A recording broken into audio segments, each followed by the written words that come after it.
L'Assommoir. By Émile Zola. Chapter I. Gervais. Gervais had waited and watched for Lantier until 2 in the morning.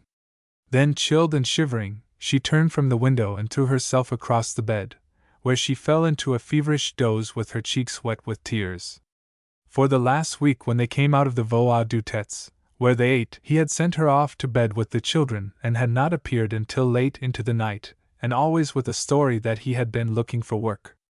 This very night, while she was watching for his return, she fancied she saw him enter the ballroom of the Grand Balcon, whose 10 windows blazing with lights illuminated, as with a sheet of fire, the black lines of the outer boulevards. She caught a glimpse of Adele, a pretty brunette who dined at their restaurant and who was walking a few steps behind him, with her hands swinging as if she had just dropped his arm, rather than pass before the bright light of the globes over the door in his company. When Gervais awoke about 5 o'clock, stiff and sore, she burst into wild sobs, for Lantier had not come in. For the first time he had slept out. She sat on the edge of the bed, half shrouded in the canopy of faded chintz that hung from the arrow fastened to the ceiling by a string. Slowly, with her eyes suffused with tears, she looked around this miserable chamber garni, whose furniture consisted of a chestnut bureau of which one drawer was absent, 3 straw chairs and a greasy table on which was a broken-handled pitcher. Another bedstead, an iron one, had been brought in for the children. This stood in front of the bureau and filled up 2/3 of the room. A trunk belonging to Gervais and Lantier stood in the corner wide open, showing its empty sides, while at the bottom a man's old hat lay among soiled shirts and hose. Along the walls and on the backs of the chairs hung a ragged shawl, a pair of muddy pantaloons and a dress or two, all too bad for the old clothes man to buy. In the middle of the mantel between 2 mismated tin candlesticks was a bundle of pawn tickets from the Mont de Piet. These tickets were of a delicate shade of rose. The room was the best in the hotel, the first floor looking out on the boulevard. Meanwhile, side by side on the same pillow the 2 children lay calmly sleeping. Claude, who was 8 years old, was breathing calmly and regularly with his little hands outside of the coverings, while Etienne, only 4, smiled with one arm under his brother's neck. When their mother's eyes fell on them, she had a new paroxysm of sobs and pressed her handkerchief to her mouth to stifle them. Then, with bare feet, not stopping to put on her slippers which had fallen off, she ran to the window out of which she leaned as she had done half the night and inspected the sidewalks as far as she could see. The hotel was on the Boulevard de la Chapelle, at the left of the Barrière Poissonniers. It was a 2-story building, painted a deep red up to the first floor, and had disjointed weather-stained blinds. Above a lantern with glass sides was a sign between the 2 windows, in large yellow letters, partially obliterated by the dampness. Gervais, who was prevented by the lantern from seeing as she desired, leaned out still farther, with her handkerchief on her lips.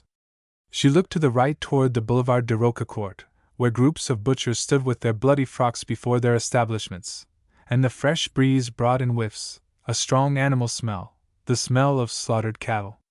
She looked to the left, following the ribbon-like avenue, past the Hospital de l'Arboisier, then building. Slowly, from one end to the other of the horizon, did she follow the wall, from behind which in the night-time she had heard strange groans and cries, as if some fell murder were being perpetrated.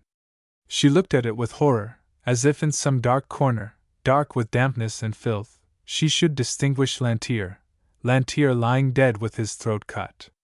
Suddenly Gervais thought she distinguished Lantier amid this crowd, and she leaned eagerly forward at the risk of falling from the window. With a fresh pang of disappointment she pressed her handkerchief to her lips to restrain her sobs. A fresh, youthful voice caused her to turn around. "Lantier has not come in then?" "No, Monsieur Crow," she answered, trying to smile. The speaker was a tinsmith who occupied a tiny room at the top of the house. His bag of tools was over his shoulder. He had seen the key in the door and entered with the familiarity of a friend. "You know," he continued, "that I am working nowadays at the hospital. What a May this is! The air positively stings one this morning." As he spoke he looked closely at Gervais. He saw her eyes were red with tears and then, glancing at the bed, discovered that it had not been disturbed. He shook his head and, going toward the couch where the children lay with their rosy cherub faces, he he said in a lower voice. You think your husband ought to have been with you, madam. But don't be troubled. He is busy with politics. He went on like a madman the other day when they were voting for Eugene Sue. Perhaps he passed the night with his friends abusing that reprobate Bonaparte. No, no, she murmured with an effort. You think nothing of that kind. I know where Lantier is only too well. We have our sorrows like the rest of the world. Kuo gave a knowing wink and departed, having offered to bring her some milk if she did not care to go out. She was a good woman, he told her, and might count on him any time when she was in trouble. As soon as Gervais was alone, she returned to the window. From the barrier the lowing of the cattle and the bleating of the sheep still came on the keen, fresh morning air. Among the crowd she recognized the locksmiths by their blue frocks, the masons by their white overalls, the painters by their coats, from under which hung their blouses. This crowd was cheerless. All of neutral tints, grays and blues predominating, with never a dash of color. Occasionally a workman stopped and lighted his pipe, while his companions passed on. There was no laughing, no talking, but they strode unsteadily with cadaverous faces toward that Paris which quickly swallowed them up. At the two corners of La Rue des Poissonniers were two wine shops, where the shutters had just been taken down. Here some of the workmen lingered, crowding into the shop, spitting, coughing, and drinking glasses of brandy and water. Gervais was watching the place on the left of the street, where she thought she had seen Lantier go in, when a stout woman, bareheaded and wearing a large apron, called to her from the pavement. You are up early, Madame Lantier. Gervais leaned out. Ah, is it you, Madame Boche? Yes, I am up early, for I have much to do today. Is that so? Well, things don't get done by themselves, that's sure. And a conversation ensued between the window and the sidewalk. Madame Boche was the concierge of the house wherein the restaurant Veau à Deux Têtes occupied the rez-de-chaussée. Many times Gervais had waited for Lantier in the room of this woman rather than face the men who were eating. The concierge said she had just been round the corner to arouse a lazy fellow who had promised to do some work, and then went on to speak of one of her lodgers who had come in the night before with some woman, and had made such a noise that every one was disturbed until after 3 o'clock. As she gabbled, however, she examined Gervais with considerable curiosity and seemed, in fact, to have come out under the window for that express purpose. Is Monsieur Lantier still asleep? She asked suddenly. Yes, he is asleep, answered Gervais with flushing cheeks. Madame saw the tears come to her eyes and, satisfied with her discovery, was turning away when she suddenly stopped and called out. You are going to the lavatory this morning, are you not? All right then, I have some things to wash, and I will keep a place for you next to me, and we can have a little talk. Then, as if moved by sudden compassion, she added, Poor child, don't stay at that window any longer. You are purple with cold and will surely make yourself sick. But Gervais did not move. She remained in the same spot for 2 mortal hours, until the clock struck 8. The shops were now all open.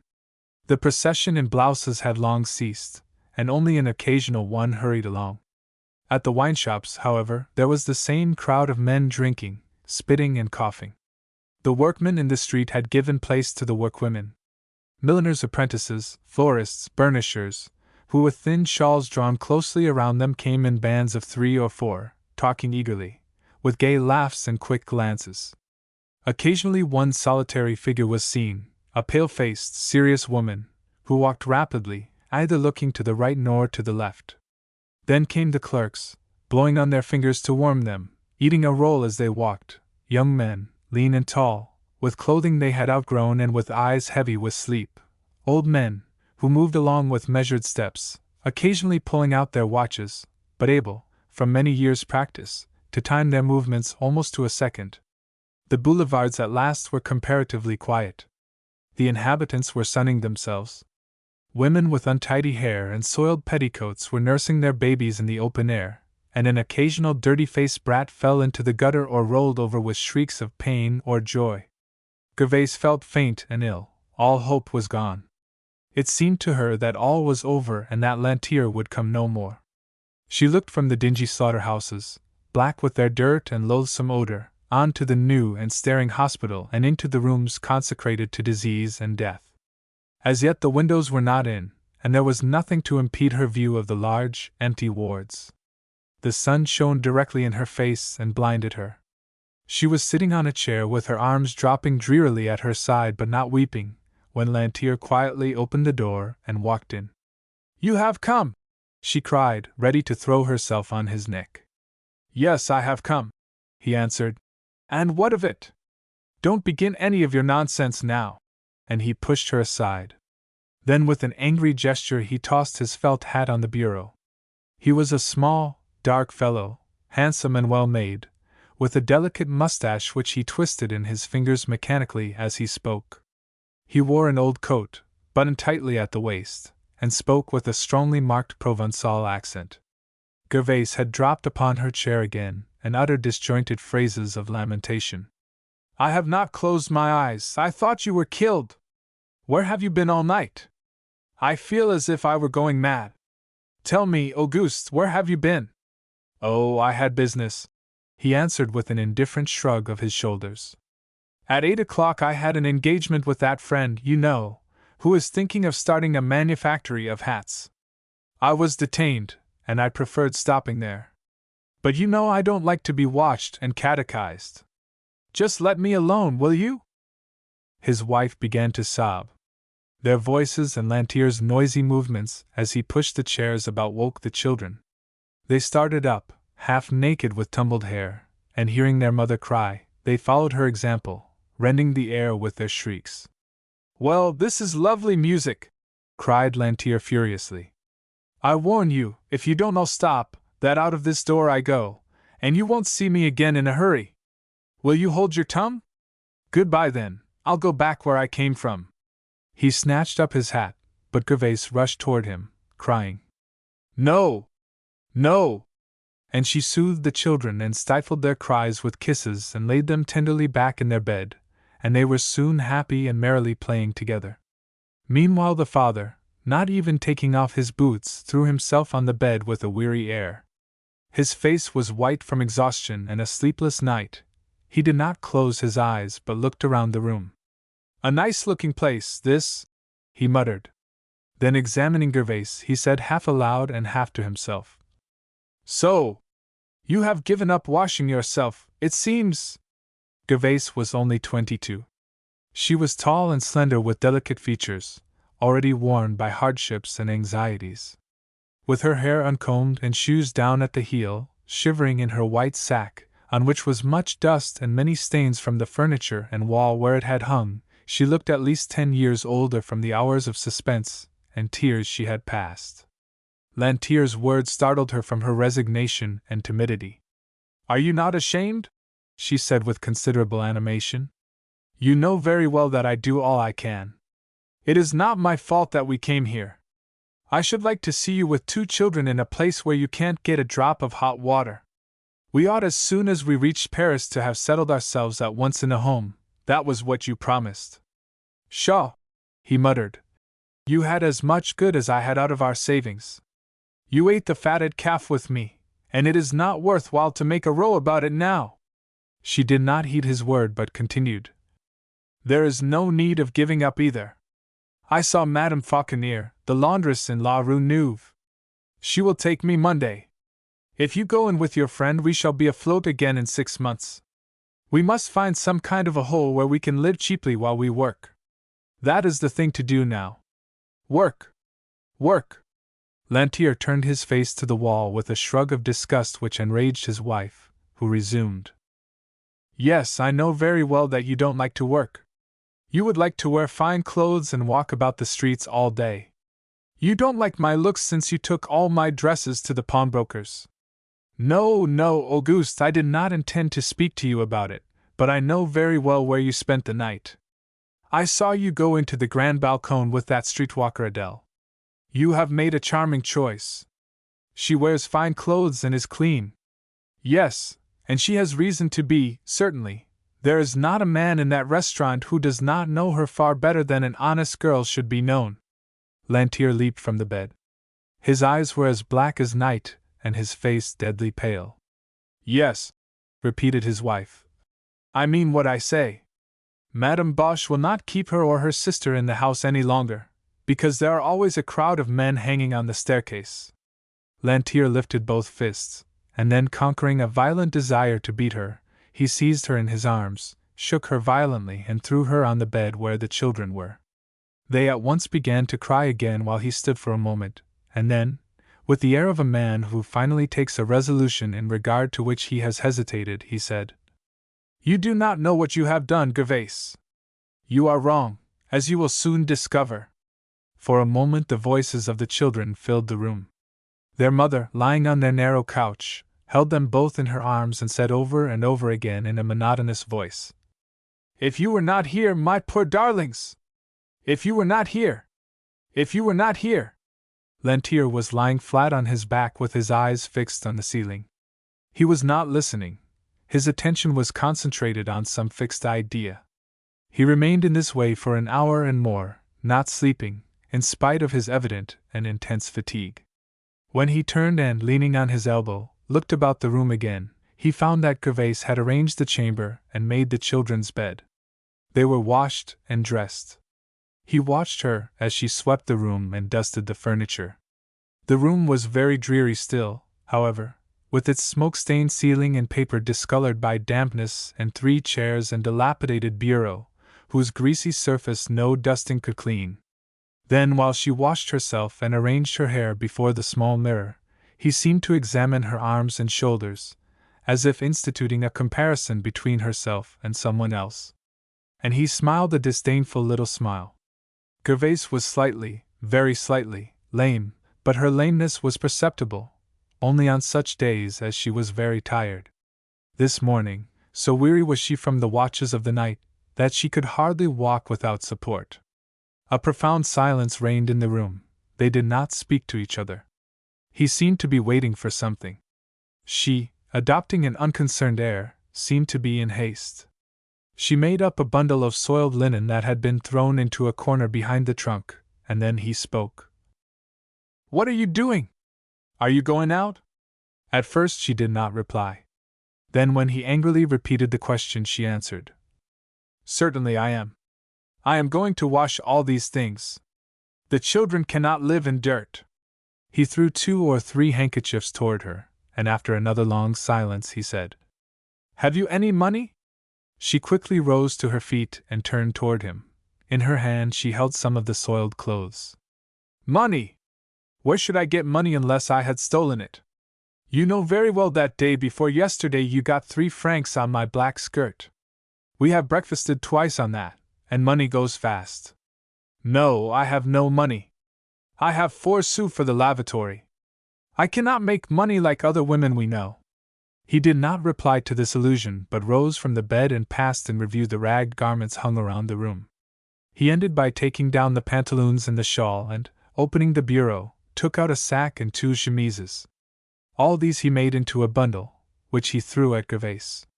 "Take them," he said, "and make haste back from the pawnbroker's." "Would you not like me to take the children?" she asked. "Heavens! If pawnbrokers would only make loans on children, what a good thing it would be!" She went to the Mont de Piet, and when she returned a half-hour later she laid a silver 5-franc piece on the mantelshelf and placed the ticket with the others between the 2 candlesticks. "This is what they gave me," she said coldly. "I wanted 6 francs, but they would not give them. They always keep on the safe side there, and yet there is always a crowd." Lantier did not at once take up the money. He had sent her to the Mont de Piet that he might not leave her without food or money, but when he caught sight of part of a ham wrapped in paper on the table with half a loaf of bread, he slipped the silver piece into his vest pocket. "I did not dare go to the milkwoman," explained Gervais, "because we owe her for 8 days. But I shall be back early. You can get some bread and some chops and have them ready. Don't forget the wine too." He made no reply. Peace seemed to be made, but when Gervais went to the trunk to take out some of Lantier's clothing he called out, "No, let that alone." "What do you mean?" she said, turning round in surprise. "You can't wear these things again until they are washed. Why shall I not take them?" And she looked at him with some anxiety. He angrily tore the things from her hands and threw them back into the trunk. "Confound you!" he muttered. "Will you never learn to obey? When I say a thing, I mean it. But why? She repeated, turning very pale and seized with a terrible suspicion. You do not need these shirts. You are not going away. Why should I not take them? He hesitated a moment, uneasy under the earnest gaze she fixed upon him. Why? Why? Because, he said, I am sick of hearing you say that you wash and mend for me. Attend to your own affairs, and I will attend to mine. She entreated him, defended herself from the charge of ever having complained, but he shut the trunk with a loud bang and then sat down upon it, repeating that he was master at least of his own clothing. Then, to escape from her eyes, he threw himself again on the bed, saying he was sleepy and that she made his head ache, and finally slept or pretended to do so. Gervaise hesitated.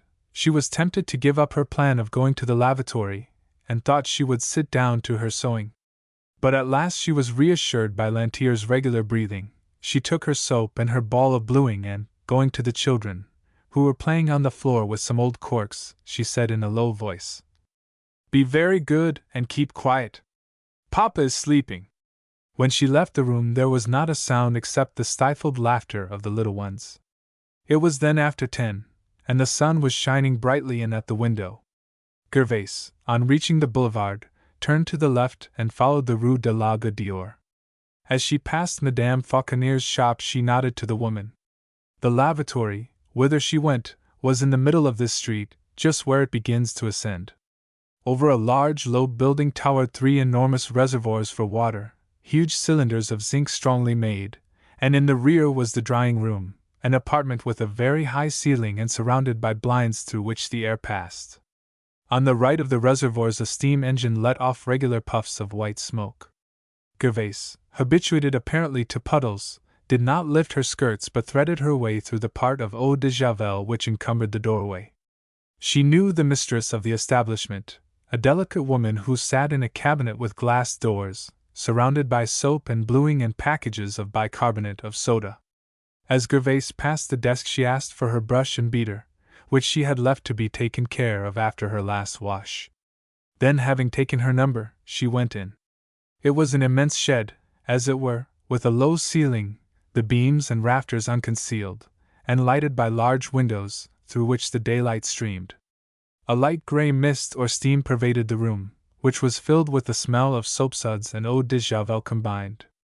Along the central aisle were tubs on either side, and 2 rows of women with their arms bare to the shoulders and their skirts tucked up stood showing their colored stockings and stout laced shoes. They rubbed and pounded furiously, straightening themselves occasionally to utter a sentence, and then applying themselves again to their task, with the steam and perspiration pouring down their red faces. There was a constant rush of water from the faucets, a great splashing as the clothes were rinsed and pounding and banging of the beaters, while amid all this noise the steam engine in the corner kept up its regular puffing. Gervaise went slowly up the aisle, looking to the right and the left. She carried her bundle under her arm and limped more than usual, as she was pushed and jarred by the energy of the women about her. Here! This way, my dear! Cried Madame Boche, and when the young woman had joined her at the very end where she stood, the concierge, without stopping her furious rubbing, began to talk in a steady fashion. Yes, this is your place. I have kept it for you. I have not much to do. Bosch is never hard on his linen, and you, too, do not seem to have much. Your package is quite small. We shall finish by noon, and then we can get something to eat. I used to give my clothes to a woman in La Rue Pellet, but bless my heart, she washed and pounded them all away, and I made up my mind to wash myself. It is clear gain, you see, and costs only the soap. Gervaise opened her bundle and sorted the clothes, laying aside all the colored pieces, and when Madame Boche advised her to try a little soda she shook her head. No, no, she said. I know all about it. You know? Answered Boche curiously. You have washed then in your own place before you came here? Gervaise, with her sleeves rolled up, showing her pretty, fair arms, was soaping a child's shirt. She rubbed it and turned it, soaped and rubbed it again. Before she answered she took up her beater and began to use it, accenting each phrase or rather punctuating them with her regular blows. Yes, yes, washed, I should think I had. Ever since I was 10 years old. We went to the riverside, where I came from. It was much nicer than here. I wish you could see it, a pretty corner under the trees by the running water. Do you know Plassans? Near Marseilles? You are a strong one, anyhow, cried Madame Boche, astonished at the rapidity and strength of the woman. Your arms are slender, but they are like iron. The conversation continued until all the linen was well beaten and yet whole. Gervais then took each piece separately, rinsed it, then rubbed it with soap and brushed it. That is to say, she held the cloth firmly with one hand and with the other moved the short brush from her, pushing along a dirty foam which fell off into the water below. As she brushed they talked. No, we are not married, said Gervais. I do not intend to lie about it. Lantier is not so nice that a woman need be very anxious to be his wife. If it were not for the children. I was 14 and he was 18 when the first one was born. The other child did not come for 4 years. I was not happy at home. Papa Macquart, for the merest trifle, would beat me. I might have married, I suppose. She dried her hands, which were red under the white soap suds.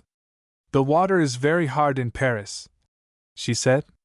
Madame Boche had finished her work long before, but she continued to dabble in the water merely as an excuse to hear this story, which for 2 weeks had excited her curiosity. Her mouth was open, and her eyes were shining with satisfaction at having guessed so well. Oh yes, just as I knew, she said to herself. But the little woman talks too much. I was sure, though, there had been a quarrel. Then aloud. He is not good to you, then? He was very good to me once, answered Gervais. But since we came to Paris he has changed. His mother died last year and left him about 1,700 francs. He wished to come to Paris, and as Father Macquart was in the habit of hitting me in the face without any warning, I said I would come too, which we did, with the 2 children. I meant to be a fine laundress, and he was to continue with his trade as a hatter. We might have been very happy. But you see, Lantier is extravagant. He likes expensive things and thinks of his amusement before anything else. He is not good for much, anyhow. We arrived at the Hotel Montmartre. We had dinners and carriages, suppers and theaters, a watch for him, a silk dress for me, for he is not selfish when he has money. You can easily imagine, therefore, at the end of 2 months we were cleaned out. Then it was that we came to Hotel Buncoeur, and that this life began.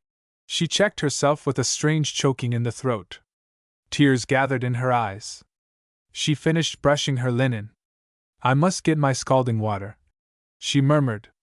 But Madame Boche, much annoyed at this sudden interruption to the long-desired confidence, called the boy. Charles, she said, it would be very good of you if you would bring a pail of hot water to Madame Lantier, as she is in a great hurry. The boy brought a bucketful, and Gervais paid him a sou. It was a sou for each bucket. She turned the hot water into her tub and soaked her linen once more and rubbed it with her hands while the steam hovered round her blonde head like a cloud. Here, take some of this, said the concierge as she emptied into the water that Gervais was using the remains of a package of bicarbonate of soda. She offered her also some eau de javel, but the young woman refused.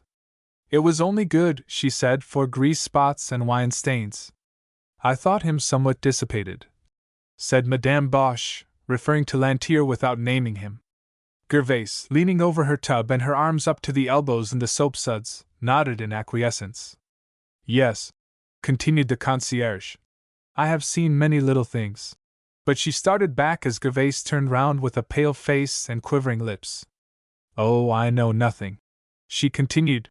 He likes to laugh, that is all, and those 2 girls who are with us, you know, Adele and Virginie, like to laugh too, so they have their little jokes together, but that is all there is of it, I am sure.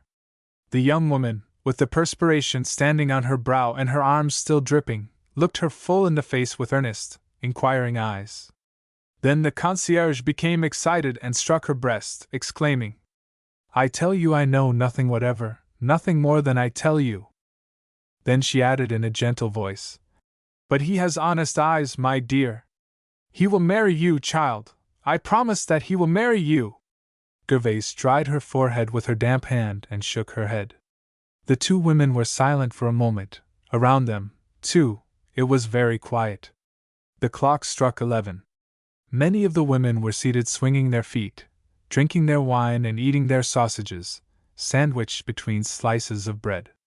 An occasional economical housewife hurried in with a small bundle under her arm, and a few sounds of the pounder were still heard at intervals. Sentences were smothered in the full mouths, or a laugh was uttered, ending in a gurgling sound as the wine was swallowed, while the great machine puffed steadily on. Not one of the women, however, heard it.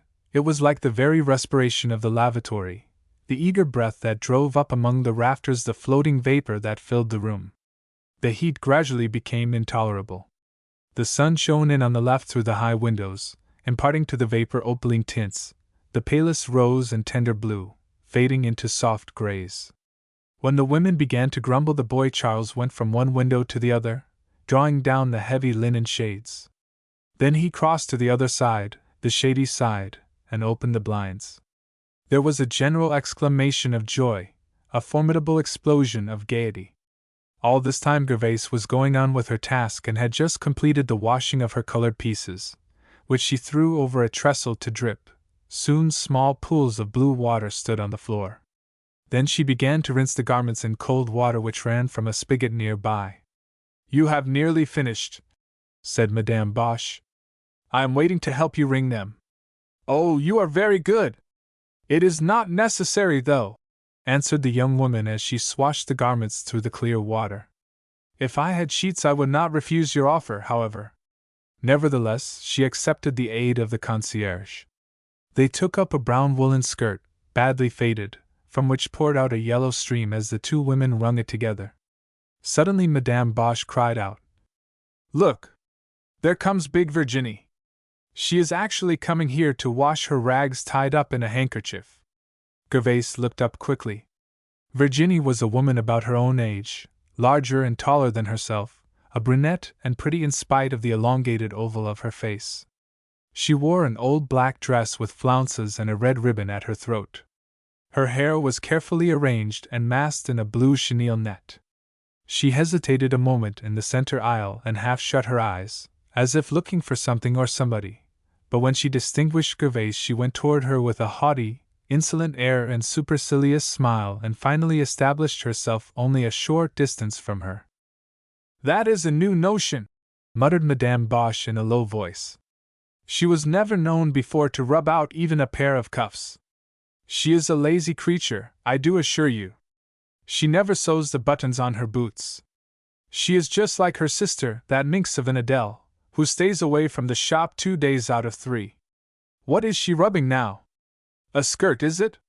It is dirty enough, I am sure." It was clear that Madame Bosch wished to please Gervais.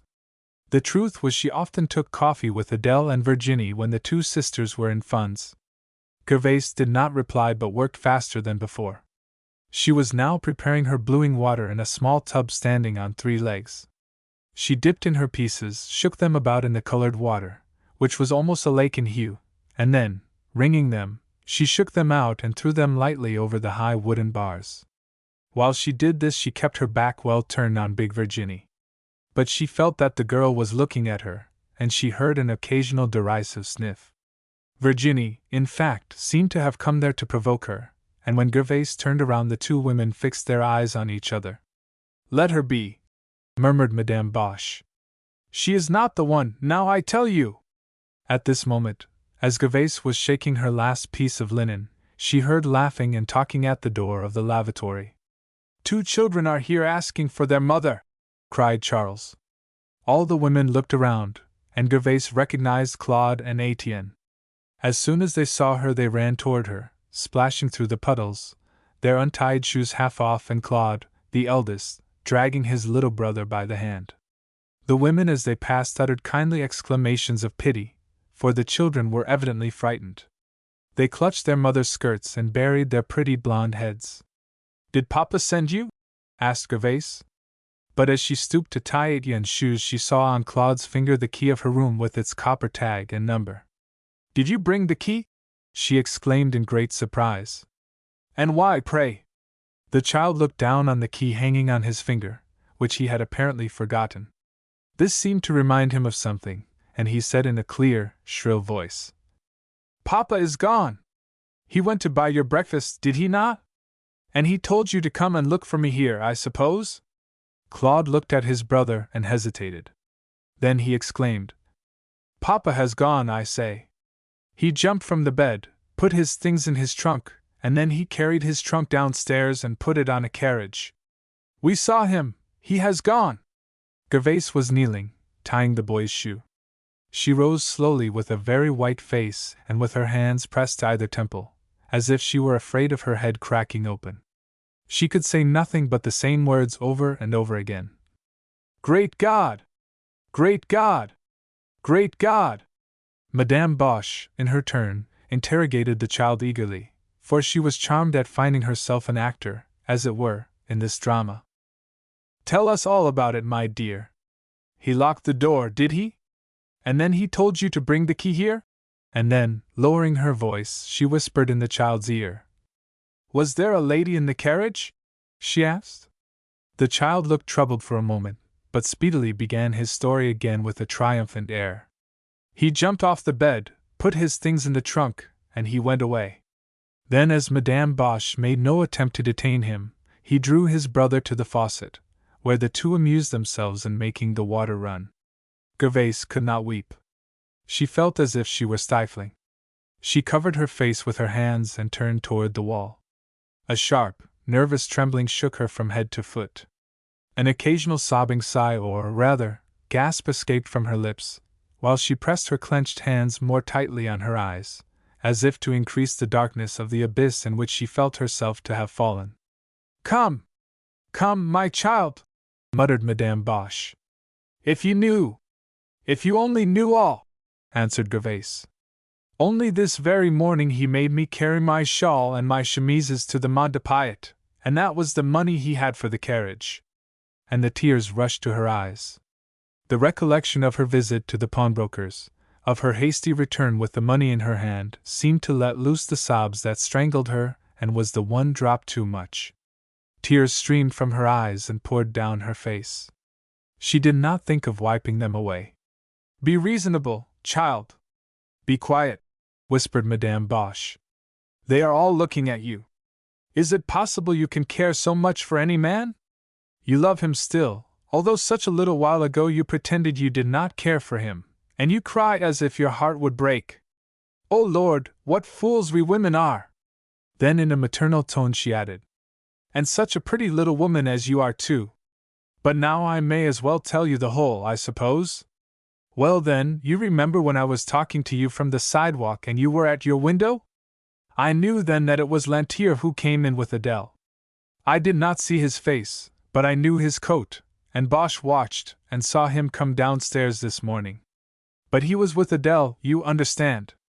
There is another person who comes to see Virginie twice a week." She stopped for a moment to take breath and then went on in a lower tone still. "Take care! She is laughing at you, the heartless little cat. I'd bet all her washing is a sham. She has seen her sister and Lantier well off and then came here to find out how you would take it." Gervais took her hands down from her face and looked around. When she saw Virginie talking and laughing with 2 or 3 women, a wild tempest of rage shook her from head to foot. She stooped with her arms extended, as if feeling for something, and moved along slowly for a step or two, then snatched up a bucket of soapsuds and threw it at Virginie. "You devil! Be off with you!" cried Virginie, starting back. Only her feet were wet. All the women in the lavatory hurried to the scene of action. They jumped up on the benches, some with a piece of bread in their hands, others with a bit of soap, and a circle of spectators was soon formed. "Yes, she is a devil!" repeated Virginie. "What has got into the fool?" Gervais stood motionless, her face convulsed and lips apart. The other continued. "She got tired of the country, it seems, but she left one leg behind her, at all events." The women laughed, and big Virginie, elated at her success, went on in a louder and more triumphant tone. "Come a little nearer, and I will soon settle you. You had better have remained in the country. It is lucky for you that your dirty soapsuds only went on my feet, for I would have taken you over my knees and given you a good spanking if one drop had gone in my face. What is the matter with her, anyway? And big Virginie addressed her audience. Make her tell what I have done to her. Say, fool, what harm have I ever done to you? You had best not talk so much, answered Gervais almost inaudibly. You know very well where my husband was seen yesterday. Now be quiet or harm will come to you. I will strangle you, quick as a wink. Her husband, she says. Her husband. The lady's husband. As if a looking thing like that had a husband. Is it my fault if he has deserted her? Does she think I have stolen him? Anyway, he was much too good for her. But tell me, some of you, was his name on his collar? Madame has lost her husband. She will pay a good reward, I am sure, to anyone who will carry him back. The women all laughed. Gervais, in a low, concentrated voice, repeated, You know very well, you know very well. Your sister, yes, I will strangle your sister. Oh yes, I understand, answered Virginie. Strangle her if you choose. What do I care? And what are you staring at me for? Can I wash my clothes in peace? Come, I am sick of this stuff. Let me alone. Big Virginie turned away, and after 5 or 6 angry blows with her beater she began again. Yes, it is my sister, and the two adore each other. You should see them bill and coo together. He has left you with these dirty-faced imps, and you left 3 others behind you with 3 fathers. It was your dear Lantier who told us all that. Ah, he had had quite enough of you, he said so. Miserable fool! Cried Gervais, white with anger. She turned and mechanically looked around on the floor. Seeing nothing, however, but the small tub of bluing water, she threw that in Virginie's face. She has spoiled my dress! Cried Virginie, whose shoulder and one hand were dyed a deep blue. You just wait a moment, she added as she, in her turn, snatched up a tub and dashed its contents at Gervais. Then ensued a most formidable battle. The 2 women ran up and down the room in eager haste, looking for full tubs, which they quickly flung in the faces of each other, and each deluge was heralded and accompanied by a shout. Is that enough? Will that cool you off? Cried Gervais. And from Virginie. Take that. It is good to have a bath once in your life. Finally the tubs and pails were all empty, and the 2 women began to draw water from the faucets. They continued their mutual abuse while the water was running, and presently it was Virginie who received a bucketful in her face. The water ran down her back and over her skirts. She was stunned and bewildered, when suddenly there came another in her left ear, knocking her head nearly off her shoulders. Her comb fell and with it her abundant hair. Gervais was attacked about her legs. Her shoes were filled with water, and she was drenched above her knees. Presently the 2 women were deluged from head to foot. Their garments stuck to them, and they dripped like umbrellas which had been out in a heavy shower. What fun! Said one of the laundresses as she looked on at a safe distance. The whole lavatory were immensely amused, and the women applauded as if at a theatre. The floor was covered an inch deep with water, through which the termagants splashed. Suddenly Virginie discovered a bucket of scalding water standing a little apart. She caught it and threw it upon Gervais. There was an exclamation of horror from the lookers-on. Gervais escaped with only 1 foot slightly burned, but exasperated by the pain, she threw a tub with all her strength at the legs of her opponent. Virginie fell to the ground. She has broken her leg, cried one of the spectators. She deserved it, answered another, for the tall one tried to scald her. She was right, after all, if the blonde had taken away her man. Madame Boche rent the air with her exclamations, waving her arms frantically high above her head. She had taken the precaution to place herself behind a rampart of tubs, with Claude and Etienne clinging to her skirts, weeping and sobbing in a paroxysm of terror, and keeping up a cry of "Mama! Mama!" When she saw Virginie prostrate on the ground, she rushed to Gervais and tried to pull her away. "Come with me," she urged. "Do be sensible. You are growing so angry that the Lord only knows what the end of all this will be." But Gervais pushed her aside, and the old woman again took refuge behind the tubs with the children. Virginie made a spring at the throat of her adversary and actually tried to strangle her. Gervais shook her off and snatched at the long braid hanging from the girl's head and pulled it as if she hoped to wrench it off, and the head with it. The battle began again, this time silent and wordless and literally tooth and nail. Their extended hands with fingers stiffly crooked, caught wildly at all in their way, scratching and tearing. The red ribbon and the chenille net worn by the brunette were torn off.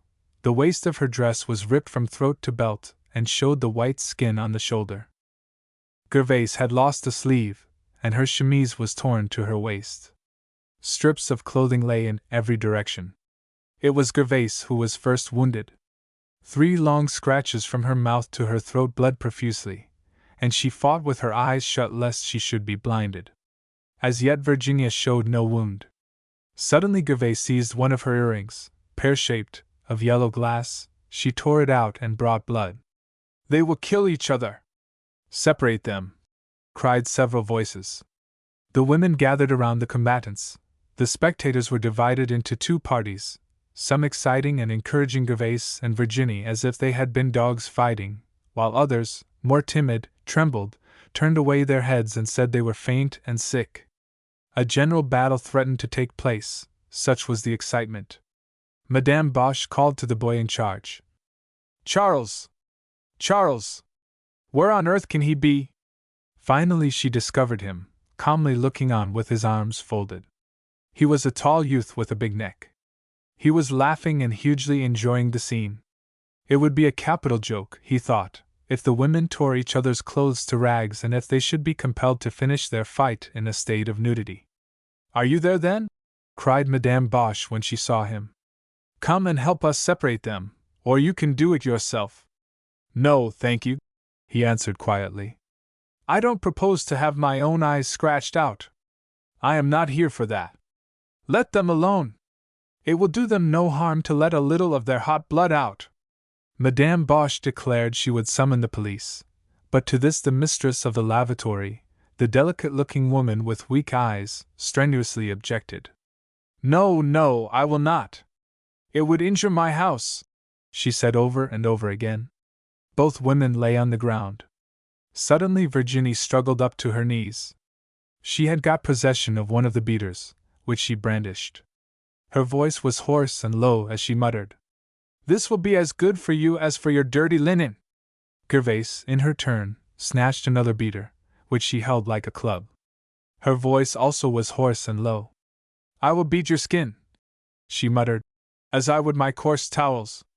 They knelt in front of each other in utter silence for at least a minute, with hair streaming, eyes glaring and distended nostrils.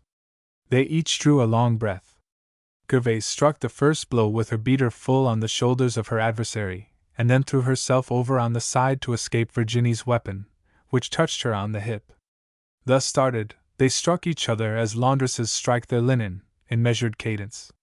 The women about them ceased to laugh. Many went away, saying they were faint. Those who remained watched the scene with a cruel light in their eyes. Madame Bosch had taken Claude and Etienne to the other end of the room, whence came the dreary sound of their sobs which were heard through the dull blows of the beaters. Suddenly Gervais uttered a shriek. Virginie had struck her just above the elbow on her bare arm, and the flesh began to swell at once. She rushed at Virginie. Her face was so terrible that the spectators thought she meant to kill her. "Enough! Enough!" they cried. With almost superhuman strength she seized Virginie by the waist, bent her forward with her face to the brick floor and, notwithstanding her struggles, lifted her skirts and showed the white and naked skin. Then she brought her beater down as she had formerly done at Plassans under the trees on the riverside, where her employer had washed the linen of the garrison. Each blow of the beater fell on the soft flesh with a dull thud, leaving a scarlet mark. "Oh! Oh!" murmured Charles with his eyes nearly starting from his head. The women were laughing again by this time, but soon the cry began again of, "Enough! Enough!" Gervais did not even hear. She seemed entirely absorbed, as if she were fulfilling an appointed task, and she talked with strange, wild gaiety, recalling one of the rhymes of her childhood. "Take that for yourself and that for your sister and this for Lantier." And now I shall begin all over again. That is for Lantier, that for your sister, and this for yourself. They tore Virginie from her hands. The tall brunette, weeping and sobbing, scarlet with shame, rushed out of the room, leaving Gervais mistress of the field, who calmly arranged her dress somewhat and, as her arm was stiff, begged Madame Boche to lift her bundle of linen on her shoulder. While the old woman obeyed, she dilated on her emotions during the scene that had just taken place. You ought to go to a doctor and see if something is not broken. I heard a queer sound, she said. But Gervais did not seem to hear her and paid no attention either to the women who crowded around her with congratulations. She hastened to the door where her children awaited her. 2 hours, said the mistress of the establishment, already installed in her glass cabinet. 2 hours and 2 sous. Gervais mechanically laid down the 2 sous, and then, limping painfully under the weight of the wet linen which was slung over her shoulder and dripped as she moved, with her injured arm and bleeding cheek, she went away, dragging after her with her naked arm the still sobbing and tear-stained Etienne and Claude. Behind her the lavatory resumed its wonted busy air, a little gayer than usual from the excitement of the morning. The women had eaten their bread and drunk their wine, and they splashed the water and used their beaters with more energy than usual as they recalled the blows dealt by Gervais. They talked from alley to alley, leaning over their tubs. Words and laughs were lost in the sound of running water. The steam and mist were golden in the sun that came in through holes in the curtain. The odor of soapsuds grew stronger and stronger. When Gervais entered the alley which led to the Hotel Bancour, her tears choked her. It was a long, dark, narrow alley, with a gutter on one side close to the wall, and the loathsome smell brought to her mind the recollection of having passed through there with Lantier a fortnight previous. And what had that fortnight been? A succession of quarrels and dissensions, the remembrance of which would be forevermore a regret and bitterness. Her room was empty, filled with the glowing sunlight from the open window. This golden light rendered more apparent the blackened ceiling and the walls with the shabby, dilapidated paper. There was not an article beyond the furniture left in the room, except a woman's fichu that seemed to have caught on a nail near the chimney. The children's bed was pulled out into the center of the room. The bureau drawers were wide open, displaying their emptiness. Lantier had washed and had used the last of the pomade, 2 cents worth on the back of a playing card. The dirty water in which he had washed still stood in the basin. He had forgotten nothing. The corner hitherto occupied by his trunk now seemed to Gervais a vast desert. Even the small mirror was gone. With a presentiment of evil she turned hastily to the chimney. Yes, she was right, Lantier had carried away the tickets. The pink papers were no longer between the candlesticks. She threw her bundle of linen into a chair and stood looking first at one thing and then at another in a dull agony that no tears came to relieve. She had but one soul in the world. She heard a merry laugh from her boys who, already consoled, were at the window. She went toward them and, laying a hand on each of their heads, looked out on that scene on which her weary eyes had dwelt so long that same morning. Yes, it was on that street that she and her children would soon be thrown, and she turned her hopeless, despairing eyes toward the outer boulevards, looking from right to left, lingering at the 2 extremities, seized by a feeling of terror, as if her life thenceforward was to be spent between a slaughterhouse and a hospital. Chapter 2 Gervais and Couot. 3 weeks later, about 11:30 one fine sunny morning, Gervais and Couot, the tinwicker, were eating some brandied fruit at the Assommoir. Couot, who was smoking outside, had seen her as she crossed the street with her linen and compelled her to enter. Her huge basket was on the floor, back of the little table where they sat. Father Colombi's tavern, known as the Assommoir, was on the corners of the Rue des Poissonniers and of the Boulevard de Roquecourt. The sign bore the one single word in long, blue letters, and this word stretched from one end to the other. On either side of the door stood tall oleanders in small casks, their leaves covered thick with dust. The enormous counter with its rows of glasses, its fountain and its pewter measures was on the left of the door, and the huge room was ornamented by gigantic casks painted bright yellow and highly varnished, hooped with shining copper. On high shelves were bottles of liquors and jars of fruits. All sorts of flasks standing in order concealed the wall, and repeated their pale green or deep crimson tints in the great mirror behind the counter. The great feature of the house, however, was the distilling apparatus which stood at the back of the room behind an oak railing on which the tipsy workmen leaned as they stupidly watched the still with its long neck and serpentine tubes descending to subterranean regions. A very devil's kitchen. At this early hour the assommoir was nearly empty. A stout man in his shirt sleeves, Father Colombi himself, was serving a little girl not more than 12 years old with 4 cents worth of liquor in a cup. The sun streamed in at the door and lay on the floor, which was black where the men had spat as they smoked. And from the counter, from the casks, from all the room, rose an alcoholic emanation which seemed to intoxicate the very particles of dust floating in the sunshine. In the meantime Kuo rolled a new cigarette. He was very neat and clean, wearing a blouse and a little blue cloth cap and showing his white teeth as he smiled. The lower jaw was somewhat prominent and the nose slightly flat. He had fine brown eyes and the face of a happy child and good-natured animal. His hair was thick and curly. His complexion was delicate still, for he was only 26. Opposite him sat Gervaise in a black gown, leaning slightly forward, finishing her fruit, which she held by the stem. They were near the street, at the first of the 4 tables arranged in front of the counter. When Kuo had lighted his cigar he placed both elbows on the table and looked at the woman without speaking. Her pretty face had that day something of the delicate transparency of fine porcelain. Then, continuing something which they apparently had been previously discussing, he said in a low voice, "Then you say no, do you? Absolutely no? Of course. No, it must be, Monsieur Kuo," answered Gervaise with a smile. "Surely you do not intend to begin that again here? You promised to be reasonable too. Had I known, I should certainly have refused your treat." He did not speak but gazed at her more intently than before with tender boldness. He looked at her soft eyes and dewy lips, pale at the corners but half parted, allowing one to see the rich crimson within. She returned his look with a kind and affectionate smile. Finally she said, "You should not think of such a thing. It is folly. I am an old woman. I have a boy 8 years old. What should we do together?" "Much as other people do, I suppose," answered Kuo with a wink. She shrugged her shoulders. "You know nothing about it, Monsieur Kuo, but I have had some experience. I have 2 mouths in the house, and they have excellent appetites. How am I to bring up my children if I trifle away my time? Then, too, my misfortune has taught me one great lesson, which is that the less I have to do with men, the better." She then proceeded to explain all her reasons, calmly and without anger. It was easy to see that her words were the result of grave consideration.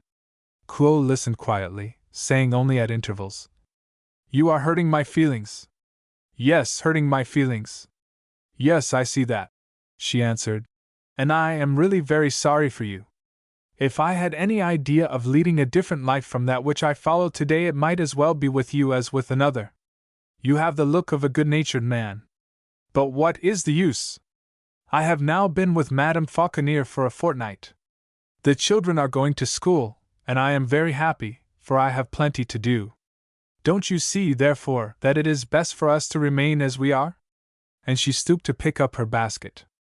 "You are keeping me here to talk," she said, "and they are waiting for me at my employer's. You will find some other woman, Monsieur Kuo, far prettier than I, who will not have 2 children to bring up." He looked at the clock and made her sit down again. "Wait," he cried. "It is still 35 minutes of 11. I have 25 minutes still, and don't be afraid of my familiarity, for the table is between us. Do you dislike me so very much that you can't stay and talk with me for 5 minutes?" She put down her basket, unwilling to seem disobliging, and they talked for some time in a friendly sort of way. She had breakfasted before she left home, and he had swallowed his soup in the greatest haste and laid in wait for her as she came out. Gervaise, as she listened to him, watched from the windows, between the bottles of brandy fruit, the movement of the crowd in the street, which at this hour, that of the Parisian breakfast, was unusually lively. Workmen hurried into the baker's and, coming out with a loaf under their arms, they went into the Voie aux Deux Têtes, 3 doors higher up, to breakfast at 6 sous. Next the baker's was a shop where fried potatoes and mussels with parsley were sold. A constant succession of shopgirls carried off paper parcels of fried potatoes and cups filled with mussels, and others bought bunches of radishes. When Gervais leaned a little more toward the window, she saw still another shop, also crowded, from which issued a steady stream of children holding in their hands, wrapped in paper, a breaded cutlet or a sausage still warm. A group formed around the door of the assommoir. "Say, Bibi Logrelade," asked a voice, "will you stand a drink all around?" 5 workmen went in, and the same voice said, "Father Colombi, be honest now. Give us honest glasses, and no nutshells, if you please." Presently 3 more workmen entered together, and finally a crowd of blouses passed in between the dusty oleanders. "You have no business to ask such questions," said Gervais to Clo. "Of course I loved him. But after the manner in which he deserted me—" They were speaking of Lantier. Gervais had never seen him again. She supposed him to be living with Virginie's sister, with a friend who was about to start a manufactory for hats.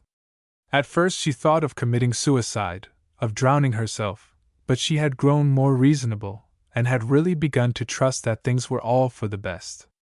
With Lantier she felt sure she never could have done justice to the children, so extravagant were his habits. He might come, of course, and see Claude and Etienne. She would not show him the door. Only so far as she herself was concerned, he had best not lay his finger on her.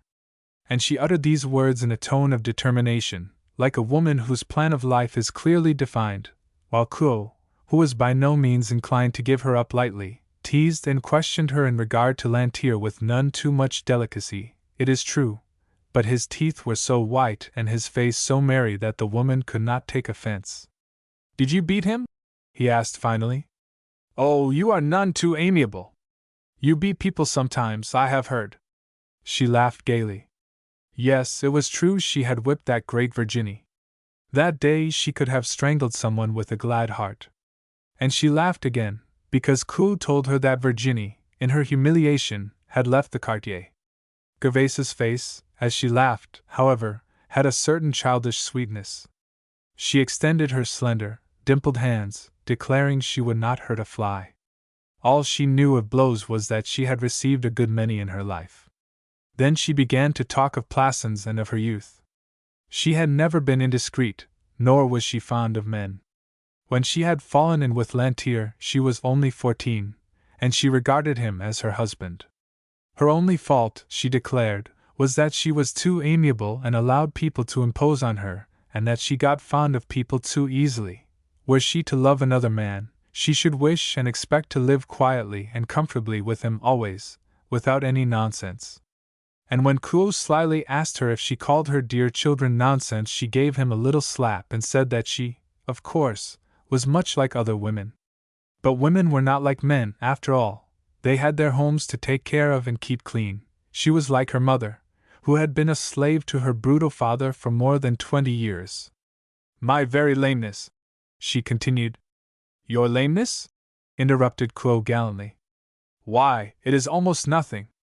No one would ever notice it." She shook her head. She knew very well that it was very evident, and at 40 it would be far worse, but she said softly, with a faint smile, "You have a strange taste, to fall in love with a lame woman." He, with his elbows on the table, still coaxed and entreated, but she continued to shake her head in the negative. She listened with her eyes fixed on the street, seemingly fascinated by the surging crowd. The shops were being swept, the last frying pan of potatoes was taken from the stove, the pork merchant washed the plates his customers had used and put his place in order. Groups of mechanics were hurrying out from all the workshops, laughing and pushing each other like so many schoolboys, making a great scuffling on the sidewalk with their hobnailed shoes, while some, with their hands in their pockets, smoked in a meditative fashion, looking up at the sun and winking prodigiously. The sidewalks were crowded, and the crowd constantly added to by men who poured from the open door, men in blouses and frocks, old jackets and coats, which showed all their defects in the clear morning light. The bells of the various manufactories were ringing loudly, but the workmen did not hurry. They deliberately lighted their pipes and then with rounded shoulders slouched along, dragging their feet after them. Gervais mechanically watched a group of three, one man much taller than the other two, who seemed to be hesitating as to what they should do next. Finally they came directly to the assommoir. "I know them," said Kuo. "Or rather I know the tall one. It is Mies, a comrade of mine." The assommoir was now crowded with boisterous men. 2 glasses rang with the energy with which they brought down their fists on the counter. They stood in rows, with their hands crossed over their stomachs or folded behind their backs, waiting their turn to be served by Father Colombi. "Hello!" cried Mies, giving Kuo a rough slap on the shoulders. "How fine you have got to be with your cigarettes and your linen shirt bosom! Who is your friend that pays for all this? I should like to make her acquaintance." "Don't be so silly!" returned Kuo angrily. But the other gave a knowing wink. "Ah, I understand, a word to the wise," and he turned round with a fearful lurch to look at Gervais, who shuddered and recoiled. The tobacco smoke, the odor of humanity added to this air heavy with alcohol, was oppressive, and she choked a little and coughed. "Ah, what an awful thing it is to drink!" she said in a whisper to her friend, to whom she then went on to say how years before she had drunk anisette with her mother at Plassans, and how it had made her so very sick that ever since that day she had never been able to endure even the smell of liquors. "You see," she added as she held up her glass, "I have eaten the fruit, but I left the brandy, for it would make me ill." Kuo also failed to understand how a man could swallow glasses of brandy and water, one after the other. Brandied fruit, now and again, was not bad. As to absinthe and similar abominations, he never touched them, not he, indeed. His comrades might laugh at him as much as they pleased. He always remained on the other side of the door when they came in to swallow perdition like that. His father, who was a tinwicker like himself, had fallen one day from the roof of number 25, in La Rue Coquenard, and this recollection had made him very prudent ever since. As for himself, when he passed through that street and saw the place, he would sooner drink the water in the gutter than swallow a drop at the wine shop. He concluded with the sentence, "You see, in my trade a man needs a clear head and steady legs." Gervais had taken up her basket. She had not risen from her chair, however, but held it on her knees with a dreary look in her eyes, as if the words of the young mechanic had awakened in her mind strange thoughts of a possible future. She answered in a low, hesitating tone, without any apparent connection. "Heaven knows I am not ambitious. I do not ask for much in this world. My idea would be to live a quiet life and always have enough to eat, a clean place to live in, with a comfortable bed, a table and a chair or two. Yes, I would like to bring my children up in that way and see them good and industrious. I should not like to run the risk of being beaten. No, that would not please me at all." She hesitated, as if to find something else to say, and then resumed. "Yes, and at the end I should wish to die in my bed in my own home." She pushed back her chair and rose. Kuo argued with her vehemently, and then gave an uneasy glance at the clock. They did not, however, depart at once. She wished to look at the still and stood for some minutes gazing with curiosity at the great copper machine. The tinwicker, who had followed her, explained to her how the thing worked, pointing out with his finger the various parts of the machine, and showed the enormous retort whence fell the clear stream of alcohol. The still, with its intricate and endless coils of wire and pipes, had a dreary aspect. Not a breath escaped from it, and hardly a sound was heard. It was like some night task performed in daylight by a melancholy, silent workman. In the meantime Mies, accompanied by his 2 comrades, had lounged to the oak railing and leaned there until there was a corner of the counter free. He laughed a tipsy laugh as he stood with his eyes fixed on the machine. "By thunder!" he muttered. "That is a jolly little thing!" He went on to say that it held enough to keep their throats fresh for a week. As for himself, he would like to hold the end of that pipe between his teeth, and he would like to feel that liquor run down his throat in a steady stream until it reached his heels. The still did its work slowly but surely. There was not a glimmer on its surface, no firelight reflected in its clean-colored sides. The liquor dropped steadily and suggested a persevering stream which would gradually invade the room, spread over the streets and boulevard and finally deluge and inundate Paris itself. Gervaise shuddered and drew back.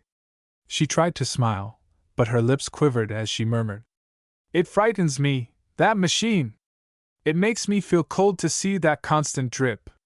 Then, returning to the idea which had struck her as the acme of human happiness, she said, "Say, do you not think that would be very nice? To work and have plenty to eat, to have a little home all to oneself, to bring up children and then die in one's bed? And not be beaten," added Claude gaily. "But I will promise never to beat you, Madame Gervaise, if you will agree to what I ask. I will promise also never to drink, because I love you too much. Come now, say yes." He lowered his voice and spoke with his lips close to her throat, while she, holding her basket in front of her, was making a path through the crowd of men. But she did not say no or shake her head as she had done. She glanced up at him with a half-tender smile, and seemed to rejoice in the assurance he gave that he did not drink. It was clear that she would have said yes if she had not sworn never to have anything more to do with men. Finally they reached the door and went out of the place, leaving it crowded to overflowing. The fumes of alcohol and the tipsy voices of the men carousing went out into the street with them. Émile Zola was heard accusing Father Colombe of cheating by not filling his glasses more than half full, and he proposed to his comrades to go in future to another place, where they could do much better and get more for their money. "Ah," said Gervaise, drawing a long breath when they stood on the sidewalk. "Here one can breathe again. Goodbye, Monsieur Claude, and many thanks for your politeness. I must hasten now." She moved on, but he took her hand and held it fast. "Go a little way with me. It will not be much farther for you. I must stop at my sister's before I go back to the shop." She yielded to his entreaties, and they walked slowly on together. He told her about his family. His mother, a tailoress, was the housekeeper. Twice she had been obliged to give up her work on account of trouble with her eyes. She was 62 on the 3rd of the last month. He was the youngest child. One of his sisters, Madame Lerat, a widow, 36 years old, was a flower maker and lived at Batignolles, in La Rue des Moines. The other, who was 30, had married a chain maker, a man by the name of Loreleux. It was to their rooms that he was now going. They lived in that great house on the left. He ate his dinner every night with them. It was an economy for them all. But he wanted to tell them now not to expect him that night, as he was invited to dine with a friend. Gervaise interrupted him suddenly. "Did I hear your friend call you Cadet Cassis?" "Yes. That is a name they have given me, because when they drag me into a wine shop it is Cassis I always take. I had as lief be called Cadet Cassis as Émile Zola, any time. I do not think Cadet Cassis so very bad," answered Gervaise, and she asked him about his work. How long should he be employed on the new hospital? "Oh," he answered, "there was never any lack of work. He had always more than he could do. He should remain in that shop at least a year, for he had yards and yards of gutters to make. Do you know," he said, "when I am up there I can see the Hotel Buncoeur. Yesterday you were at the window, and I waved my hand, but you did not see me." They by this time had turned into La Rue de la Gaudière. He stopped and looked up. "There is the house," he said, "and I was born only a few doors farther off. It is an enormous place." Gervaise looked up and down the façade. It was indeed enormous. The house was of 5 stories, with 15 windows on each floor. The blinds were black and with many of the slats broken, which gave an indescribable air of ruin and desolation to the place. 4 shops occupied the rez-de-chaussée. On the right of the door was a large room, occupied as a cookshop. On the left was a charcoal vendor, a thread and needle shop, and an establishment for the manufacture of umbrellas. The house appeared all the higher for the reason that on either side were 2 low buildings, squeezed close to it, and stood square, like a block of granite roughly hewn, against the blue sky. Totally without ornament, the house grimly suggested a prison. Gervaise looked at the entrance, an immense doorway which rose to the height of the 2nd story and made a deep passage, at the end of which was a large courtyard. In the center of this doorway, which was paved like the street, ran a gutter full of pale rose-colored water. "Come up," said Kuo. "They won't eat you." Gervais preferred to wait for him in the street, but she consented to go as far as the room of the concierge, which was within the porch, on the left. When she had reached this place, she again looked up. Within there were 6 floors, instead of 5, and 4 regular facades surrounded the vast square of the courtyard. The walls were gray, covered with patches of leprous yellow, stained by the dripping from the slate-covered roof. The wall had not even a molding to break its dull uniformity, only the gutters ran across it. The windows had neither shutters nor blinds but showed the panes of glass which were greenish and full of bubbles. Some were open, and from them hung checked mattresses and sheets to air. Lines were stretched in front of others, on which the family wash was hung to dry, men's shirts, women's chemises and children's breeches. There was a look as if the dwellers under that roof found their quarters too small and were oozing out at every crack and aperture. For the convenience of each facade there was a narrow, high doorway, from which a damp passage led to the rear, where were 4 staircases with iron railings. These each had one of the first 4 letters of the alphabet painted at the side. The rez-de-chaussée was divided into enormous workshops and lit by windows black with dust. The forge of a locksmith blazed in one. From another came the sound of a carpenter's plane, while near the doorway a pink stream from a dyeing establishment poured into the gutter. Pools of stagnant water stood in the courtyard, all littered with shavings and fragments of charcoal. A few pale tufts of grass struggled up between the flat stones, and the whole courtyard was lit but dimly. In the shade near the water faucet 3 small hens were pecking with the vain hope of finding a worm, and Gervais looked about her, amazed at the enormous place which seemed like a little world and as interested in the house as if it were a living creature. "Are you looking for anyone?" asked the concierge, coming to her door considerably puzzled. But the young woman explained that she was waiting for a friend and then turned back toward the street. As Kuo still delayed, she returned to the courtyard, finding in it a strange fascination. The house did not strike her as especially ugly.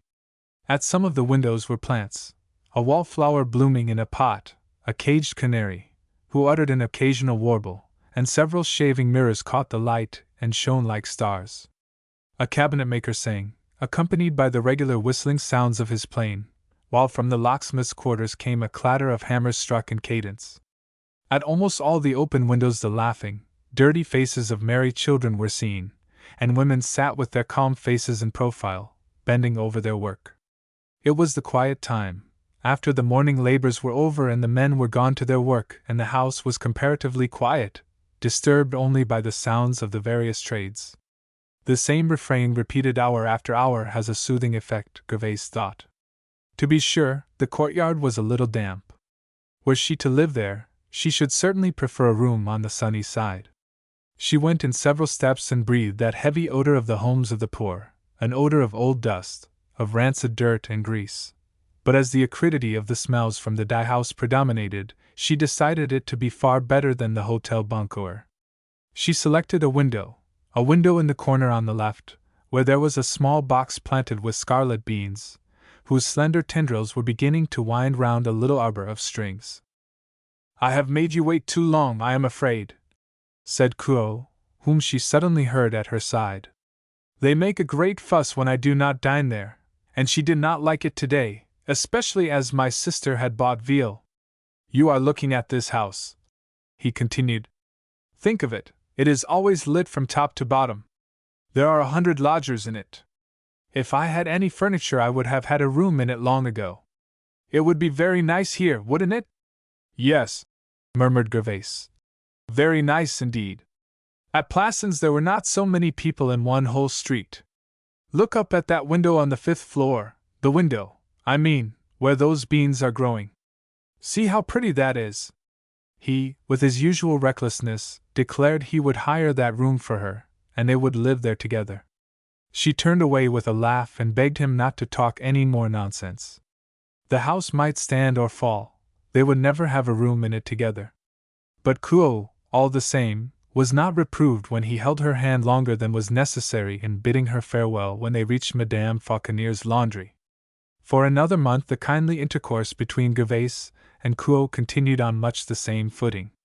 He thought her wonderfully courageous, declared she was killing herself with hard work all day and sitting up half the night to sew for the children. She was not like the women he had known.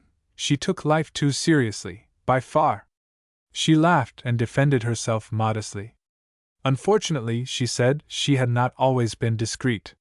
She alluded to her first confinement when she was not more than 14 and to the bottles of anisette she had emptied with her mother, but she had learned much from experience, she said. He was mistaken, however, in thinking she was persevering and strong. She was, on the contrary, very weak and too easily influenced, as she had discovered to her cost.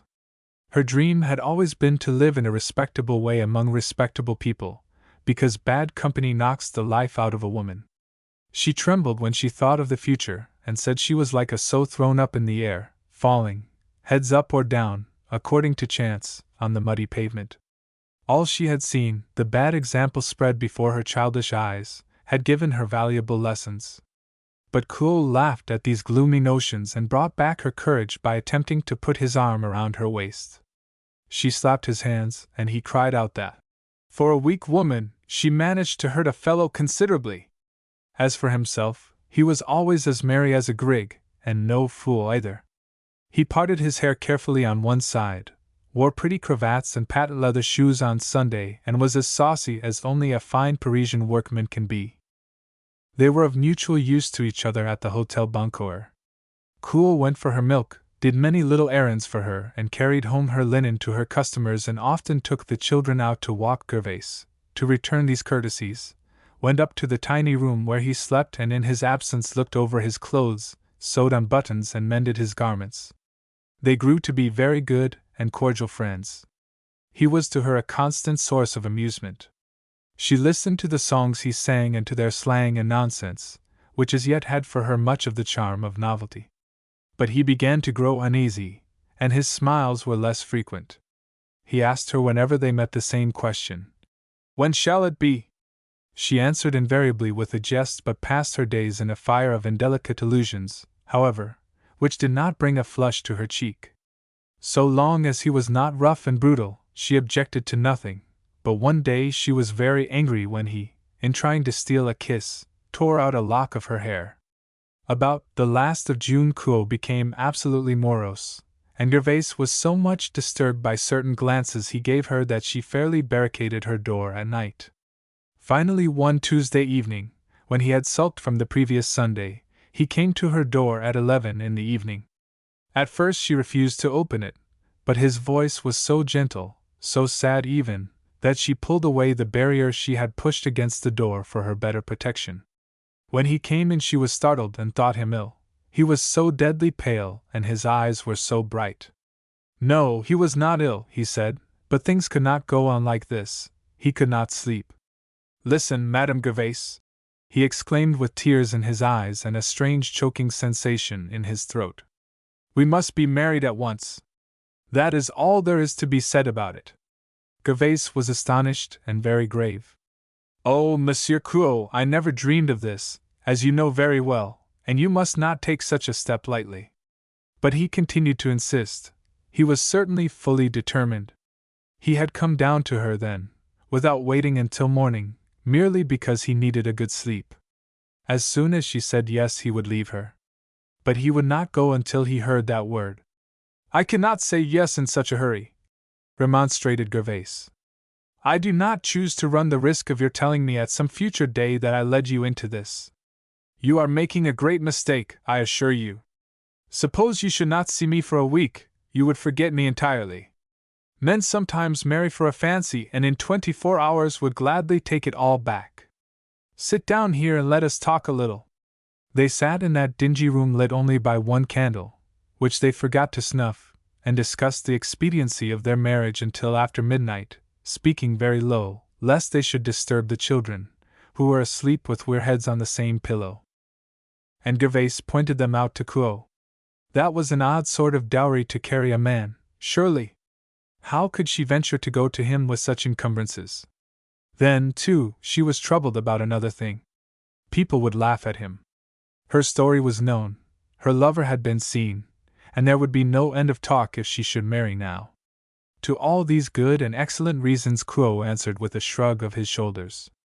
What did he care for talk and gossip? He never meddled with the affairs of others. Why should they meddle with his?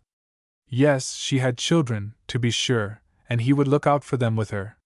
He had never seen a woman in his life who was so good and so courageous and patient. Besides, that had nothing to do with it. Had she been ugly and lazy, with a dozen dirty children, he would have wanted her, and only her. Yes, he continued, tapping her on the knee, you are the woman I want, and none other. You have nothing to say against that, I suppose? Gervais melted by degrees. Her resolution forsook her, and a weakness of her heart and her senses overwhelmed her in the face of this brutal passion. She ventured only a timid objection or two. Her hands lay loosely folded on her knees, while her face was very gentle and sweet. Through the open window came the soft air of a fair June night. The candle flickered in the wind. From the street came the sobs of a child, the child of a drunken man who was lying just in front of the door in the street. From a long distance the breeze brought the notes of a violin playing at a restaurant for some late marriage festival. A delicate strain it was, too, clear and sweet as musical glasses. Kuo, seeing that the young woman had exhausted all her arguments, snatched her hands and drew her toward him. She was in one of those moods which she so much distrusted, when she could refuse no one anything. But the young man did not understand this, and he contented himself with simply holding her hands closely in his. You say yes, do you not? He asked. How you tease, she replied. You wish it, well then, yes. Heaven grant that the day will not come when you will be sorry for it. He started up, lifting her from her feet, and kissed her loudly. He glanced at the children. Hush, he said. We must not wake the boys. Good night. And he went out of the room. Gervais, trembling from head to foot, sat for a full hour on the side of her bed without undressing. She was profoundly touched and thought Kuo very honest and very kind. The tipsy man in the street uttered a groan like that of a wild beast, and the notes of the violin had ceased. The next evening Kuo urged Gervais to go with him to call on his sister. But the young woman shrank with ardent fear from this visit to the Lorilleuxs. She saw perfectly well that her lover stood in dread of these people. He was in no way dependent on this sister, who was not the eldest either. Mother Kuo would gladly give her consent, for she had never been known to contradict her son. In the family, however, the Lorilleuxs were supposed to earn 10 francs per day, and this gave them great weight. Kuo would never venture to marry unless they agreed to accept his wife. I have told them about you, he said. Gervais, good heavens, what a baby you are! Come there tonight with me, you will find my sister a little stiff, and Lorilleux is none too amiable. The truth is they are much vexed, because, you see, if I marry I shall no longer dine with them, and that is their great economy. But that makes no odds, they won't put you out of doors. Do what I ask, for it is absolutely necessary. These words frightened Gervais nearly out of her wits. One Saturday evening, however, she consented. Kuo came for her at 8:30. She was all ready, wearing a black dress, a shawl with printed palm leaves in yellow and a white cap with fluted ruffles. She had saved 7 francs for the shawl and 2 francs 50 centimes for the cap. The dress was an old one, cleaned and made over. They expect you, said Kuo as they walked along the street. And they have become accustomed to the idea of seeing me married. They are really quite amiable tonight. Then, too, if you have never seen a gold chain made you will be much amused in watching it. They have an order for Monday. And have they gold in these rooms? Asked Gervais. I should say so. It is on the walls, on the floors, everywhere. By this time they had reached the door and had entered the courtyard. The Lorilleuxs lived on the 6th floor, staircase B. Kuo told her with a laugh to keep tight hold of the iron railing and not let it go. She looked up, half shutting her eyes, and gasped as she saw the height to which the staircase wound. The last gas burner, higher up, looked like a star trembling in a black sky, while 2 others on alternate floors cast long, slanting rays down the interminable stairs. Aha! Cried the young man as they stopped a moment on the 2nd landing. I smell onion soup, Somebody has evidently been eating onion soup about here, and it smells good too. It is true. Staircase B, dirty and greasy, both steps and railing with plastering knocked off and showing the laths beneath, was permeated with the smell of cooking. From each landing ran narrow corridors, and on either side were half-open doors painted yellow and black, with finger marks about the lock and handles, and through the open window came the damp, disgusting smell of sinks and sewers mingling with the odor of onions. Up to the 6th floor came the noises from the rez-de-chaussée, the rattling of dishes being washed, the scraping of saucepans, and all that sort of thing. On one floor Gervais saw through an open door on which were the words designer and draftsman in large letters 2 men seated at a table covered with a varnished cloth. They were disputing violently amid thick clouds of smoke from their pipes. The 2nd and 3rd floors were the quietest. Here through the open doors came the sound of a cradle rocking, the wail of a baby, a woman's voice, the rattle of a spoon against a cup. On one door she read a placard, Madame Gaudrin, Carter, on the next M. Madinier, manufacturer of boxes. On the 4th there was a great quarrel going on, blows and oaths, which did not prevent the neighbors opposite from playing cards with their door wide open for the benefit of the air. When Gervais reached the 5th floor she was out of breath. Such innumerable stairs were a novelty to her. These winding railings made her dizzy. One family had taken possession of the landing. The father was washing plates in a small earthen pan near the sink, while the mother was scrubbing the baby before putting it to sleep. Kuo laughingly bade Gervais keep up her courage, and at last they reached the top, and she looked around to see whence came the clear, shrill voice which she had heard above all other sounds ever since her foot touched the first stair. It was a little old woman who sang as she worked, and her work was dressing dolls at 3 cents apiece. Gervais clung to the railing, all out of breath, and looked down into the depths below. The gas burner now looked like a star at the bottom of a deep well.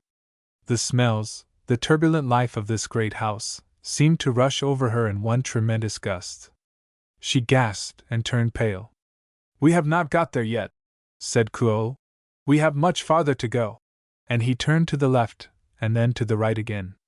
The corridor stretched out before them, faintly lit by an occasional gas burner. A succession of doors, like those of a prison or a convent, continued to appear, nearly all wide open, showing the sordid interiors.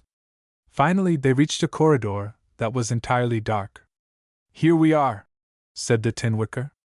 "Isn't it a journey? Look out for 3 steps. Hold on to the wall."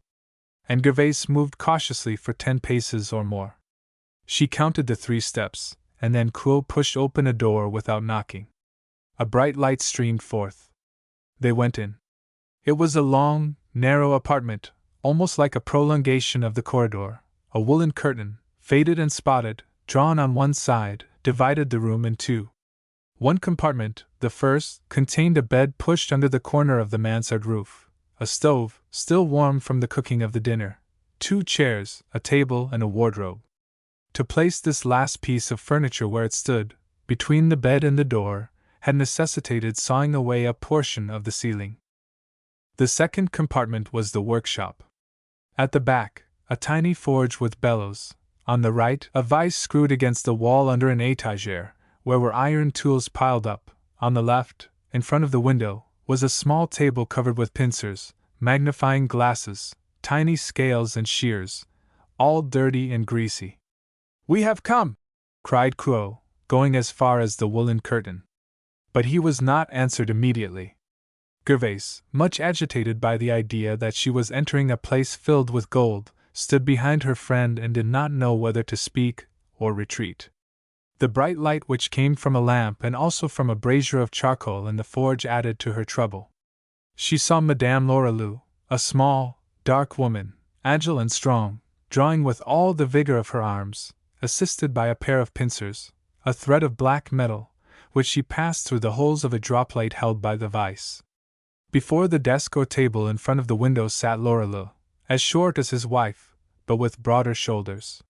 He was managing a tiny pair of pincers and doing some work so delicate that it was almost imperceptible. It was he who first looked up and lifted his head with its scanty yellow hair. His face was the color of old wax, was long and had an expression of physical suffering. "Ah, it is you, is it? Well, well. But we are in a hurry, you understand. We have an order to fill. Don't come into the workroom. Remain in the chamber." And he returned to his work. His face was reflected in a bowl filled with water, through which the lamp sent on his work a circle of the brightest possible light. "Find chairs for yourselves," cried Madame Lorilleux. "This is the lady, I suppose?" "Very well! Very well!" She rolled up her wire and carried it to the forge, and then she fanned the coals a little to quicken the heat. Kuo found 2 chairs and made Gervais seat herself near the curtain. The room was so narrow that he could not sit beside her, so he placed his chair a little behind and leaned over her to give her the information he deemed desirable. Gervais, astonished by the strange reception given her by these people and uncomfortable under their sidelong glances, had a buzzing in her ears which prevented her from hearing what was said. She thought the woman very old-looking for her 30 years and also extremely untidy, with her hair tumbling over her shoulders and her dirty camisole.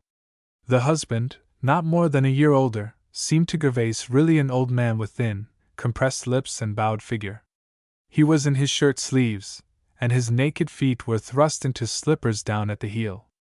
She was infinitely astonished at the smallness of the atelier, at the blackened walls and at the terrible heat. Tiny drops bedewed the waxed forehead of Lorilleux himself, while Madame Lorilleux threw off her sack and stood in bare arms and chemise half slipped off. "And the gold?" asked Gervais softly. Her eager eyes searched the corners, hoping to discover amid all the dirt something of the splendor of which she had dreamed. But Kuo laughed. "Gold?" he said. "Look! Here it is, and here again, at your feet." He pointed in succession to the fine thread with which his sister was busy and at another package of wire hung against the wall near the vise. Then, falling down on his hands and knees, he gathered up from the floor, on the tip of his moistened finger, several tiny specks which looked like needle points. Gervais cried out, "That surely is not gold! That black metal which looks precisely like iron!" Her lover laughed and explained to her the details of the manufacture in which his brother-in-law was engaged.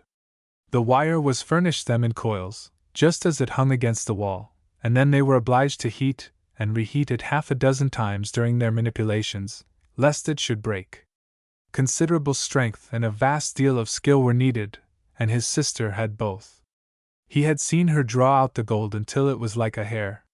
She would never let her husband do it because he always had a cough. All this time Lorilleux was watching Gervais stealthily, and after a violent fit of coughing he said with an air as if he were speaking to himself, "I make columns." "Yes," said Kuo in an explanatory voice. "There are 4 different kinds of chains, and his style is called a column." Lorilleux uttered a little grunt of satisfaction, all the time at work, with the tiny pincers held between very dirty nails.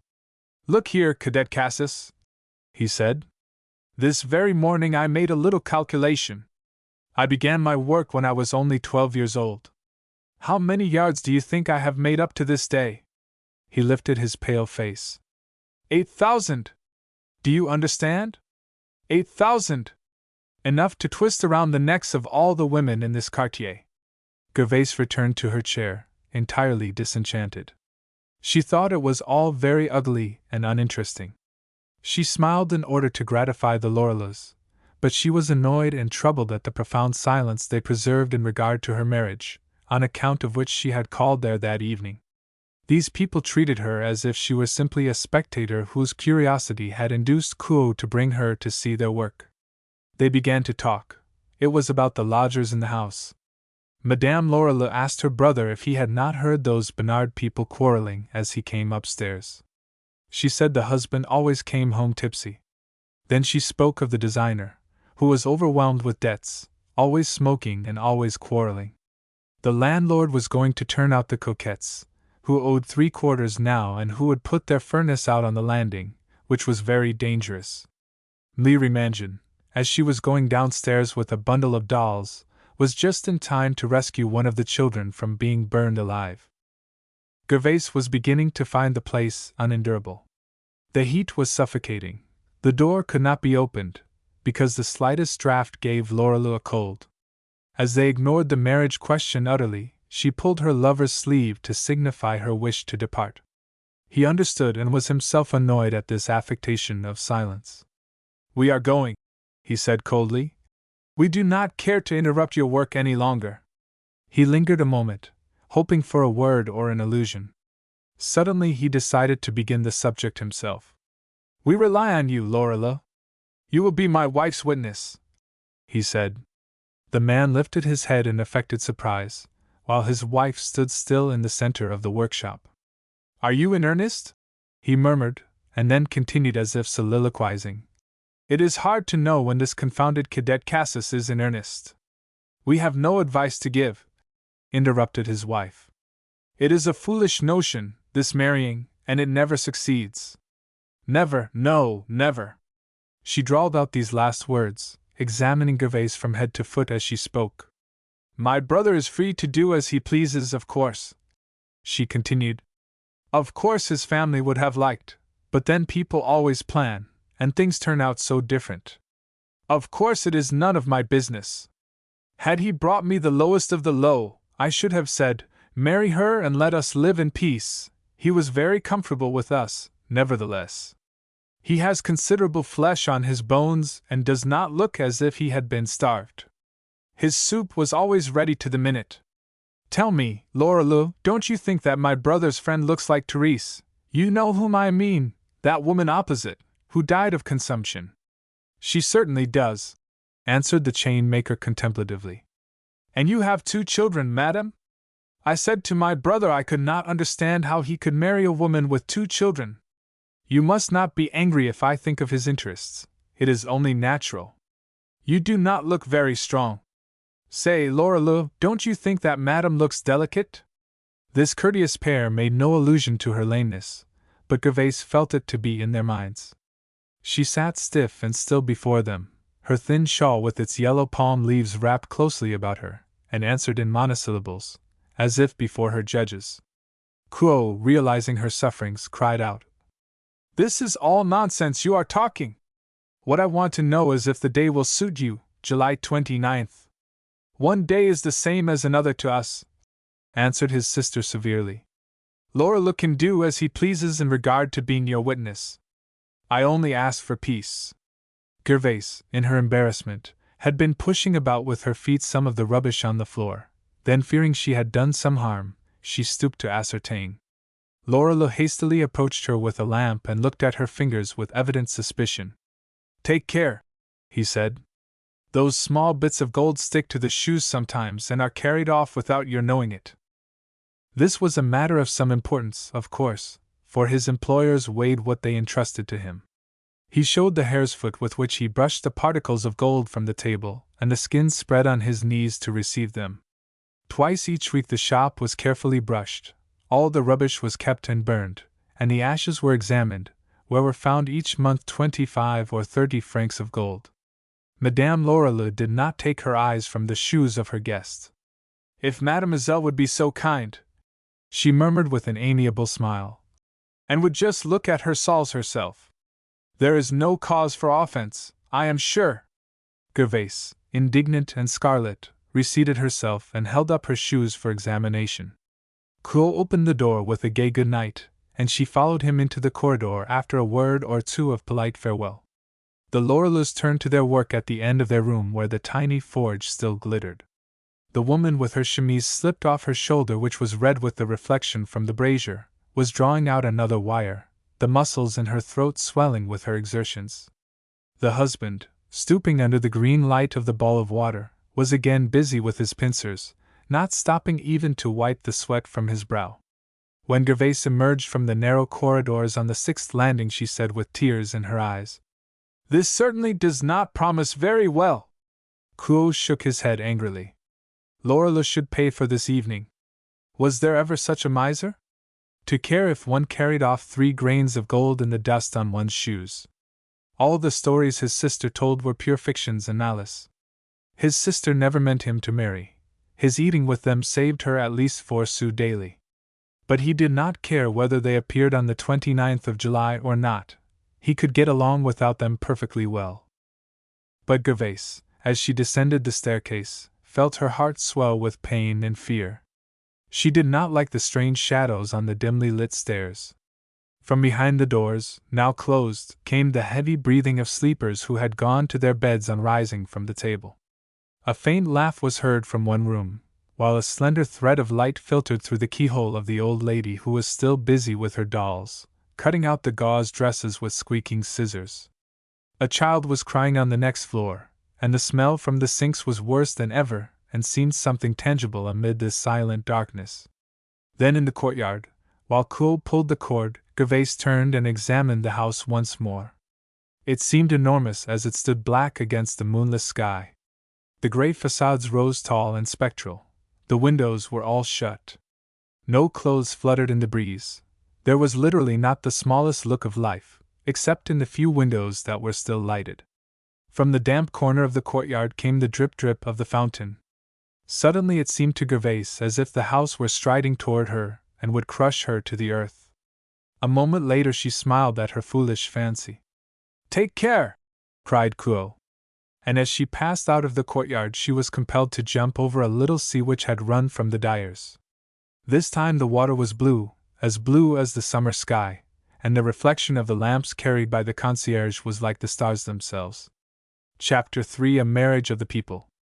Gervais did not care for any great wedding. Why should they spend their money so foolishly? Then, too, she felt a little ashamed and did not care to parade their marriage before the whole quartier. But Kuo objected. It would never do not to have some festivities, a little drive and a supper, perhaps, at a restaurant. He would ask for nothing more. He vowed that no one should drink too much and finally obtained the young woman's consent and organized a picnic at 5 francs per head at the Moulin d'Argent, Boulevard de la Chapelle. He was a small wine merchant who had a garden back of his restaurant. He made out a list. Among others appeared the names of 2 of his comrades, Bibi Lagrelade and Mies Spots. It was true that Mies Spots crooked at his elbow, but he was so deliciously funny that he was always invited to picnics. Gervais said she, in her turn, would bring her employer, Madame Fauconnier. All told, there would be 15 at the table. That was quite enough. Now, as Kuo was literally penniless, he borrowed 50 francs from his employer. He first bought his wedding ring. It cost 12 francs out of the shop, but his brother-in-law purchased it for him for 9 at the factory. He then ordered an overcoat, pantaloons and vest from a tailor to whom he paid 25 francs on account. His patent leather shoes and his bolivar could last a while longer.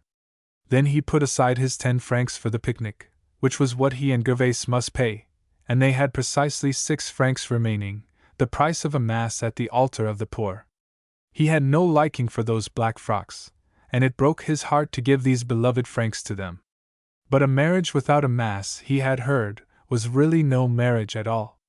He went to the church to see if he could not drive a better bargain, and for an hour he fought with a stout little priest in a dirty soutane who, finally declaring that God could never bless such a union, agreed that the mass should cost only 5 francs.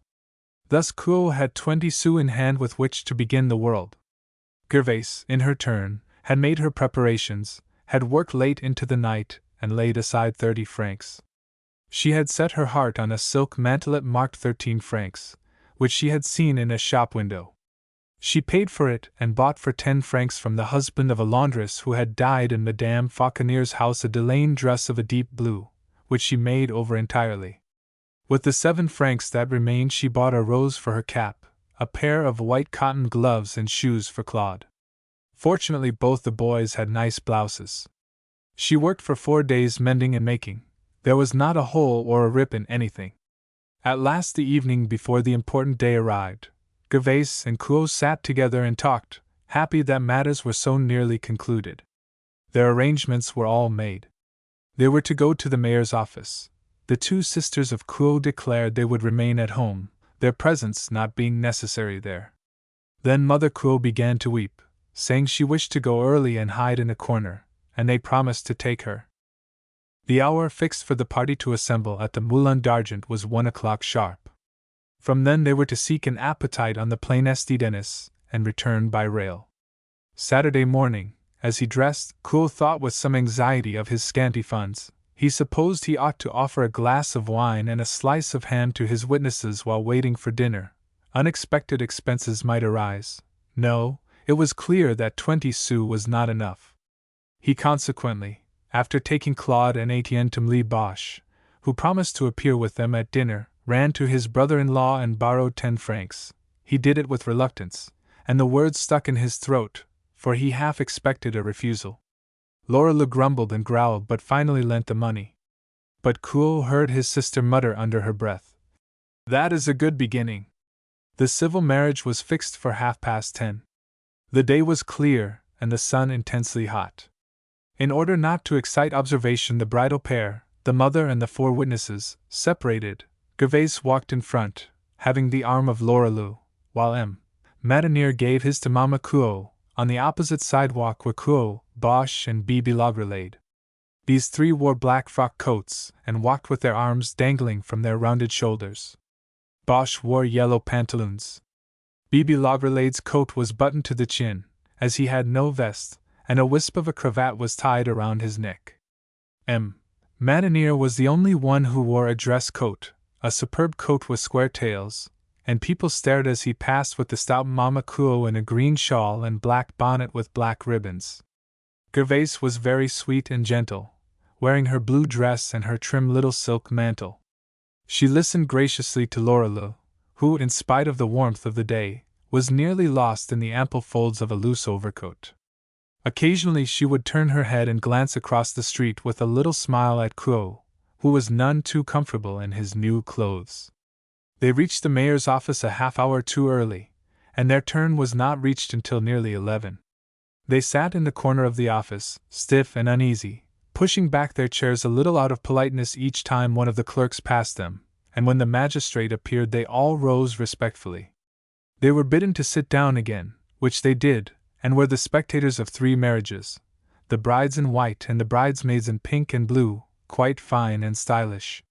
When their own turn came, Bibi Lagrelade had disappeared, and Bosch hunted him up in the square, where he had gone to smoke a pipe. All the forms were so quickly completed that the party looked at each other in dismay, feeling as if they had been defrauded of half the ceremony. Gervais listened with tears in her eyes, and the old lady wept audibly. Then they turned to the register and wrote their names in big, crooked letters, all but the newly made husband, who, not being able to write, contented himself with making a cross. Then the clerk handed the certificate to Kuo. He, admonished by a touch of his wife's elbow, presented him with 5 sous. It was quite a long walk from the mayor's office to the church. The men stopped midway to take a glass of beer, and Gervais and Mama Kuo drank some cassis with water. There was not a particle of shade, for the sun was directly above their heads. The beadle awaited them in the empty church. He hurried them toward a small chapel, asking them indignantly if they were not ashamed to mock at religion by coming so late.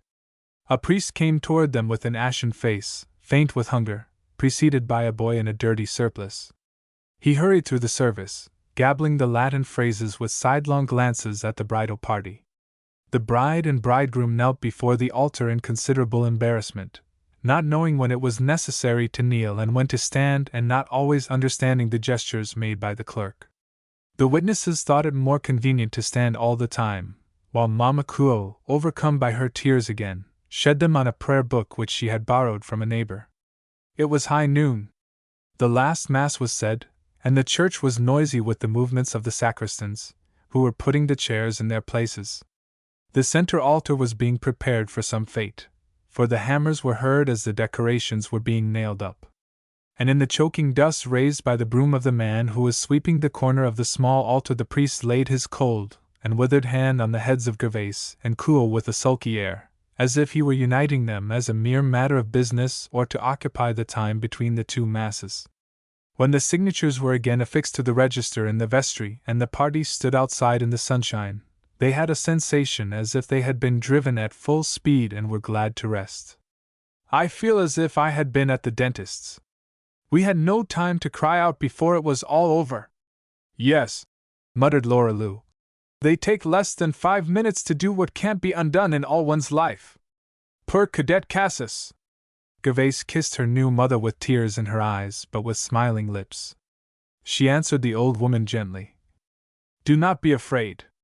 I will do my best to make him happy. If things turn out ill, it shall not be my fault. The party went at once to the Moulin d'Argent. Kuo now walked with his wife some little distance in advance of the others. They whispered and laughed together, and seemed to see neither the people nor the houses nor anything that was going on about them. At the restaurant, Kuo ordered at once some bread and ham. Then, seeing that Bosch and Bibi Lagrelade were really hungry, he ordered more wine and more meat. His mother could eat nothing, and Gervais, who was dying of thirst, drank glass after glass of water barely reddened with wine. This is my affair, said Kuo, going to the counter where he paid 4 francs 5 sous. The guests began to arrive. Madame Fauconnier, stout and handsome, was the first. She wore a percale gown, ecru ground with bright figures, a rose-colored cravat, and a bonnet laden with flowers. Then came Lee Remangin in her scanty black dress, which seemed so entirely a part of herself that it was doubtful if she laid it aside at night. The Gaudron household followed.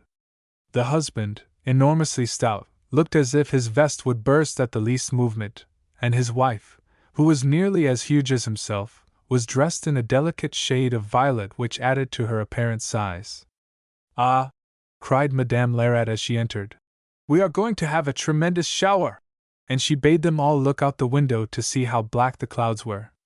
Madame Lerat, Coupeau's eldest sister, was a tall, thin woman, very masculine in appearance and talking through her nose, wearing a puce-colored dress that was much too loose for her. It was profusely trimmed with fringe, which made her look like a lean dog just coming out of the water. She brandished an umbrella as she talked, as if it had been a walking stick. As she kissed Gervais, she said, You have no idea how the wind blows, and it is as hot as a blast from a furnace. Everybody at once declared they had felt the storm coming all the morning. 3 days of extreme heat, someone said, always ended in a gust. It will blow over, said Kuo with an air of confidence. But I wish my sister would come, all the same. Madame Lorilleux, in fact, was very late. Madame Lerat had called for her, but she had not then begun to dress. And, said the widow in her brother's ear, you never saw anything like the temper she was in. They waited another half-hour. The sky was growing blacker and blacker. Clouds of dust were rising along the street, and down came the rain. And it was in the first shower that Madame Lorilleux arrived, out of temper and out of breath, struggling with her umbrella, which she could not close. I had 10 minds, she exclaimed, to turn back. I wanted you to wait until next Saturday. I knew it would rain today, I was certain of it. Kuo tried to calm her, but she quickly snubbed him. Was it he, she would like to know, who was to pay for her dress if it were spoiled? She wore black silk, so tight that the buttonholes were burst out, and it showed white on the shoulders, while the skirt was so scant that she could not take a long step. The other women, however, looked at her silk with envy. She took no notice of Gervais, who sat by the side of her mother-in-law. She called to Lorilleux and with his aid carefully wiped every drop of rain from her dress with her handkerchief. Meanwhile the shower ceased abruptly, but the storm was evidently not over, for sharp flashes of lightning darted through the black clouds. Suddenly the rain poured down again. The men stood in front of the door with their hands in their pockets, dismally contemplating the scene. The women crouched together with their hands over their eyes. They were in such terror they could not talk. When the thunder was heard farther off, they all plucked up their spirits and became impatient, but a fine rain was falling that looked interminable. What are we to do? Cried Madame Lorilleux crossly. Then Mile Remangin timidly observed that the sun perhaps would soon be out, and they might yet go into the country. Upon this there was one general shout of derision. Nice walking it would be! And how pleasant the grass would be to sit upon! Something must be done, however, to get rid of the time until dinner. Bibi Lagrelade proposed cards. Madame Lerat suggested storytelling. To each proposition 1,000 objections were offered. Finally, when Lorilleux proposed that the party should visit the tomb of Abelard and Heloise, his wife's indignation burst forth. She had dressed in her best only to be drenched in the rain, and to spend the day in a wine shop, it seemed. She had had enough of the whole thing and she would go home. Clo and Lorelei held the door, she exclaiming violently. Let me go! I tell you I will go! Her husband having induced her to listen to reason, Clo went to Gervais, who was calmly conversing with her mother-in-law and Madame Fauconnier. Have you nothing to propose?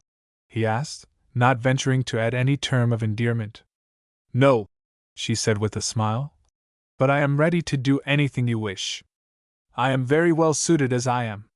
Her face was indeed as sunny as a morning in May. She spoke to everyone kindly and sympathetically. During the storm she had sat with her eyes riveted on the clouds, as if by the light of those lurid flashes she was reading the solemn book of the future. Madinier had proposed nothing. He stood leaning against the counter with a pompous air. He spat upon the ground, wiped his mouth with the back of his hand and rolled his eyes about. We could go to the Musée du Louvre, I suppose?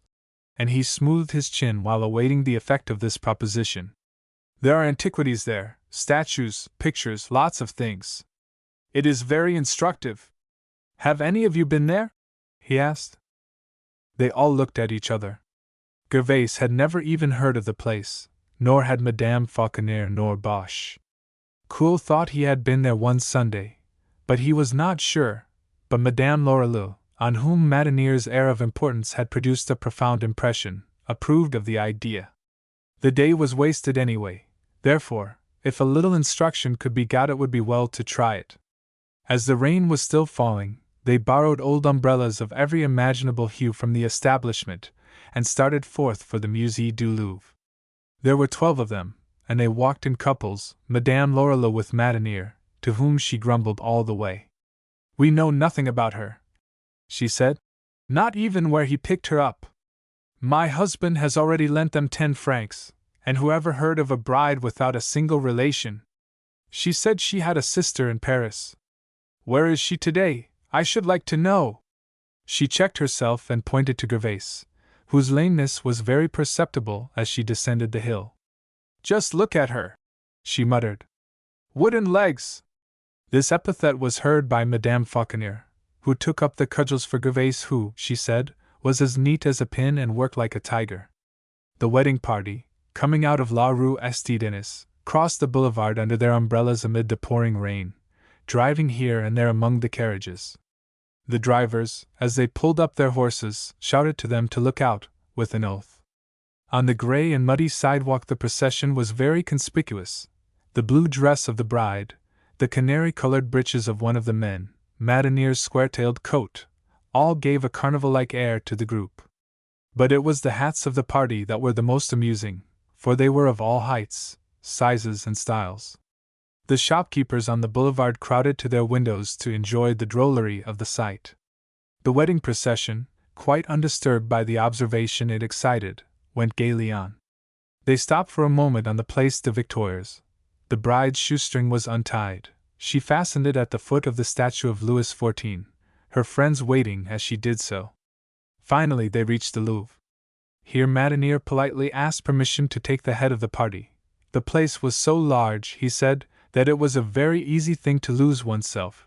He knew the prettiest rooms and the things best worth seeing, because he had often been there with an artist, a very intelligent fellow, from whom a great manufacturer of pasteboard boxes bought pictures.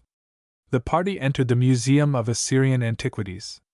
They shivered and walked about, examining the colossal statues, the gods in black marble, strange beasts and monstrosities, half cats and half women. This was not amusing, and an inscription in Phoenician characters appalled them. Who on earth had ever read such stuff as that? It was meaningless nonsense. But Madinier shouted to them from the stairs. Come on! That is nothing! Much more interesting things up here, I assure you! The severe nudity of the great staircase cast a gloom over their spirits.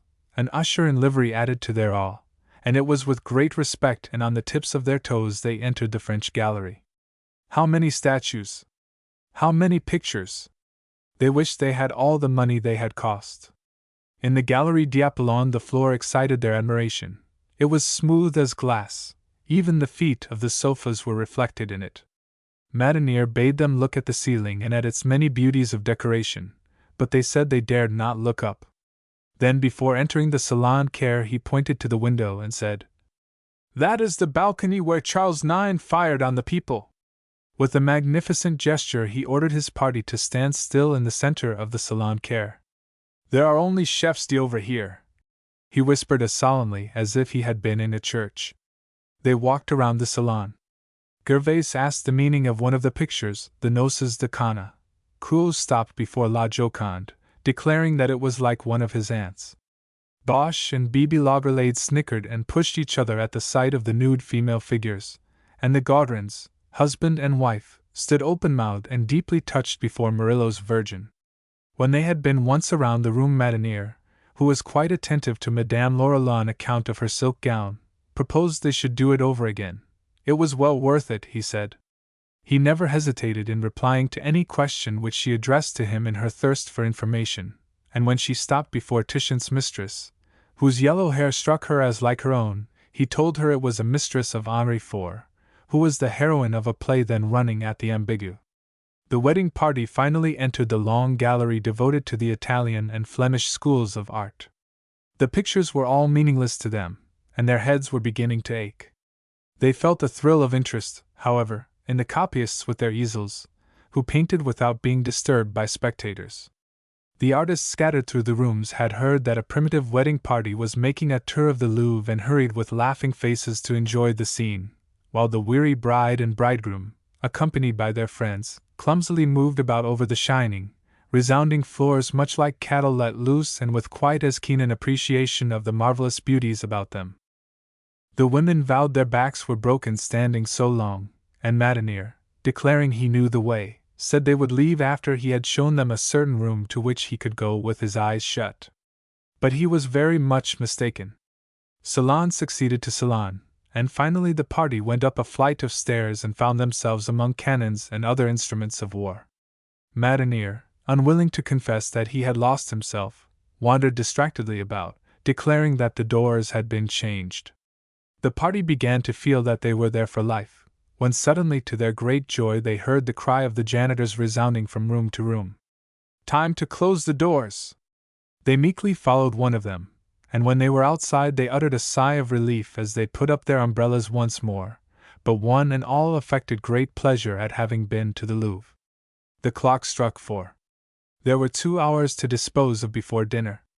The women would have liked to rest, but the men were more energetic and proposed another walk, during which so tremendous a shower fell that umbrellas were useless and dresses were irretrievably ruined. Then Madinier suggested that they should ascend the column on the Place Vendôme. "It is not a bad idea," cried the men. And the procession began the ascent of the spiral staircase, which Bosch said was so old that he could feel it shake. This terrified the ladies, who uttered little shrieks, but Coul said nothing. His arm was around his wife's waist, and just as they emerged upon the platform he kissed her. "Upon my word!" cried Madame Laurelou, much scandalized.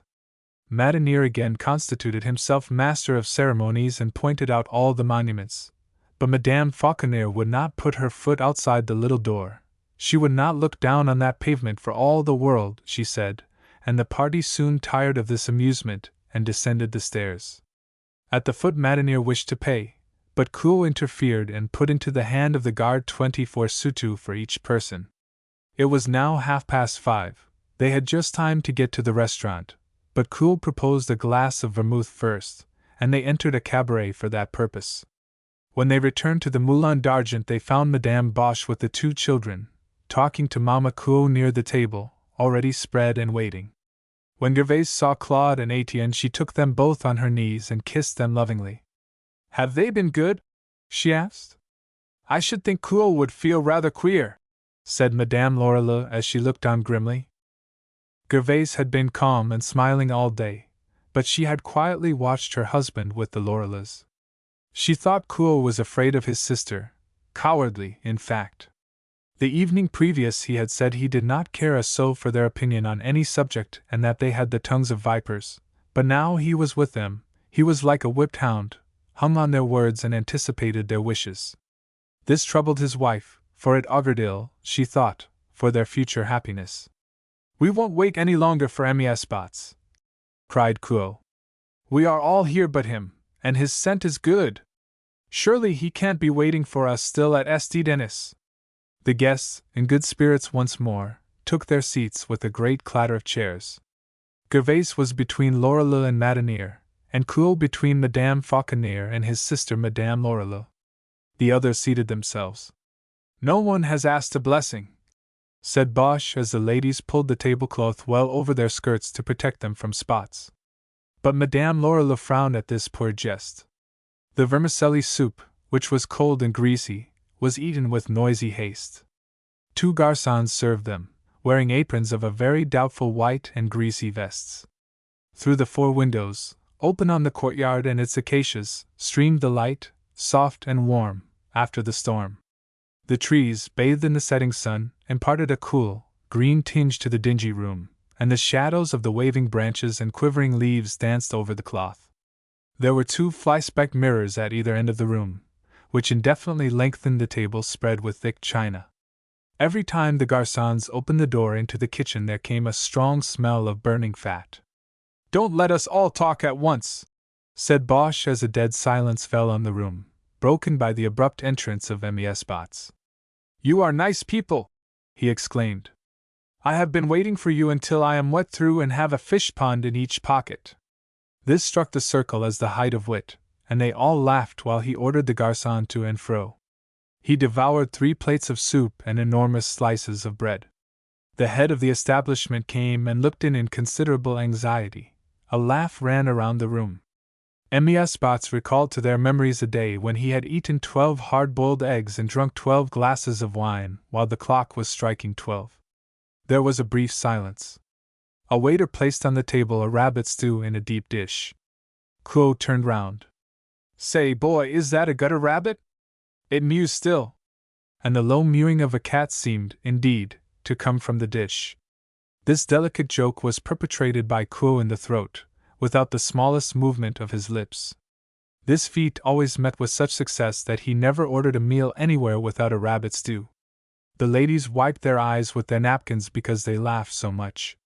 Madame Fauconnier begged for the head, she adored the head, and Bosch asked especially for onions.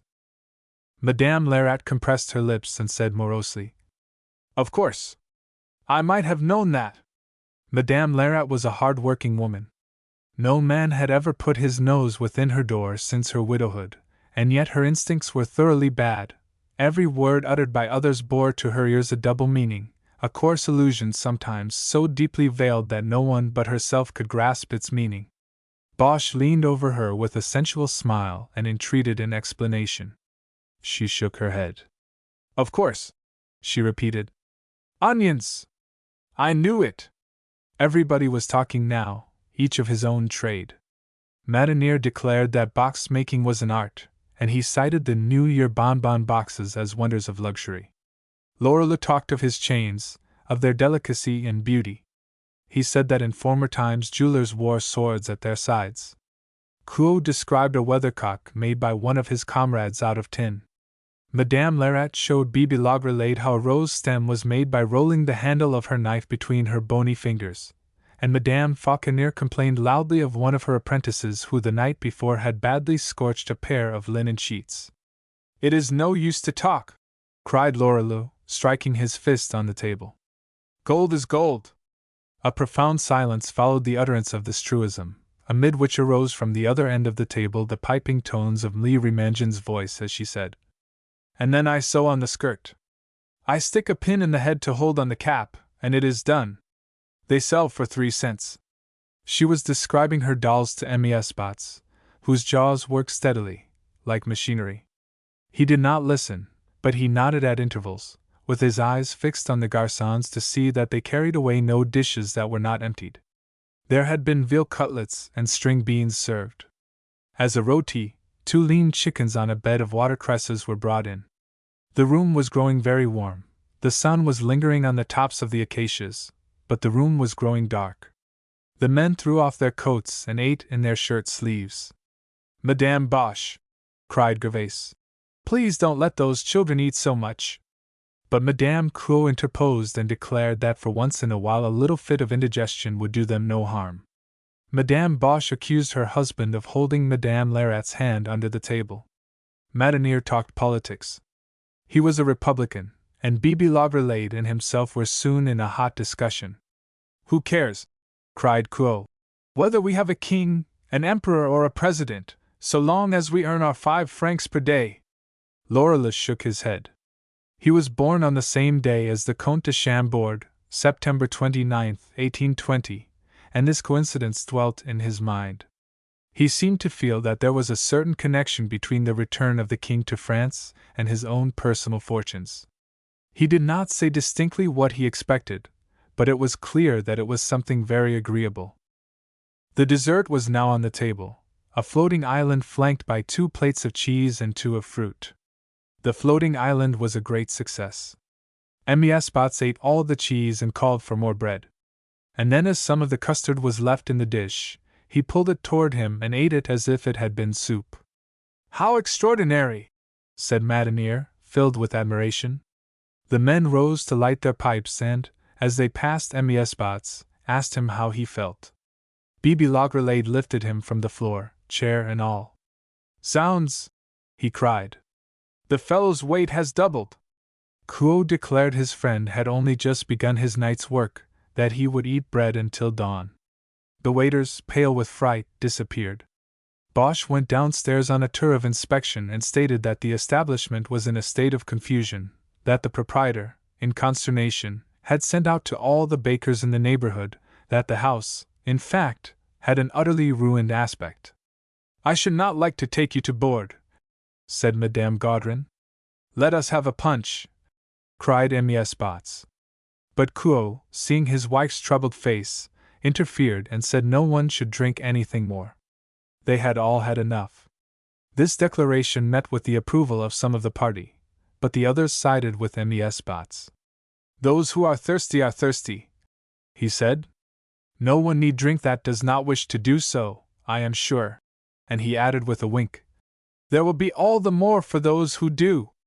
Then Kuo said they would settle the account, and his friend could do as he pleased afterward. Alas! Mies Botts could produce only 3 francs. He had changed his 5-franc piece, and the remainder had melted away somehow on the road from St. Denis. He handed over the 3 francs, and Kuo, greatly indignant, borrowed the other 2 from his brother-in-law, who gave the money secretly, being afraid of his wife. Madanier had taken a plate. The ladies each laid down their 5 francs quietly and timidly, and then the men retreated to the other end of the room and counted up the amount, and each man added to his subscription 5 sous for the garçon. But when Madanier sent for the proprietor, the little assembly were shocked at hearing him say that this was not all. There were extras. As this was received with exclamations of rage, he went into explanations. He had furnished 25 liters of wine instead of 20, as he agreed. The floating island was an addition, on seeing that the dessert was somewhat scanty, whereupon ensued a formidable quarrel. Kuo declared he would not pay a sou of the extras. "There is your money," he said. "Take it, and never again will one of us step a foot under your roof." "I want 6 francs more," muttered the man. The women gathered about in great indignation. Not a centime would they give, they declared. Madame Fauconnier had had a wretched dinner. She said she could have had a better one at home for 40 sous. Such arrangements always turned out badly, and Madame Gaudrin declared aloud that if people wanted their friends at their weddings they usually invited them out and out. Gervaise took refuge with her mother-in-law in a distant window, feeling heartily ashamed of the whole scene.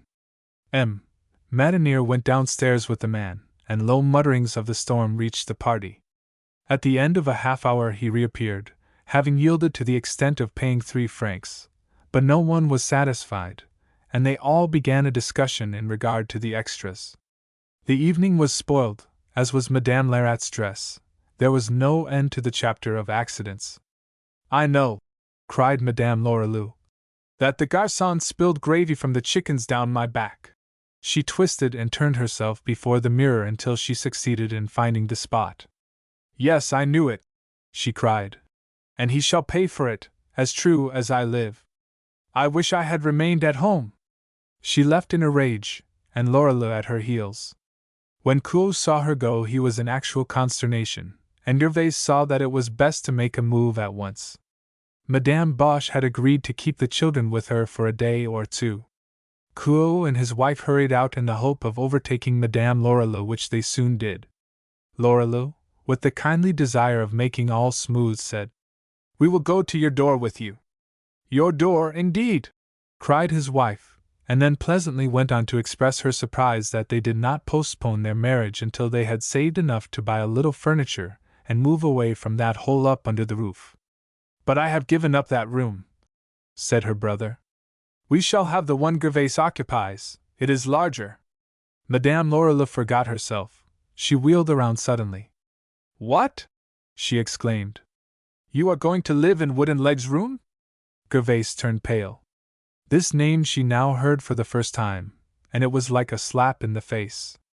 She heard much more in her sister-in-law's exclamation than met the ear. That room to which allusion was made was the one where she had lived with Lantier for a whole month, where she had wept such bitter tears, but Kuo did not understand that. He was only wounded by the name applied to his wife.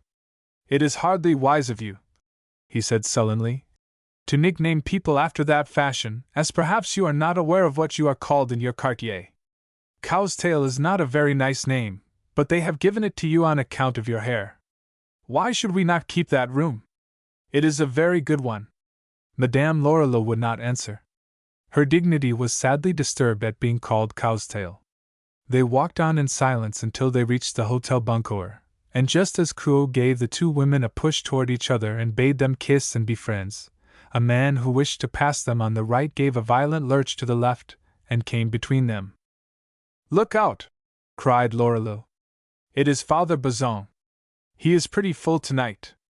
Gervais, in great terror, flew toward the door. Father Bazin was a man of 50. His clothes were covered with mud where he had fallen in the street. "You need not be afraid," continued Lorilleux. "He will do you no harm. He is a neighbor of ours, the third room on the left in our corridor." But Father Bazin was talking to Gervais. "I am not going to eat you, little one," he said.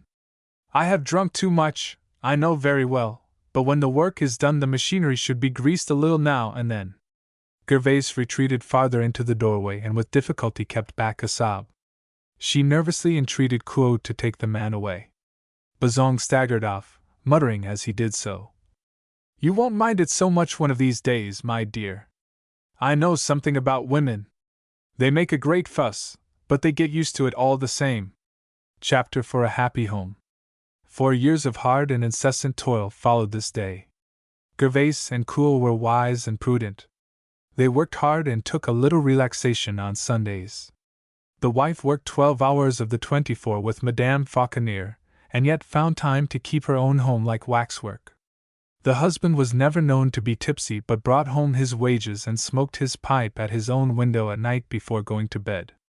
They were the bright and shining lights, the good example of the whole quartier, and as they made jointly about 9 francs per day, it was easy to see they were putting by money. But in the first few months of their married life they were obliged to trim their sails closely, and had some trouble to make both ends meet. They took a great dislike to the Hotel Buncoer. They longed for a home of their own with their own furniture. They estimated the cost over and over again and decided that for 350 francs they could venture, but they had little hope of saving such a sum in less than 2 years, when a stroke of good luck befell them. An old gentleman in Plassans sent for Claude to place him at school. He was a very eccentric old gentleman, fond of pictures and art. Claude was a great expense to his mother, and when Etienne alone was at home they saved the 350 francs in 7 months. The day they purchased their furniture they took a long and happy walk together, for it was an important step they had taken, important not only in their own eyes but in those of the people around them. For 2 months they had been looking for an apartment. They wished, of all things, to take one in the old house where Madame Lorilleux lived, but there was not one single room to be rented, and they were compelled to relinquish the idea. Gervais was reconciled to this more easily, since she did not care to be thrown in any closer contact with the Lorilleuxs. They looked further. It was essential that Gervais should be near her friend and employer Madame Fauconnier, and they finally succeeded in their search and were indeed in wonderful luck, for they obtained a large room with a kitchen and tiny bedroom just opposite the establishment of the laundress. It was a small house, 2 stories, with one steep staircase, and was divided into 2 lodgings, the one on the right, the other on the left, while the lower floor was occupied by a carriage maker. Gervaise was delighted. It seemed to her that she was once more in the country, no neighbors, no gossip, no interference, and from the place where she stood and ironed all day at Madame Fauconier's she could see the windows of her own room. They moved in the month of April. Gervaise was then near her confinement, but it was she who cleaned and put in order her new home. Every penny as of consequence, she said with pride, now that they would soon have another mouth to feed. She rubbed her furniture, which was of old mahogany, good, but second-hand, until it shone like glass and was quite broken-hearted when she discovered a scratch. She held her breath if she knocked it when sweeping. The commode was her especial pride. It was so dignified and stately. Her pet dream, which, however, she kept to herself, was someday to have a clock to put in the center of the marble slab. If there had not been a baby in prospect she would have purchased this much-coveted article at once, but she sighed and dismissed the thought. Etienne's bed was placed in the tiny room, almost a closet, and there was room for the cradle by its side. The kitchen was about as big as one's hand and very dark, but by leaving the door open one could see pretty well, and as Gervaise had no big dinners to get she managed comfortably. The large room was her pride. In the morning the white curtains of the alcove were drawn, and the bedroom was transformed into a lovely dining room, with its table in the middle, the commode and a wardrobe opposite each other. A tiny stove kept them warm in cold weather for 7 sous per day. Clouot ornamented the walls with several engravings, one of a Marshal of France on a spirited steed, with his baton in his hand. Above the commode were the photographs of the family, arranged in 2 lines, with an antique china Benetier between. On the corners of the commode a bust of Pascal faced another of Berenger, one grave, the other smiling. It was, indeed, a fair and pleasant home. "How much do you think we pay here?" Gervaise would ask of each new visitor. And when too high an estimate was given she was charmed.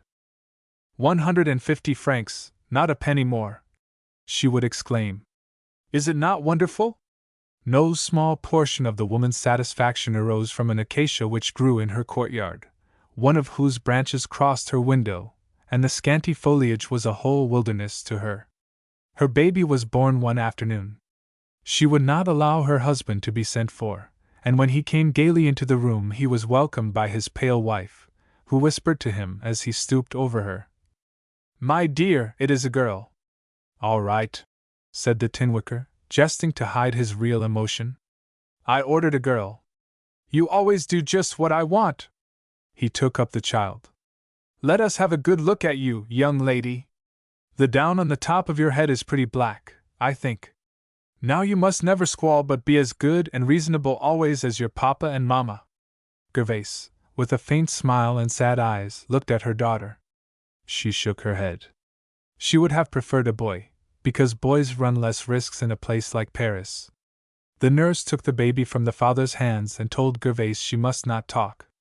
Clouot said he must go and tell his mother and sister the news, but he was famished and must eat something first.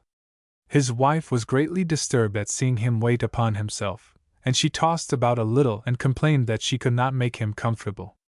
"You must be quiet," said the nurse again. "It is lucky you are here, or she would be up and cutting my bread for me," said Clouot. He finally set forth to announce the news to his family, and returned in an hour with them all. The Lorilleuxs, under the influence of the prosperity of their brother and his wife, had become extremely amiable toward them and only lifted their eyebrows in a significant sort of way, as much as to say that they could tell something if they pleased. "You must not talk, you understand," said Clouot.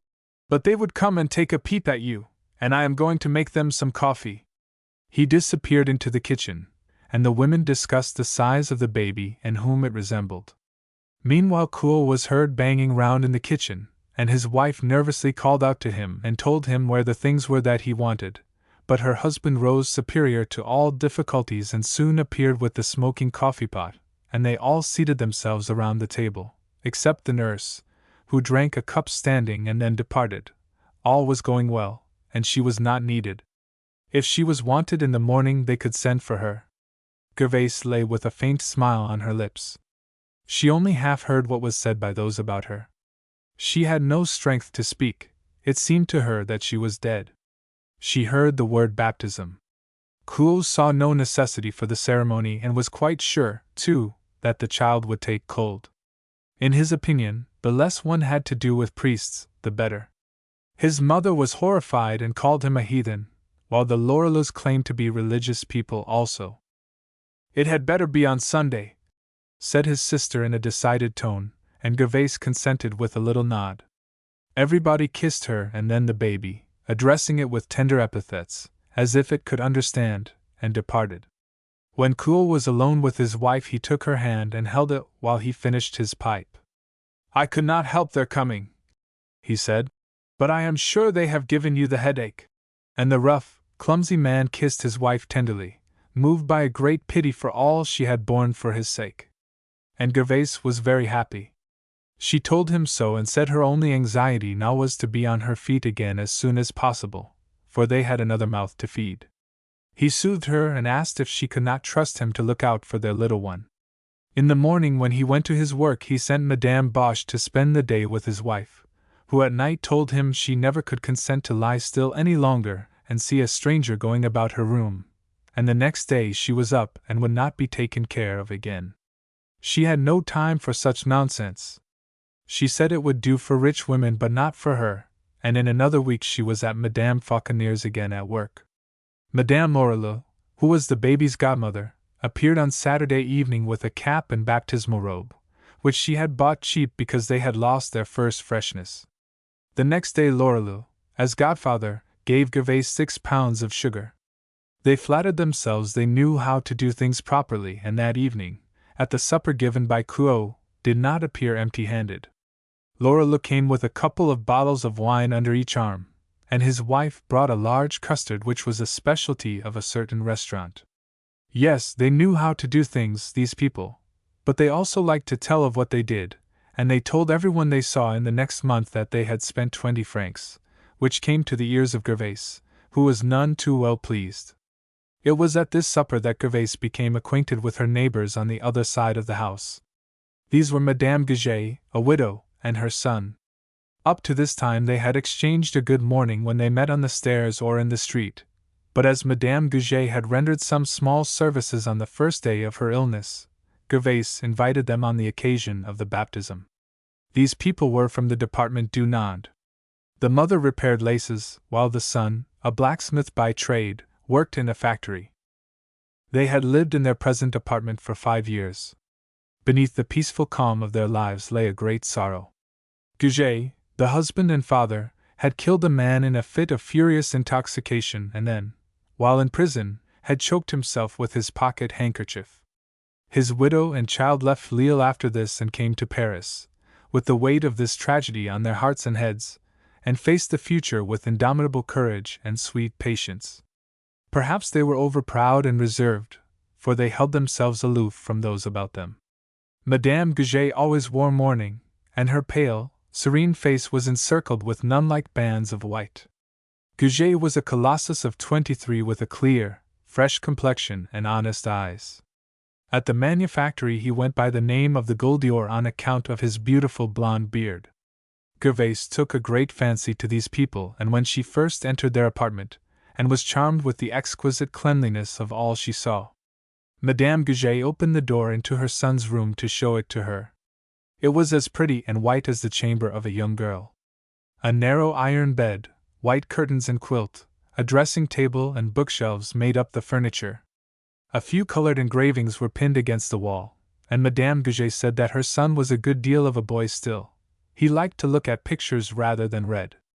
Gervaise sat for an hour with her neighbor, watching her at work with her cushion, its numberless pins and the pretty lace. The more she saw of her new friends, the better Gervaise liked them. They were frugal but not parsimonious. They were the admiration of the neighborhood.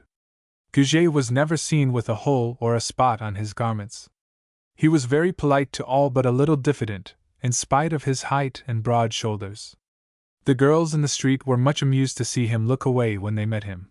he did not fancy their ways, their forward boldness and loud laughs. One day he came home tipsy. His mother uttered no word of reproach but brought out a picture of his father which was piously preserved in her wardrobe. And after that lesson Goujet drank no more liquor, though he conceived no hatred for wine. On Sunday he went out with his mother, who was his idol. He went to her with all his troubles and with all his joys, as he had done when little. At first he took no interest in Gervaise, but after a while he began to like her and treated her like a sister, with abrupt familiarity. Cadet Cassis, who was a thorough Parisian, thought Goldior very stupid. What was the sense of turning away from all the pretty girls he met in the street? But this did not prevent the two young fellows from liking each other very heartily.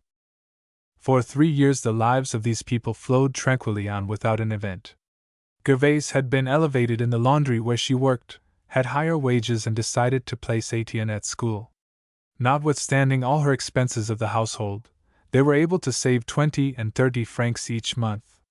When these savings amounted to 600 francs, Gervaise could not rest, so tormented was she by ambitious dreams. She wished to open a small establishment herself and hire apprentices in her turn. She hesitated, naturally, to take the definite steps and said they would look around for a shop that would answer their purpose. Their money in the savings bank was quietly rolling up. She had bought her clock, the object of her ambition. It was to be paid for in a year, so much each month. It was a wonderful clock, rosewood with fluted columns and gilt mouldings and pendulum. She kept her bank book under the glass shade, and often when she was thinking of her shop she stood with her eyes fixed on the clock, as if she were waiting for some especial and solemn moment. The Capots and the Goujets now went out on Sundays together. It was an orderly party with a dinner at some quiet restaurant. The men drank a glass or two of wine and came home with the ladies and counted up and settled the expenditures of the day before they separated. The Lorilleuxs were bitterly jealous of these new friends of their brothers. They declared it had a very queer look to see him and his wife always with strangers rather than with his own family, and Madame Lorilleux began to say hateful things again of Gervaise. Madame Lerat, on the contrary, took her part, while Mamma Clot tried to please everyone. The day that Nana, which was the pet name given to the little girl, was 3 years old, Clot, on coming in, found his wife in a state of great excitement. She refused to give any explanation, saying, in fact, there really was nothing the matter, but she finally became so abstracted that she stood still with the plates in her hand as she laid the table for dinner, and her husband insisted on an explanation. If you must know, she said, that little shop in La Rue de la Goutte d'Or is vacant. I heard so only an hour ago, and it struck me all of a heap. It was a very nice shop in the very house of which they had so often thought. There was the shop itself, a back room, and 2 others. They were small, to be sure, but convenient and well arranged, only she thought it dear, 500 francs. You asked the price then? Yes, I asked it just out of curiosity, she answered with an air of indifference. But it is too dear, decidedly too dear. It would be unwise, I think, to take it. But she could talk of nothing else the whole evening. She drew the plan of the rooms on the margin of a newspaper, and as she talked she measured the furniture, as if they were to move the next day. Then Clot, seeing her great desire to have the place, declared he would see the owner the next morning, for it was possible he would take less than 500 francs. But how would she like to live so near his sister, whom she detested? Gervaise was displeased at this and said she detested no one and even defended the Lorilleuxs, declaring they were not so bad, after all. And when Clot was asleep her busy brain was at work arranging the rooms which as yet they had not decided to hire. The next day when she was alone she lifted the shade from the clock and opened her bank book. Just to think that her shop and future prosperity lay between those dirty leaves. Before going to her work she consulted Madame Goujet, who approved of the plan. With a husband like hers, who never drank, she could not fail of success. At noon she called on her sister-in-law to ask her advice, for she did not wish to have the air of concealing anything from the family. Madame Lorilleux was confounded. What did Wooden Legs think of having an establishment of her own? And with an envious heart she stammered out that it would be very well, certainly, but when she had recovered herself a little she began to talk of the dampness of the courtyard and of the darkness of the rez-de-chaussée. Oh yes, it was a capital place for rheumatism, but of course if her mind was made up anything she could say would make no difference. That night Gervais told her husband that if he had thrown any obstacles in the way of her taking the shop she believed she should have fallen sick and died, so great was her longing. But before they came to any decision they must see if a diminution of the rent could be obtained. "We can go tomorrow if you say so," was her husband's reply. "You can call for me at 6 o'clock. Kuo was then completing the roof of a 3-storied house and was laying the very last sheets of zinc. It was May and a cloudless evening. The sun was low in the horizon, and against the blue sky the figure of Kuo was clearly defined as he cut his zinc as quietly as a tailor might have cut out a pair of breeches in his workshop. His assistant, a lad of 17, was blowing up the furnace with a pair of bellows, and at each puff a great cloud of sparks arose. "Put in the irons, Zidar!" shouted Kuo. The boy thrust the irons among the coals which showed only a dull pink in the sunlight, and then went to work again with his bellows. Kuo took up his last sheet of zinc. It was to be placed on the edge of the roof, near the gutter. Just at that spot the roof was very steep. The man walked along in his list slippers much as if he had been at home, whistling a popular melody. He allowed himself to slip a little and caught at the chimney, calling to Zidor as he did so. "Why in thunder don't you bring the irons? What are you staring at?" But Zidor, quite undisturbed, continued to stare at a cloud of heavy black smoke that was rising in the direction of Grenelle. He wondered if it were a fire, but he crawled with the irons toward Kuo, who began to solder the zinc, supporting himself on the point of one foot or by one finger, not rashly, but with calm deliberation and perfect coolness. He knew what he could do and never lost his head. His pipe was in his mouth, and he would occasionally turn to spit down into the street below. "Hello, Madame Bosch!" he cried as he suddenly caught sight of his old friend crossing the street. "How are you today?" She looked up, laughed, and a brisk conversation ensued between the roof and the street. She stood with her hands under her apron and her face turned up, while he, with one arm round a flue, leaned over the side of the house. "Have you seen my wife?" he asked. "No, indeed. Is she anywhere round?" "She is coming for me." "Is everyone well with you?" "Yes, all well, thanks. I am going to a butcher near here who sells cheaper than up our way." They raised their voices because a carriage was passing, and this brought to a neighboring window a little old woman, who stood in breathless horror, expecting to see the man fall from the roof in another minute. "Well, good night," cried Madame Bosch. "I must not detain you from your work." Kuo turned and took the iron Zidor held out to him. At the same moment Madame Bosch saw Gervais coming toward her with little Nana trotting at her side. She looked up to the roof to tell Kuo, but Gervais closed her lips with an energetic signal, and then as she reached the old concierge she said in a low voice that she was always in deadly terror that her husband would fall. She never dared look at him when he was in such places. "It is not very agreeable, I admit," answered Madame Bosch. "My man is a tailor, and I am spared all this. At first," continued Gervais, "I had not a moment's peace. I saw him in my dreams on a litter, but now I have got accustomed to it somewhat."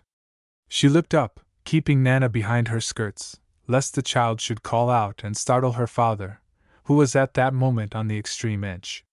She saw the soldering iron and the tiny flame that rose as he carefully passed it along the edges of the zinc. Gervais, pale with suspense and fear, raised her hands mechanically with a gesture of supplication. Kuo ascended the steep roof with a slow step, then glancing down, he beheld his wife. "You are watching me, are you?" he cried gaily. "Ah, Madame Bosch, is she not a silly one? She was afraid to speak to me. Wait 10 minutes, will you?" The two women stood on the sidewalk, having as much as they could do to restrain Nana, who insisted on fishing in the gutter. The old woman still stood at the window, looking up at the roof and waiting. "Just see her," said Madame Bosch.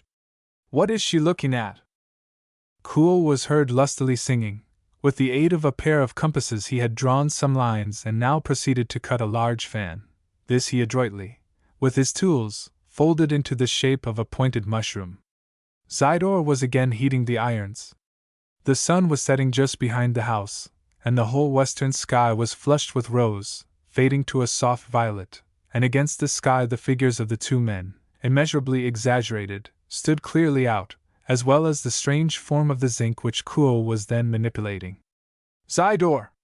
The irons!" But Zidore was not to be seen. His master, with an oath, shouted down the scuttle window which was open nearby and finally discovered him 2 houses off.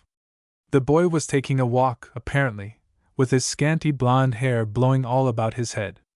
"Do you think you are in the country?" cried Kuo in a fury. "You are another Beringer, perhaps, composing verses. Will you have the kindness to give me my irons? Who ever heard the like? Give me my irons, I say!" The irons hissed as he applied them, and he called to Gervais. "I am coming!" The chimney to which he had fitted this cap was in the center of the roof. Gervais stood watching him, soothed by his calm self-possession. Nana clapped her little hands. "Papa! Papa!" she cried. "Look!" The father turned. His foot slipped. He rolled down the roof slowly, unable to catch at anything. "Good God!" he said in a choked voice, and he fell. His body turned over twice and crashed into the middle of the street with the dull thud of a bundle of wet linen. Gervais stood still. A shriek was frozen on her lips.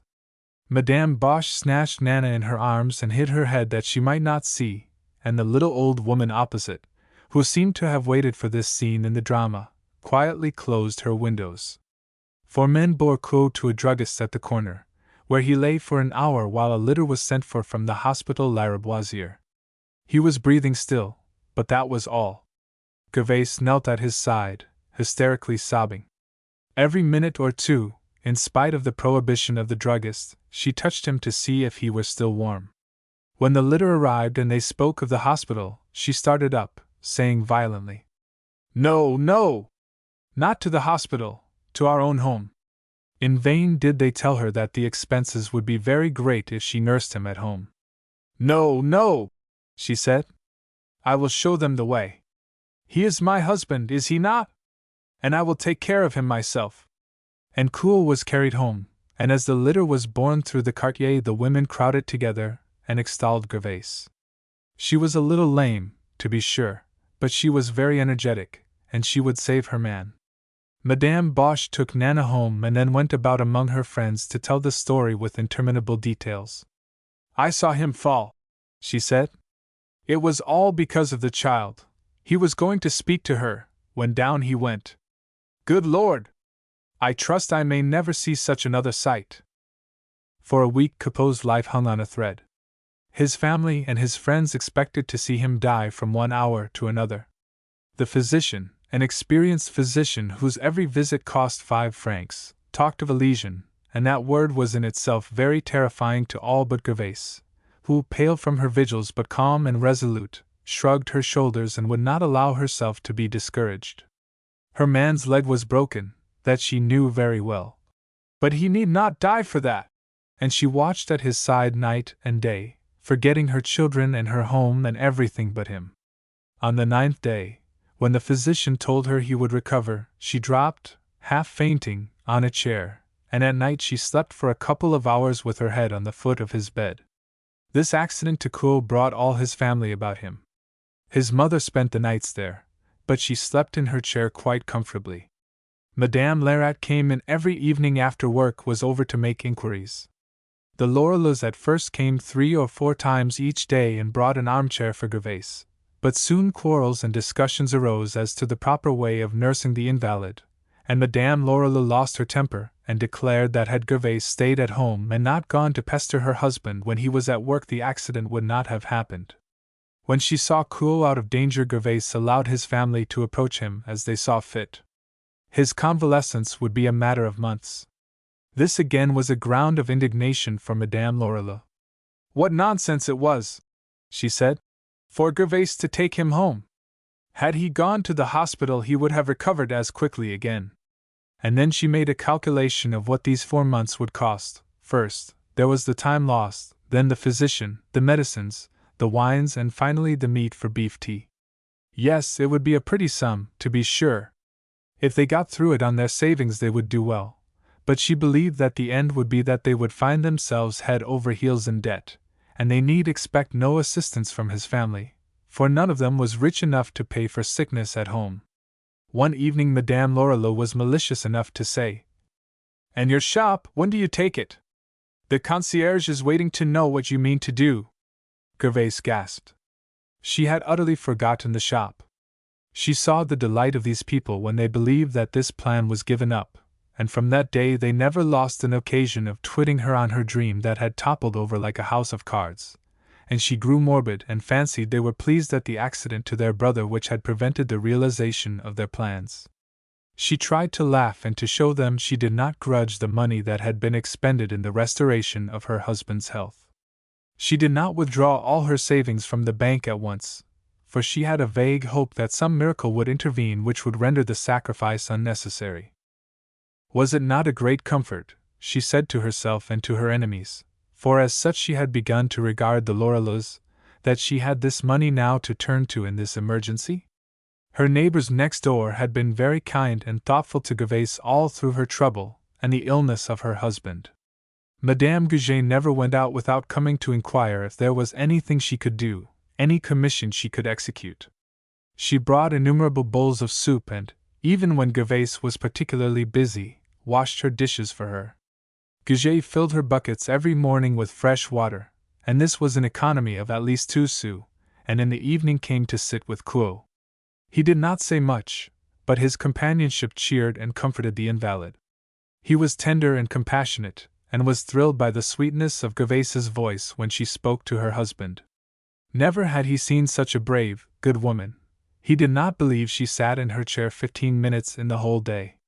She was never tired, never out of temper, and the young man grew very fond of the poor woman as he watched her.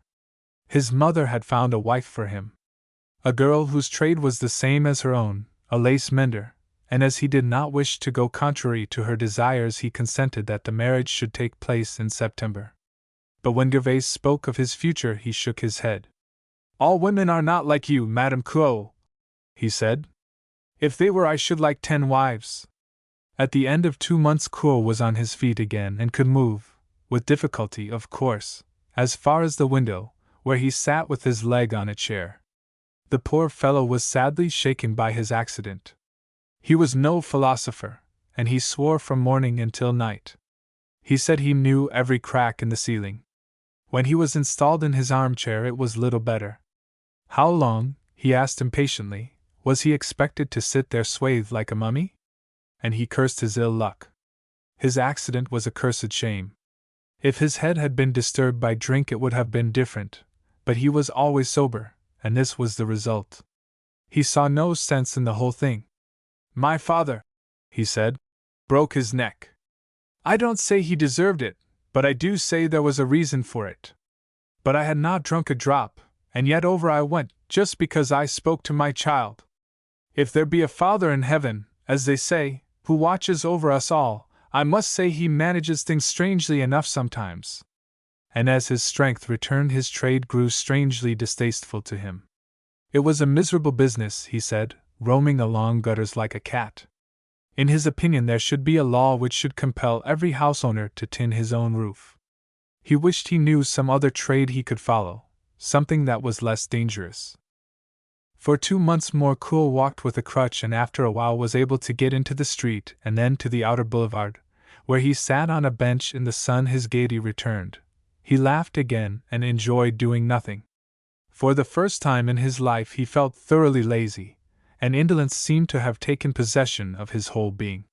When he got rid of his crutches he sauntered about, and watched the buildings which were in the process of construction in the vicinity, and he jested with the men and indulged himself in a general abuse of work. Of course he intended to begin again as soon as he was quite well, but at present the mere thought made him feel ill, he said. In the afternoons Claude often went to his sister's apartment. She expressed a great deal of compassion for him, and showed every attention. When he was first married he had escaped from her influence, thanks to his affection for his wife and hers for him. Now he fell under her thumb again. They brought him back by declaring that he lived in mortal terror of his wife. But the Lorilleuxs were too wise to disparage her openly. On the contrary, they praised her extravagantly, and he told his wife that they adored her and begged her, in her turn, to be just to them. The first quarrel in their home arose on the subject of Etienne. Kuo had been with his sister. He came in late and found the children fretting for their dinner. He cuffed Etienne's ears, bade him hold his tongue, and scolded for an hour. He was sure he did not know why he let that boy stay in the house. He was none of his. Until that day he had accepted the child as a matter of course. 3 days after this he gave the boy a kick, and it was not long before the child, when he heard him coming, ran into the Goujet's, where there was always a corner at the table for him. Gervaise had long since resumed her work. She no longer lifted the globe of her clock to take out her bank book. Her savings were all gone, and it was necessary to count the sous pretty closely, for there were 4 mouths to feed, and they were all dependent on the work of her 2 hands. When anyone found fault with Kuo and blamed him, she always took his part. "Think how much he has suffered," she said with tears in her eyes. "Think of the shock to his nerves. Who can wonder that he is a little sour? Wait a while, though, until he is perfectly well, and you will see that his temper will be as sweet as it ever was." And if anyone ventured to observe that he seemed quite well and that he ought to go to work, she would exclaim, "No, indeed, not yet. It would never do." She did not want him down in his bed again. She knew what the doctor had said, and she every day begged him to take his own time. She even slipped a little silver into his vest pocket. All this Kuo accepted as a matter of course. He complained of all sorts of pains and aches to gain a little longer period of indolence, and at the end of 6 months had begun to look upon himself as a confirmed invalid. He almost daily dropped into a wine shop with a friend. It was a place where he could chat a little, and where was the harm? Besides, whoever heard of a glass of wine killing a man? But he swore to himself that he would never touch anything but wine. Not a drop of brandy should pass his lips. Wine was good for one, prolonged one's life, aided digestion, but brandy was a very different matter. Notwithstanding all these wise resolutions, it came to pass more than once that he came in, after visiting a dozen different cabarets, decidedly tipsy. On these occasions Gervaise locked her doors and declared she was ill, to prevent the Goujets from seeing her husband. The poor woman was growing very sad.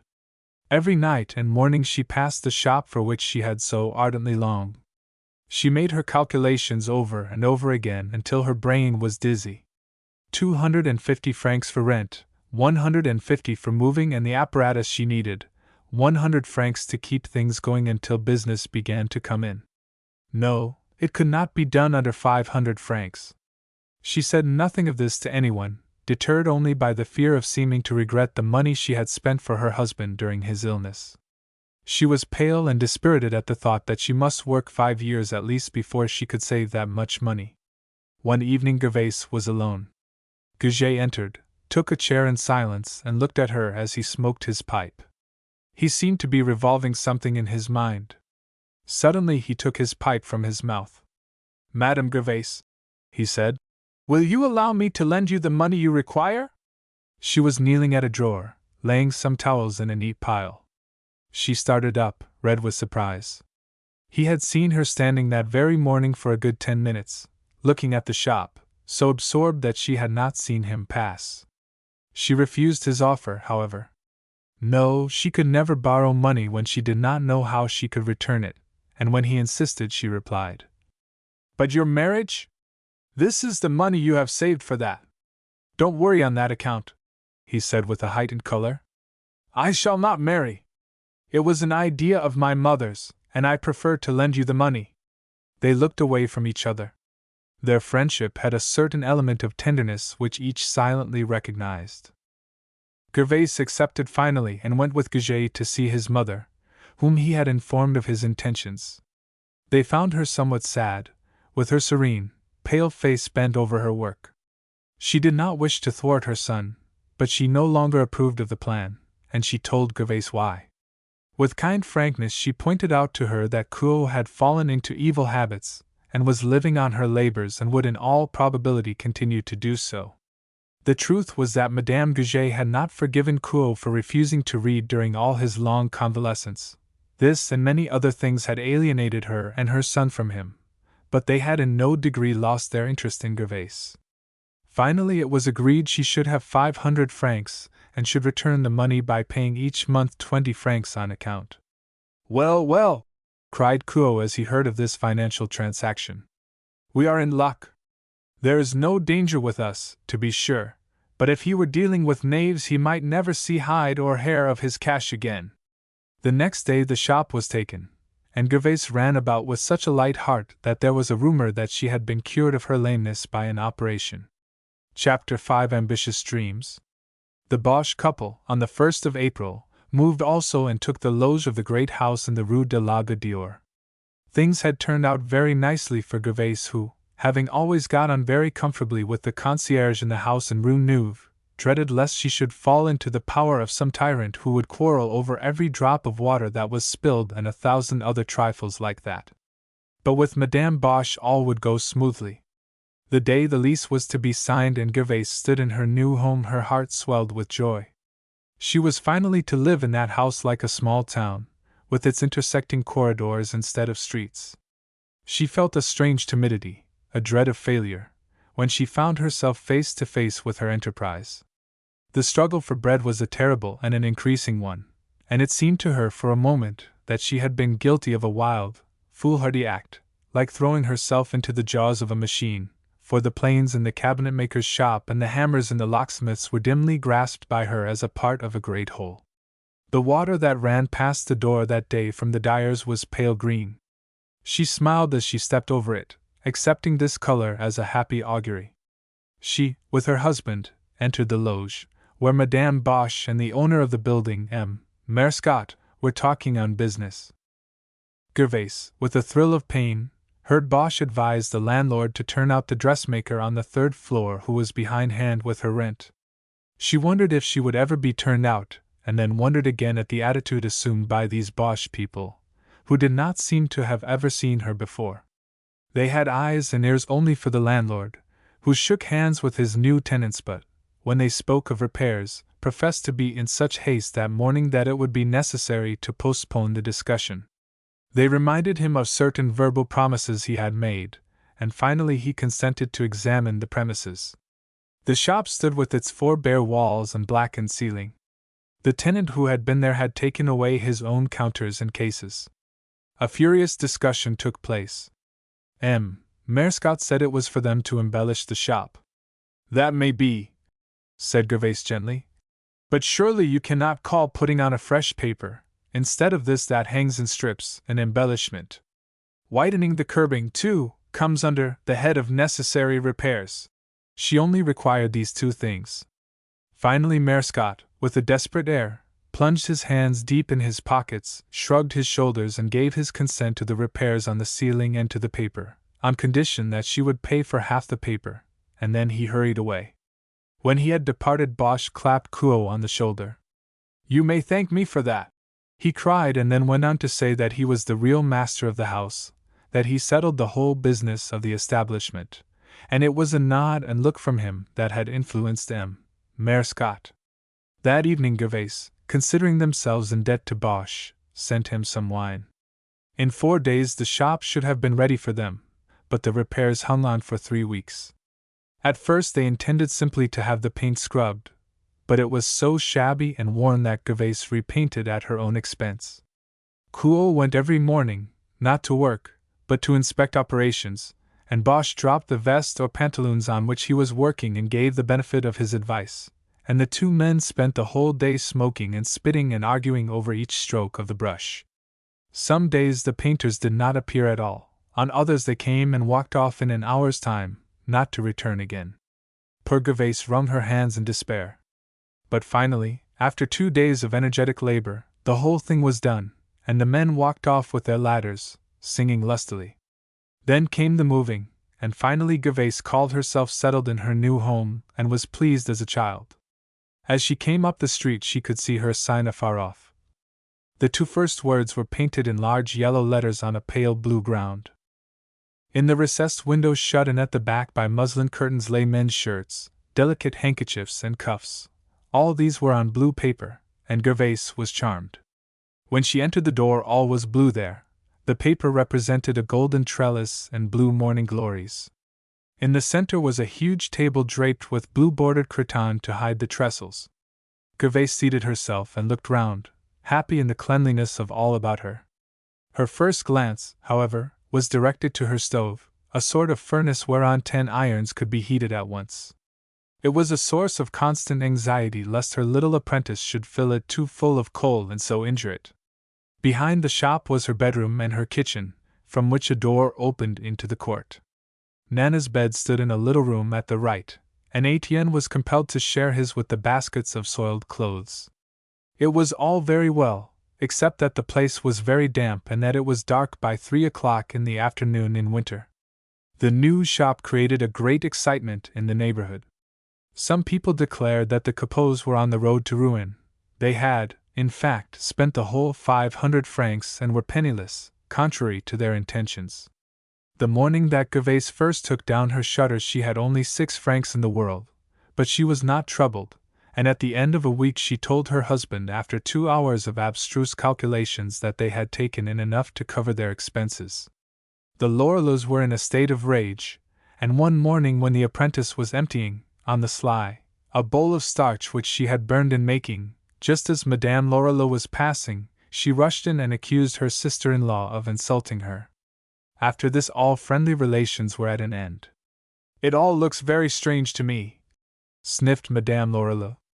"I can't tell where the money comes from, but I have my suspicions." And she went on to intimate that Gervais and Goujet were altogether too intimate. This was the groundwork of many fables. She said Wooden Legs was so mild and sweet that she had deceived her to the extent that she had consented to become Nana's godmother, which had been no small expense, but now things were very different. If Gervais were dying and asked her for a glass of water, she would not give it. She could not stand such people. As to Nana, it was different. They would always receive her. The child, of course, was not responsible for her mother's crimes. Couot should take a more decided stand and not put up with his wife's vile conduct.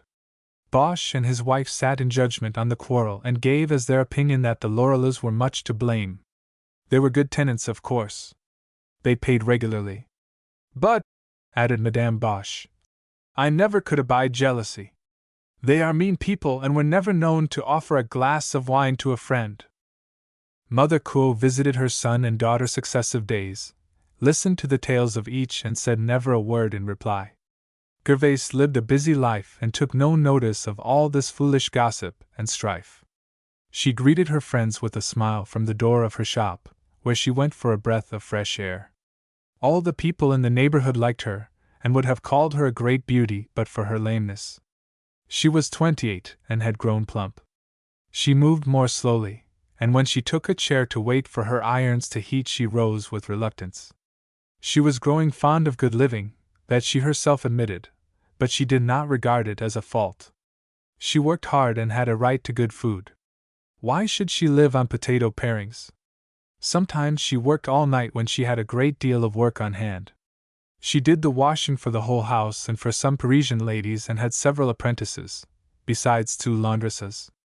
She was making money hand over fist, and her good luck would have turned a wiser head than her own. But hers was not turned. She was gentle and sweet and hated no one except her sister-in-law. She judged everybody kindly, particularly after she had eaten a good breakfast. When people called her good she laughed. Why should she not be good? She had seen all her dreams realized. She remembered what she once said, that she wanted to work hard, have plenty to eat, a home to herself, where she could bring up her children, not be beaten and die in her bed. As to dying in her bed, she added she wanted that still, but she would put it off as long as possible. "If you please!" It was to Couot himself that Gervais was especially sweet. Never a cross or an impatient word had he heard from her lips, and no one had ever known her complain of him behind his back. He had finally resumed his trade, and as the shop where he worked was at the other end of Paris, she gave him every morning 40 sous for his breakfast, his wine and tobacco. 2 days out of 6, however, Couot would meet a friend, drink up his 40 sous and return to breakfast. Once, indeed, he sent a note, saying that his account at the cabaret exceeded his 40 sous. He was in pledge, as it were. Would his wife send the money? She laughed and shrugged her shoulders. Where was the harm in her husband's amusing himself a little? A woman must give a man a long rope if she wished to live in peace and comfort. It was not far from words to blows, she knew that very well. The hot weather had come. One afternoon in June the 10 irons were heating on the stove. The door was open into the street, but not a breath of air came in. "What a melting day!" said Gervaise, who was stooping over a great bowl of starch. She had rolled up her sleeves and taken off her sack and stood in her chemise and white skirt. The soft hair in her neck was curling on her white throat. She dipped each cuff in the starch, the fronts of the shirts and the whole of the skirts. Then she rolled up the pieces tightly and placed them neatly in a square basket after having sprinkled with clear water all those portions which were not starched. "This basket is for you, Madame Putois," she said, "and you will have to hurry, for they dry so fast in this weather." Mine Putois was a thin little woman who looked cool and comfortable in her tightly buttoned dress. She had not taken her cap off but stood at the table, moving her irons to and fro with the regularity of an automaton. Suddenly she exclaimed, "Put on your sack, Clemence. There are 3 men looking in, and I don't like such things." Clemence grumbled and growled. What did she care what she liked? She could not and would not roast to suit anybody. "Clemence, put on your sack," said Gervaise. "Madame Putois is right, it is not proper." Clemence muttered but obeyed and consoled herself by giving the apprentice, who was ironing hose and towels by her side, a little push. Gervaise had a cap belonging to Madame Bosch in her hand and was ironing the crown with a round ball, when a tall, bony woman came in. She was a laundress. "You have come too soon, Madame Bijard," cried Gervaise. "I said tonight. It is very inconvenient for me to attend to you at this hour." At the same time, however, Gervaise amiably laid down her work and went for the dirty clothes, which she piled up in the back shop. It took the 2 women nearly an hour to sort them and mark them with a stitch of colored cotton. At this moment Clo entered. "By Jove!" he said. "The sun beats down on one's head like a hammer." He caught at the table to sustain himself. He had been drinking. A spider web had caught in his dark hair, where many a white thread was apparent. His under jaw dropped a little, and his smile was good-natured but silly. Gervaise asked her husband if he had seen the Lorellas in rather a severe tone. When he said no, she smiled at him without a word of reproach. "You had best go and lie down," she said pleasantly. "We are very busy, and you are in our way. Did I say 32 handkerchiefs, Madame Bijard? Here are 2 more, that makes 34. But Clo was not sleepy, and he preferred to remain where he was.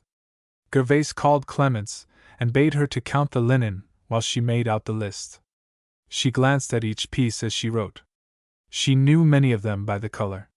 That pillow slip belonged to Madame Bosch because it was stained with the pomade she always used, and so on through the whole.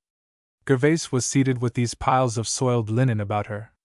Augustine, whose great delight was to fill up the stove, had done so now, and it was red hot. Clo leaned toward Gervaise. "Kiss me," he said. "You are a good woman." As he spoke he gave a sudden lurch and fell among the skirts. "Do take care," said Gervaise impatiently. "You will get them all mixed again." And she gave him a little push with her foot, whereat all the other women cried out. "He is not like most men," said Madame Putois. "They generally wish to beat you when they come in like this." Gervaise already regretted her momentary vexation and assisted her husband to his feet, and then turned her cheek to him with a smile. But he put his arm round her and kissed her neck. She pushed him aside with a laugh. "You ought to be ashamed," she said, but yielded to his embrace, and the long kiss they exchanged before these people, amid the sickening odor of the soiled linen and the alcoholic fumes of his breath, was the first downward step in the slow descent of their degradation. Madame Bijard tied up the linen and staggered off under their weight, while Gervaise turned back to finish her cap. Alas! The stove and the irons were alike red hot. She must wait a quarter of an hour before she could touch the irons, and Gervaise covered the fire with a couple of shovelfuls of cinders. She then hung a sheet before the window to keep out the sun. Quo took a place in the corner, refusing to budge an inch, and his wife and all her assistants went to work on each side of the square table. Each woman had at her right a flat brick on which to set her iron. In the center of the table a dish of water with a rag and a brush in it, and also a bunch of tall lilies in a broken jar. Madame Putois had attacked the basket of linen prepared by Gervais, and Augustine was ironing her towels, with her nose in the air, deeply interested in a fly that was buzzing about. As to Clemence, she was polishing off her 35th shirt. As she boasted of this great feat, Quo staggered toward her. "Madam," she called, "please keep him away. He will bother me, and I shall scorch my shirt." "Let her be," said Gervais without any especial energy. "We are in a great hurry today." Well, that was not his fault. He did not mean to touch the girl. He only wanted to see what she was about. "Really," said his wife, looking up from her fluting iron, "I think you had best go to bed." He began to talk again. "You need not make such a fuss, Clemence. It is only because these women are here, and—" But he could say no more. Gervais quietly laid one hand on his mouth and the other on his shoulder, and pushed him toward his room. He struggled a little and with a silly laugh asked if Clemence was not coming too. Gervais undressed her husband and tucked him up in bed as if he had been a child, and then returned to her fluting irons in time to still a grand dispute that was going on about an iron that had not been properly cleaned. In the profound silence that followed her appearance she could hear her husband's thick voice. "What a silly wife I've got! The idea of putting me to bed in broad daylight!" Suddenly he began to snore, and Gervais uttered a sigh of relief. She used her fluting iron for a minute and then said quietly, "There is no need of being offended by anything a man does when he is in this state. He is not an accountable being. He did not intend to insult you. Clemence, you know what a tipsy man is, he respects neither father nor mother." She uttered these words in an indifferent, matter-of-fact way, not in the least disturbed that he had forgotten the respect due to her and to her roof, and really seeing no harm in his conduct. The work now went steadily on, and Gervais calculated they would be finished by 11 o'clock. The heat was intense, the smell of charcoal deadened the air, while the branch of white lilies slowly faded and filled the room with their sweetness. The day after all this Quo had a frightful headache, and did not rise until late, too late to go to his work. About noon he began to feel better, and toward evening was quite himself. His wife gave him some silver and told him to go out and take the air, which meant with him taking some wine. One glass washed down another, but he came home as gay as a lark and quite disgusted with the men he had seen who were drinking themselves to death. "Where is your lover?" he said to his wife as he entered the shop. This was his favorite joke. "I never see him nowadays and must hunt him up." He meant Goujet, who came but rarely, lest the gossips in the neighborhood should take it upon themselves to gabble. Once in about 10 days he made his appearance in the evening, and installed himself in a corner in the back shop with his pipe. He rarely spoke but laughed at all Gervais said. On Saturday evenings the establishment was kept open half the night. A lamp hung from the ceiling with the light thrown down by a shade. The shutters were put up at the usual time, but as the nights were very warm the door was left open, and as the hours wore on the women pulled their jackets open a little more at the throat, and he sat in his corner and looked on as if he were at a theater. The silence of the street was broken by a passing carriage. 2 o'clock struck, no longer a sound from outside. At 2:30 a man hurried past the door, carrying with him a vision of flying arms, piles of white linen, and a glow of yellow light. Goujet, wishing to save Etienne from Capot's rough treatment, had taken him to the place where he was employed to blow the bellows, with the prospect of becoming an apprentice as soon as he was old enough, and Etienne thus became another tie between the clear-starcher and the blacksmith. All their little world laughed, and told Gervais that her friend worshipped the very ground she trod upon. She colored and looked like a girl of 16. "Dear boy," she said to herself, "I know he loves me, but never has he said or will he say a word of the kind to me," and she was proud of being loved in this way. When she was disturbed about anything her first thought was to go to him. When by chance they were left alone together they were never disturbed by wondering if their friendship verged on love. There was no harm in such affection. Nana was now 6 years old and a most troublesome little sprite. Her mother took her every morning to a school in the Rue Polonceau, to a certain Lee Jossie. Here she did all manner of mischief. She put ashes into the teacher's snuff-box, pinned the skirts of her companions together. Twice the young lady was sent home in disgrace, and then taken back again for the sake of the 6 francs each month. As soon as school hours were over, Nana revenged herself for the hours of enforced quiet she had passed by making the most frightful din in the courtyard and the shop. She found able allies in Pauline and Victor Bosch. The whole great house resounded with the most extraordinary noises, the thumps of children falling downstairs, little feet tearing up one staircase and down another and bursting out on the sidewalk like a band of pilfering, impudent sparrows. Madame Gaudrin alone had 9, dirty, unwashed and unkempt, their stockings hanging over their shoes and the slits in their garments showing the white skin beneath. Another woman on the 5th floor had 7, and they came out in 2s and 3s from all the rooms. Nana reigned over this band, among which there were some half-grown and others mere infants. Her prime ministers were Pauline and Victor. To them she delegated a little of her authority while she played mamma, undressed the youngest only to dress them again, cuffed them and punished them at her own sweet will and with the most fantastic disposition. The band pranced and waded through the gutter that ran from the dye house and emerged with blue or green legs. Nana decorated herself and the others with shavings from the cabinet-makers, which they stole from under the very noses of the workmen. The courtyard belonged to all of these children, apparently, and resounded with the clatter of their heels. Sometimes this courtyard, however, was not enough for them, and they spread in every direction to the infinite disgust of Madame Bosch, who grumbled all in vain. Bosch declared that the children of the poor were as plentiful as mushrooms on a dung heap, and his wife threatened them with her broom. One day there was a terrible scene. Nana had invented a beautiful game. She had stolen a wooden shoe belonging to Madame Bosch. She bored a hole in it and put in a string, by which she could draw it like a cart. Victor filled it with apple parings, and they started forth in a procession, Nana drawing the shoe in front, followed by the whole flock, little and big, an imp about the height of a cigar box at the end. They all sang a melancholy ditty full of ahs and ohs. Nana declared this to be always the custom at funerals. "What on earth are they doing now?" murmured Madame Bosch suspiciously, and then she came to the door and peered out. "Good heavens!" she cried. "It is my shoe they have got." She slapped Nana, cuffed Pauline and shook Victor. Gervaise was filling a bucket at the fountain, and when she saw Nana with her nose bleeding she rushed toward the concierge and asked how she dared strike her child. The concierge replied that anyone who had a child like that had best keep her under lock and key. The end of this was, of course, a complete break between the old friends. But, in fact, the quarrel had been growing for a month.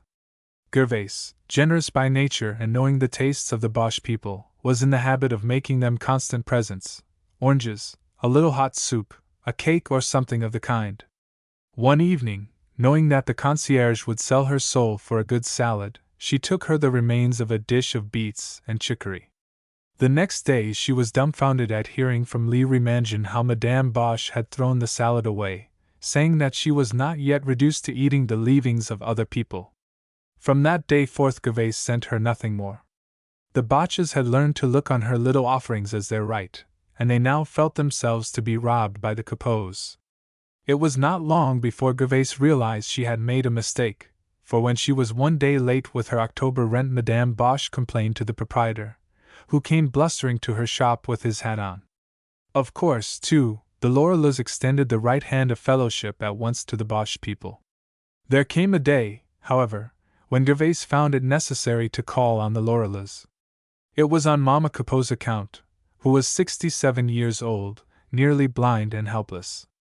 They must all unite in doing something for her now.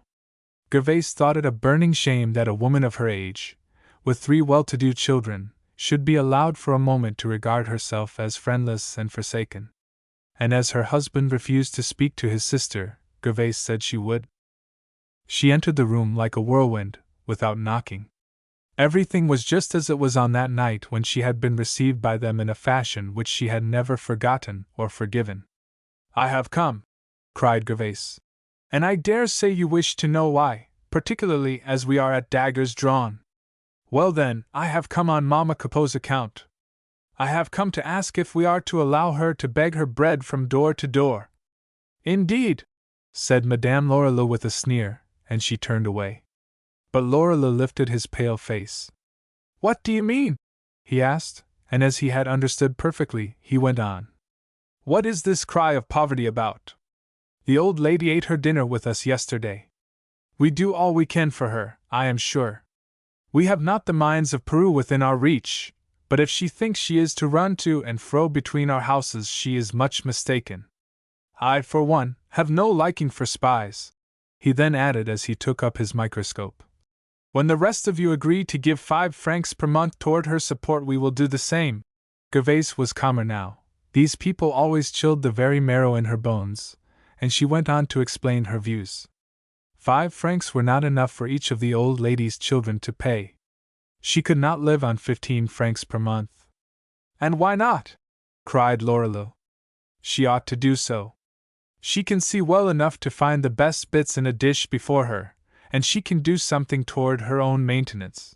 If he had the means to indulge such laziness, he should not consider it his duty to do so, he added. Then Gervais grew angry again.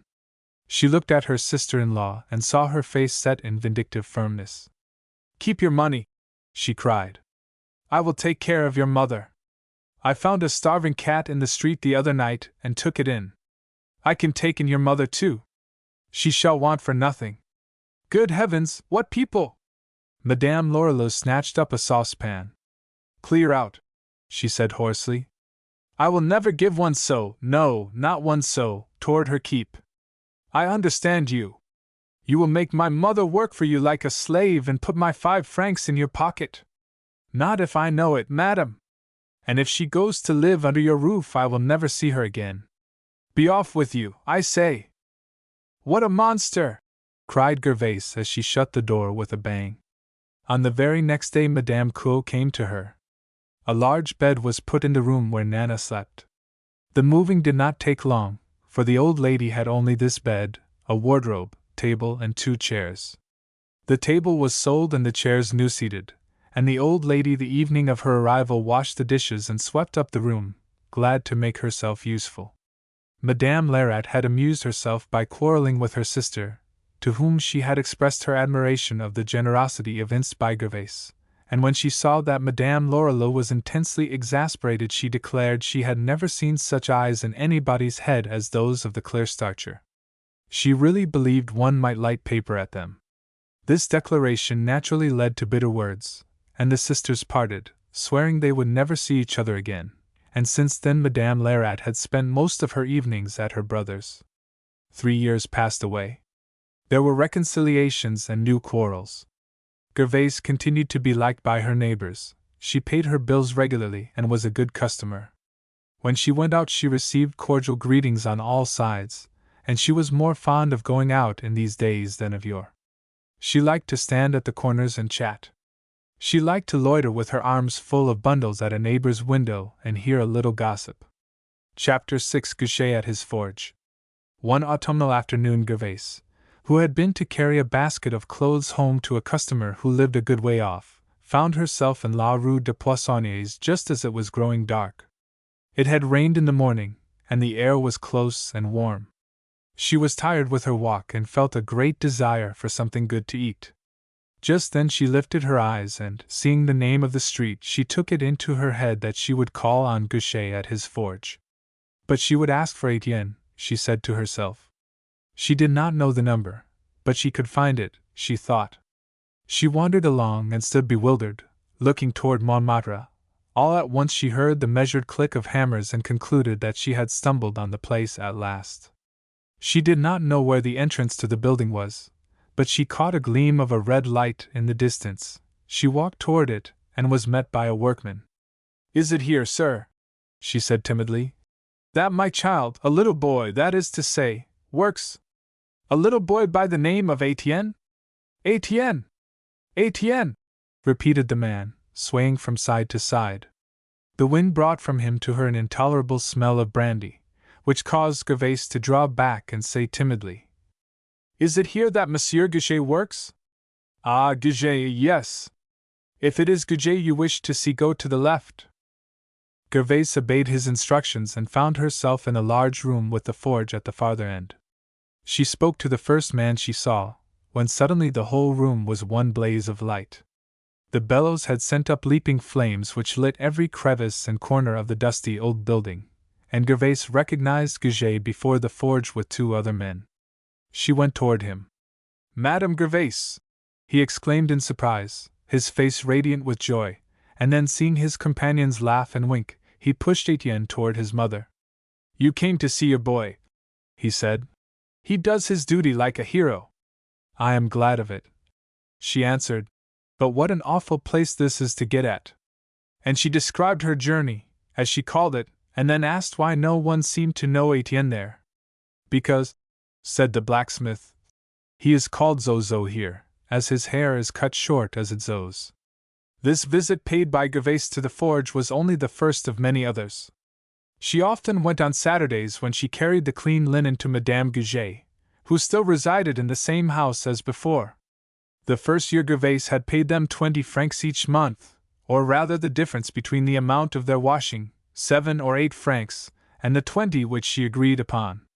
In this way she had paid half the money she had borrowed, when one quarter day, not knowing to whom to turn, as she had not been able to collect her bills punctually, she ran to the Goujets and borrowed the amount of her rent from them. Twice since she had asked a similar favor, so that the amount of her indebtedness now stood at 425 francs. Now she no longer paid any cash but did their washing. It was not that she worked less hard or that her business was falling off. Quite the contrary, but money had a way of melting away in her hands, and she was content nowadays if she could only make both ends meet. What was the use of fussing, she thought? If she could manage to live, that was all that was necessary. She was growing quite stout withal. Madame Goujet was always kind to Gervais, not because of any fear of losing her money, but because she really loved her and was afraid of her going wrong in some way. The Saturday after the first visit paid by Gervais to the forge was also the first of the month. When she reached Madame Goujet's, her basket was so heavy that she panted for 2 good minutes before she could speak. Everyone knows how heavy shirts and such things are. "Have you brought everything?" asked Madame Goujet, who was very exacting on this point. She insisted on every piece being returned each week. Another thing she exacted was that the clothes should be brought back always on the same day and hour. "Everything is here," answered Gervais with a smile. "You know I never leave anything behind." "That is true," replied the elder woman. "You have many faults, my dear, but not that one yet." And while the laundress emptied her basket, laying the linen on the bed, Madame Goujet paid her many compliments. She never burned her clothes or ironed off the buttons or tore them, but she did use a trifle too much bluing and made her shirts too stiff. "Feel," she said. "It is like pasteboard. My son never complains, but I know he does not like them so." "And they shall not be so again," said Gervais. "No one ever touches any of your things but myself, and I would do them over 10 times rather than see you dissatisfied." She colored as she spoke. "I have no intention of disparaging your work," answered Madame Goujet. "I never saw anyone who did up laces and embroideries as you do, and the fluting is simply perfect. The only trouble is a little too much starch, my dear. Goujet does not care to look like a fine gentleman." She took up her book and drew a pen through the pieces as she spoke. Everything was there. She brought out the bundle of soiled clothes. Gervais put them in her basket and hesitated. "Madame Goujet," she said at last, "if you do not mind, I should like to have the money for this week's wash." The account this month was larger than usual, 10 francs and over. Madame Goujet looked at her gravely. "My child," she said slowly, "it shall be as you wish. I do not refuse to give you the money if you desire it, only this is not the way to get out of debt. I say this with no unkindness, you understand. Only you must take care." Gervais, with downcast eyes, received the lesson meekly. She needed the 10 francs to complete the amount due the coal merchant, she said. but her friend heard this with a stern countenance and told her she should reduce her expenses. But she did not add that she, too, intended to do the same and that in future she should do her washing herself, as she had formerly done, if she were to be out of pocket thus. When Gervaise was on the staircase her heart was light, for she cared little for the reproof now that she had the 10 francs in her hand. She was becoming accustomed to paying one debt by contracting another. Midway on the stairs she met a tall woman coming up with a fresh mackerel in her hand, and behold! It was Virginie, the girl whom she had whipped in the lavatory. The two looked each other full in the face. Gervaise instinctively closed her eyes, for she thought the girl would slap her in the face with the mackerel. But no, Virginie gave a constrained smile. Then the laundress, whose huge basket filled up the stairway and who did not choose to be outdone in politeness, said, "I beg your pardon." "Pray don't apologize," answered Virginie in a stately fashion. And they stood and talked for a few minutes with not the smallest allusion, however, to the past. Virginie, then about 29, was really a magnificent-looking woman, head well set on her shoulders and a long, oval face crowned by bands of glossy black hair. She told her history in a few brief words. She was married. Had married the previous spring a cabinetmaker who had given up his trade and was hoping to obtain a position on the police force. She had just been out to buy this mackerel for him. "He adores them," she said, "and we women spoil our husbands, I think. But come up. We are standing in a draught here."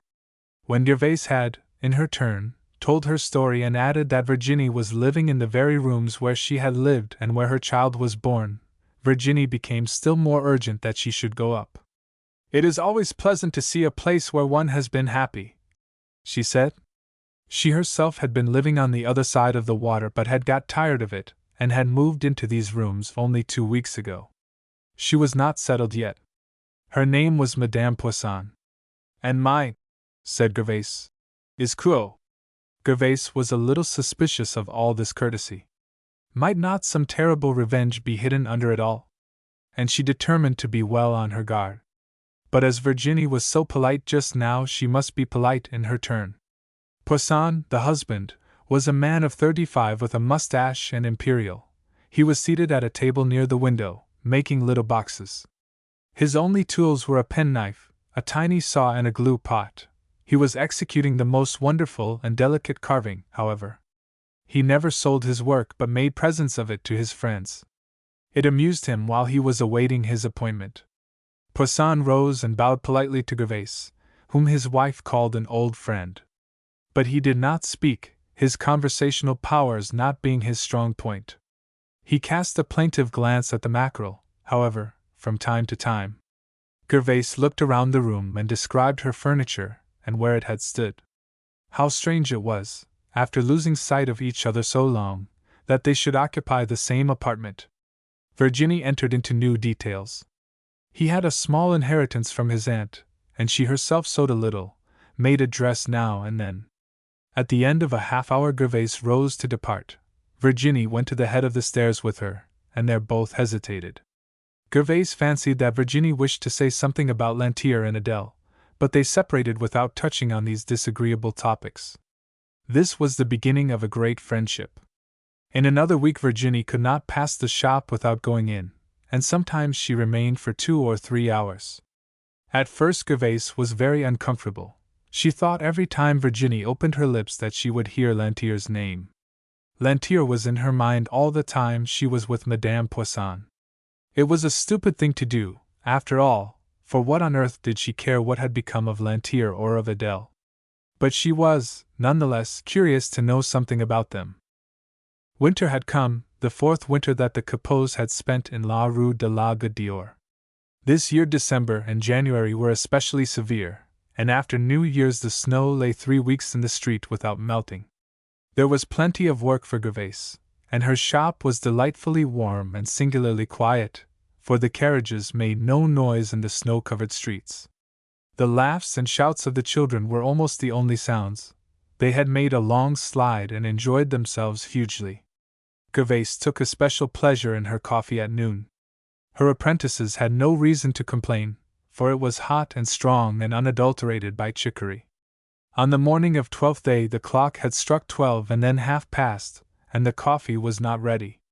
Gervais was ironing some muslin curtains. Clemence, with a frightful cold, was, as usual, at work on a man's shirt.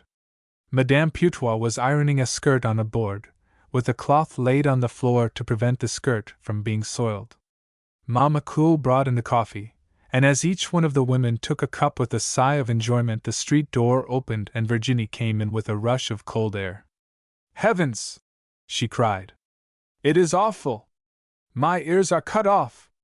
"You have come just in time for a cup of hot coffee," said Gervais cordially.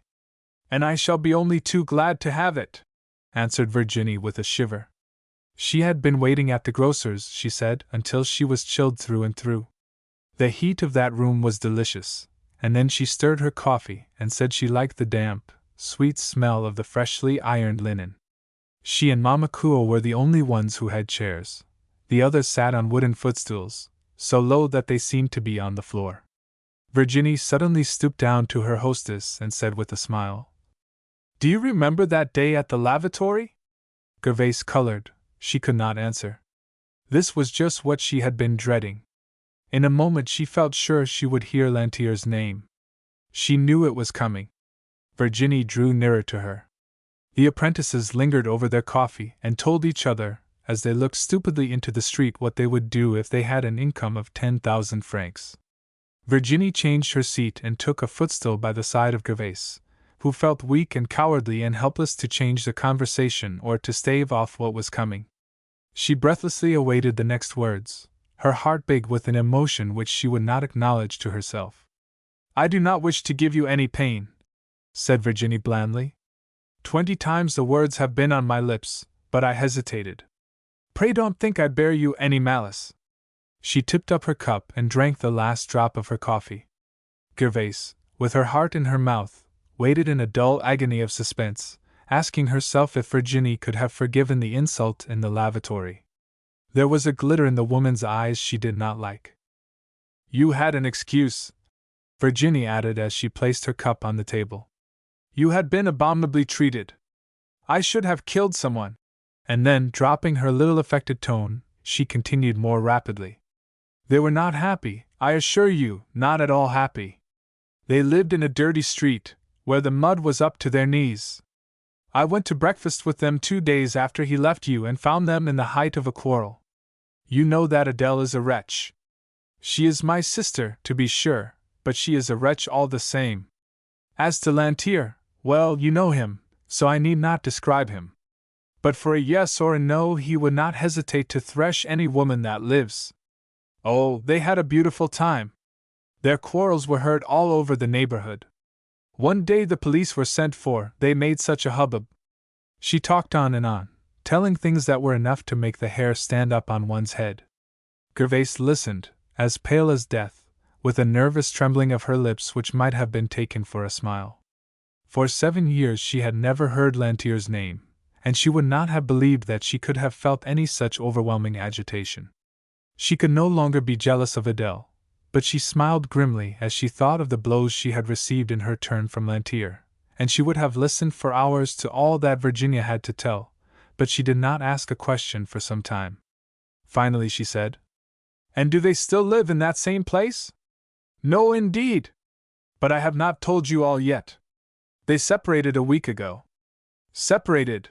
exclaimed the clear starcher. "Who is separated?" asked Clemence, interrupting her conversation with Mama Kuo. "No one," said Virginie. "Or at least no one whom you know."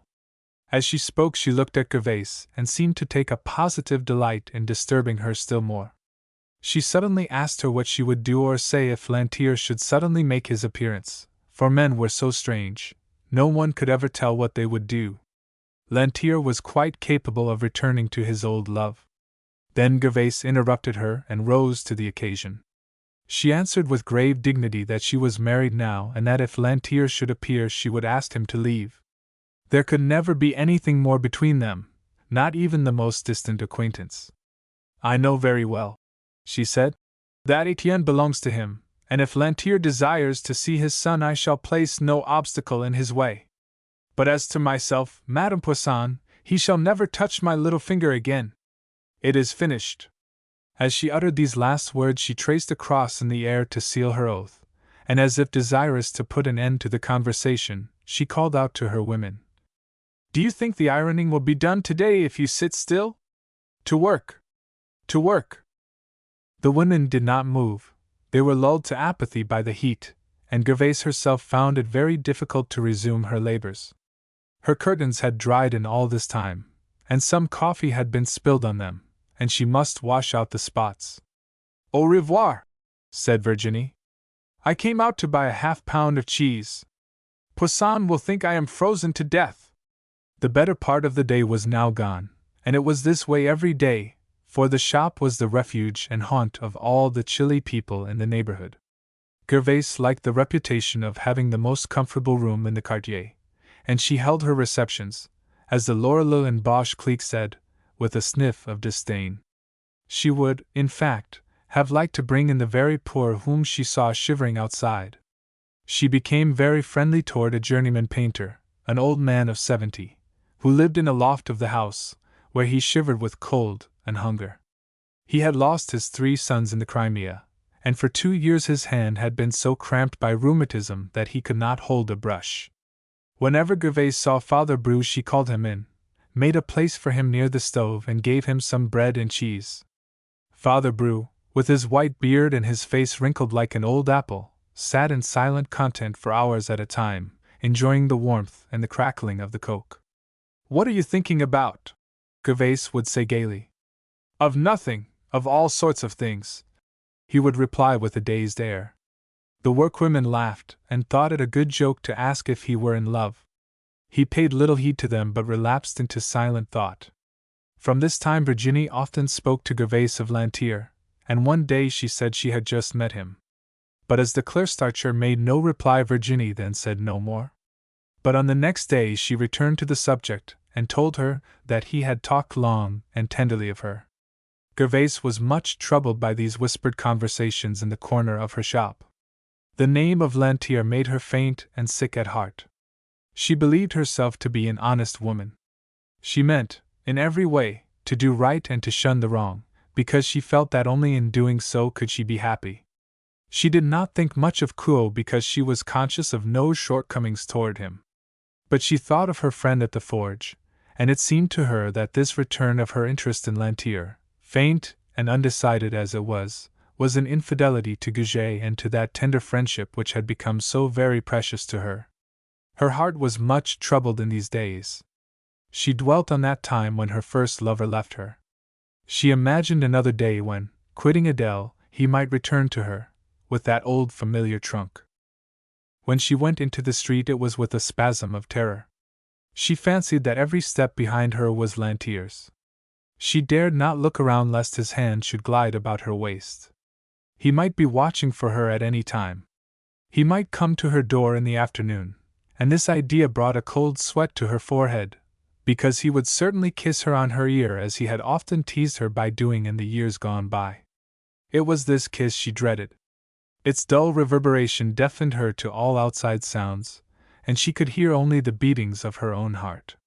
When these terrors assailed her, the forge was her only asylum, from whence she returned smiling and serene, feeling that Goujet, whose sonorous hammer had put all her bad dreams to flight, would protect her always. What a happy season this was after all! The Klerstarcher always carried a certain basket of clothes to her customer each week, because it gave her a pretext for going into the forge, as it was on her way. As soon as she turned the corner of the street in which it was situated, she felt as light-hearted as if she were going to the country.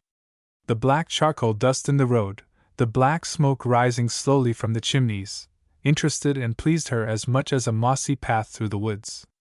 Afar off the forge was red even at midday, and her heart danced in time with the hammers. Goujet was expecting her and making more noise than usual, that she might hear him at a great distance. She gave Etienne a light tap on his cheek and sat quietly watching these two, this man and boy, who were so dear to her, for an hour without speaking. When the sparks touched her tender skin she rather enjoyed the sensation. He, in his turn, was fully aware of the happiness she felt in being there, and he reserved the work which required skill for the time when she could look on in wonder and admiration. It was an idyll that they were unconsciously enacting all that spring, and when Gervais returned to her home it was in a spirit of sweet content. By degrees her unreasonable fears of Lantier were conquered. Cool was behaving very badly at this time, and one evening as she passed the Assommoir she was certain she saw him drinking with Mies Botts. She hurried on lest she should seem to be watching him. But as she hastened she looked over her shoulder. Yes, it was Cool who was tossing down a glass of liquor with an air as if it were no new thing. He had lied to her then. He did drink brandy. She was in utter despair, and all her old horror of brandy returned. Wine she could have forgiven. Wine was good for a working man. Liquor, on the contrary, was his ruin and took from him all desire for the food that nourished and gave him strength for his daily toil. Why did not the government interfere and prevent the manufacture of such pernicious things? When she reached her home she found the whole house in confusion. Her employees had left their work and were in the courtyard. She asked what the matter was. "It is Father Bijard beating his wife. He is as drunk as a fool, and he drove her up the stairs to her room, where he is murdering her." "Just listen!" Gervais flew up the stairs. She was very fond of Madame Bijard, who was her laundress and whose courage and industry she greatly admired. On the 6th floor a little crowd was assembled.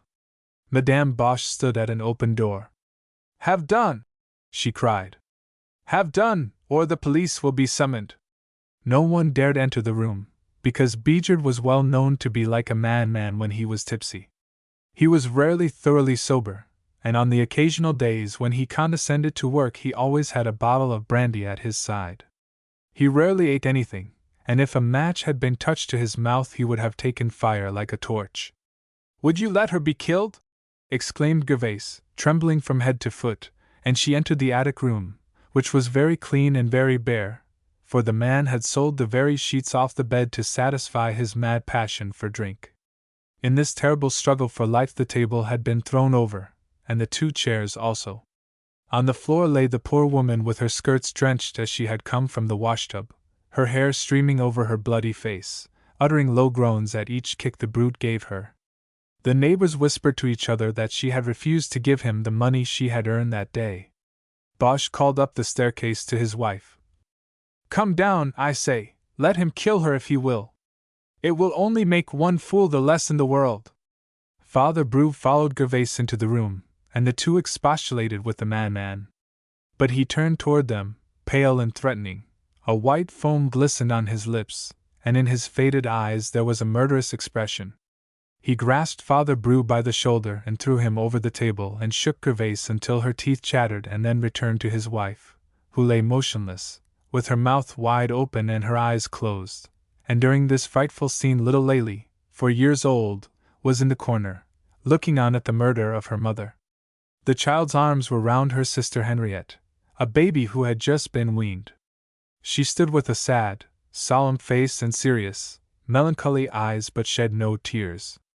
When Bijard slipped and fell Gervais and Father Bru helped the poor creature to her feet, who then burst into sobs.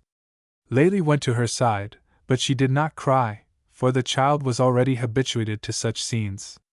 And as Gervais went down the stairs she was haunted by the strange look of resignation and courage in Lélie's eyes. It was an expression belonging to maturity and experience rather than to childhood.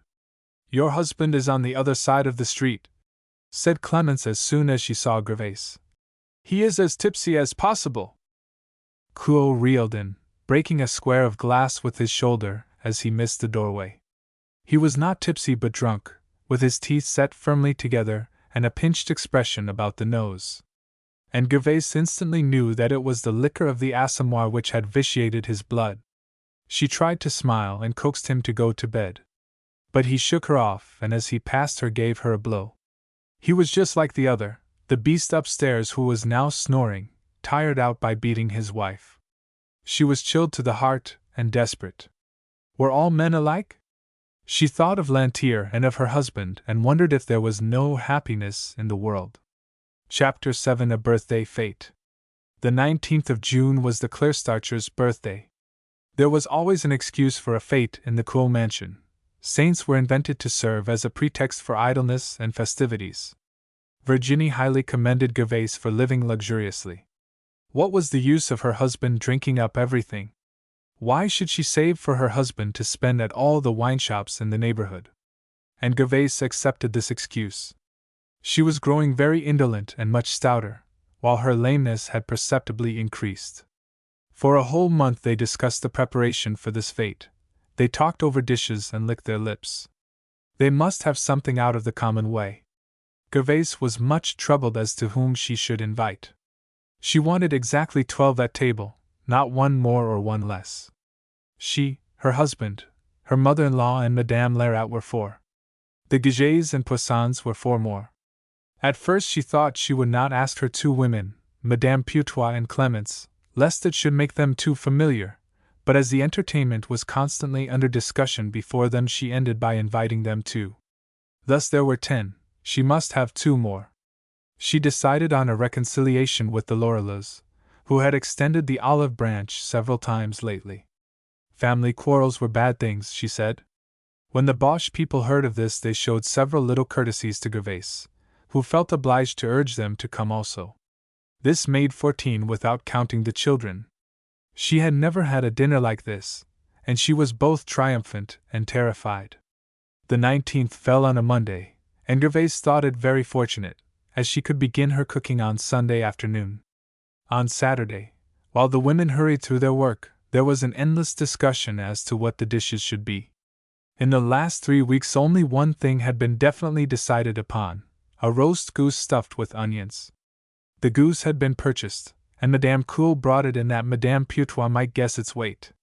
The thing looked enormous, and the fat seemed to burst from its yellow skin. "Soup before that, of course," said Gervais. "And we must have another dish." Clemence proposed rabbits, but Gervais wanted something more distinguished. Madame Putois suggested a blanquette du veau. That was a new idea. Veal was always good too.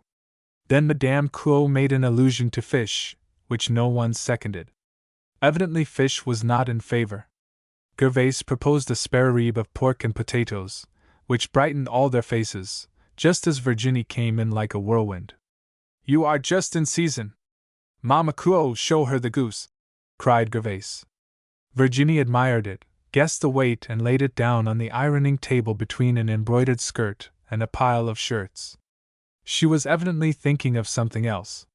She soon led Gervais into the back shop. "I have come to warn you," she said quickly. "I just met Lantier at the very end of this street, and I am sure he followed me, and I naturally felt alarmed on your account, my dear." Gervais turned very pale. What did he want of her?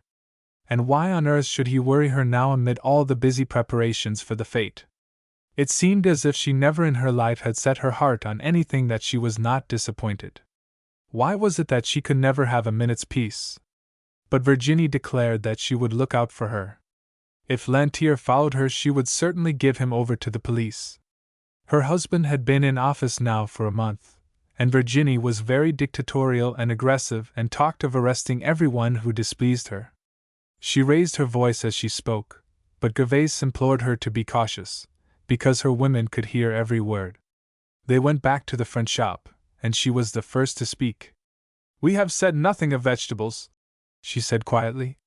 "Peas with a bit of pork," said Virginie authoritatively. This was agreed upon with enthusiasm. The next day at 3 Mamma Coul lighted the 2 furnaces belonging to the house and a third one borrowed from Madame Boche, and at 3:30 the soup was gently simmering in a large pot lent by the restaurant at the corner. They had decided to cook the veal and the pork the day previous, as those 2 dishes could be warmed up so well, and would leave for Monday only the goose to roast and the vegetables. The back shop was ruddy with the glow from the 3 furnaces. Sauces were bubbling with a strong smell of browned flour. Mamma Coul and Gervais, each with large white aprons, were washing celery and running hither and thither with pepper and salt or hurriedly turning the veal with flat wooden sticks made for the purpose. They had told Coul pleasantly that his room was better than his company, but they had plenty of people there that afternoon. The smell of the cooking found its way out into the street and up through the house, and the neighbors, impelled by curiosity, came down on all sorts of pretexts, merely to discover what was going on. About 5 Virginie made her appearance. She had seen Lantier twice. Indeed, it was impossible nowadays to enter the street and not see him. Madame Boche, too, had spoken to him on the corner below. Then Gervais, who was on the point of going for a sou's worth of fried onions to season her soup, shuddered from head to foot, and said she would not go out ever again. The concierge and Virginie added to her terror by a succession of stories of men who lay in wait for women, with knives and pistols hidden in their coats. Such things were read every day in the papers.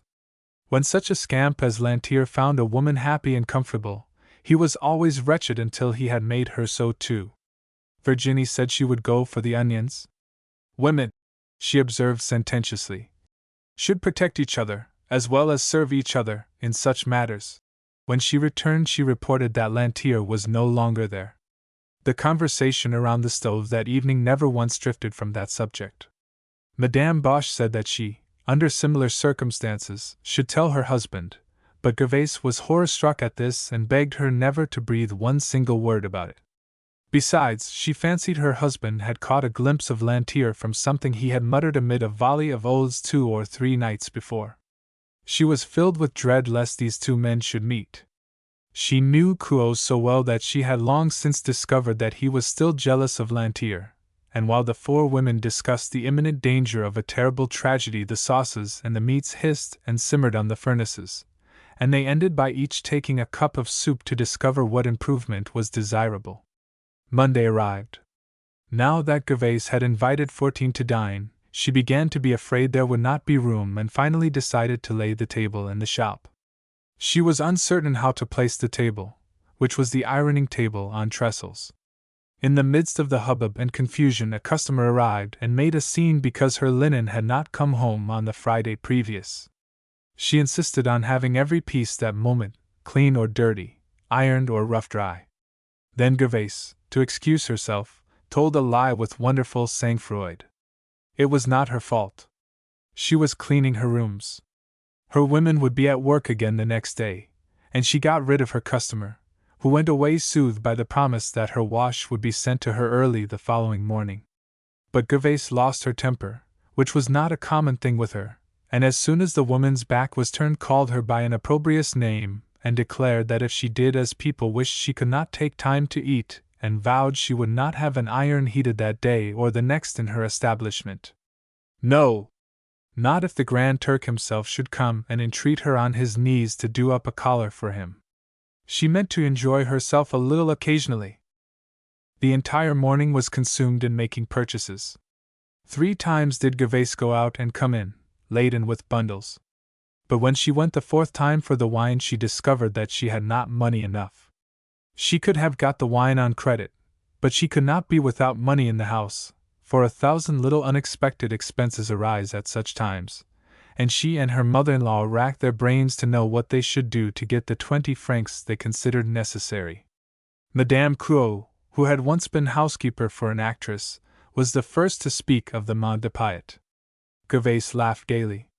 To be sure! Why had she not thought of it before? She folded her black silk dress and pinned it in a napkin. Then she hid the bundle under her mother-in-law's apron and bade her keep it very flat, lest the neighbors, who were so terribly inquisitive, should find it out, and then she watched the old woman from the door to see that no one followed her. But when Mamma Couot had gone a few steps, Gervais called her back into the shop and, taking her wedding ring from her finger, said, "Take this, too, for we shall need all the money we can get today." And when the old woman came back with 25 francs, she clapped her hands with joy. She ordered 6 bottles of wine with seals to drink with the roast. The Lorilleuxs would be green with envy. For a fortnight this had been her idea, to crush the Lorilleuxs, who were never known to ask a friend to their table, who, on the contrary, locked their doors when they had anything special to eat. Gervais wanted to give her a lesson, and would have liked to offer the strangers who passed her door a seat at her table. Money was a very good thing and mighty pretty to look at, but it was good for nothing but to spend. Mamma Couot and Gervais began to lay their table at 3 o'clock. They had hung curtains before the windows, but as the day was warm the door into the street was open.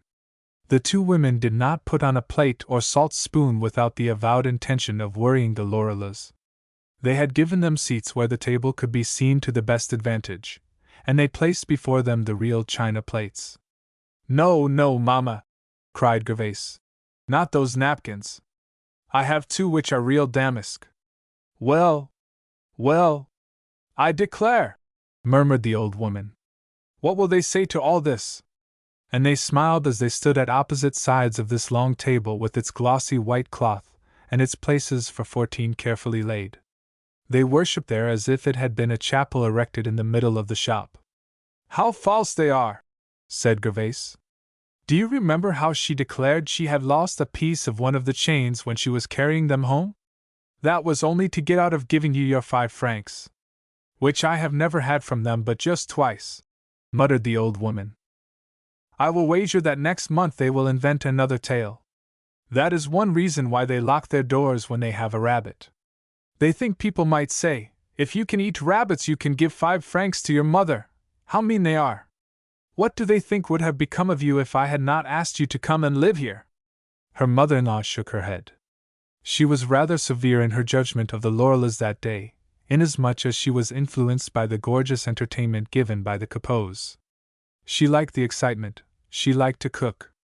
She generally lived pretty well with Gervais, but on those days which occur in all households, when the dinner was scanty and unsatisfactory, she called herself a most unhappy woman, left to the mercy of a daughter-in-law. In the depths of her heart she still loved Madame Lorilleux. She was her eldest child. "You certainly would have weighed some pounds less with her," continued Gervais. "No coffee, no tobacco, no sweets. And do you imagine that they would have put 2 mattresses on your bed?" "No, indeed," answered the old woman. "But I wish to see them when they first come in, just to see how they look."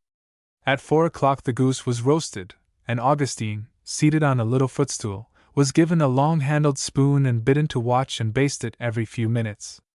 Gervais was busy with the peas, and Mama Couot, with her head a little confused, was waiting until it was time to heat the veal and the pork. At 5 the guests began to arrive. Clemence and Madame Putois, gorgeous to behold in their Sunday rig, were the first. Clemence wore a blue dress and had some geraniums in her hand. Madame was in black, with a bunch of heliotrope. Gervais, whose hands were covered with flour, put them behind her back, came forward and kissed them cordially. After them came Virginie in scarf and hat. Though she had only to cross the street, she wore a printed muslin and was as imposing as any lady in the land. She brought a pot of red carnations and put both her arms around her friend and kissed her. The offering brought by Bosch was a pot of pansies, and his wife's was mignonette, Madame Lerat's, a lemon verbena. The 3 furnaces filled the room with an overpowering heat, and the frying potatoes drowned their voices. Gervais was very sweet and smiling, thanking everyone for the flowers, at the same time making the dressing for the salad. The perfume of the flowers was perceived above all the smell of cooking. "Can I help you?" said Virginie. "It is a shame to have you work so hard for 3 days on all these things that we shall gobble up in no time." "No, indeed," answered Gervais. "I am nearly through." The ladies covered the bed with their shawls and bonnets, and then went into the shop that they might be out of the way and talked through the open door with much noise and loud laughing. At this moment Goujet appeared and stood timidly on the threshold with a tall white rosebush in his arms whose flowers brushed against his yellow beard. Gervais ran toward him with her cheeks reddened by her furnaces. She took the plant, crying, "How beautiful!" He dared not kiss her, and she was compelled to offer her cheek to him, and both were embarrassed. He told her in a confused way that his mother was ill with sciatica and could not come. Gervais was greatly disappointed, but she had no time to say much just then. She was beginning to be anxious about Couot. He ought to be in, then, too. Where were the Lorellas? She called Madame Lerat, who had arranged the reconciliation, and bade her go and see. Madame Lerat put on her hat and shawl with excessive care and departed. A solemn hush of expectation pervaded the room. Madame Lerat presently reappeared. She had come round by the street to give a more ceremonious aspect to the affair. She held the door open while Madame Lorilleux, in a silk dress, stood on the threshold. All the guests rose, and Gervaise went forward to meet her sister and kissed her, as had been agreed upon. Come in, she said. We are friends again. And I hope for always, answered her sister-in-law severely. After she was ushered in, the same program had to be followed out with her husband. Neither of the two brought any flowers. They had refused to do so, saying that it would look as if they were bowing down to wooden legs. Gervaise summoned Augustine and bade her bring some wine, and then filled glasses for all the party, and each drank the health of the family. It is a good thing before soup, muttered Bosch. Mama Kuo drew Gervaise into the next room. Did you see her? She said eagerly. I was watching her, and when she saw the table her face was as long as my arm, and now she is gnawing her lips, she is so mad. It was true the Lorilleuxs could not stand that table with its white linen, its shining glass and square piece of bread at each place. It was like a restaurant on the boulevard, and Madame Lorilleux felt of the cloth stealthily to ascertain if it were new. We are all ready, cried Gervaise, reappearing and pulling down her sleeves over her white arms. Where can Kuo be? She continued. He is always late. He always forgets, muttered his sister. Gervaise was in despair. Everything would be spoiled. She proposed that someone should go out and look for him. Goujet offered to go, and she said she would accompany him. Virginie followed, all three bareheaded. Everyone looked at them, so gay and fresh on a weekday. Virginie in her pink muslin and Gervaise in a white cambric with blue spots and a grey silk handkerchief knotted round her throat. They went to one wine shop after another, but no Kuo. Suddenly, as they went toward the boulevard, his wife uttered an exclamation. What is the matter? Asked Goujet. The clear starcher was very pale and so much agitated that she could hardly stand. Virginie knew at once and, leaning over her, looked in at the restaurant and saw Lantier quietly dining. I turned my foot, said Gervaise when she could speak. Finally at the Assommoir they found Kuo and Poisson. They were standing in the center of an excited crowd. Kuo, in a grey blouse, was quarreling with someone, and Poisson, who was not on duty that day, was listening quietly, his red mustache and imperial giving him, however, quite a formidable aspect. Goujet left the women outside and, going in, placed his hand on Coupeau's shoulder, who, when he saw his wife and Virginie, fell into a great rage. No, he would not move. He would not stand being followed about by women in this way. They might go home and eat their rubbishy dinner themselves. He did not want any of it. To appease him, Goujet was compelled to drink with him, and finally he persuaded him to go with him. But when he was outside he said to Gervaise, I am not going home, you need not think it. She did not reply. She was trembling from head to foot. She had been speaking of Lantier to Virginie and begged the other to go on in front, while the two women walked on either side of Kuo to prevent him from seeing Lantier, as they passed the open window where he sat eating his dinner. But Kuo knew that Lantier was there, for he said, There's a fellow I know, and you know him too. He then went on to accuse her, with many a coarse word, of coming out to look not for him, but for her old lover, and then all at once he poured out a torrent of abuse upon Lantier, who, however, never looked up or appeared to hear it. Virginie at last coaxed Kuo on, whose rage disappeared when they turned the corner of the street. They returned to the shop, however, in a very different mood from the one in which they had left it, and found the guests, with very long faces, awaiting them. Kuo shook hands with the ladies in succession, with difficulty keeping his feet as he did so, and Gervaise, in a choked voice, begged them to take their seats. But suddenly she perceived that Madame Goujet not having come, there was an empty seat next to Madame Lorilleux. We are 13, she said, much disturbed, as she fancied this to be an additional proof of the misfortune which for some time she had felt to be hanging over them. The ladies, who were seated, started up. Madame Putois offered to leave because, she said, no one should fly in the face of destiny. Besides, she was not hungry. As to Bosch, he laughed, and said it was all nonsense. Wait, cried Gervaise. I will arrange it. And rushing out on the sidewalk, she called to Father Bru, who was crossing the street, and the old man followed her into the room. Sit there, said the Claire-Starcher. You are willing to dine with us, are you not? He nodded acquiescence. He will do as well as another, she continued in a low voice. He rarely, if ever, had as much as he wanted to eat, and it will be a pleasure to us to see him enjoy his dinner. Goujet's eyes were damp, so much was he touched by the kind way in which Gervais spoke, and the others felt that it would bring them good luck. Madame Lorilleux was the only one who seemed displeased. She drew her skirts away and looked down with disgusted mien upon the patched blouse at her side. Gervais served the soup, and the guests were just lifting their spoons to their mouths when Virginie noticed that Couot had disappeared. He had probably returned to the more congenial society at the Assommoir, and someone said he might stay in the street. Certainly no one would go after him, but just as they had swallowed the soup, Couot appeared bearing 2 pots, one under each arm, a balsam and a wallflower. All the guests clapped their hands. He placed them on either side of Gervais, and kissing her, he said, I forgot you, my dear, but all the same I loved you very much. Monsieur Couot is very amiable tonight. He has taken just enough to make him good-natured, whispered one of the guests. This little act on the part of the host brought back the smiles to the faces around the table. The wine began to circulate, and the voices of the children were heard in the next room. Etienne, Nana, Pauline, and little Victor Fauconnier were installed at a small table and were told to be very good. When the Blanquette du Veau was served, the guests were moved to enthusiasm. It was now 7:30. The door of the shop was shut to keep out inquisitive eyes, and curtains hung before the windows.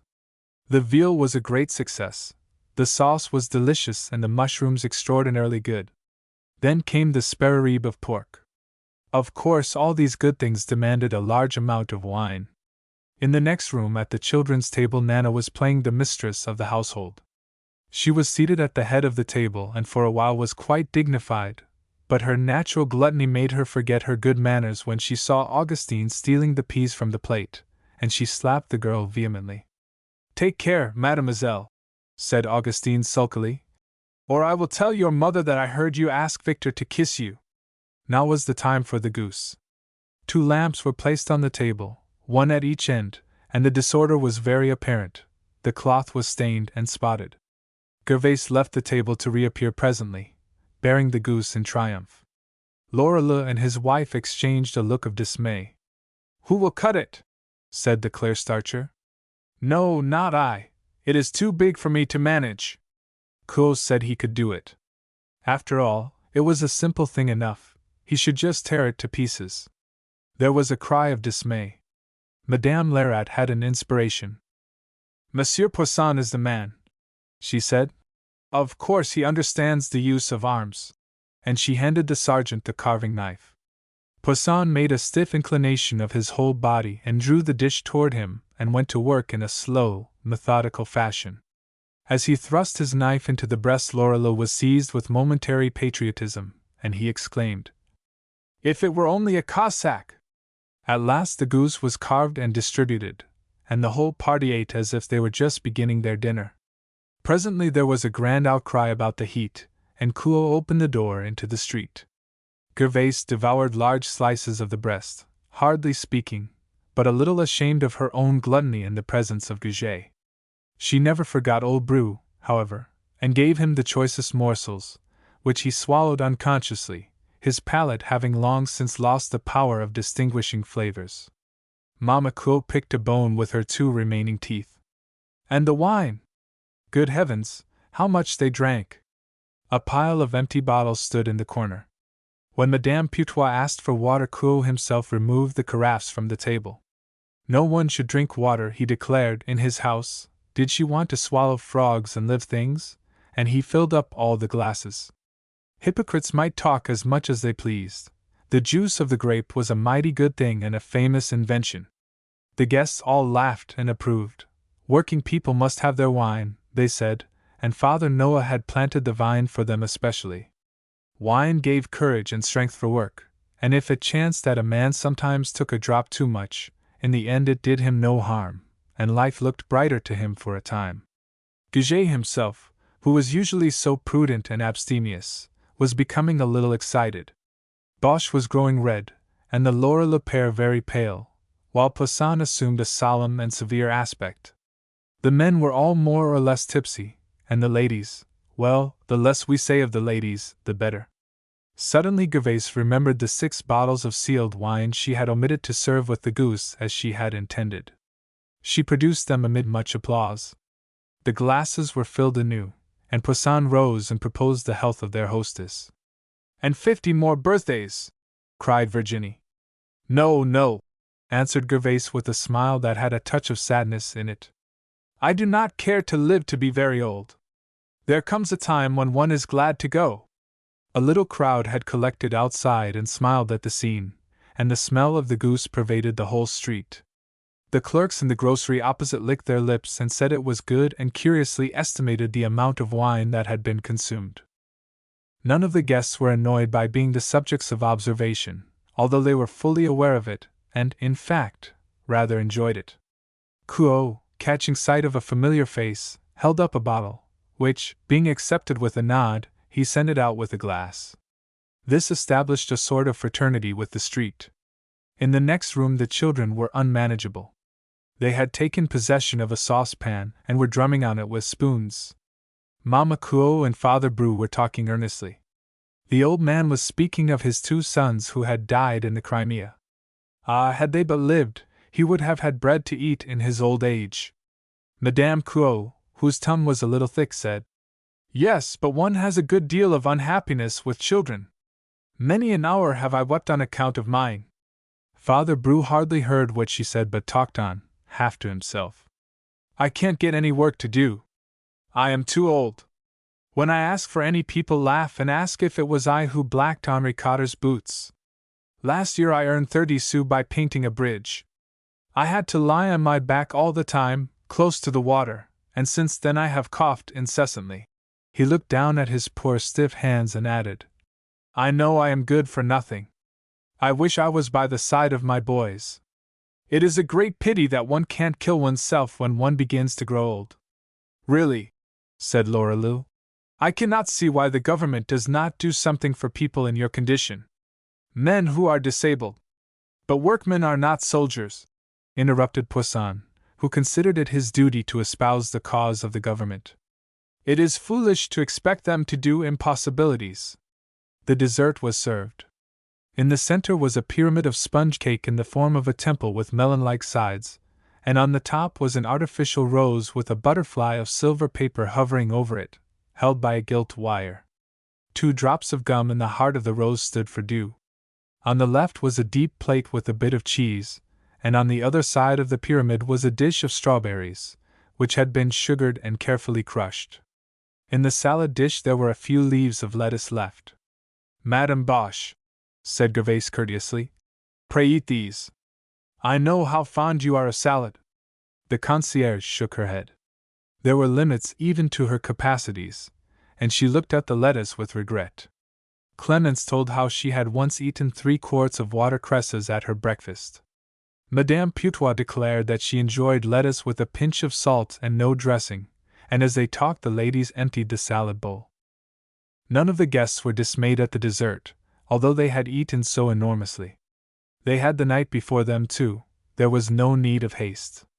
The men lit their pipes and drank more wine while they watched Gervaise cut the cake. Poussin, who prided himself on his knowledge of the habits of good society, rose and took the rose from the top and presented it to the hostess amid the loud applause of the whole party. She fastened it just over her heart, and the butterfly fluttered at every movement. A song was proposed. Comic songs were a specialty with Bosch, and the whole party joined in the chorus. The men kept time with their heels and the women with their knives on their glasses. The windows of the shop jarred with the noise. Virginie had disappeared twice, and the third time, when she came back, she said to Gervaise, "My dear, he is still at the restaurant and pretends to be reading his paper. I fear he is meditating some mischief." She spoke of Lantier. She had been out to see if he were anywhere in the vicinity. Gervaise became very grave. "Is he tipsy?" she asked. "No, indeed, and that is what troubled me.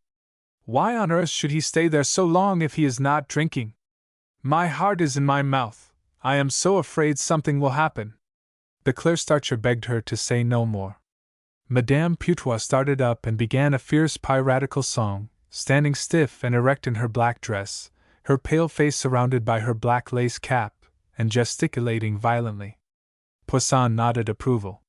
He had been to sea, and he knew all about it. Gervaise, assisted by her mother-in-law, now poured out the coffee. Her guest insisted on a song from her, declaring that it was her turn. She refused. Her face was disturbed and pale, so much so that she was asked if the goose disagreed with her. Finally she began to sing a plaintive melody all about dreams and rest. Her eyelids half closed as she ended, and she peered out into the darkness. Then followed a barcarolle from Madame Bosch and a romance from Lorelei, in which figured perfumes of Araby, ivory throats, ebony hair, kisses, moonlight and guitars. Clemence followed with a song which recalled the country with its descriptions of birds and flowers. Virginie brought down the house with her imitation of a vivandière, standing with her hand on her hip and a wineglass in her hand, which she emptied down her throat as she finished. But the grand success of the evening was Goujet, who sang in his rich bass the Adieux d'abdcator. The words issued from his yellow beard like the call of a trumpet and thrilled everyone around the table. Virginie whispered to Gervaise, "I have just seen Lantier pass the door. Good heavens! There he is again, standing still and looking in." Gervaise caught her breath and timidly turned around. The crowd had increased, attracted by the songs. There were soldiers and shopkeepers and 3 little girls, 5 or 6 years old, holding each other by the hand, grave and silent, struck with wonder and admiration. Lantier was directly in front of the door. Gervaise met his eyes and felt the very marrow of her bones chilled. She could not move hand or foot. Quot called for more wine, and Clemence helped herself to more strawberries. The singing ceased, and the conversation turned upon a woman who had hanged herself the day before in the next street. It was now Madame Lerat's turn to amuse the company, but she needed to make certain preparations. She dipped the corner of her napkin into a glass of water and applied it to her temples because she was too warm. Then she asked for a teaspoonful of brandy and wiped her lips. "I will sing L'Enfant du Bon Dieu," she said pompously. She stood up, with her square shoulders like those of a man, and began. She raised her eyes to heaven and placed one hand on her heart. Her voice was not without a certain sympathetic quality, and Gervaise, already quivering with emotion caused by the knowledge of Lantier's presence, could no longer restrain her tears. It seemed to her that she was the deserted child whom le bon Dieu had taken under his care. Clemence, who was quite tipsy, burst into loud sobs. The ladies took out their handkerchiefs and pressed them to their eyes, rather proud of their tenderness of heart. The men felt it their duty to respect the feelings shown by the women and were, in fact, somewhat touched themselves. The wine had softened their hearts apparently. Gervaise and Virginie watched the shadows outside. Madame Bosch, in her turn, now caught a glimpse of Lantier and uttered an exclamation as she wiped away her fast-falling tears. The 3 women exchanged terrified, anxious glances. "Good heavens!" muttered Virginie. "Suppose Quot should turn around. There would be a murder, I am convinced." And the earnestness of their fixed eyes became so apparent that finally he said, "What are you staring at?"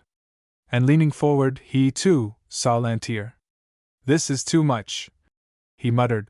"The dirty ruffian! It is too much, and I won't have it." As he started to his feet with an oath, Gervaise put her hand on his arm imploringly. "Put down that knife," she said, "and do not go out, I entreat of you." Virginie took away the knife that Quot had snatched from the table, but she could not prevent him from going into the street.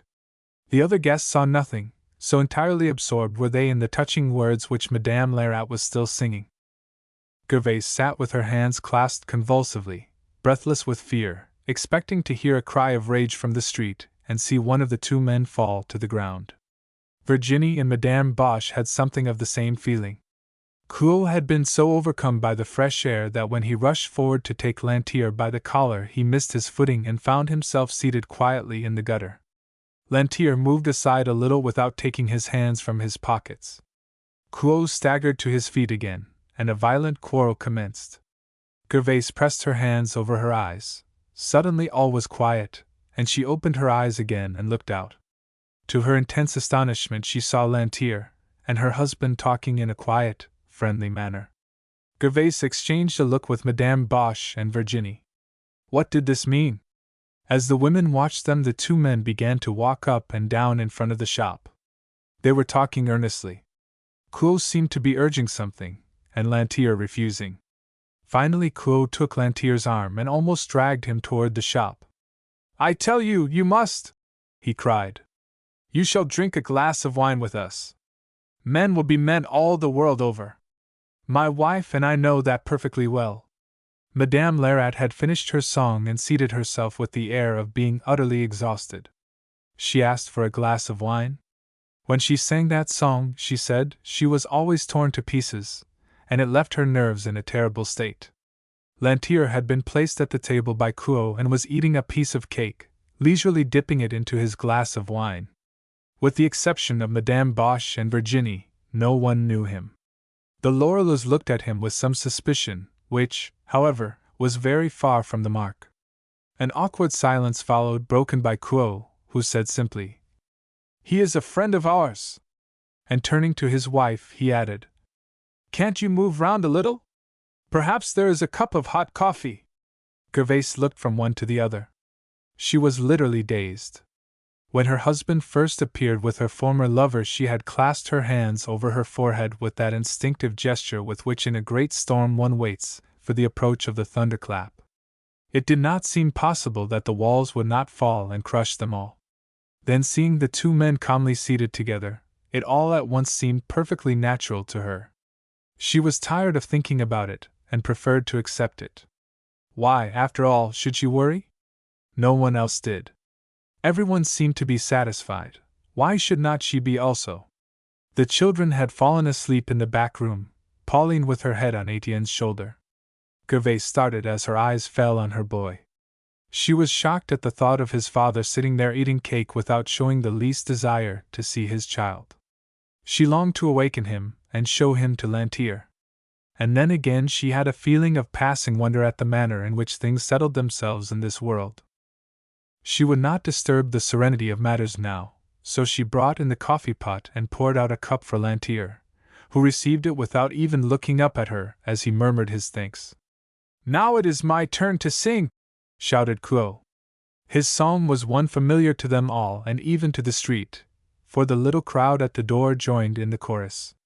The guests within were all more or less tipsy, and there was so much noise that the policemen ran to quell a riot. But when they saw Poisson they bowed respectfully and passed on. No one of the party ever knew how or at what hour the festivities terminated. It must have been very late, for there was not a human being in the street when they departed. They vaguely remembered having joined hands and danced around the table. Gervais remembered that Lantier was the last to leave, that he passed her as she stood in the doorway. She felt a breath on her cheek, but whether it was his or the night air she could not tell. Madame Lerat had refused to return to Batignolles so late, and a mattress was laid on the floor in the shop near the table. She slept there amid the debris of the feast, and a neighbor's cat profited by an open window to establish herself by her side, where she crunched the bones of the goose all night between her fine, sharp teeth. Chapter 8: An Old Acquaintance. The following Saturday Kuo, who had not been home to dinner, came in with Lantier about 10 o'clock.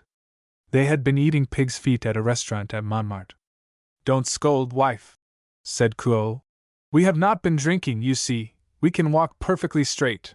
And he went on to say how they had met each other quite by accident in the street, and how Lantier had refused to drink with him, saying that when a man had married a nice little woman he had no business to throw away his money in that way.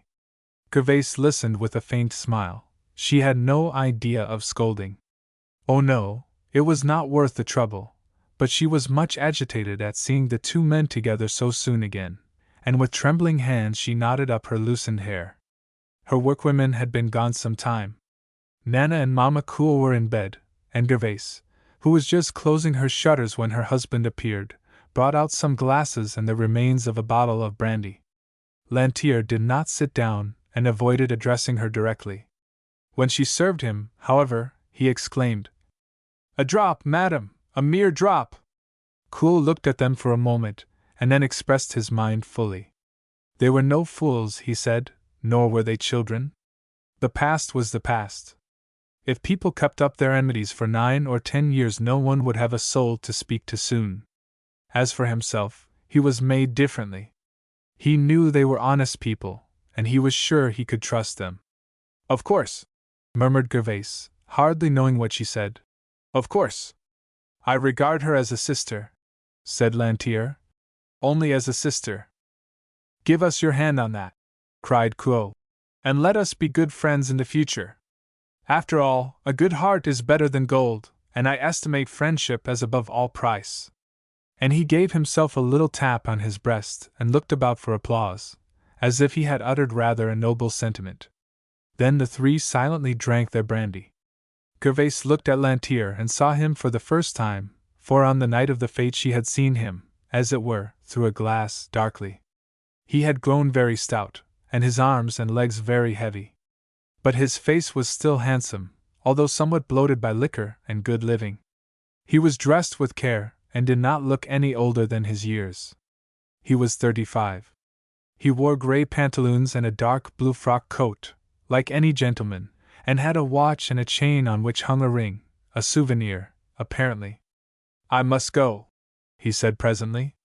He was at the door when Kuo recalled him to say that he must never pass without coming in to say, "How do you do?" Meanwhile Gervais, who had disappeared, returned, pushing Etienne before her. The boy was half asleep but smiled as he rubbed his eyes. When he saw Lantier he stared and looked uneasily from him to Kuo. "Do you know this gentleman?" said his mother. The child looked away and did not answer, but when his mother repeated the question he made a little sign that he remembered him. Lantier, grave and silent, stood still. When Etienne went toward him he stooped and kissed the child, who did not look at him but burst into tears, and when he was violently reproached by Kuo he rushed away. "It is excitement," said his mother, who was herself very pale. "He is usually very good and very obedient," said Kuo. "I have brought him up well, as you will find out. He will soon get used to you. He must learn something of life, you see, and will understand one of these days that people must forget and forgive, and I would cut off my head sooner than prevent a father from seeing his child." He then proposed to finish the bottle of brandy. They all three drank together again. Lantier was quite undisturbed, and before he left he insisted on aiding Kuo to shut up the shop. Then, as he dusted his hands with his handkerchief, he wished them a careless good night. "Sleep well. I am going to try and catch the omnibus. I will see you soon again." Lantier kept his word and was seen from that time very often in the shop. He came only when Kuo was home and asked for him before he crossed the threshold. Then, seated near the window, always wearing a frock coat, fresh linen and carefully shaved, he kept up a conversation like a man who had seen something of the world. By degrees Kuo learned something of his life. For the last 8 years he had been at the head of a hat manufactory, and when he was asked why he had given it up he said vaguely that he was not satisfied with his partner, he was a rascal, and so on. But his former position still imparted to him a certain air of importance. He said also that he was on the point of concluding an important matter, that certain business houses were in process of establishing themselves, the management of which would be virtually in his hands. In the meantime he had absolutely not one thing to do but to walk about with his hands in his pockets. Any day he pleased, however, he could start again. He had only to decide on some house. Kuo did not altogether believe this tale and insisted that he must be doing something which he did not choose to tell, otherwise how did he live? The truth was that Lantier, excessively talkative in regard to other people's affairs, was very reticent about his own.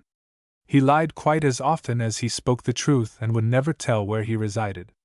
He said he was never at home, so it was of no use for anyone to come and see him. "I am very careful," he said, "in making an engagement. I do not choose to bind myself to a man and find, when it is too late, that he intends to make a slave of me. I went one Monday to Champion at Montrouge. That evening Champion began a political discussion. He and I differed entirely, and on Tuesday I threw up the situation. You can't blame me, I am sure, for not being willing to sell my soul and my convictions for 7 francs per day. It was now November. Lantier occasionally brought a bunch of violets to Gervais. By degrees his visits became more frequent. He seemed determined to fascinate the whole house, even the quartier, and he began by ingratiating himself with Clemence and Madame Putois, showing them both the greatest possible attention. These 2 women adored him at the end of a month. Madame Boche, whom he flattered by calling on her in her loge, had all sorts of pleasant things to say about him.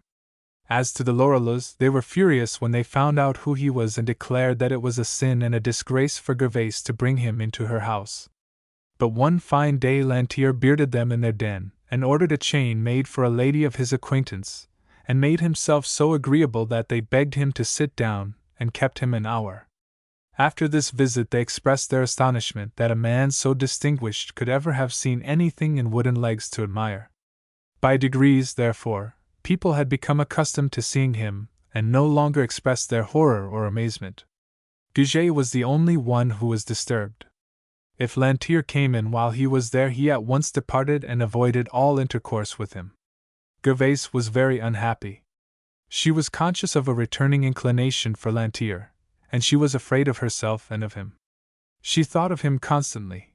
He had taken entire possession of her imagination. But she grew calmer as days passed on, finding that he never tried to see her alone, and that he rarely looked at her, and never laid the tip of his finger on her. Virginie, who seemed to read her through and through, asked her what she feared. Was there ever a man more respectful? But out of mischief or worse, the woman contrived to get the 2 into a corner one day and then led the conversation into a most dangerous direction. Lantier, in reply to some question, said in measured tones that his heart was dead, that he lived now only for his son. He never thought of Claude, who was away. He embraced Etienne every night but soon forgot he was in the room and amused himself with Clemence. Then Gervais began to realize that the past was dead. Lantier had brought back to her the memory of Plassans and the Hotel Buncoeur. But this faded away again, and seeing him constantly, the past was absorbed in the present. She shook off these memories almost with disgust. Yes, it was all over, and should he ever dare to allude to former years she would complain to her husband. She began again to think of Goujet almost unconsciously. One morning Clemence said that the night before she had seen Lantier walking with a woman who had his arm. Yes, he was coming up La Rue Notre Dame de Lorette. The woman was a blonde and no better than she should be. Clemence added that she had followed them until the woman reached a house where she went in. Lantier waited in the street until there was a window opened, which was evidently a signal, for he went into the house at once. Gervais was ironing a white dress. She smiled slightly and said that she believed a Provençal was always crazy after women, and at night when Lantier appeared she was quite amused at Clemence, who at once attacked him. He seemed to be, on the whole, rather pleased that he had been seen. The person was an old friend, he said, one whom he had not seen for some time, a very stylish woman, in fact, and he told Clemence to smell of his handkerchief on which his friend had put some of the perfume she used. Just then Etienne came in, and his father became very grave and said that he was in jest, that his heart was dead. Gervais nodded approval of this sentiment, but she did not speak. When spring came Lantier began to talk of moving into that neighborhood. He wanted a furnished, clean room. Madame Boche and Gervais tried to find one for him. But they did not meet with any success. He was altogether too fastidious in his requirements. Every evening at the Capots he wished he could find people like themselves who would take a lodger. "You are very comfortable here, I am sure," he would say regularly. Finally one night when he had uttered this phrase, as usual, Quo cried out, "If you like this place so much, why don't you stay here? We can make room for you." And he explained that the linen room could be so arranged that it would be very comfortable, and Etienne could sleep on a mattress in the corner. "No, no," said Lantier. "It would trouble you too much. I know that you have the most generous heart in the world, but I cannot impose upon you. Your room would be a passageway to mine, and that would not be agreeable to any of us." "Nonsense," said Quo. "Have we no invention? There are 2 windows. Can't one be cut down to the floor and used as a door?" In that case you would enter from the court and not through the shop. You would be by yourself, and we by ourselves. There was a long silence, broken finally by Lantier. If this could be done, he said, I should like it, but I am afraid you would find yourselves too crowded. He did not look at Gervais as he spoke, but it was clear that he was only waiting for a word from her. She did not like the plan at all, not that the thought of Lantier living under their roof disturbed her, but she had no idea where she could put the linen as it came in to be washed and again when it was rough dry. But Kuhl was enchanted with the plan. The rent, he said, had always been heavy to carry, and now they would gain 20 francs per month. It was not dear for him, and it would help them decidedly. He told his wife that she could have 2 great boxes made in which all the linen of the quartier could be piled. Gervais still hesitated, questioning Mama Kuhl with her eyes. Lantier had long since propitiated the old lady by bringing her gumdrops for her cough. If we could arrange it, I am sure, said Gervais hesitatingly. You are too kind, remonstrated Lantier. I really feel that it would be an intrusion. Kuhl flamed out. Why did she not speak up, he should like to know? Instead of stammering and behaving like a fool? Etienne! Etienne! He shouted. The boy was asleep with his head on the table. He started up. Listen to me. Say to this gentleman, I wish it. Say just those words and nothing more. I wish it, stammered Etienne, half asleep. Everybody laughed. But Lantier almost instantly resumed his solemn air. He pressed Capot's hand cordially. I accept your proposition, he said. It is a most friendly one, and I thank you in my name and in that of my child. The next morning Mayor Scott, the owner of the house, happening to call, Gervais spoke to him of the matter. At first he absolutely refused and was as disturbed and angry as if she had asked him to build on a wing for her especial accommodation. Then after a minute examination of the premises he ended by giving his consent, only on condition, however, that he should not be required to pay any portion of the expense, and the Capots signed a paper, agreeing to put everything into its original condition at the expiration of their lease. That same evening Kuhl brought in a mason, a painter and a carpenter, all friends and boon companions of his, who would do this little job at night, after their day's work was over. The cutting of the door, the painting and the cleaning would come to about 100 francs, and Kuhl agreed to pay them as fast as his tenant paid him. The next question was how to furnish the room. Gervais left Mama Capot's wardrobe in it. She added a table and 2 chairs from her own room. She was compelled to buy a bed and dressing table and divers other things, which amounted to 130 francs. This she must pay for 10 francs each month. So that for nearly a year they could derive no benefit from their new lodger. It was early in June that Lantier took possession of his new quarters. Kuhl had offered the night before to help him with his trunk in order to avoid the 30 sous for a fiacre. But the other seemed embarrassed, and said his trunk was heavy, and it seemed as if he preferred to keep it a secret even now where he resided. He came about 3 o'clock.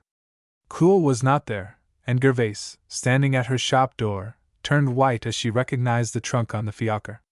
It was their old one with which they had traveled from Plassans. Now it was banged and battered and strapped with cords.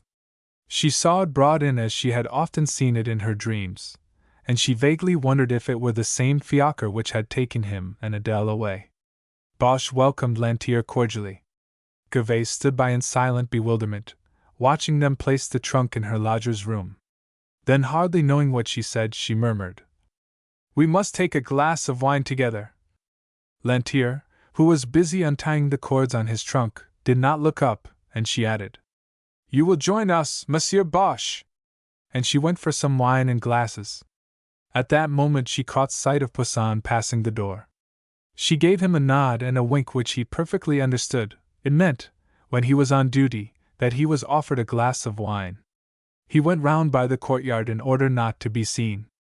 Lantier never saw him without some joke in regard to his political convictions, which, however, had not prevented the men from becoming excellent friends. To one of these jests Bosch now replied.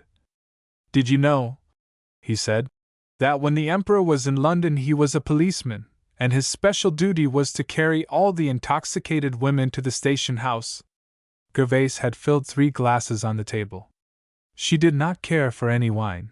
She was sick at heart as she stood looking at Lantier kneeling on the floor by the side of the trunk. She was wild to know what it contained. She remembered that in one corner was a pile of stockings, a shirt or 2 and an old hat. Were those things still there? Was she to be confronted with those tattered relics of the past? Lantier did not lift the lid, however. He rose and, going to the table, held his glass high in his hands. "To your health, madame," he said. And Poisson and Bosch drank with him. Gervais filled their glasses again.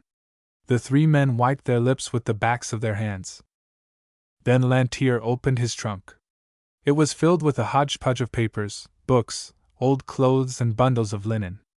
He pulled out a saucepan, then a pair of boots, followed by a bust of Ledru Rollin with a broken nose, then an embroidered shirt and a pair of ragged pantaloons, and Gervais perceived a mingled and odious smell of tobacco, leather, and dust.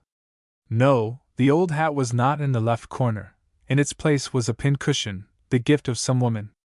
All at once the strange anxiety with which she had watched the opening of this trunk disappeared, and in its place came an intense sadness as she followed each article with her eyes as Lantier took them out, and wondered which belonged to her time, and which to the days when another woman filled his life.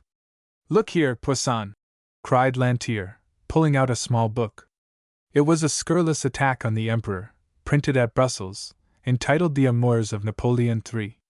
Poisson was aghast. He found no words with which to defend the Emperor. It was in a book, of course, therefore, it was true. Lantier, with a laugh of triumph, turned away and began to pile up his books and papers, grumbling a little that there were no shelves on which to put them. Gervais promised to buy some for him. He owned Louis Blanc's Histoire de Dix-Ans, all but the first volume, which he had never had, Lamartine's Les Girondins, The Mysteries of Paris and the Wandering Jew, by Eugene Sue, without counting a pile of incendiary volumes which he had picked up at bookstalls. His old newspapers he regarded with especial respect. He had collected them with care for years. Whenever he had read an article at a café of which he approved, he bought the journal and preserved it. He consequently had an enormous quantity, of all dates and names, tied together without order or sequence. He laid them all in a corner of the room, saying as he did so, "If people would study those sheets and adopt the ideas therein, society would be far better organized than it now is. Your Emperor and all his minions would come down a bit on the ladder." Here he was interrupted by Poisson, whose red imperial and mustache irradiated his pale face. "And the army," he said. "What would you do with that?" Lantier became very much excited. "The army!" he cried. "I would scatter it to the 4 winds of heaven. I want the military system of the country abolished. I want the abolition of titles and monopolies. I want salaries equalized. I want liberty for everyone. Divorces, too." "Yes, divorces, of course," interposed Bosch. "That is needed in the cause of morality." Poisson threw back his head, ready for an argument, but Gervais, who did not like discussions, interfered.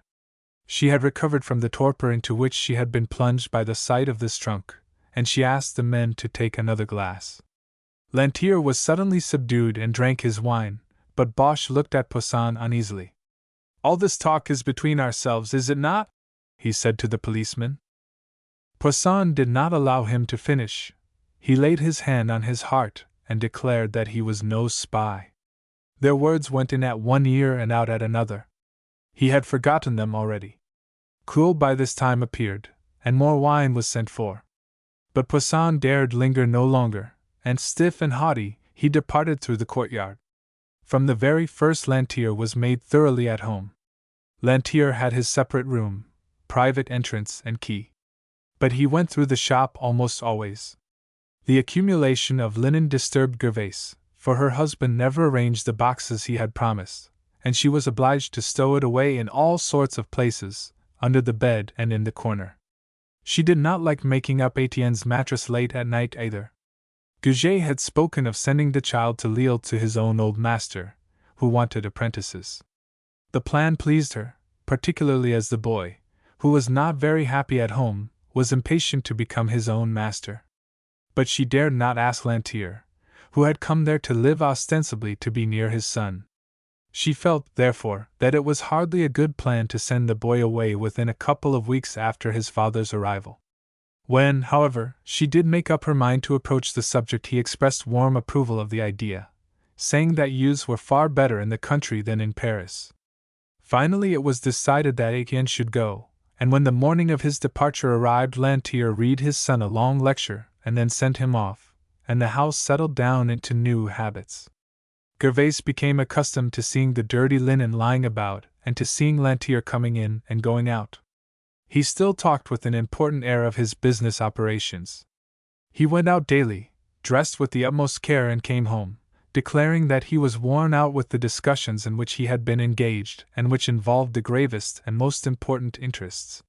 He rose about 10 o'clock, took a walk if the day pleased him, and if it rained he sat in the shop and read his paper. He liked to be there.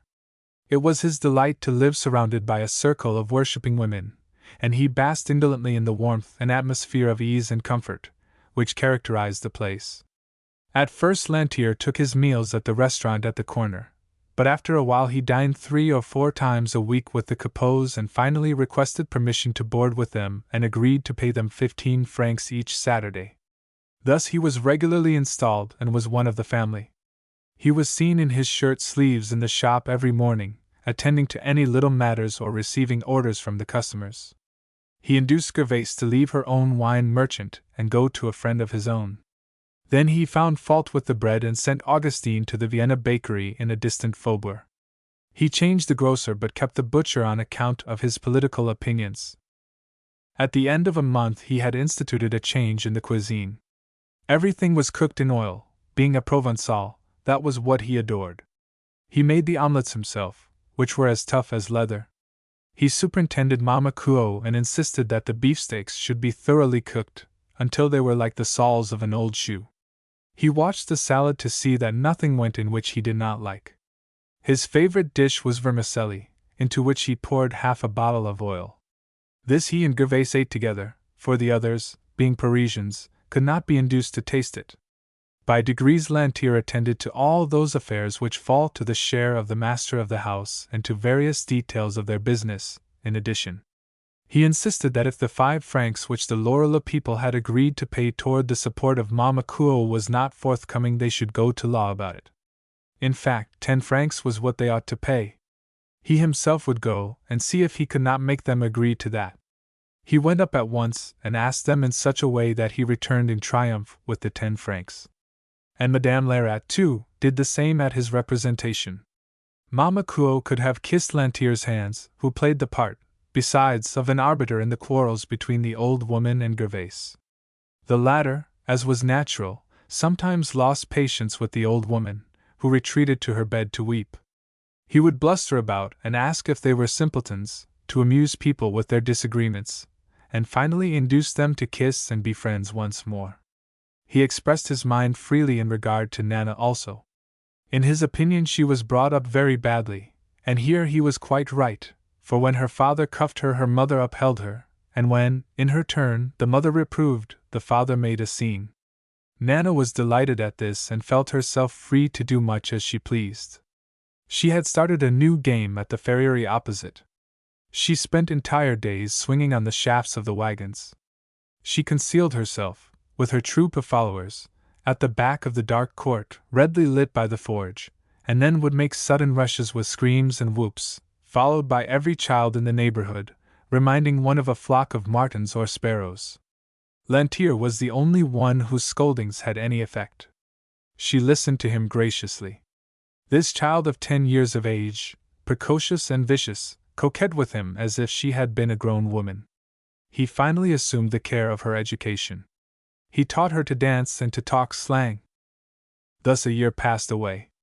The whole neighborhood supposed Lantier to be a man of means, otherwise how did the Capots live as they did?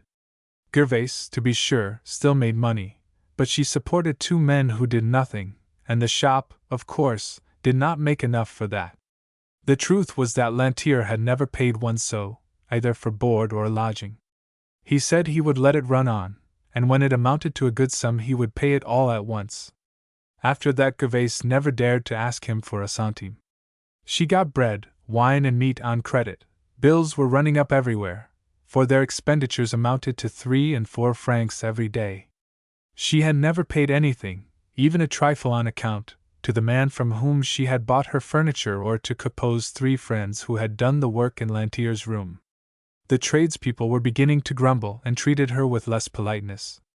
But she seemed to be insensible to this. She chose the most expensive things, having thrown economy to the winds, since she had given up paying for things at once. She always intended, however, to pay eventually and had a vague notion of earning hundreds of francs daily in some extraordinary way by which she could pay all these people. About the middle of summer Clemence departed, for there was not enough work for 2 women. She had waited for her money for some weeks. Lantier and Cloe were quite undisturbed, however. They were in the best of spirits, and seemed to be growing fat over the ruined business.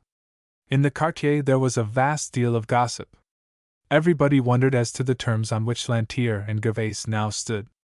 The Lorilleuxs viciously declared that Gervais would be glad enough to resume her old relations with Lantier, but that he would have nothing to do with her, for she had grown old and ugly. The Boche people took a different view, but while everyone declared that the whole arrangement was a most improper one, they finally accepted it as quite a matter of course and altogether natural. It is quite possible there were other homes which were quite as open to invidious remarks within a stone's throw, but these Capots, as their neighbors said, were good, kind people. Lantier was especially ingratiating. It was decided, therefore, to let things go their own way undisturbed. Gervais lived quietly indifferent to, and possibly entirely unsuspicious of, all these scandals. By and by it came to pass that her husband's own people looked on her as utterly heartless. Madame Lerat made her appearance every evening, and she treated Lantier as if he were utterly irresistible, into whose arms any and every woman would be only too glad to fall. An actual league seemed to be forming against Gervais. All the women insisted on giving her a lover. But she saw none of these fascinations in him. He had changed, unquestionably, and the external changes were all in his favor. He wore a frock coat and had acquired a certain polish. But she who knew him so well looked down into his soul through his eyes and shuddered at much she saw there. She could not understand what others saw in him to admire. And she said so one day to Virginie. Then Madame Lerat and Virginie vied with each other in the stories they told of Clemence and himself, what they did and said whenever her back was turned, and now they were sure, since she had left the establishment, that he went regularly to see her. "Well, what of it?" asked Gervais, her voice trembling. "What have I to do with that?" But she looked into Virginie's dark brown eyes, which were specked with gold and emitted sparks as do those of cats. But the woman put on a stupid look as she answered. "Why, nothing, of course. Only I should think you would advise him not to have anything to do with such a person." Lantier was gradually changing his manner to Gervais. Now when he shook hands with her he held her fingers longer than was necessary. He watched her incessantly, and fixed his bold eyes upon her. He leaned over her so closely that she felt his breath on her cheek. But one evening, being alone with her, he caught her in both arms. At that moment Goujet entered. Gervais wrenched herself free, and the 3 exchanged a few words as if nothing had happened. Goujet was very pale and seemed embarrassed, supposing that he had intruded upon them and that she had pushed Lantier aside only because she did not choose to be embraced in public. The next day Gervais was miserable, unhappy and restless. She could not iron a handkerchief. She wanted to see Goujet and tell him just what had happened, but ever since Etienne had gone to Lille she had given up going to the forge, as she was quite unable to face the knowing winks with which his comrades received her. But this day she determined to go, and taking an empty basket on her arms, she started off, pretending that she was going with skirts to some customers in La Rue de Portes Blanches. Goujet seemed to be expecting her, for she met him loitering on the corner. "Ah," he said with a wan smile. "You are going home, I presume?" He hardly knew what he was saying, and they both turned toward Montmartre without another word. They merely wished to go away from the forge. They passed several manufactories and soon found themselves with an open field before them. A goat was tethered nearby and bleating as it browsed, and a dead tree was crumbling away in the hot sun. "One might almost think oneself in the country," murmured Gervais. They took a seat under the dead tree. The clear starcher set the basket down at her feet. Before them stretched the heights of Montmartre, with its rows of yellow and gray houses amid clumps of trees, and when they threw back their heads a little they saw the whole sky above, clear and cloudless, but the sunlight dazzled them, and they looked over to the misty outlines of the faubourg and watched the smoke rising from tall chimneys in regular puffs, indicating the machinery which impelled it. These great sighs seemed to relieve their own oppressed breasts. "Yes," said Gervais after a long silence. "I have been on a long walk, and I came out." She stopped. After having been so eager for an explanation, she found herself unable to speak and overwhelmed with shame.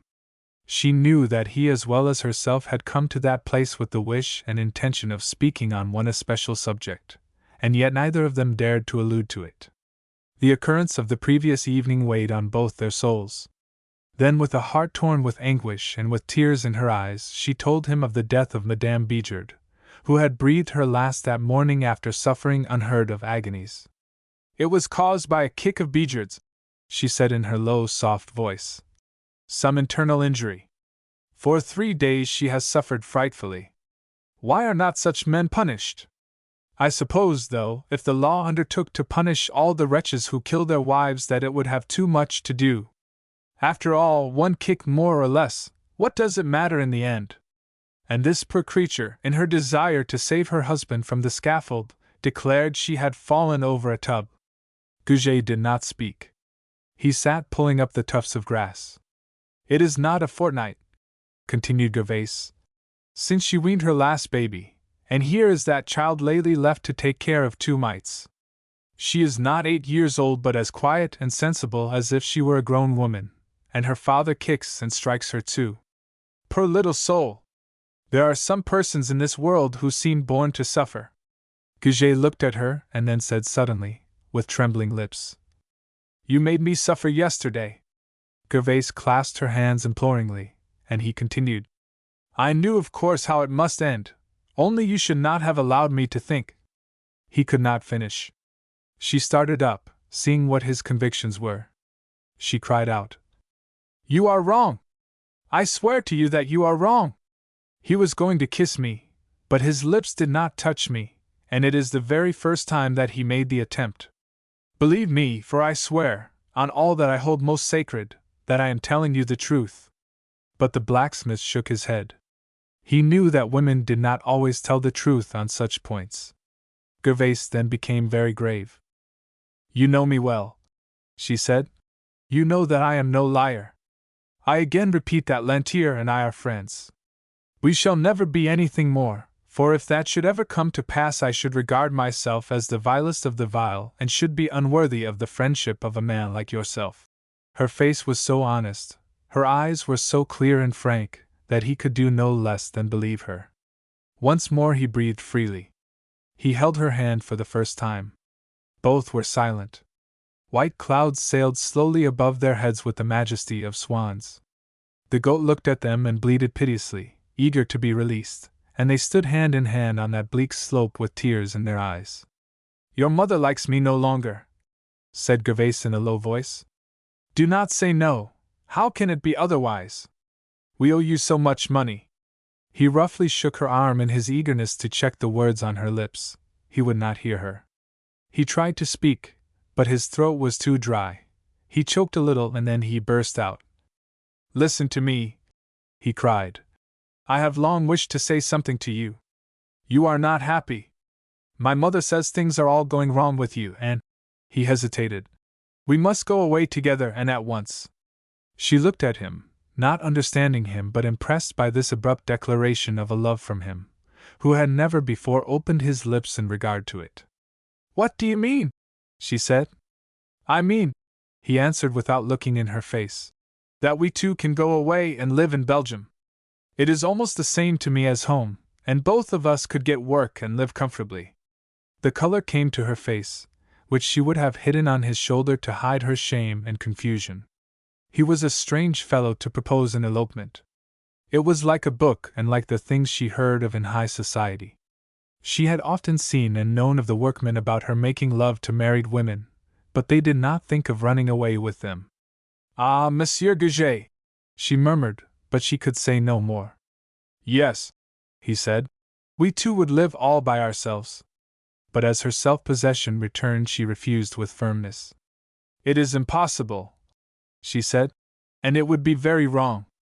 I am married and I have children. I know that you are fond of me, and I love you too much to allow you to commit any such folly as you are talking of, and this would be an enormous folly. No, we must live on as we are. We respect each other now. Let us continue to do so. That is a great deal and will help us over many a roughness in our paths, and when we try to do right we are sure of a reward." He shook his head as he listened to her, but he felt she was right. Suddenly he snatched her in his arms and kissed her furiously once, and then dropped her and turned abruptly away. She was not angry, but the locksmith trembled from head to foot. He began to gather some of the wild daisies, not knowing what to do with his hands, and tossed them into her empty basket. This occupation amused him and tranquilized him. He broke off the head of the flowers and, when he missed his mark and they fell short of the basket, laughed aloud.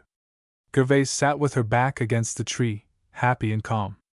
And when she set forth on her walk home her basket was full of daisies, and she was talking of Etienne. In reality Gervaise was more afraid of Lantier than she was willing to admit even to herself. She was fully determined never to allow the smallest familiarity, but she was afraid that she might yield to his persuasions, for she well knew the weakness and amiability of her nature, and how hard it was for her to persist in any opposition to anyone. Lantier, however, did not put this determination on her part to the test. He was often alone with her now and was always quiet and respectful. Couot declared to everyone that Lantier was a true friend. There was no nonsense about him. He could be relied upon always and in all emergencies. And he trusted him thoroughly, he declared. When they went out together, the three, on Sundays he bade his wife and Lantier walk arm in arm, while he mounted guard behind, ready to cuff the ears of anyone who ventured on a disrespectful glance, a sneer or a wink. He laughed good-naturedly before Lantier's face, told him he put on a great many airs with his coats and his books, but he liked him in spite of them. They understood each other, he said, and a man's liking for another man is more solid and enduring than his love for a woman. Couot and Lantier made the money fly. Lantier was continually borrowing money from Gervaise, 10 francs, 20 francs, whenever he knew there was money in the house. It was always because he was in pressing need for some business matter. But still on those same days he took Couot off with him, and at some distant restaurant ordered and devoured such dishes as they could not obtain at home, and these dishes were washed down by bottle after bottle of wine. Couot would have preferred to get tipsy without the food, but he was impressed by the elegance and experience of his friend, who found on the cart so many extraordinary sauces. He had never seen a man like him, he declared, so dainty and so difficult. He wondered if all Southerners were the same as he watched him discussing the dishes with the waiter, and sending away a dish that was too salty, or had too much pepper. Neither could he endure a draught. His skin was all blue if a door was left open, and he made no end of a row until it was closed again. Lantier was not wasteful in certain ways, for he never gave a garçon more than 2 sous after he had served a meal that cost some 7 or 8 francs. They never alluded to these dinners the next morning at their simple breakfast with Gervaise. Naturally, people cannot frolic and work, too, and since Lantier had become a member of his household, Couot had never lifted a tool. He knew every drinking shop for miles around and would sit and guzzle deep into the night, not always pleased to find himself deserted by Lantier, who never was known to be overcome by liquor. About the 1st of November Couot turned over a new leaf. He declared he was going to work the next day, and Lantier thereupon preached a little sermon, declaring that labor ennobled man, and in the morning arose before it was light to accompany his friend to the shop, as a mark of the respect he felt. But when they reached a wine shop on the corner they entered to take a glass merely to cement good resolutions. Near the counter they beheld Bibi Logrelade smoking his pipe with a sulky air. "What is the matter, Bibi?" cried Couot. "Nothing," answered his comrade. "Except that I got my walking ticket yesterday. Perdition seize all masters," he added fiercely. And Bibi accepted a glass of liquor. Lantier defended the masters. They were not so bad after all. Then, too, how were the men to get along without them? "To be sure," continued Lantier, "I manage pretty well, for I don't have much to do with them myself. Come, my boy," he added, turning to Kuo. "We shall be late if we don't look out." Bibi went out with them. Day was just breaking, gray and cloudy. It had rained the night before and was damp and warm. The street lamps had just been extinguished. There was one continued tramp of men going to their work. Kuo, with his bag of tools on his shoulder, shuffled along. His footsteps had long since lost their ring. "Bibi," he said, "come with me. The master told me to bring a comrade if I pleased." "It won't be me then," answered Bibi. "I wash my hands of them all. No more masters for me, I tell you." But I dare say MES Spots would be glad of the offer. And as they reached the assommoir they saw MES Spots within. Notwithstanding the fact that it was daylight, the gas was blazing in the assommoir. Lantier remained outside and told Kuo to make haste, as they had only 10 minutes. "Do you think I will work for your master?" cried MES Spots. "He is the greatest tyrant in the kingdom. No, I should rather suck my thumbs for a year." "You won't stay there, old man." "No, you won't stay there 3 days, now I tell you." "Are you in earnest?" asked Kuo uneasily. "Yes, I am in earnest." "You can't speak, you can't move. Your nose is held close to the grindstone all the time. He watches you every moment. If you drink a drop he says you are tipsy and makes no end of a row." "Thanks for the warning. I will try this one day, and if the master bothers me I will just tell him what I think of him and turn on my heel and walk out." Kuo shook his comrade's hand and turned to depart, much to the disgust of MES Spots, who angrily asked if the master could not wait 5 minutes. He could not go until he had taken a drink. Lantier entered to join in, and MES Spots stood there with his hat on the back of his head, shabby, dirty and staggering, ordering Father Colombi to pour out the glasses and not to cheat. At that moment Goujet and Lorelou were seen going by. MES Spots shouted to them to come in, but they both refused, Goujet saying he wanted nothing, and the other, as he hugged a little box of gold chains close to his heart, that he was in a hurry. "Milksops!" muttered MES Spots. "They had best pass their lives in the corner by the fire." Returning to the counter, he renewed his attack on Father Colombi, whom he accused of adulterating his liquors. It was now bright daylight, and the proprietor of the assommoir began to extinguish the lights. Kuo made excuses for his brother-in-law, who, he said, could never drink. It was not his fault, poor fellow. He approved, too, of Goujet, declaring that it was a good thing never to be thirsty. Again he made a move to depart and go to his work when Lantier, with his dictatorial air, reminded him that he had not paid his score and that he could not go off in that way, even if it were to his duty. "I am sick of the words work and duty," muttered MES Spots. They all paid for their drinks with the exception of Bibi Logrelade, who stooped toward the ear of Father Colombi and whispered a few words. The latter shook his head, whereupon MES Spots burst into a torrent of invectives. But Colombi stood in impassive silence, and when there was a lull in the storm he said, "Let your friends pay for you then, that is a very simple thing to do." By this time MES Spots was what is properly called howling drunk, and as he staggered away from the counter he struck the bag of tools which Kuo had over his shoulder. "You look like a peddler with his pack or a humpback. Put it down!" Kuo hesitated a moment, and then slowly and deliberately, as if he had arrived at a decision after mature deliberation, he laid his bag on the ground. "It is too late to go this morning. I will wait until after breakfast now. I will tell him my wife was sick. Listen, Father Colombi, I will leave my bag of tools under this bench and come for them this afternoon." Lantier assented to this arrangement. Of course work was a good thing, but friends and good company were better, and the 4 men stood, first on one foot and then on the other, for more than an hour, and then they had another drink all round. After that a game of billiards was proposed, and they went noisily down the street to the nearest billiard room, which did not happen to please the fastidious Lantier, who, however, soon recovered his good humor under the effect of the admiration excited in the minds of his friends by his play, which was really very extraordinary. When the hour arrived for breakfast, Kuo had an idea. "Let us go and find Beck Solly. I know where he works. We will make him breakfast with us." The idea was received with applause. The party started forth. A fine drizzling rain was now falling, but they were too warm within to mind this light sprinkling on their shoulders.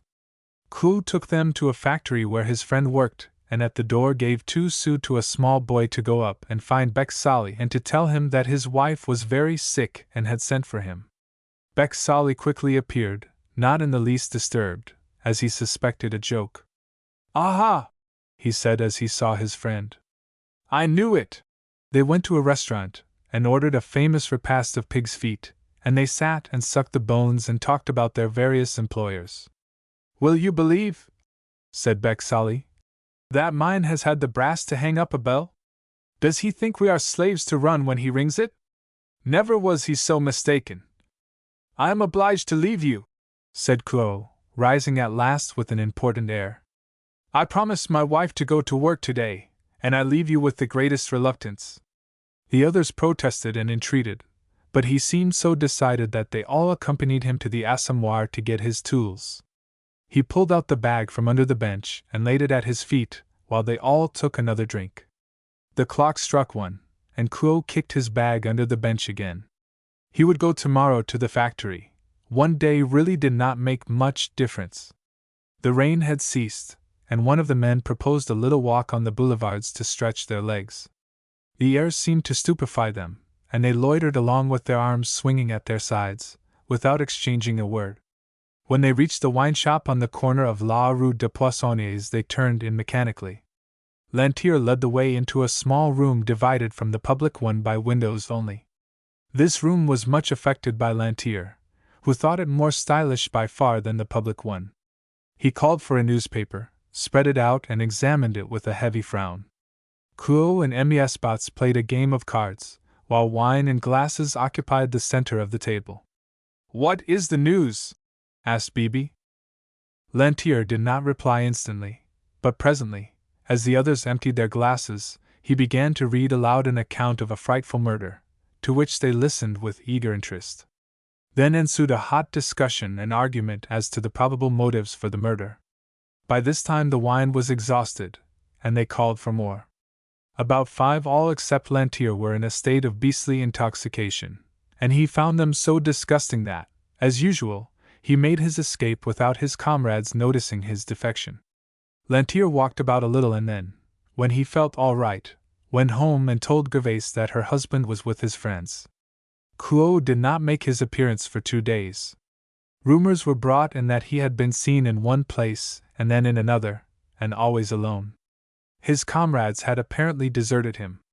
Gervais shrugged her shoulders with a resigned air. "Good heavens!" she said. "What a way to live!" She never thought of hunting him up. Indeed, on the afternoon of the 3rd day, when she saw him through the window of a wine shop, she turned back and would not pass the door.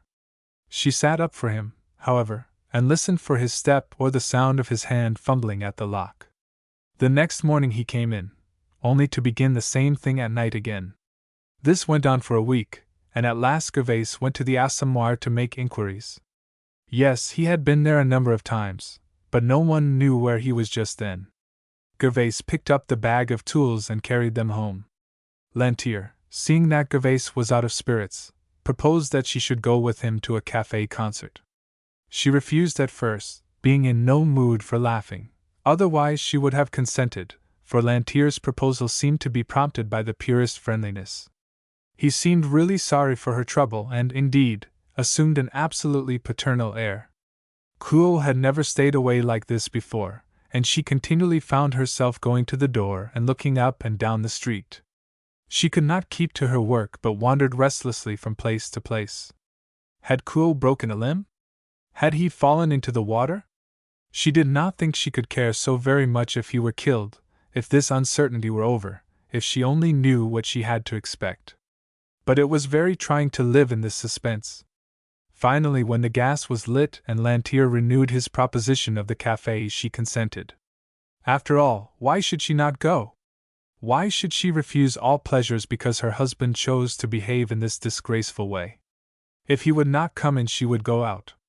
They hurried through their dinner, and as she went out with Lantier at 8 o'clock, Gervais begged Nana and Mama Kuo to go to bed early. The shop was closed, and she gave the key to Madame Bosch, telling her that if Kuo came in it would be as well to look out for the lights. Lantier stood whistling while she gave these directions. Gervais wore her silk dress, and she smiled as they walked down the street in alternate shadow and light from the shop windows. The cafe concert was on the Boulevard de Roquecourt. It had once been a cafe and had had a concert room built on of rough planks. Over the door was a row of glass globes brilliantly illuminated. Long placards, nailed on wood, were standing quite out in the street by the side of the gutter. "Here we are," said Lantier. "Mademoiselle Amanda makes her debut tonight." Bibi Lagrelade was reading the placard. Bibi had a black eye, as if he had been fighting. "Hello!" cried Lantier. "How are you? Where is Kuo? Have you lost him?" "Yes, since yesterday. We had a little fight with a waiter at Bacquet's. He wanted us to pay twice for what we had, and somehow Kuo and I got separated, and I have not seen him since." And Bibi gave a great yawn. He was in a disgraceful state of intoxication. He looked as if he had been rolling in the gutter. "And you know nothing of my husband?" asked Gervais. "No, nothing.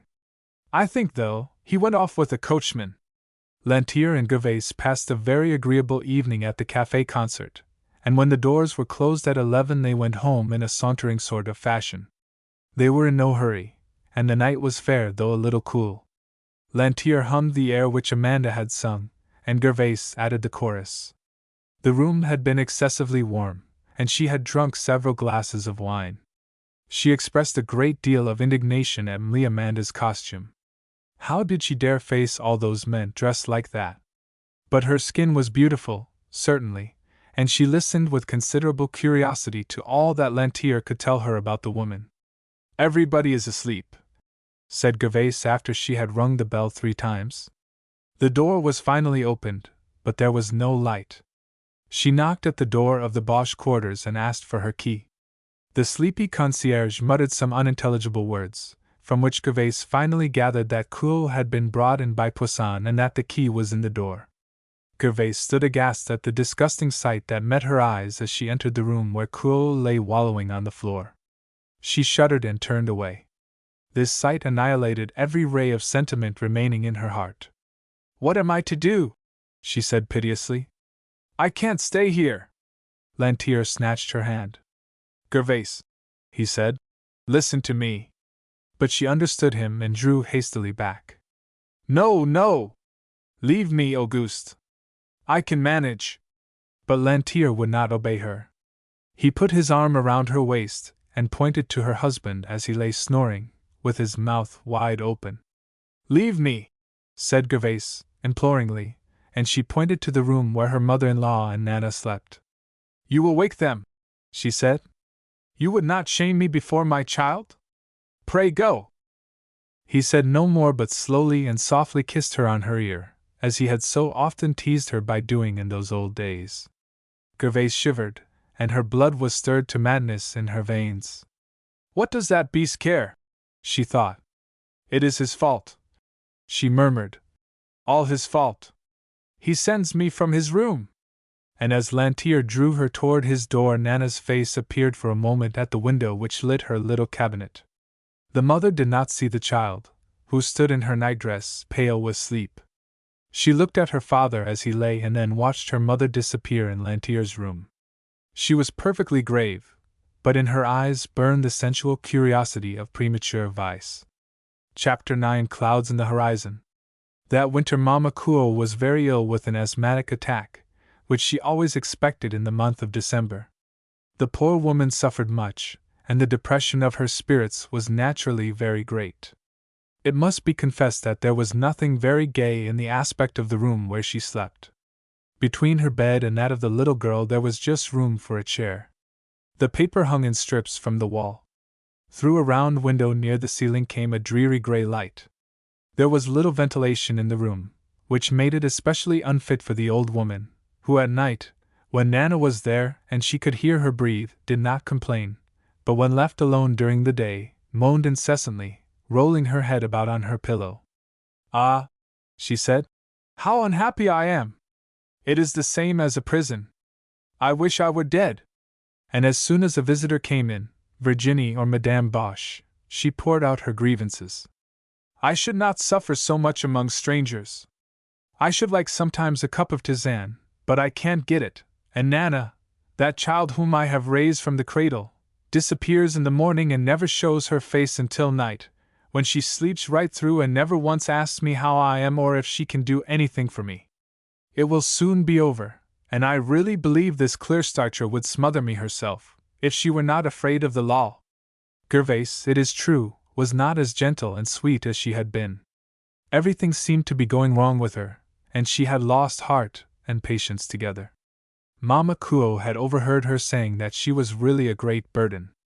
This naturally cut her to the heart, and when she saw her eldest daughter, Madame Lerat, she wept piteously and declared that she was being starved to death, and when these complaints drew from her daughter's pocket a little silver, she expended it in dainties. She told the most preposterous tales to Madame Lerat about Gervaise, of her new finery and of cakes and delicacies eaten in the corner, and many other things of infinitely more consequence. Then in a little while she turned against the Lorilleuxs and talked of them in the most bitter manner. At the height of her illness it so happened that her two daughters met one afternoon at her bedside. Their mother made a motion to them to come closer. Then she went on to tell them, between paroxysms of coughing, that her son came home dead drunk the night before and that she was absolutely certain that Gervaise spent the night in Lantier's room. "It is all the more disgusting," she added, "because I am certain that Nana heard what was going on quite as well as I did." The two women did not appear either shocked or surprised. "It is none of our business," said Madame Lorilleux. "If Kuo does not choose to take any notice of her conduct, it is not for us to do so." All the neighborhood were soon informed of the condition of things by her two sisters-in-law, who declared they entered her doors only on their mother's account, who, poor thing, was compelled to live amid these abominations. Everyone accused Gervaise now of having perverted poor Lantier. "Men will be men," they said. "Surely you can't expect them to turn a cold shoulder to women who throw themselves at their heads. She has no possible excuse. She is a disgrace to the whole street." The Lorilleuxs invited Nana to dinner that they might question her, but as soon as they began the child looked absolutely stupid, and they could extort nothing from her. Amid this sudden and fierce indignation Gervaise lived, indifferent, dull, and stupid. At first she loathed herself, and if Kuo laid his hand on her she shivered and ran away from him. But by degrees she became accustomed to it. Her indolence had become excessive, and she only wished to be quiet and comfortable. After all, she asked herself, why should she care? If her lover and her husband were satisfied, why should she not be too? So the household went on much as usual to all appearance. In reality, whenever Kuo came in tipsy, she left and went to Lantier's room to sleep. She was not led there by passion or affection, it was simply that it was more comfortable. She was very like a cat in her choice of soft, clean places. Mama Kuo never dared to speak out openly to the clear-starcher, but after a dispute she was unsparing in her hints and allusions. The first time Gervaise fixed her eyes on her, and heard all she had to say in profound silence. Then, without seeming to speak of herself, she took occasion to say not long afterward that when a woman was married to a man who was drinking himself to death, a woman was very much to be pitied and by no means to blame if she looked for consolation elsewhere. Another time, when taunted by the old woman, she went still further and declared that Lantier was as much her husband as was Kuo, that he was the father of 2 of her children. She talked a little twaddle about the laws of nature, and a shrewd observer would have seen that she, parrot-like, was repeating the words that some other person had put into her mouth. Besides, what were her neighbors doing all about her? They were not so extremely respectable that they had the right to attack her. And then she took house after house and showed her mother-in-law that while apparently so deaf to gossip, she yet knew all that was going on about her. Yes, she knew, and now seemed to gloat over that which once had shocked and revolted her. "It is none of my business, I admit," she cried. "Let each person live as he pleases, according to his own light, and let everybody else alone." One day when Mama Kuo spoke out more clearly, she said with compressed lips, "Now look here, you are flat on your back and you take advantage of that fact.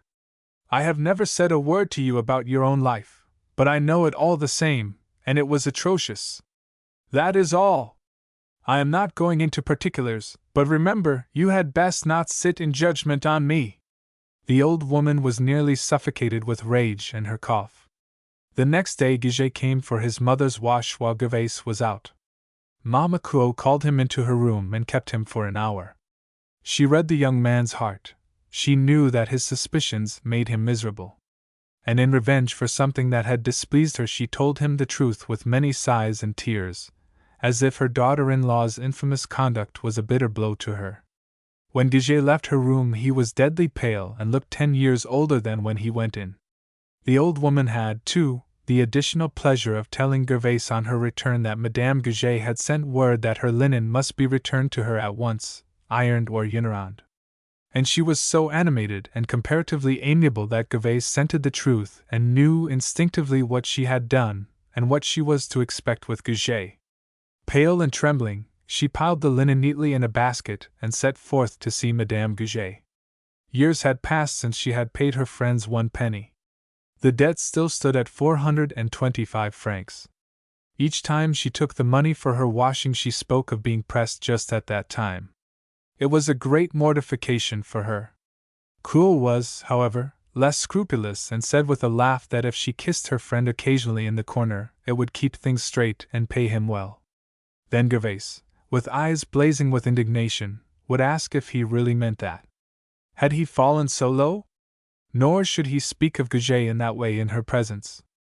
Every time she took home the linen of these former friends, she ascended the stairs with a sick heart. "Ah, it is you, is it?" said Madame Gige coldly as she opened the door. Gervais entered with some hesitation. She did not dare attempt to excuse herself.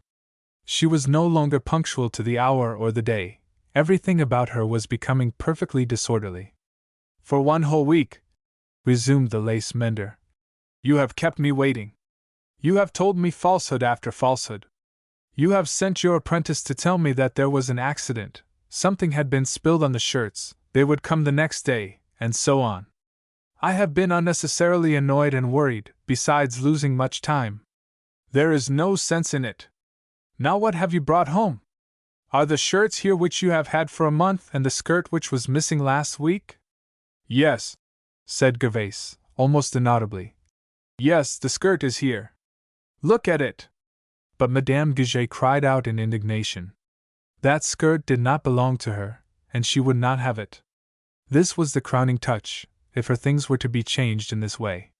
She did not like other people's things. "And the shirts? Where are they? Lost, I suppose? Very well, settle it as you please, but these shirts I must have tomorrow morning." There was a long silence. Gervais was much disturbed by seeing that the door of Gige's room was wide open. He was there, she was sure, and listening to all these reproaches which she knew to be deserved and to which she could not reply. She was very quiet and submissive and laid the linen on the bed as quickly as possible. Madame Gige began to examine the pieces. "Well, well," she said, "no one can praise your washing nowadays. There is not a piece here that is not dirted by the iron. Look at this shirt, it is scorched, and the buttons are fairly torn off by the root. Everything comes back, that comes it all, I should say, with the buttons off. Look at that sack, the dirt is all in it. No, no, I can't pay for such washing as this." She stopped talking, while she counted the pieces. Then she exclaimed, 2 pairs of stockings, 6 towels, and 1 napkin are missing from this week. You are laughing at me, it seems. Now just understand, I tell you to bring back all you have, ironed or not ironed. If in an hour your woman is not here with the rest I have done with you, Madame Kuo. At this moment Goujet coughed. Gervais started. How could she bear being treated in this way before him? And she stood confused and silent, waiting for the soiled clothes. Madame Goujet had taken her place and her work by the window. And the linen? Said Gervais timidly. Many thanks, said the old woman. There is nothing this week. Gervais turned pale. It was clear that Madame Goujet meant to take away her custom from her. She sank into a chair. She made no attempt at excuses, she only asked a question. Is Monsieur Goujet ill? He is not well, at least he has just come in and is lying down to rest a little. Madame Goujet spoke very slowly, almost solemnly, her pale face encircled by her white cap, and wearing, as usual, her plain black dress. And she explained that they were obliged to economize very closely. In future she herself would do their washing. Of course Gervais must know that this would not be necessary had she and her husband paid their debt to her son. But of course they would submit, they would never think of going to law about it. While she spoke of the debt her needle moved rapidly to and fro in the delicate meshes of her work. But, continued Madame Goujet, if you were to deny yourself a little and be careful and prudent, you could soon discharge your debt to us. You live too well, you spend too freely. Were you to give us only 10 francs each month? She was interrupted by her son, who called impatiently. Mother! Come here, will you? When she returned, she changed the conversation. Her son had undoubtedly begged her to say no more about this money to Gervais. In spite of her evident determination to avoid this subject, she returned to it again in about 10 minutes. She knew from the beginning just what would happen. She had said so at the time, and all had turned out precisely as she had prophesied. The tinwicker had drunk up the shop and had left his wife to bear the load by herself. If her son had taken her advice, he would never have lent the money. His marriage had fallen through, and he had lost his spirits. She grew very angry as she spoke and finally accused Gervais openly of having, with her husband, deliberately conspired to cheat her simple-hearted son. Many women, she exclaimed, played the parts of hypocrites and prudes for years and were found out at the last. Mother! Mother! Called Goujet peremptorily. She rose and when she returned said, Go in, he wants to see you. Gervais obeyed, leaving the door open behind her. She found the room sweet and fresh-looking, like that of a young girl, with its simple pictures and white curtains. Goujet, crushed by what he had heard from Mama Couot, lay at full length on the bed with pale face and haggard eyes. Listen, he said. You must not mind my mother's words, she does not understand. You do not owe me anything. He staggered to his feet and stood leaning against the bed and looking at her. Are you ill? She said nervously. No, not ill, he answered, but sick at heart. Sick when I remember what you said and see the truth. Leave me. I cannot bear to look at you. And he waved her away, not angrily, but with great decision. She went out without a word, for she had nothing to say. In the next room she took up her basket and stood still a moment. Madame Goujet did not look up, but she said, Remember, I want my linen at once, and when that is all sent back to me we will settle the account. Yes, answered Gervais. And she closed the door, leaving behind her all that sweet odor and cleanliness on which she had once placed so high a value.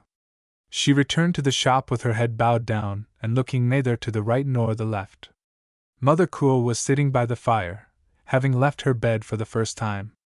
Gervais said nothing to her, not a word of reproach or congratulation. She felt deadly tired, all her bones ached, as if she had been beaten. She thought life very hard and wished that it were over for her. Gervais soon grew to care for nothing but her 3 meals per day. The shop ran itself. One by one her customers left her.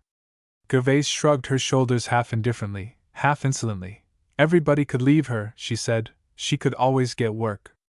But she was mistaken, and soon it became necessary for her to dismiss Madame Putois, keeping no assistant except Augustine, who seemed to grow more and more stupid as time went on.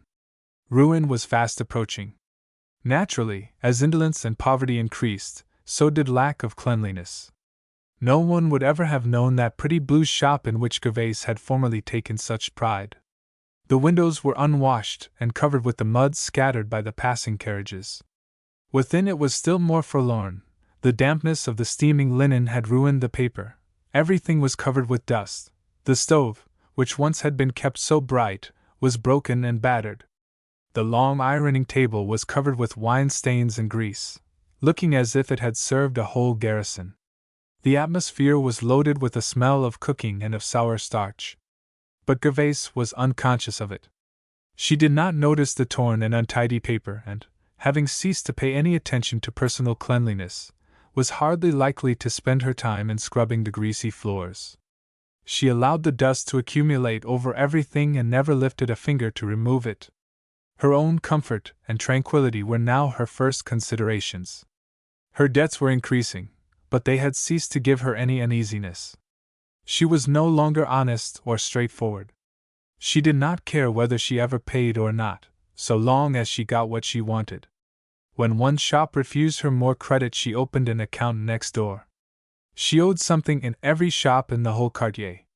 She dared not pass the grocer or the baker in her own street, and was compelled to make a lengthy circuit each time she went out. The tradespeople muttered and grumbled, and some went so far as to call her a thief and a swindler. One evening the man who had sold her the furniture for Lantier's room came in with ugly threats. Such scenes were unquestionably disagreeable.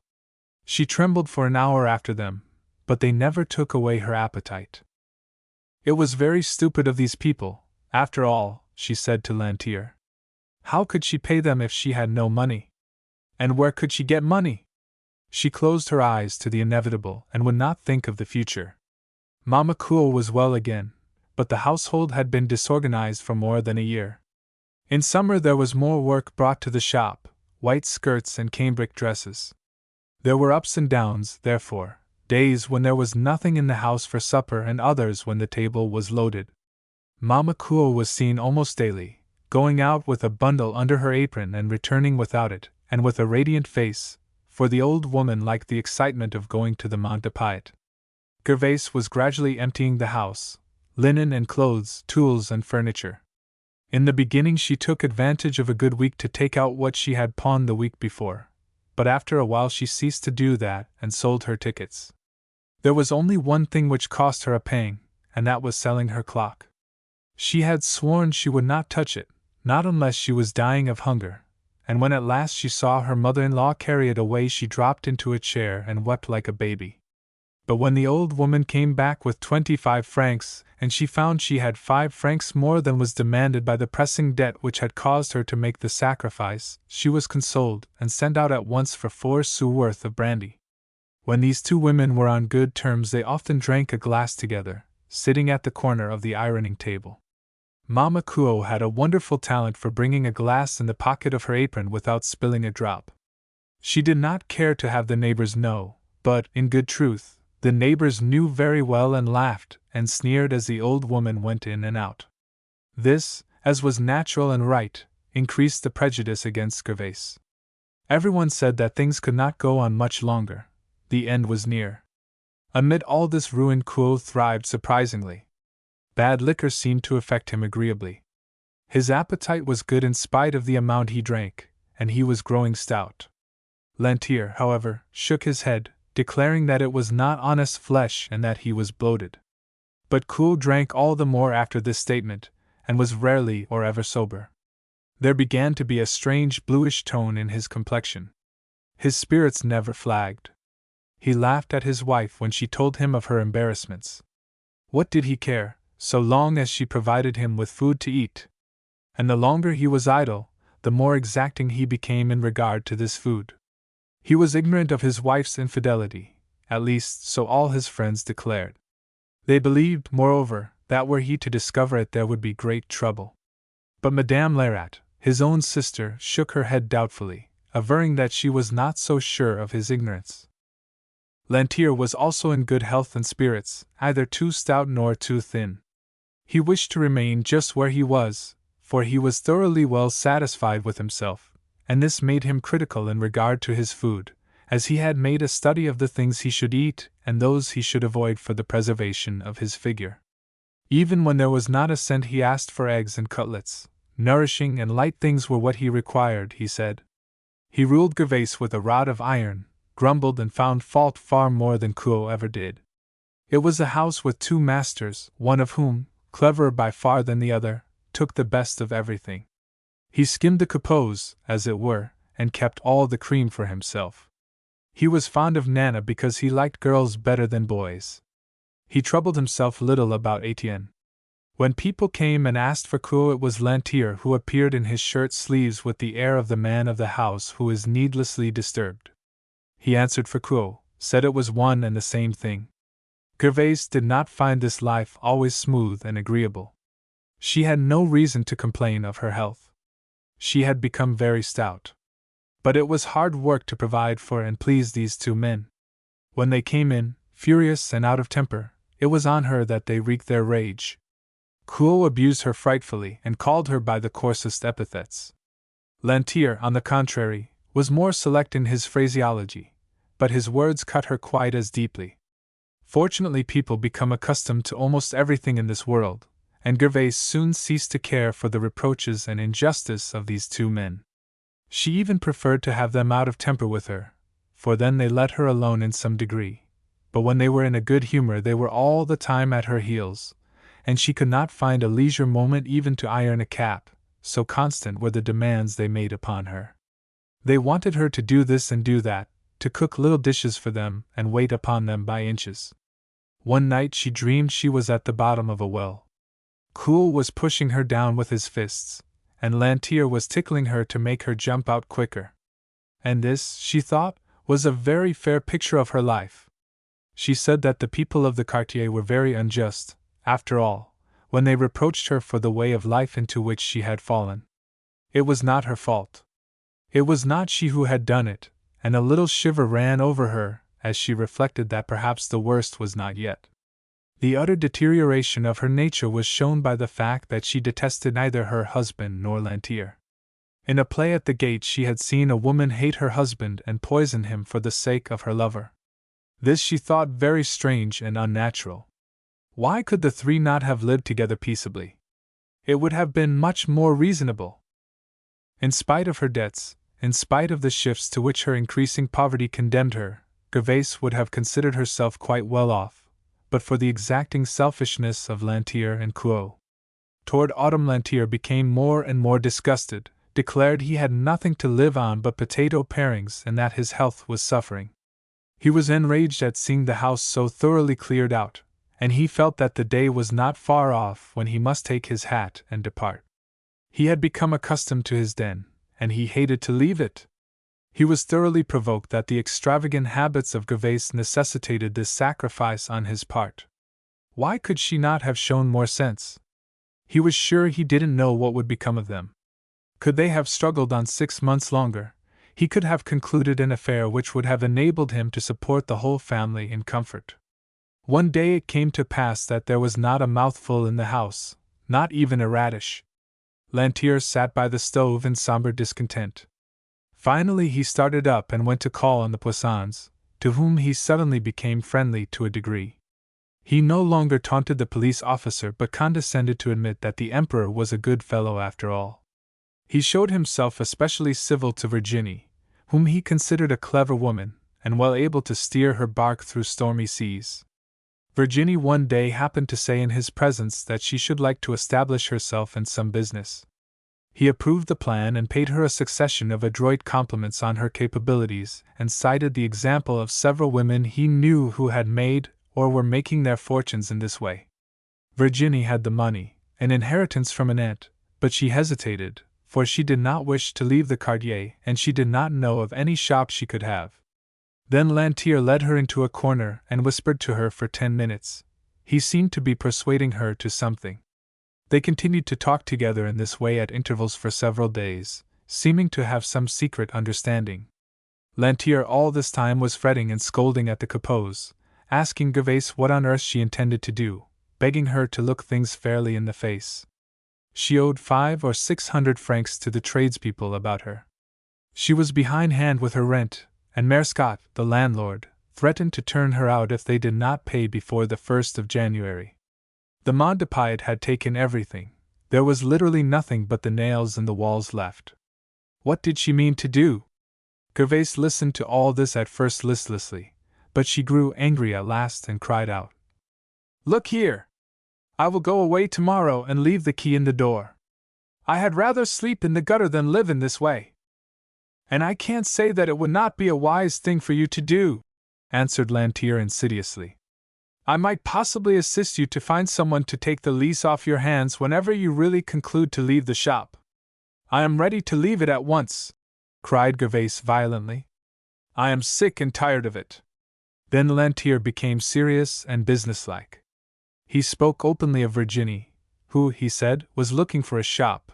In fact, he now remembered having heard her say that she would like just such a one as this. But Gervais shrank back and grew strangely calm at this name of Virginie. She would see, she said, on the whole, she must have time to think. People said a great many things when they were angry, which on reflection were found not to be advisable. Lantier rang the changes on this subject for a week, but Gervais said she had decided to employ some woman and go to work again, and if she were not able to get back her old customers she could try for new ones. She said this merely to show Lantier that she was not so utterly downcast and crushed as he had seemed to take for granted was the case. He was reckless enough to drop the name of Virginie once more, and she turned upon him in a rage. No, no, never! She had always distrusted Virginie, and if she wanted the shop it was only to humiliate her. Any other woman might have it, but not this hypocrite, who had been waiting for years to gloat over her downfall. No, she understood now only too well the meaning of the yellow sparks in her cat's eyes. It was clear to her that Virginie had never forgotten the scene in the lavatory, and if she did not look out there would be a repetition of it. Lantier stood aghast at this anger and this torrent of words, but presently he plucked up courage and bade her hold her tongue and told her she should not talk of his friends in that way. As for himself, he was sick and tired of other people's affairs.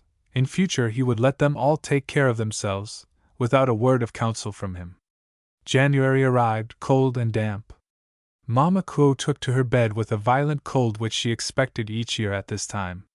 But those about her said she would never leave the house again, except feet first. Her children had learned to look forward to her death as a happy deliverance for all. The physician who came once was not sent for again. A little tisane was given her from time to time that she might not feel herself utterly neglected. She was just alive, that was all. It now became a mere question of time with her, but her brain was clear still, and in the expression of her eyes there were many things to be read: sorrow at seeing no sorrow in those she left behind her, and anger against Nana, who was utterly indifferent to her. One Monday evening Kuo came in as tipsy as usual and threw himself on the bed, all dressed. Gervais intended to remain with her mother-in-law part of the night, but Nana was very brave and said she would hear if her grandmother moved and wanted anything. About 3:30 Gervais woke with a start. It seemed to her that a cold blast had swept through the room. Her candle had burned down, and she nastily wrapped a shawl around her with trembling hands and hurried into the next room. Nana was sleeping quietly, and her grandmother was dead in the bed at her side. Gervais went to Lantier and waked him. "She is dead," she said. "Well, what of it?" he muttered, half asleep. "Why don't you go to sleep?" She turned away in silence while he grumbled at her coming to disturb him by the intelligence of a death in the house. Gervais dressed herself, not without tears, for she really loved the cross old woman whose son lay in the heavy slumbers of intoxication. When she went back to the room she found Nana sitting up and rubbing her eyes. The child realized what had come to pass and trembled nervously in the face of this death of which she had thought much in the last 2 days, as of something which was hidden from children. "Get up," said her mother in a low voice. "I do not wish you to stay here." The child slipped from her bed slowly and regretfully, with her eyes fixed on the dead body of her grandmother. Gervais did not know what to do with her or where to send her. At this moment Lantier appeared at the door. He had dressed himself, impelled by a little shame at his own conduct. "Let the child go into my room," he said, "and I will help you." Nana looked first at her mother, and then at Lantier, and then trotted with her little bare feet into the next room and slipped into the bed that was still warm. She lay there wide awake with blazing cheeks and eyes and seemed to be absorbed in thought. While Lantier and Gervais were silently occupied with the dead, Kuo lay and snored. Gervais hunted in a bureau to find a little crucifix which she had brought from Plassans, when she suddenly remembered that Mama Kuo had sold it. They each took a glass of wine and sat by the stove until daybreak. About 7 o'clock Kuo woke. When he heard what had happened he declared they were jesting. But when he saw the body he fell on his knees and wept like a baby. Gervais was touched by these tears and found her heart softer toward her husband than it had been for many a long year. "Courage, old friend," said Lantier, pouring out a glass of wine as he spoke. Kuo took some wine, but he continued to weep, and Lantier went off under pretext of informing the family, but he did not hurry.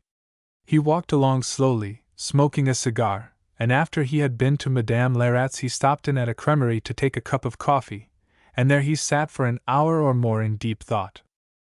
By 9 o'clock the family were assembled in the shop, whose shutters had not been taken down. Lorelei only remained for a few moments, and then went back to his shop. Madame Lorelei shed a few tears and then sent Nana to buy a pound of candles. "How like Gervais!" she murmured. "She can do nothing in a proper way." Madame Lerat went about among the neighbors to borrow a crucifix. She brought one so large that when it was laid on the breast of Mama Kuo the weight seemed to crush her. Then someone said something about holy water, so Nana was sent to the church with a bottle. The room assumed a new aspect. On a small table burned a candle, near it a glass of holy water in which was a branch of box. "Everything is in order," murmured the sisters. "People can come now as soon as they please." Lantier made his appearance about 11. He had been to make inquiries in regard to funeral expenses. "The coffin," he said, "is 12 francs, and if you want a mass, 10 francs more. A hearse is paid for according to its ornaments. You must remember," said Madame Lorelei with compressed lips, "that Mamma must be buried according to her purse." "Precisely," answered Lantier. "I only tell you this as your guide. Decide what you want, and after breakfast I will go and attend to it all." He spoke in a low voice, oppressed by the presence of the dead. The children were laughing in the courtyard and Nana singing loudly. Gervais said gently, "We are not rich, to be sure, but we wish to do what she would have liked. If Mama Kuo has left us nothing it was not her fault, and no reason why we should bury her as if she were a dog. No, there must be a mass and a hearse." "And who will pay for it?" asked Madame Lorelei. "We can't, for we lost much money last week, and I am quite sure you would find it hard work." Kuo, when he was consulted, shrugged his shoulders with a gesture of profound indifference. Madame Lerat said she would pay her share. "There are 3 of us," said Gervais after a long calculation. "If we each pay 30 francs we can do it with decency." But Madame Lorelei burst out furiously. "I will never consent to such folly. It is not that I care for the money, but I disapprove of the ostentation. You can do as you please." "Very well," replied Gervais. "I will. I have taken care of your mother while she was living. I can bury her now that she is dead."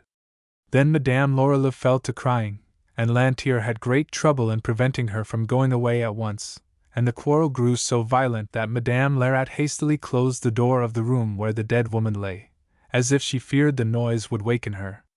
The children's voices rose shrill in the air with Nana's perpetual tra-la-la above all the rest.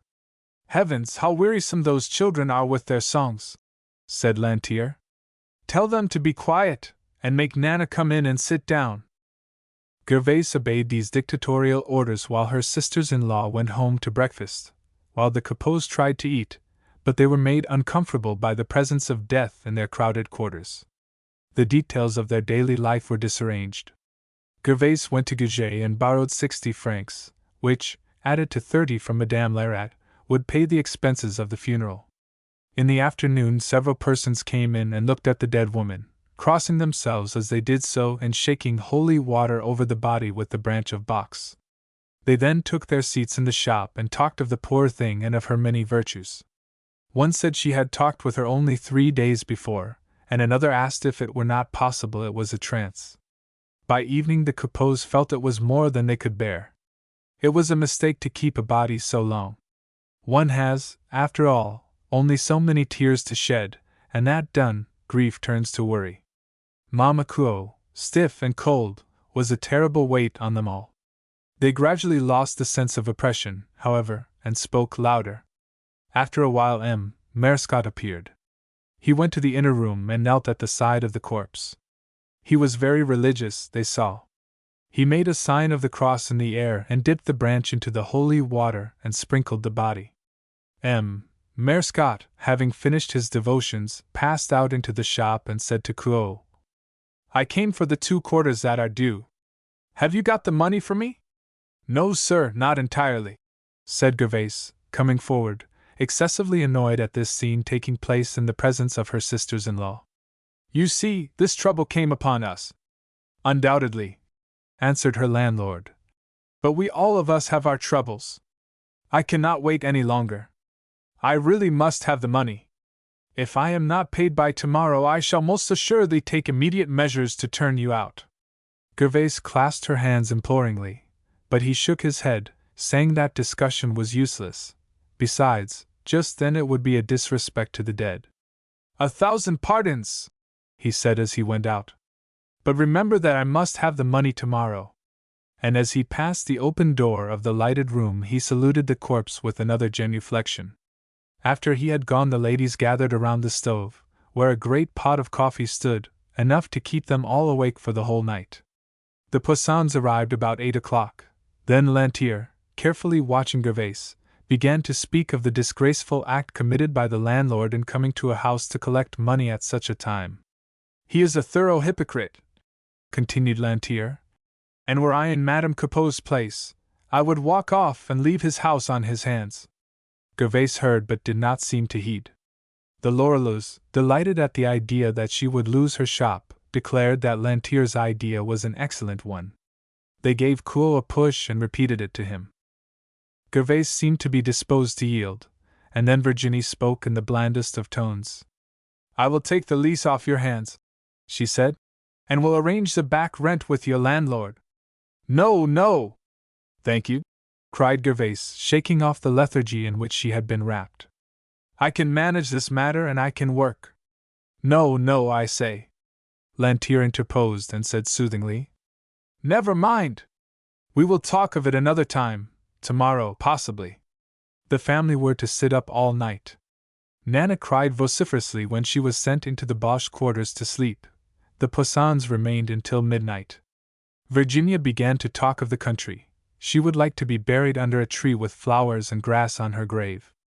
Madame Lerat said that in her wardrobe, folded up in lavender, was the linen sheet in which her body was to be wrapped. When the Poissons went away, Lantier accompanied them in order, he said, to leave his bed for the ladies, who could take turns in sleeping there. But the ladies preferred to remain together about the stove. Madame Lorilleux said she had no black dress, and it was too bad that she must buy one, for they were sadly pinched just at this time. And she asked Gervaise if she was sure that her mother had not a black skirt which would do, one that had been given her on her birthday. Gervaise went for the skirt. Yes, it would do if it were taken in at the waist. Then Madame Lorilleux looked at the bed and the wardrobe and asked if there was nothing else belonging to her mother. Here Madame Lerat interfered. The Coupeaus, she said, had taken care of her mother, and they were entitled to all the trifles she had left. The night seemed endless. They drank coffee and went by turns to look at the body, lying silent and calm under the flickering light of the candle. The interment was to take place at 10:30, but Gervaise would gladly have given 100 francs, if she had had them, to anyone who would have taken Mama Coupeau away 3 hours before the time fixed. "Ah," she said to herself, "it is no use to disguise the fact. People are very much in the way after they are dead, no matter how much you have loved them." Father Bazin, who was never known to be sober, appeared with the coffin and the pall. When he saw Gervaise, he stood with his eyes starting from his head. "I beg you pardon," he said, "but I thought it was for you."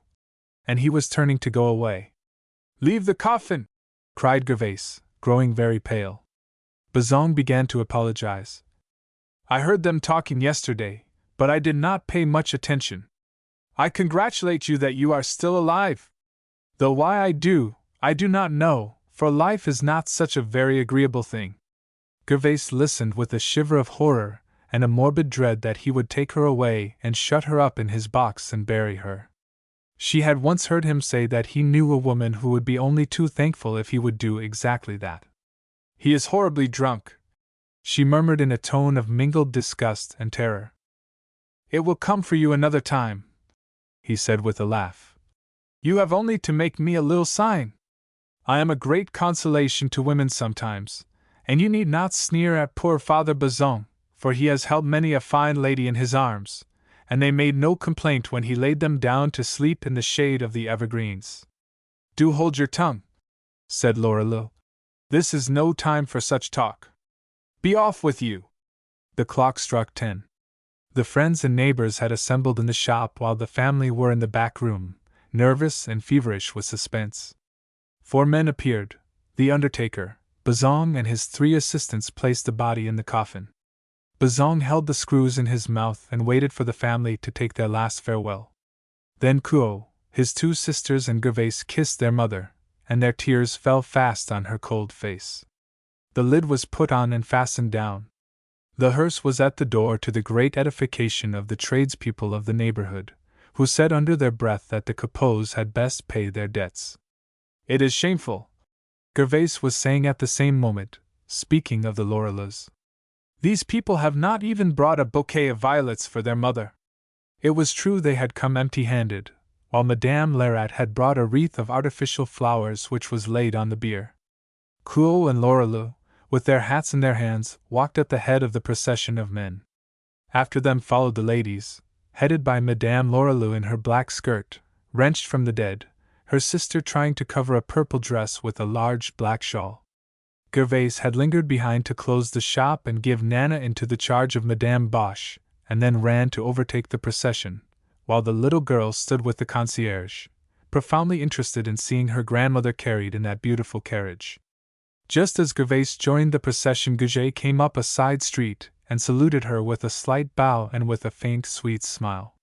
The tears rushed to her eyes. She did not weep for Mamma Couot but rather for herself, but her sisters-in-law looked at her as if she were the greatest hypocrite in the world. At the church the ceremony was of short duration. The mass dragged a little because the priest was very old. The cemetery was not far off, and the cortege soon reached it.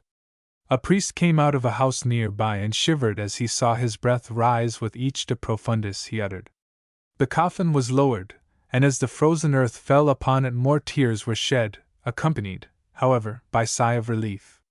The procession dispersed outside the gates of the cemetery, and at the very first cabaret Couot turned in, leaving Gervais alone on the sidewalk.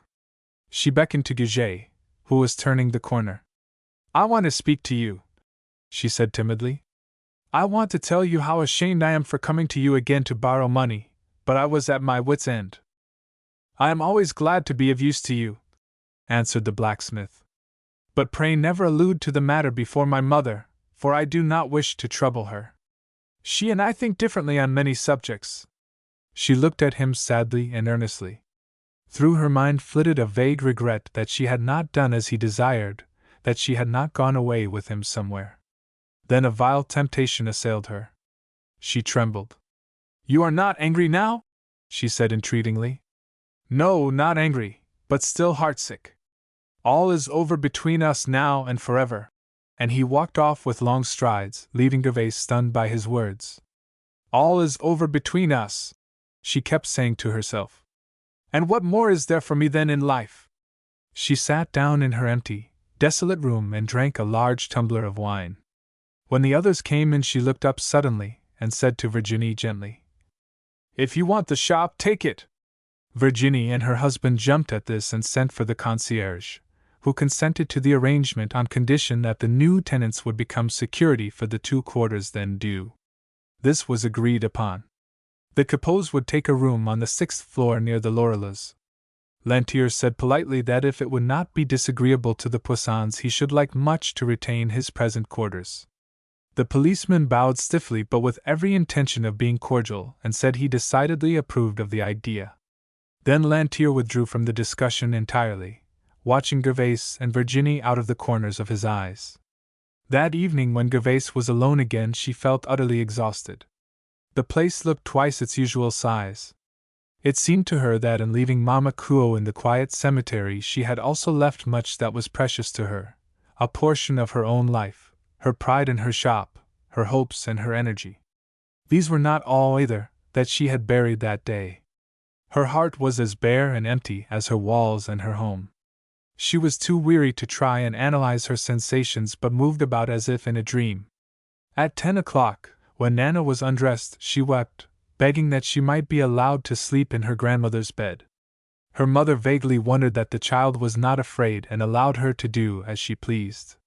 Nana was not timid by nature, and only her curiosity, not her fears, had been excited by the events of the last 3 days, and she curled herself up with delight in the soft, warm feather bed. Chapter 10: Disasters and Changes. The new lodging of the Capots was next that of the Beejards. Almost opposite their door was a closet under the stairs which went up to the roof, a mere hole without light or ventilation, where Father Bruce slept. A chamber and a small room, about as large as one's hand, were all the Capots had now. Nana's little bed stood in the small room, the door of which had to be left open at night, lest the child should stifle. When it came to the final move, Gervais felt that she could not separate from the commode which she had spent so much time in polishing when first married, and insisted on its going to their new quarters, where it was much in the way and stopped up half the window, and when Gervais wished to look out into the court she had not room for her elbows. The first few days she spent in tears. She felt smothered and cramped. After having had so much room to move about in, it seemed to her that she was smothering. It was only at the window she could breathe. The courtyard was not a place calculated to inspire cheerful thoughts. Opposite her was the window which years before had elicited her admiration, where every successive summer scarlet beans had grown to a fabulous height on slender strings. Her room was on the shady side, and a pot of mignonette would die in a week on her sill.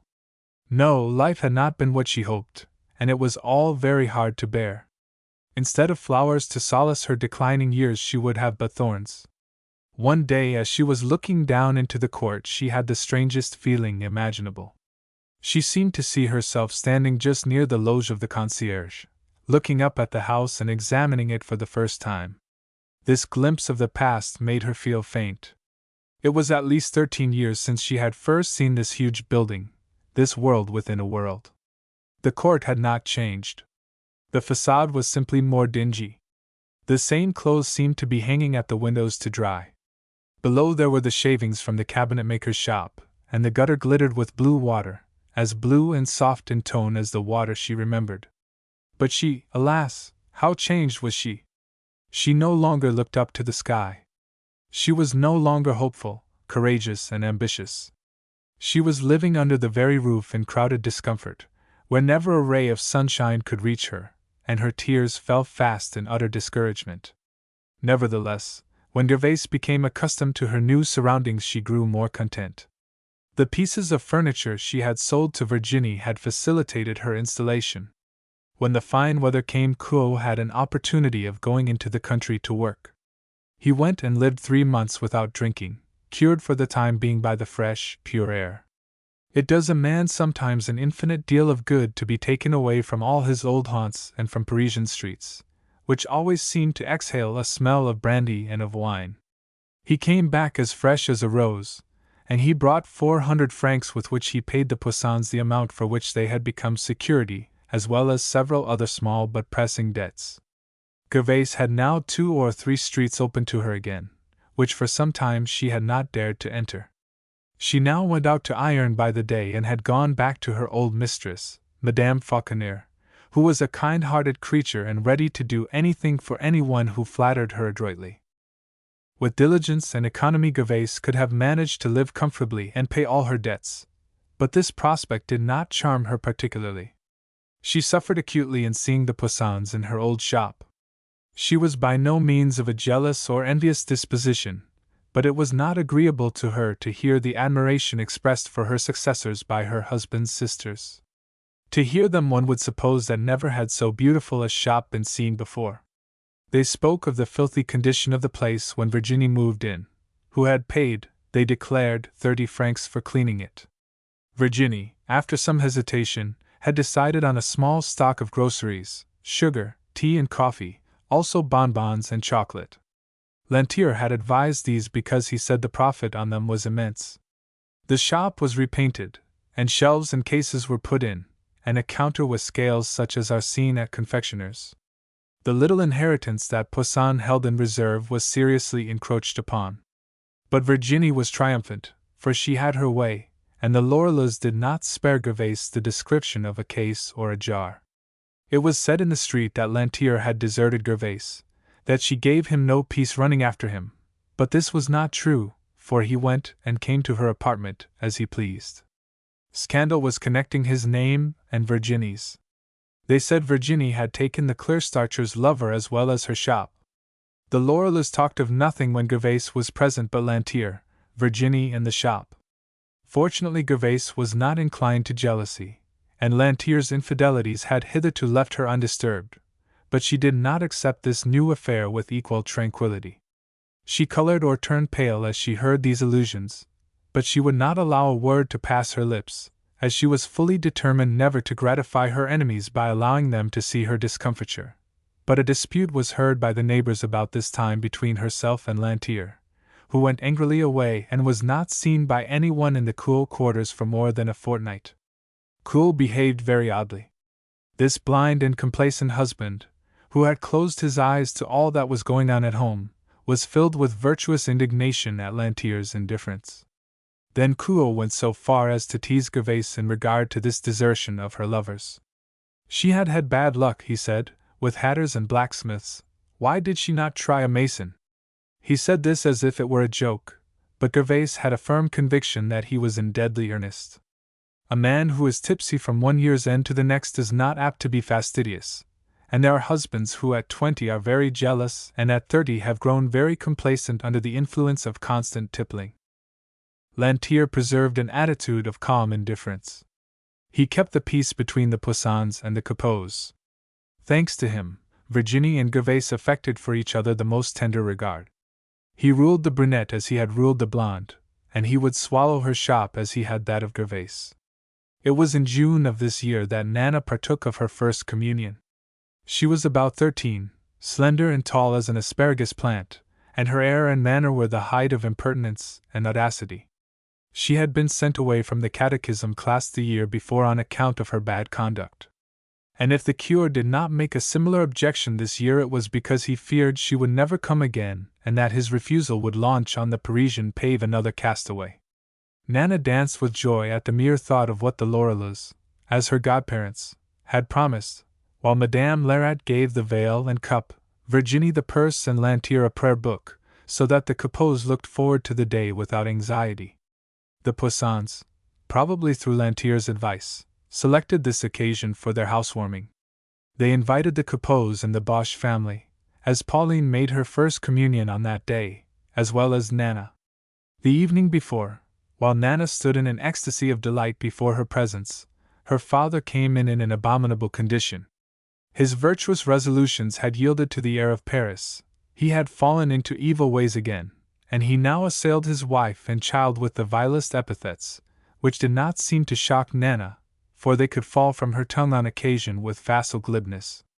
"I want my soup," cried Quo, "and you two fools are chattering over those fal-lals. I tell you, I will sit on them if I am not waited upon, and quickly too." Gervais answered impatiently, but Nana, who thought it better taste just then, all things considered, to receive with meekness all her father's abuse, dropped her eyes and did not reply. "Take that rubbish away!" he cried with growing impatience. "Put it out of my sight or I will tear it to bits." Nana did not seem to hear him.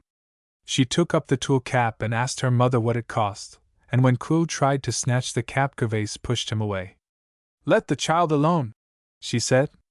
"She is doing no harm." Then her husband went into a perfect rage. "Mother and daughter," he cried. "A nice pair they make. I understand very well what all this row is for. It is merely to show yourself in a new gown. I will put you in a bag and tie it close round your throat, and you will see if the cure likes that." Nana turned like lightning to protect her treasures. She looked her father full in the face, and forgetting the lessons taught her by her priest, she said in a low, concentrated voice, "Beast!"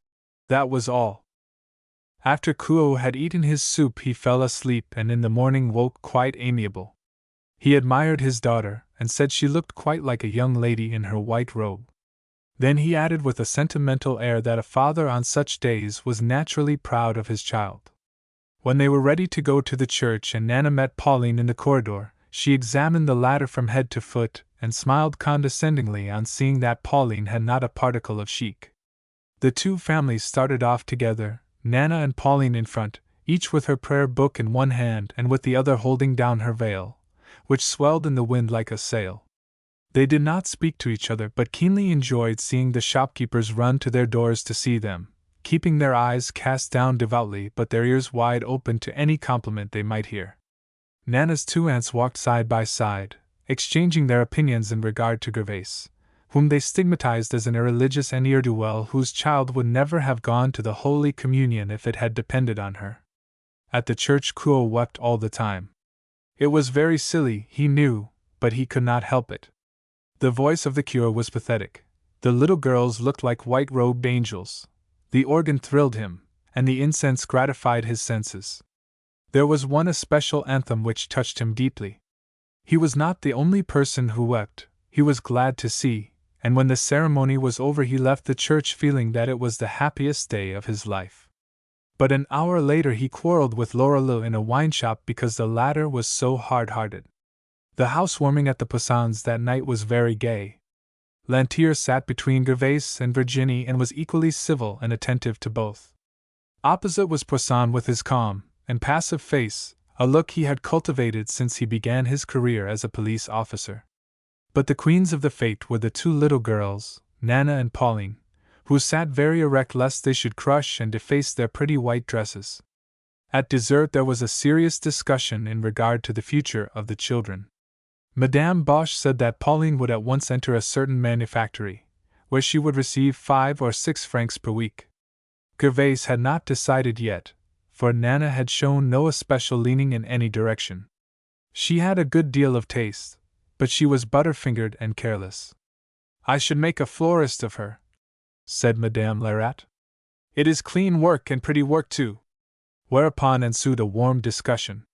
The men were especially careful of their language out of deference to the little girls, but Madame Lerat would not accept the lesson. She flattered herself she could say what she pleased in such a way that it could not offend the most fastidious ears. Women, she declared, who followed her trade were more virtuous than others. They rarely made a slip. "I have no objection to your trade," interrupted Gervais. "If Nana likes to make flowers, let her do so. Say, Nana, would you like it?" The little girl did not look up from her plate, into which she was dipping a crust of bread. She smiled faintly as she replied, "Yes, Mamma, if you desire it, I have no objection." The decision was instantly made, and Kuo wished his sister to take her the very next day to the place where she herself worked, Rue du Caire, and the circle talked gravely of the duties of life. Bosch said that Pauline and Nana were now women, since they had been to communion, and they ought to be serious and learn to cook and to mend. They alluded to their future marriages, their homes and their children, and the girls touched each other under the table, giggled and grew very red. Lantier asked them if they did not have little husbands already, and Nana blushingly confessed that she loved Victor Fauconnier and never meant to marry anyone else. Madame Lorelei said to Madame Bosch on their way home, "Nana is our goddaughter now, but if she goes into that flower business, in 6 months she will be on the pave, and we will have nothing to do with her." Gervais told Bosch that she thought the shop admirably arranged. She had looked forward to an evening of torture, and was surprised that she had not experienced a pang. Nana, as she undressed, asked her mother if the girl on the next floor, who had been married the week before, wore a dress of muslin like hers. But this was the last bright day in that household. 2 years passed away, and their prospects grew darker and their demoralization and degradation more evident. They went without food and without fire, but never without brandy. They found it almost impossible to meet their rent, and a certain January came when they had not a penny, and Father Bosch ordered them to leave. It was frightfully cold, with a sharp wind blowing from the north. Merscott appeared in a warm overcoat, and his hands encased in warm woolen gloves, and told them they must go, even if they slept in the gutter. The whole house was oppressed with woe, and a dreary sound of lamentation arose from most of the rooms, for half the tenants were behindhand. Gervais sold her bed and paid the rent. Nana made nothing as yet, and Gervais had so fallen off in her work that Madame Fauconnier had reduced her wages. She was irregular in her hours and often absented herself from the shop for several days together, but was none the less vexed to discover that her old employee, Madame Putois, had been placed above her. Naturally, at the end of the week Gervais had little money coming to her. As to Couot, if he worked he brought no money home, and his wife had ceased to count upon it. Sometimes he declared he had lost it through a hole in his pocket, or it had been stolen, but after a while he ceased to make any excuses. But if he had no cash in his pockets it was because he had spent it all in drink. Madame Bosch advised Gervais to watch for him at the door of the place where he was employed and get his wages from him before he had spent them all, but this did no good, as Couot was warned by his friends and escaped by a rear door. The Capots were entirely to blame for their misfortunes, but this is just what people will never admit. It is always ill luck or the cruelty of God or anything, in short, save the legitimate result of their own vices. Gervais now quarreled with her husband incessantly. The warmth of affection of husband and wife, of parents for their children and children for their parents, had fled and left them all shivering, each apart from the other. All three, Couot, Gervais and Nana, watched each other with eyes of baleful hate. It seemed as if some spring had broken, the great mainspring that binds families together. Gervais did not shudder when she saw her husband lying drunk in the gutter. She would not have pushed him in, to be sure, but if he were out of the way it would be a good thing for everybody. She even went so far as to say one day in a fit of rage that she would be glad to see him brought home on a shutter. Of what good was he to any human being? He ate and he drank and he slept. His child learned to hate him, and she read the accidents in the papers with the feelings of an unnatural daughter. What a pity it was that her father had not been the man who was killed when that omnibus tipped over. In addition to her own sorrows and privations, Gervais, whose heart was not yet altogether hard, was condemned to hear now of the sufferings of others. The corner of the house in which she lived seemed to be consecrated to those who were as poor as herself. No smell of cooking filled the air, which, on the contrary, was laden with the shrill cries of hungry children, heavy with the sighs of weary, heartbroken mothers and with the oaths of drunken husbands and fathers. Gervais pitied Father Bru from the bottom of her heart. He lay the greater part of the time rolled up in the straw in his den under the staircase leading to the roof. When 2 or 3 days elapsed without his showing himself, someone opened the door and looked in to see if he were still alive. Yes, he was living, that is, he was not dead. When Gervais had bread she always remembered him. If she had learned to hate men because of her husband, her heart was still tender toward animals, and Father Bru seemed like one to her. She regarded him as a faithful old dog. Her heart was heavy within her whenever she thought of him, alone, abandoned by God and man, dying by inches or drying, rather, as an orange dries on the chimney-piece. Gervais was also troubled by the vicinity of the undertaker Bazin. A wooden partition alone separated their rooms. When he came in at night she could hear him throw down his glazed hat, which fell with a dull thud, like a shovelful of clay, on the table. The black cloak hung against the wall rustled like the wings of some huge bird of prey. She could hear his every movement, and she spent most of her time listening to him with morbid horror, while he, all unconscious, hummed his vulgar songs and tipsily staggered to his bed, under which the poor woman's sick fancy pictured a dead body concealed. She had read in some paper a dismal tale of some undertaker who took home with him coffin after coffin, children's coffins, in order to make one trip to the cemetery suffice. When she heard his step the whole corridor was pervaded to her senses with the odor of dead humanity. She would as lief have resided at Père Lachaise and watched the moles at their work. The man terrified her.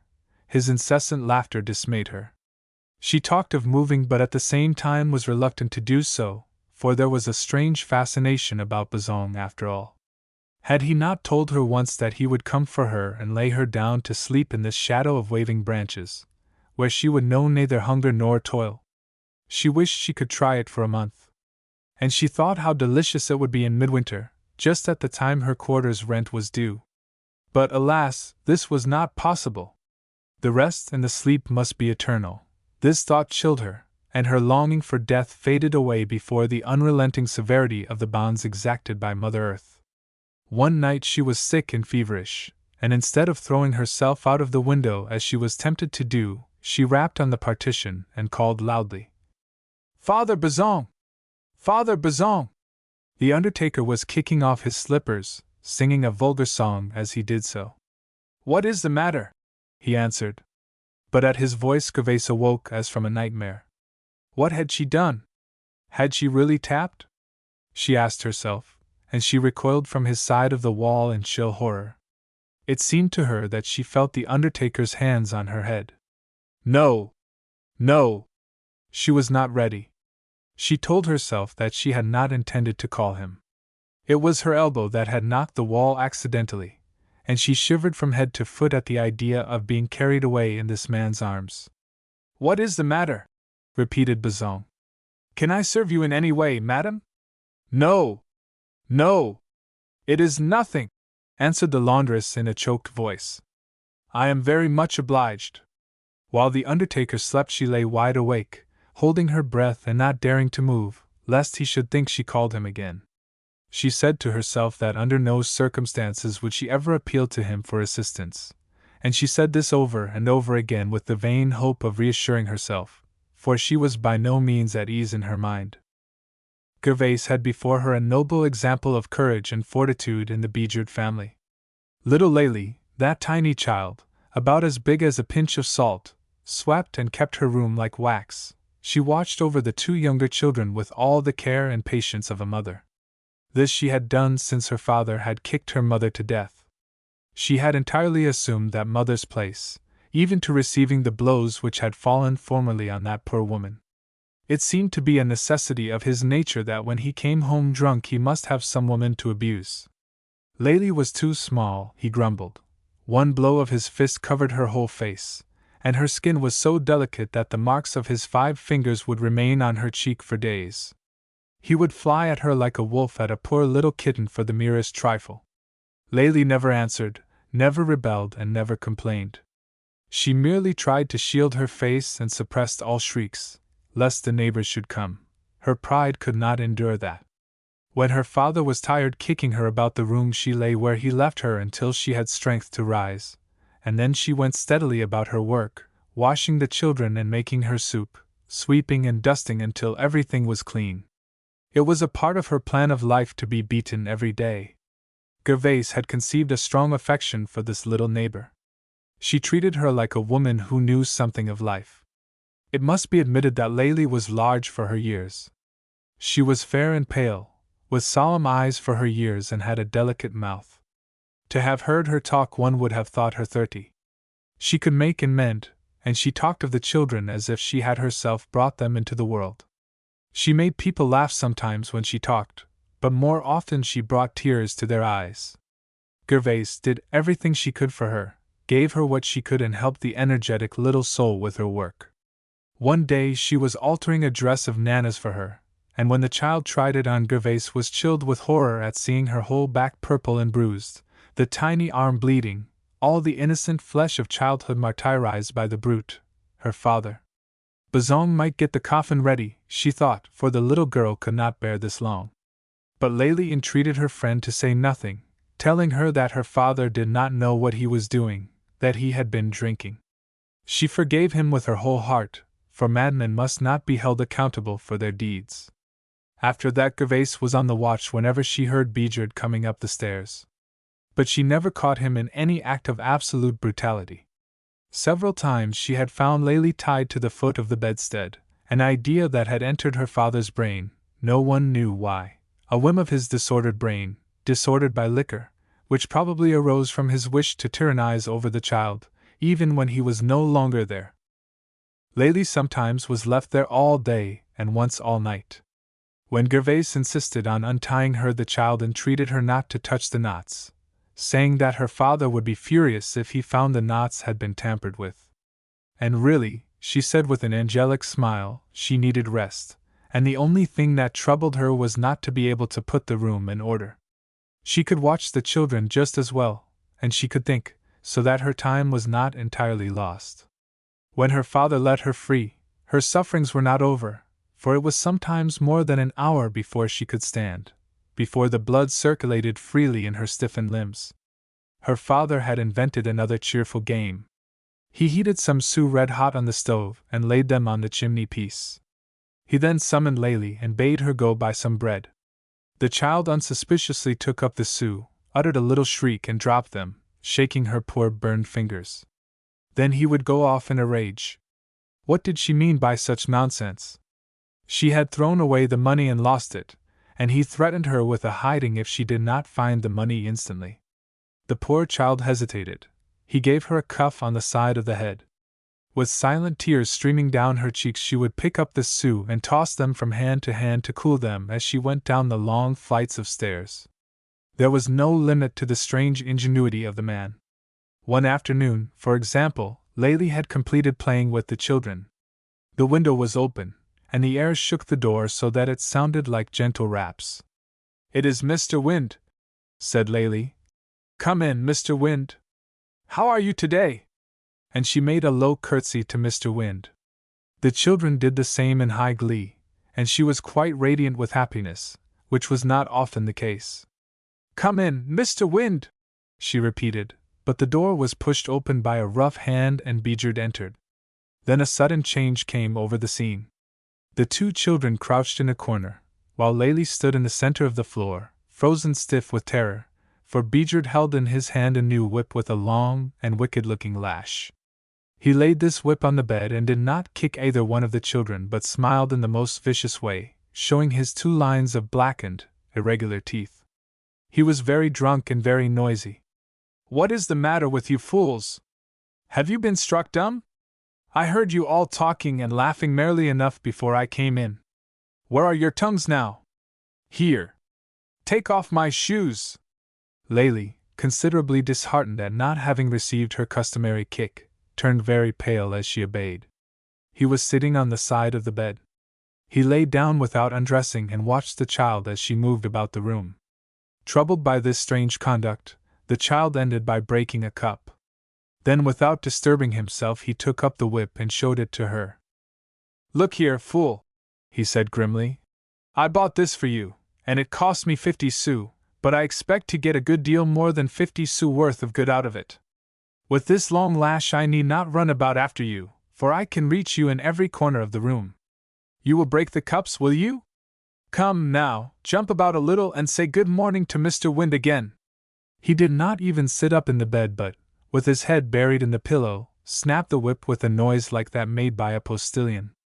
The lash curled round Lélie's slender body. She fell to the floor, but he lashed her again and compelled her to rise. "This is a very good thing," he said coolly, "and saves my getting chilled on cold mornings. Yes, I can reach you in that corner, and in that. Skip now! Skip!" A light foam was on his lips, and his suffused eyes were starting from their sockets. Poor little Lélie darted about the room like a terrified bird, but the lash tingled over her shoulders, coiled around her slender legs and stung like a viper. She was like an india-rubber ball bounding from the floor, while her beast of a father laughed aloud and asked her if she had had enough. The door opened and Gervais entered. She had heard the noise. She stood aghast at the scene and then was seized with noble rage. "Let her be!" she cried. "I will go myself and summon the police." Beeger growled like an animal who is disturbed over his prey. "Why do you meddle?" he exclaimed. "What business is it of yours?" And with another adroit movement, he cut Lélie across the face. The blood gushed from her lip. Gervais snatched a chair and flew at the brute, but the little girl held her skirts and said it did not hurt much. It would be over soon, and she washed the blood away, speaking gently to the frightened children. When Gervais thought of Lélie, she was ashamed to complain. She wished she had the courage of this child. She knew that she had lived on dried bread for weeks, and that she was so weak she could hardly stand, and the tears came to the woman's eyes as she saw the precocious mite who had known nothing of the innocent happiness of her years. And Gervaise took this slender creature for example, whose eyes alone told the story of her misery and hardships, for in the Coul family the vitriol of the Assommoir was doing its work of destruction. Gervaise had seen a whip. Gervaise had learned to dread it, and this dread inspired her with tenderest pity for Lélie. Coul had lost the flesh and the bloated look which had been his, and he was thin and emaciated. His complexion was gradually acquiring a leaden hue. His appetite was utterly gone. It was with difficulty that he swallowed a mouthful of bread. His stomach turned against all solid food, but he took his brandy every day. This was his meat as well as his drink, and he touched nothing else. When he crawled out of his bed in the morning he stood for a good 15 minutes, coughing and spitting out a bitter liquid that rose in his throat and choked him. He did not feel any better until he had taken what he called a good drink, and later in the day his strength returned. He felt strange prickings in the skin of his hands and feet. But lately his limbs had grown heavy. This pricking sensation gave place to the most excruciating cramps, which he did not find very amusing. He rarely laughed now but often stopped short and stood still on the sidewalk, troubled by a strange buzzing in his ears and by flashes of light before his eyes. Everything looked yellow to him, the houses seemed to be moving away from him. At other times, when the sun was full on his back, he shivered as if a stream of ice water had been poured down between his shoulders. But the thing he liked the least about himself was a nervous trembling in his hands, the right hand especially. Had he become an old woman then? He asked himself with sudden fury. He tried with all his strength to lift his glass and command his nerves enough to hold it steady. But the glass had a regular tremulous movement from right to left and left to right again, in spite of all his efforts. Then he emptied it down his throat, saying that when he had swallowed a dozen more he would be all right and as steady as a monument. Gervaise told him, on the contrary, that he must leave off drinking if he wished to leave off trembling. He grew very angry and drank quarts in his eagerness to test the question, finally declaring that it was the passing omnibuses that jarred the house and shook his hand. In March Coul came in one night drenched to the skin. He had been caught out in a shower. That night he could not sleep for coughing. In the morning he had a high fever, and the physician who was sent for advised Gervaise to send him at once to the hospital. And Gervaise made no objection. Once she had refused to trust her husband to these people, but now she consigned him to their tender mercies without a regret. In fact, she regarded it as a mercy. Nevertheless, when the litter came she turned very pale and, if she had had even 10 francs in her pocket, would have kept him at home. She walked to the hospital by the side of the litter and went into the ward where he was placed. The room looked to her like a miniature Père Lachaise, with its rows of beds on either side and its path down the middle. She went slowly away, and in the street she turned and looked up. How well she remembered when Coul was at work on those gutters, cheerily singing in the morning air. He did not drink in those days, and she, at her window in the Hotel Boncoeur, had watched his athletic form against the sky, and both had waved their handkerchiefs. Yes, Coul had worked more than a year on this hospital, little thinking that he was preparing a place for himself. Now he was no longer on the roof. He had built a dismal nest within. Good God, was she and the once happy wife and mother one and the same? How long ago those days seemed! The next day when Gervaise went to make inquiries she found the bed empty. A sister explained that her husband had been taken to the asylum of Saint-Anne, because the night before he had suddenly become unmanageable from delirium and had uttered such terrible howls that it disturbed the inmates of all the beds in that ward. It was the alcohol in his system, she said, which attacked his nerves now, when he was so reduced by the inflammation on his lungs that he could not resist it. The Clearstarcher went home, but how or by what route she never knew. Her husband was mad. She heard these words reverberating through her brain. Life was growing very strange. Nana simply said that he must, of course, be left at the asylum, for he might murder them both. On Sunday only could Gervaise go to Saint-Anne. It was a long distance off. Fortunately there was an omnibus which went very near. She got out at La Rue Sante and bought 2 oranges that she might not go quite empty-handed.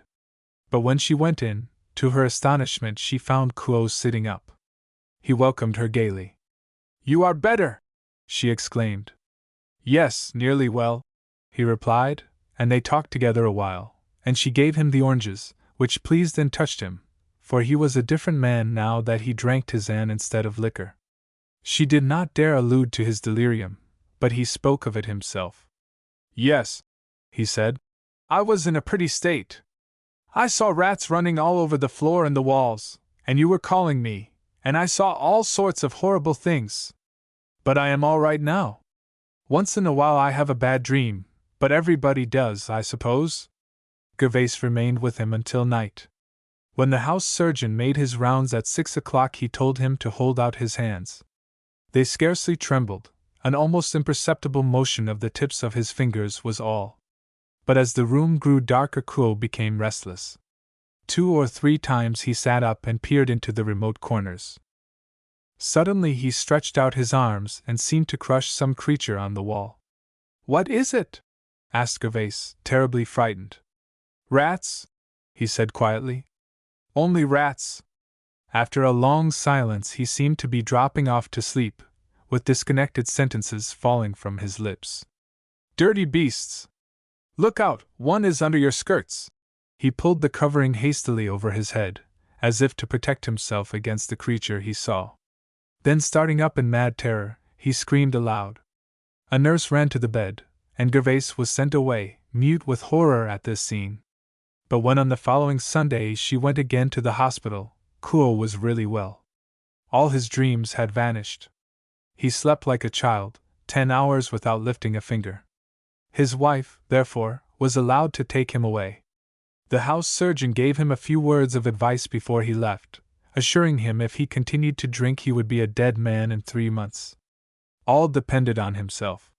He could live at home just as he had lived at St. Anne's and must forget that such things as wine and brandy existed. "He is right," said Gervais as they took their seats in the omnibus. "Of course he is right," answered her husband. But after a moment's silence he added, "But then, you know, a drop of brandy now and then never hurts a man, it aids digestion." That very evening he took a tiny drop and for a week was very moderate. He had no desire, he said, to end his days at Bicester. But he was soon off his guard, and one day his little drop ended in a full glass, to be followed by a second, and so on. At the end of a fortnight he had fallen back in the old rut.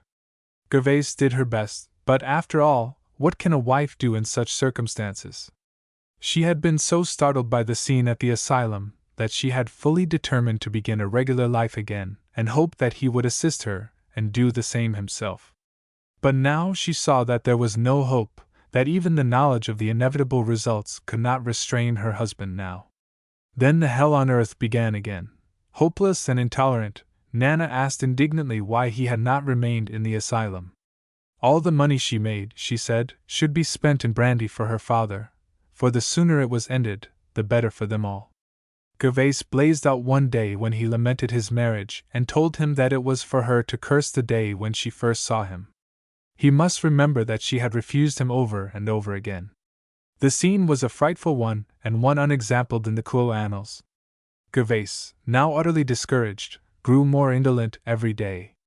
Her room was rarely swept. The Lorilleuxs said they could not enter it, it was so dirty. They talked all day long over their work of the downfall of wooden legs. They gloated over her poverty and her rags. "Well, well," they murmured. "A great change has indeed come to that beautiful blonde who was so fine in her blue shop." Gervais suspected their comments on her, and her acts to be most unkind, but she determined to have no open quarrel. It was for her interest to speak to them when they met, but that was all the intercourse between them. On Saturday Kuo had told his wife he would take her to the circus. He had earned a little money and insisted on indulging himself. Nana was obliged to stay late at the place where she worked and would sleep with her aunt Madame Lerat. 7 o'clock came, but no Kuo. Her husband was drinking with his comrades probably. She had washed a cap and mended an old gown with the hope of being presentable. About 9 o'clock, In a towering rage, she sallied forth on an empty stomach to find Kuo. "Are you looking for your husband?" said Madame Bosch. "He is at the Assommoir. Bosch has just seen him there." Gervaise muttered her thanks and went with rapid steps to the Assommoir. A fine rain was falling. The gas in the tavern was blazing brightly, lighting up the mirrors, the bottles and glasses. She stood at the window and looked in. He was sitting at a table with his comrades. The atmosphere was thick with smoke, and he looked stupefied and half asleep. She shivered and wondered why she should stay there and, so thinking, turned away, only to come back twice to look again. The water lay on the uneven sidewalk in pools, reflecting all the lights from the Assommoir. Finally she determined on a bold step. She opened the door and deliberately walked up to her husband. After all, why should she not ask him why he had not kept his promise of taking her to the circus? At any rate, she would not stay out there in the rain and melt away like a cake of soap. "She is crazy," said Kuo when he saw her. "I tell you, she is crazy."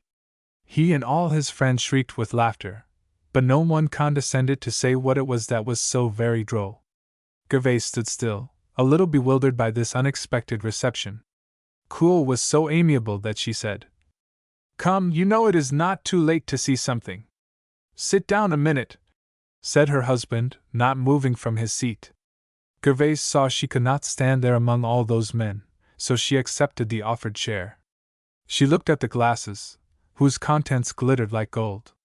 She looked at these dirty, shabby men and at the others crowding around the counter. It was very warm, and the pipe smoke thickened the air. Gervaise felt as if she were choking. Her eyes smarted, and her head was heavy with the fumes of alcohol. She turned around and saw the still, the machine that created drunkards. That evening the copper was dull and glittered only in one round spot. The shadows of the apparatus on the wall behind were strange and weird, creatures with tails, monsters opening gigantic jaws as if to swallow the whole world. "What will you take to drink?"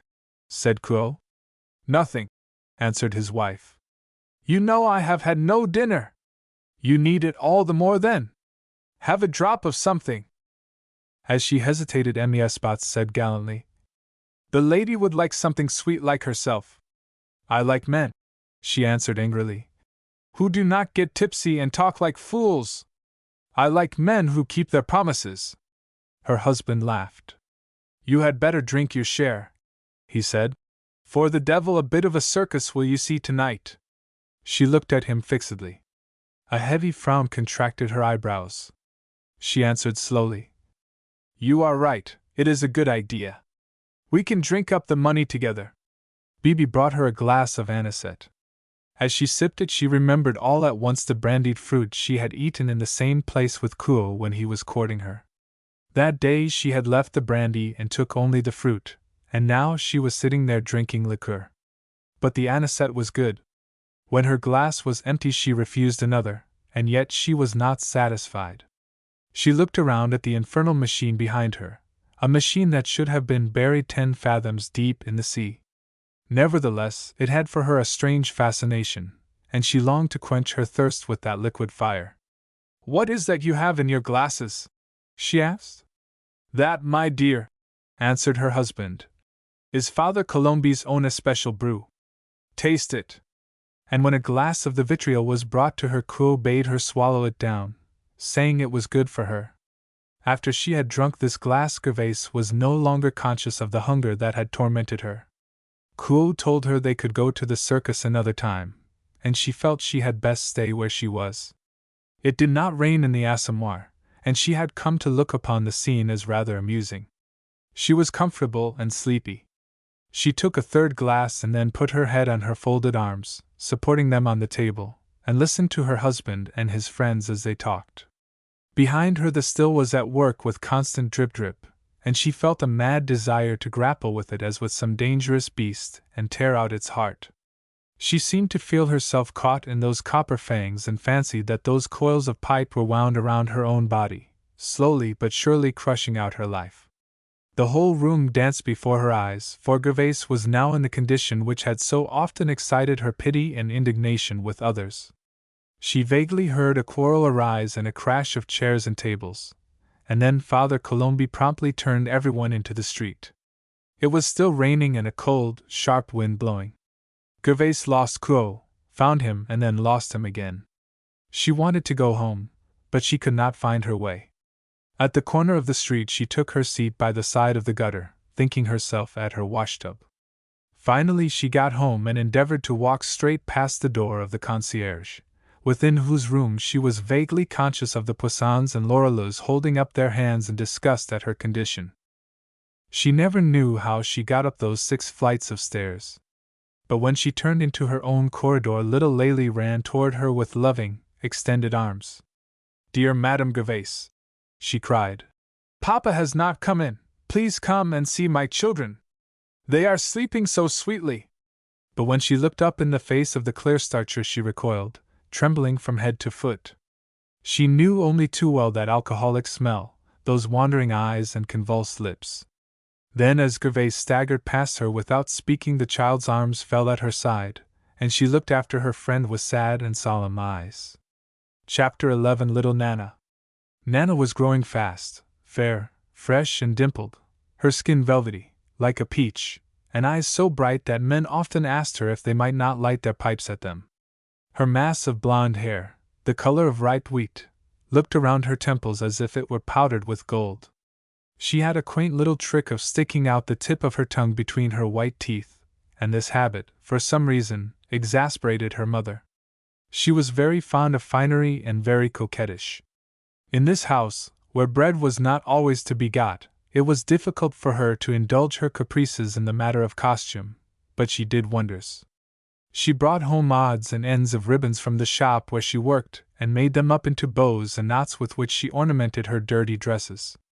She was not over-particular in washing her feet, but she wore her boots so tight that she suffered martyrdom in honor of St. Crispin, and if anyone asked her what the matter was when the pain flushed her face suddenly, she always and promptly laid it to the score of the colic. Summer was the season of her triumphs. In a calico dress that cost 5 or 6 francs she was as fresh and sweet as a spring morning and made the dull street radiant with her youth and her beauty. She went by the name of the Little Chicken. One gown, in particular, suited her to perfection.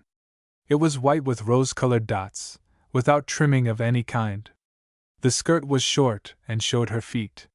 The sleeves were very wide and displayed her arms to the elbows. She turned the neck away and fastened it with pins, in a corner in the corridor, dreading her father's jests, to exhibit her pretty rounded throat. A rose-colored ribbon, knotted in the rippling masses of her hair, completed her toilet. She was a charming combination of child and woman.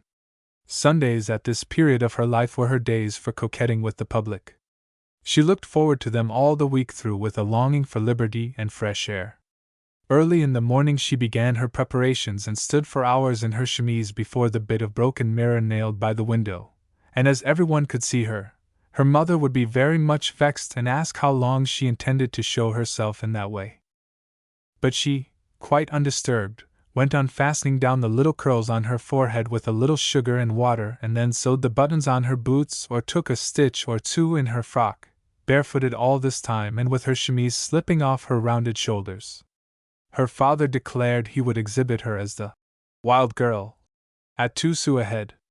She was very lovely in this scanty costume, the color flushing her cheeks in her indignation at her father's sometimes coarse remarks.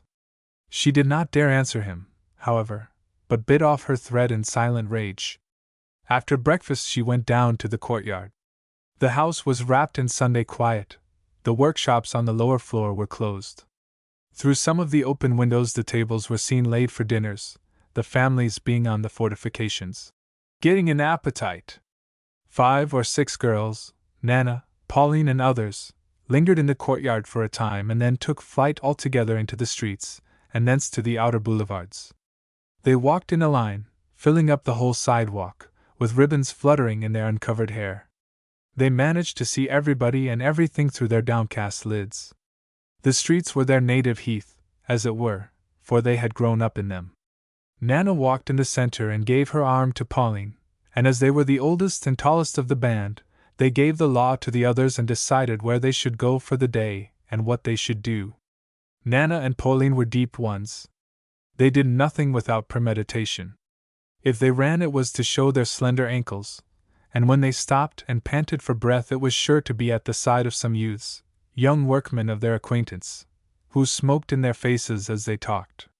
Nana had her favorite, whom she always saw at a great distance, Victor Fauconnier, and Pauline adored a young cabinetmaker, who gave her apples. Towards sunset the great pleasure of the day began. A band of mountebanks would spread a well-worn carpet, and a circle was formed to look on. Nana and Pauline were always in the thickest of the crowd, their pretty fresh dresses crushed between dirty blouses, but insensible to the mingled odors of dust and alcohol, tobacco and dirt. They heard vile language, it did not disturb them. It was their own tongue, they heard little else. They listened to it with a smile, their delicate cheeks unflushed. The only thing that disturbed them was the appearance of their fathers, particularly if these fathers seemed to have been drinking. They kept a good lookout for this disaster. "Look!" cried Pauline. "Your father is coming, Nana!" Then the girl would crouch on her knees and bid the others stand close around her, and when he had passed on after an inquiring look she would jump up and they would all utter peals of laughter. But one day Nana was kicked home by her father, and Bosch dragged Pauline away by her ear. The girls would ordinarily return to the courtyard in the twilight and establish themselves there with the air of not having been away, and each invented a story with which to greet their questioning parents. Nana now received 40 sous per day at the place where she had been apprenticed. The Capots would not allow her to change, because she was there under the supervision of her aunt, Madame Lerat, who had been employed for many years in the same establishment. The girl went off at an early hour in her little black dress, which was too short and too tight for her, and Madame Lerat was bidden, whenever she was after her time, to inform Gervais, who allowed her just 20 minutes, which was quite long enough. But she was often 7 or 8 minutes late, and she spent her whole day coaxing her aunt not to tell her mother. Madame Lerat, who was fond of the girl and understood the follies of youth, did not tell, but at the same time she read Nana many a long sermon on her follies and talked of her own responsibility, and of the dangers a young girl ran in Paris. "You must tell me everything," she said. "I am too indulgent to you, and if evil should come of it I should throw myself into the Seine. Understand me, my little kitten, if a man should speak to you you must promise to tell me every word he says. Will you swear to do this?" Nana laughed an equivocal little laugh. Oh yes, she would promise. But men never spoke to her, she walked too fast for that. What could they say to her? And she explained her irregularity in coming, her 5 or 10 minutes' delay, with an innocent little air. She had stopped at a window to look at pictures, or she had stopped to talk to Pauline. Her aunt might follow her if she did not believe her. "Oh, I will watch her. You need not be afraid," said the widow to her brother. "I will answer for her, as I would for myself." The place where the aunt and niece worked side by side was a large room with a long table down the center. Shelves against the wall were piled with boxes and bundles, all covered with a thick coating of dust. The gas had blackened the ceiling. The 2 windows were so large that the women, seated at the table, could see all that was going on in the street below. Madame Lerat was the first to make her appearance in the morning, but in another 15 minutes all the others were there. One morning in July Nana came in last, which, however, was the usual case. "I shall be glad when I have a carriage," she said as she ran to the window without even taking off her hat, a shabby little straw. "What are you looking at?" asked her aunt suspiciously. "Did your father come with you?" "No, indeed," answered Nana carelessly. "Nor am I looking at anything. It is awfully warm, and of all things in the world, I hate to be in a hurry." The morning was indeed frightfully hot. The workwomen had closed the blinds, leaving a crack, however, through which they could inspect the street, and they took their seats on each side of the table, Madame Lerat at the farther end. There were 8 girls, 4 on either side, each with her little pot of glue, her pincers and other tools. Heaps of wires of different lengths and sizes lay on the table, spools of cotton and of different colored papers, petals and leaves cut out of silk, velvet, and satin. In the center, in a goblet, one of the girls had placed a trousseau bouquet, which was slowly withering in the heat. "Did you know," said Leonie as she picked up a rose leaf with her pincers. "How wretched poor Caroline is with that fellow who used to call for her regularly every night." Before anyone could answer, Leonie added, "Hush! Here comes Madame." And in sailed Madame Titreville, a tall, thin woman, who usually remained below in the shop. Her employees stood in dread terror of her, as she was never known to smile. She went from one to another, finding fault with all. She ordered one woman to pull a marguerite to pieces and make it over, and then went out as stiffly and silently as she had come in. "Whoop! Whoop!" said Nana under her breath, and a giggle ran round the table. "Really, young ladies," said Madame Lerat, "you will compel me to severe measures." But no one was listening, and no one feared her. She was very tolerant.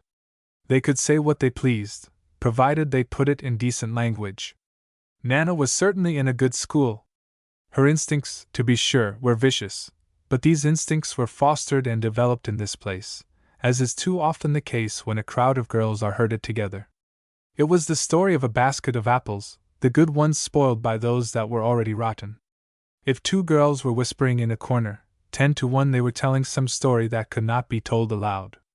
Nana was not yet thoroughly perverted, but the curiosity which had been her distinguishing characteristic as a child had not deserted her, and she scarcely took her eyes from a girl by the name of Lisa, about whom strange stories were told.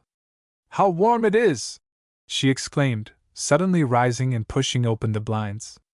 Leonie saw a man standing on the sidewalk opposite. "Who is that old fellow?" she said. "He has been there a full quarter of an hour." "Some fool who has nothing better to do, I suppose," said Madame Lerat. "Nana, will you come back to your work? I have told you that you should not go to that window." Nana took up her violets, and they all began to watch this man. He was well dressed, about 50, pale and grave. For a full hour he watched the windows. "Look," said Leonie.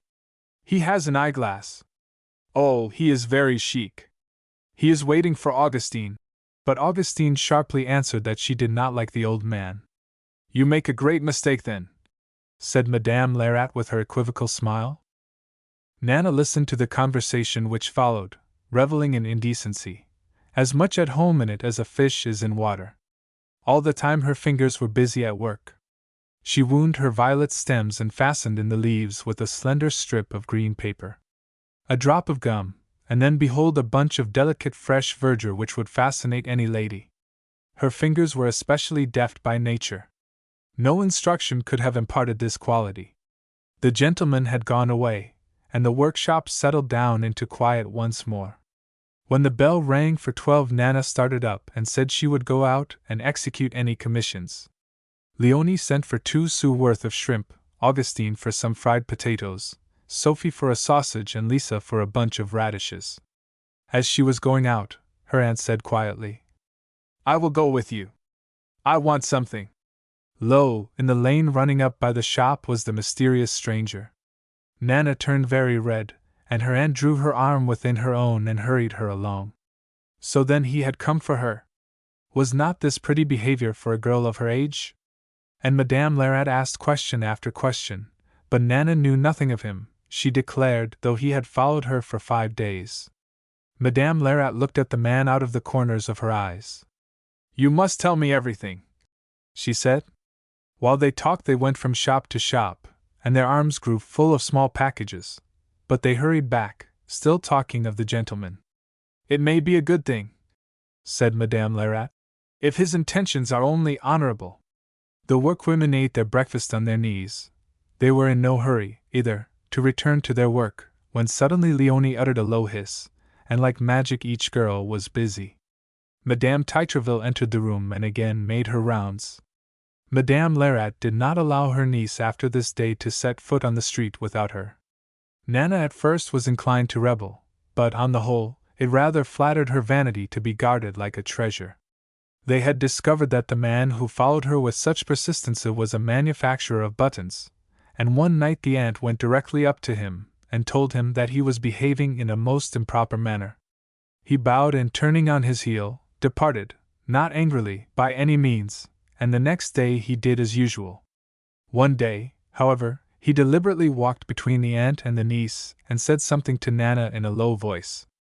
This frightened Madame Lerat, who went at once to her brother and told him the whole story, whereupon he flew into a violent rage, shook the girl until her teeth chattered, and talked to her as if she were the vilest of the vile. "Let her be," said Gervais with all a woman's sense. "Let her be. Don't you see that you are putting all sorts of things into her head?" And it was quite true. He had put ideas into her head and had taught her some things she did not know before, which was very astonishing. One morning he saw her with something in a paper. It was poudre de riz, which, with a most perverted taste, she was plastering upon her delicate skin. He rubbed the whole of the powder into her hair until she looked like a miller's daughter. Another time she came in with red ribbons to retrim her old hat. He asked her furiously where she got them. Whenever he saw her with a bit of finery, her father flew at her with insulting suspicion and angry violence. She defended herself and her small possessions with equal violence. One day he snatched from her a little cornelian heart and ground it to dust under his heel. She stood looking on, white and stern. For 2 years she had longed for this heart. She said to herself that she would not bear such treatment long. Kuo occasionally realized that he had made a mistake, but the mischief was done. He went every morning with Nana to the shop door and waited outside for 5 minutes to be sure that she had gone in. But one morning, having stopped to talk with a friend on the corner for some time, he saw her come out again and vanish like a flash around the corner. She had gone up 2 flights higher than the room where she worked, and had sat down on the stairs until she thought him well out of the way. When he went to Madame Lerat, she told him that she washed her hands of the whole business. She had done all she could, and now he must take care of his daughter himself. She advised him to marry the girl at once, or she would do worse. All the people in the neighborhood knew Nana's admirer by sight. He had been in the courtyard several times, and once he had been seen on the stairs. The Lorilleuxs threatened to move away if this sort of thing went on, and Madame Bosch expressed great pity for this poor gentleman whom this scamp of a girl was leading by the nose. At first Nana thought the whole thing a great joke, but at the end of a month she began to be afraid of him. Often when she stopped before the jeweler's he would suddenly appear at her side and ask her what she wanted. She did not care so much for jewelry or ornaments as she did for many other things. Sometimes as the mud was spattered over her from the wheels of a carriage she grew faint and sick with envious longings to be better dressed, to go to the theater, to have a pretty room all to herself.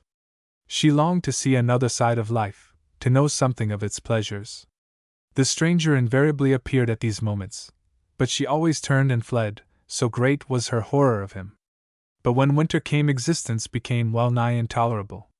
Each evening Nana was beaten, and when her father was tired of this amusement, her mother scolded. They rarely had anything to eat and were always cold. If the girl bought some trifling article of dress, it was taken from her. No! This life could not last. She no longer cared for her father. He had thoroughly disgusted her, and now her mother drank too. Gervais went to the Assommoir nightly, for her husband, she said, and remained there.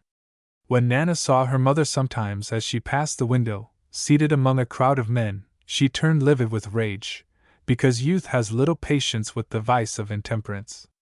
It was a dreary life for her, a comfortless home and a drunken father and mother. A saint on earth could not have remained there, that she knew very well, and she said she would make her escape some fine day, and then perhaps her parents would be sorry and would admit that they had pushed her out of the nest. One Saturday Nana, coming in, found her mother and father in a deplorable condition, Kuo lying across the bed and Gervais sitting in a chair, swaying to and fro. She had forgotten the dinner, and one untrimmed candle lighted the dismal scene. "Is that you, girl?" stammered Gervais. "Well, your father will settle with you." Nana did not reply. She looked around the cheerless room, at the cold stove, at her parents. She did not step across the threshold. She turned and went away. And she did not come back. The next day, when her father and mother were sober, they each reproached the other for Nana's flight. This was really a terrible blow to Gervais, who had no longer the smallest motive for self-control, and she abandoned herself at once to a wild orgy that lasted 3 days. Kuo gave his daughter up and smoked his pipe quietly. Occasionally, however, when eating his dinner, he would snatch up a knife and wave it wildly in the air, crying out that he was dishonored, and then, laying it down as suddenly, resumed eating his soup.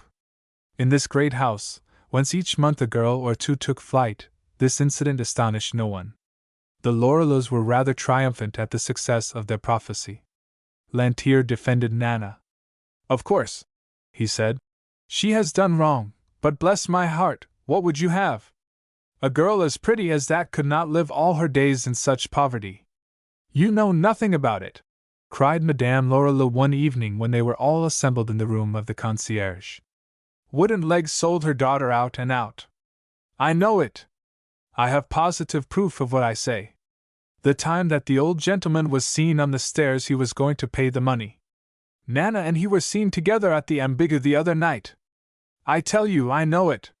They finished their coffee. This tale might or might not be true, it was not improbable, at all events. And after this it was circulated and generally believed in the quartier that Gervaise had sold her daughter. The Clairstarcher, meanwhile, was going from bad to worse. She had been dismissed from Madame Fauconnier's and in the last few weeks had worked for 8 laundresses, one after the other, dismissed from all for her untidiness. As she seemed to have lost all skill in ironing, she went out by the day to wash, and by degrees was entrusted with only the roughest work. This hard labor did not tend to beautify her either. She continued to grow stouter and stouter in spite of her scanty food and hard labor. Her womanly pride and vanity had all departed. Lantier never seemed to see her when they met by chance, and she hardly noticed that the liaison which had stretched along for so many years had ended in a mutual disenchantment. Lantier had done wisely, so far as he was concerned, in counseling Virginie to open the kind of shop she had.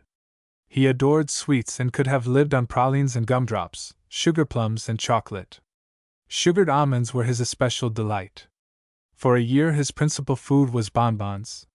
He opened all the jars, boxes and drawers when he was left alone in the shop, and often, with 5 or 6 persons standing around, he would take off the cover of a jar on the counter and put in his hand and crunch down an almond. The cover was not put on again, and the jar was soon empty. It was a habit of his, they all said. Besides, he was subject to a tickling in his throat. He talked a great deal to Poussin of an invention of his which was worth a fortune, an umbrella and hat in one, that is to say, a hat which, at the first drops of a shower, would expand into an umbrella. Lantier suggested to Virginie that she should have Gervaise come in once each week to wash the floors, shop and the rooms. This she did and received 30 sous each time. Gervaise appeared on Saturday mornings with her bucket and brush, without seeming to suffer a single pang at doing this menial work in the house where she had lived as mistress. One Saturday Gervaise had hard work. It had rained for 3 days, and all the mud of the streets seemed to have been brought into the shop. Virginie stood behind the counter with collar and cuffs trimmed with lace.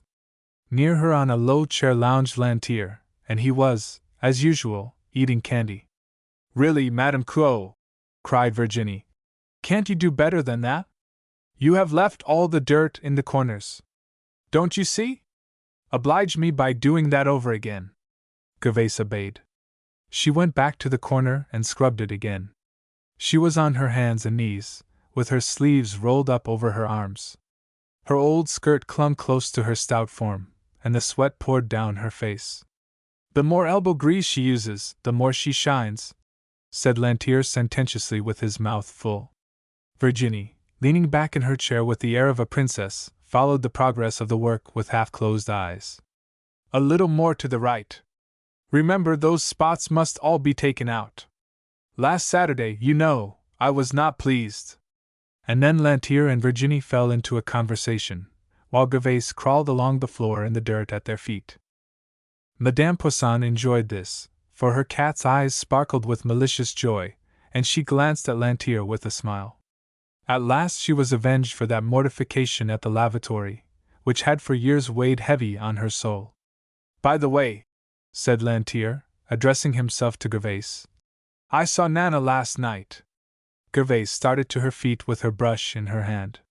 "Yes, I was coming down La Rue des Martyrs. In front of me was a young girl on the arm of an old gentleman. As I passed, I glanced at her face and assure you that it was Nana. She was well dressed and looked happy. Ah, said Gervais in a low, dull voice. Lantier, who had finished one jar, now began another. What a girl that is! He continued. Imagine that she made me a sign to follow with the most perfect self-possession. She got rid of her old gentleman in a cafe and beckoned me to the door. She asked me to tell her about everybody. Ah, repeated Gervais. She stood waiting. Surely this was not all. Her daughter must have sent her some especial message. Lantier ate his sugar plums. I would not have looked at her, said Virginie. I sincerely trust, if I should meet her, that she would not speak to me, for really it would mortify me beyond expression. I am sorry for you, Madame Gervais, but the truth is that Poisson arrests every day a dozen just such girls. Gervais said nothing. Her eyes were fixed on vacancy. She shook her head slowly, as if in reply to her own thoughts. Pray make haste, exclaimed Virginie fretfully. I do not care to have this scrubbing going on until midnight. Gervais returned to her work. With her two hands clasped around the handle of the brush, she pushed the water before her toward the door. After this, she had only to rinse the floor after sweeping the dirty water into the gutter. When all was accomplished, she stood before the counter waiting for her money. When Virginie tossed it toward her, she did not take it up instantly. Then she said nothing else? Gervais asked. She? Lantier exclaimed. Who is she? Ah, yes, I remember. Nana! No, she said nothing more. And Gervais went away with her 30 sous in her hand, her skirts dripping and her shoes leaving the mark of their broad soles on the sidewalk. In the quartier, all the women who drank like her took her part, and declared she had been driven to intemperance by her daughter's misconduct. She, too, began to believe this herself and assumed at times a tragic air and wished she were dead. Unquestionably, she had suffered from Nana's departure. A mother does not like to feel that her daughter will leave her for the first person who asks her to do so. But she was too thoroughly demoralized to care long, and soon she had but one idea, that Nana belonged to her. Had she not a right to her own property? She roamed the streets day after day, night after night, hoping to see the girl. That year half the quartier was being demolished. All one side of the Rue des Poissonniers lay flat on the ground. Lantier and Poisson disputed day after day on these demolitions. The one declared that the emperor wanted to build palaces and drive the lower classes out of Paris, while Poisson, white with rage, said the emperor would pull down the whole of Paris merely to give work to the people. Gervais did not like the improvements, either, or the changes in the dingy quartier, to which she was accustomed. It was, in fact, a little hard for her to see all these embellishments just when she was going downhill so fast over the piles of brick and mortar, while she was wandering about in search of Nana. She heard of her daughter several times. There are always plenty of people to tell you things you do not care to hear. She was told that Nana had left her elderly friend for the sake of some young fellow. She heard, too, that Nana had been seen at a ball in the Grand Salon, Rue de la Chapelle, and Couot, and she began to frequent all these places, one after another, whenever they had the money to spend. But at the end of a month they had forgotten Nana and went for their own pleasure. They sat for hours with their elbows on a table, which shook with the movements of the dancers, amused by the sight. One November night they entered the Grand Salon, as much to get warm as anything else.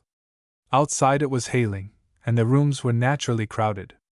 They could not find a table, and they stood waiting until they could establish themselves. Couot was directly in the mouth of the passage, and a young man in a frock coat was thrown against him.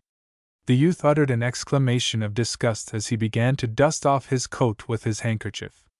The blouse worn by Couot was assuredly none of the cleanest. "Look here, my good fellow," cried Couot angrily. "Those airs are very unnecessary. I would have you to know that the blouse of a working man can do your coat no harm if it has touched it." The young man turned around and looked at Couot from head to foot. "Learn," continued the angry workman, "that the blouse is the only wear for a man." Gervais endeavored to calm her husband, who, however, tapped his ragged breast and repeated loudly, "The only wear for a man, I tell you!" The youth slipped away and was lost in the crowd. Couot tried to find him, but it was quite impossible. The crowd was too great.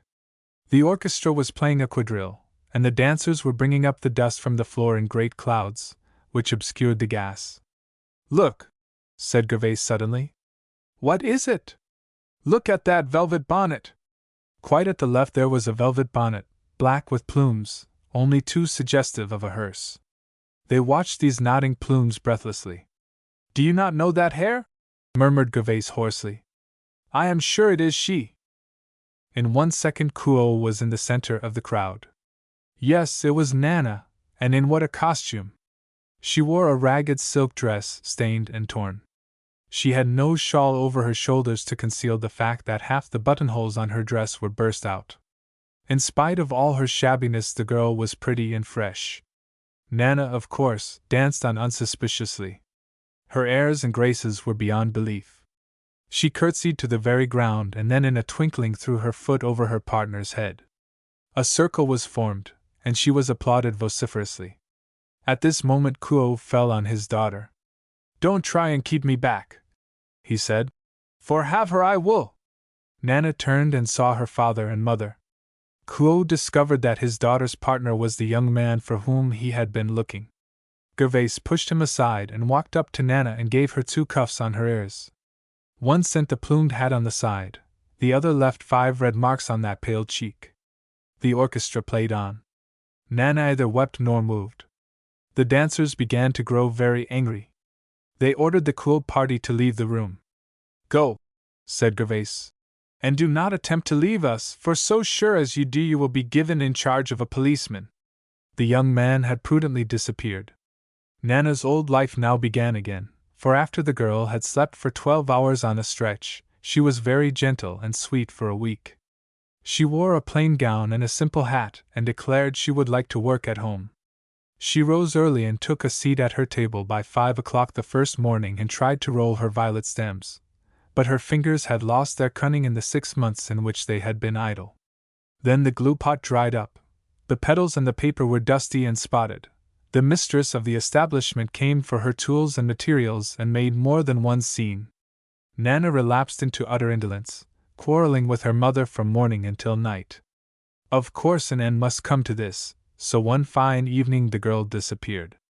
The Lorelus, who had been greatly amused by the repentance and return of their niece, now nearly died laughing. If she returned again they would advise the Capos to put her in a cage like a canary. The Capos pretended to be rather pleased, but in their hearts they raged, particularly as they soon learned that Nana was frequently seen in the quartier. Gervais declared this was done by the girl to annoy them. Nana adorned all the balls in the vicinity, and the Capos knew that they could lay their hands on her at any time they chose, but they did not choose and they avoided meeting her.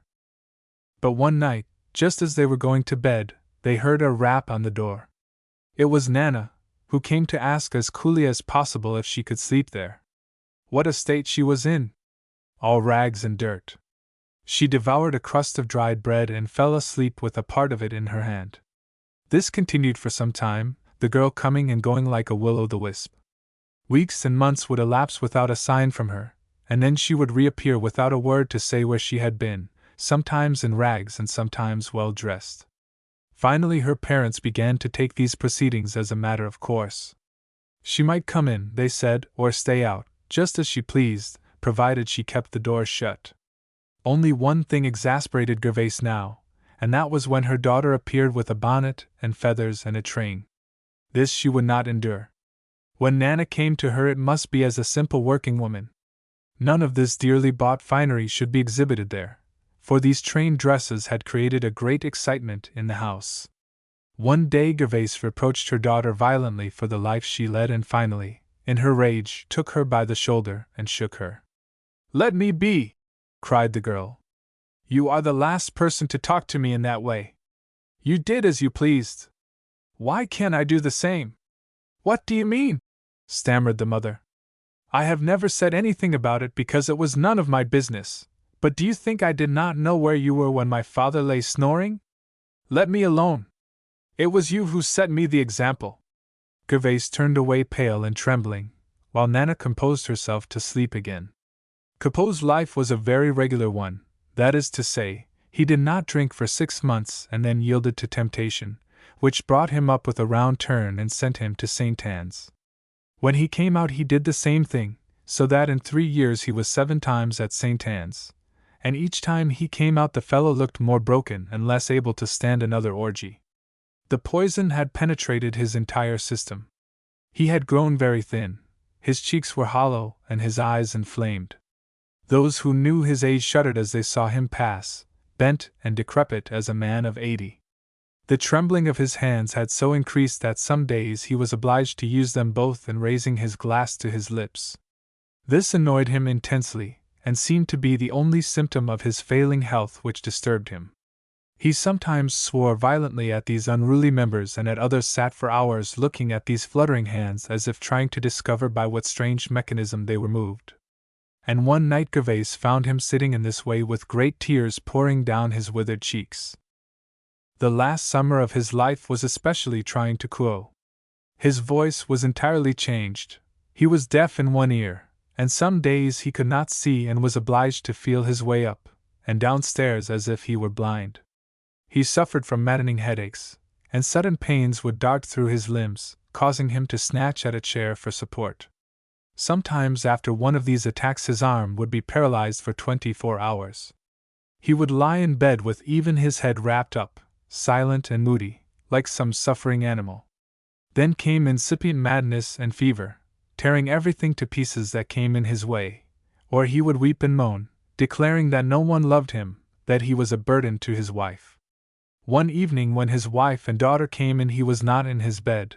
In his place lay the bolster carefully tucked in. They found him at last crouched on the floor under the bed, with his teeth chattering with cold and fear. He told them he had been attacked by assassins.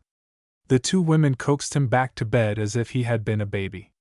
Quo knew but one remedy for all this, and that was a good stout morning dram. His memory had long since fled. His brain had softened. When Nana appeared after an absence of 6 weeks he thought she had been on an errand around the corner. She met him in the street, too, very often now, without fear, for he passed without recognizing her. One night in the autumn Nana went out, saying she wanted some baked pears from the fruiter's. She felt the cold weather coming on, and she did not care to sit before a cold stove. The winter before she went out for 2 sous worth of tobacco and came back in a month's time. They thought she would do the same now, but they were mistaken. Winter came and went, as did the spring, and even when June arrived they had seen and heard nothing of her. She was evidently comfortable somewhere, and the Capots, feeling certain that she would never return, had sold her bed. It was very much in their way, and they could drink up the 6 francs it brought. One morning Virginie called to Gervais as the latter passed the shop and begged her to come in and help a little, as Lantier had had 2 friends to supper the night before, and Gervais washed the dishes while Lantier sat in the shop smoking. Presently he said, "Oh, Gervais, I saw Nana the other night." Virginie, who was behind the counter, opening and shutting drawer after drawer, with a face that lengthened as she found each empty, shook her fist at him indignantly. She had begun to think he saw Nana very often. She did not speak, but Madame Lerat, who had just come in, said with a significant look, "And where did you see her?" "Oh, in a carriage," answered Lantier with a laugh. "And I was on the sidewalk." He turned toward Gervais and went on, "Yes, she was in a carriage, dressed beautifully. I did not recognize her at first, but she kissed her hand to me.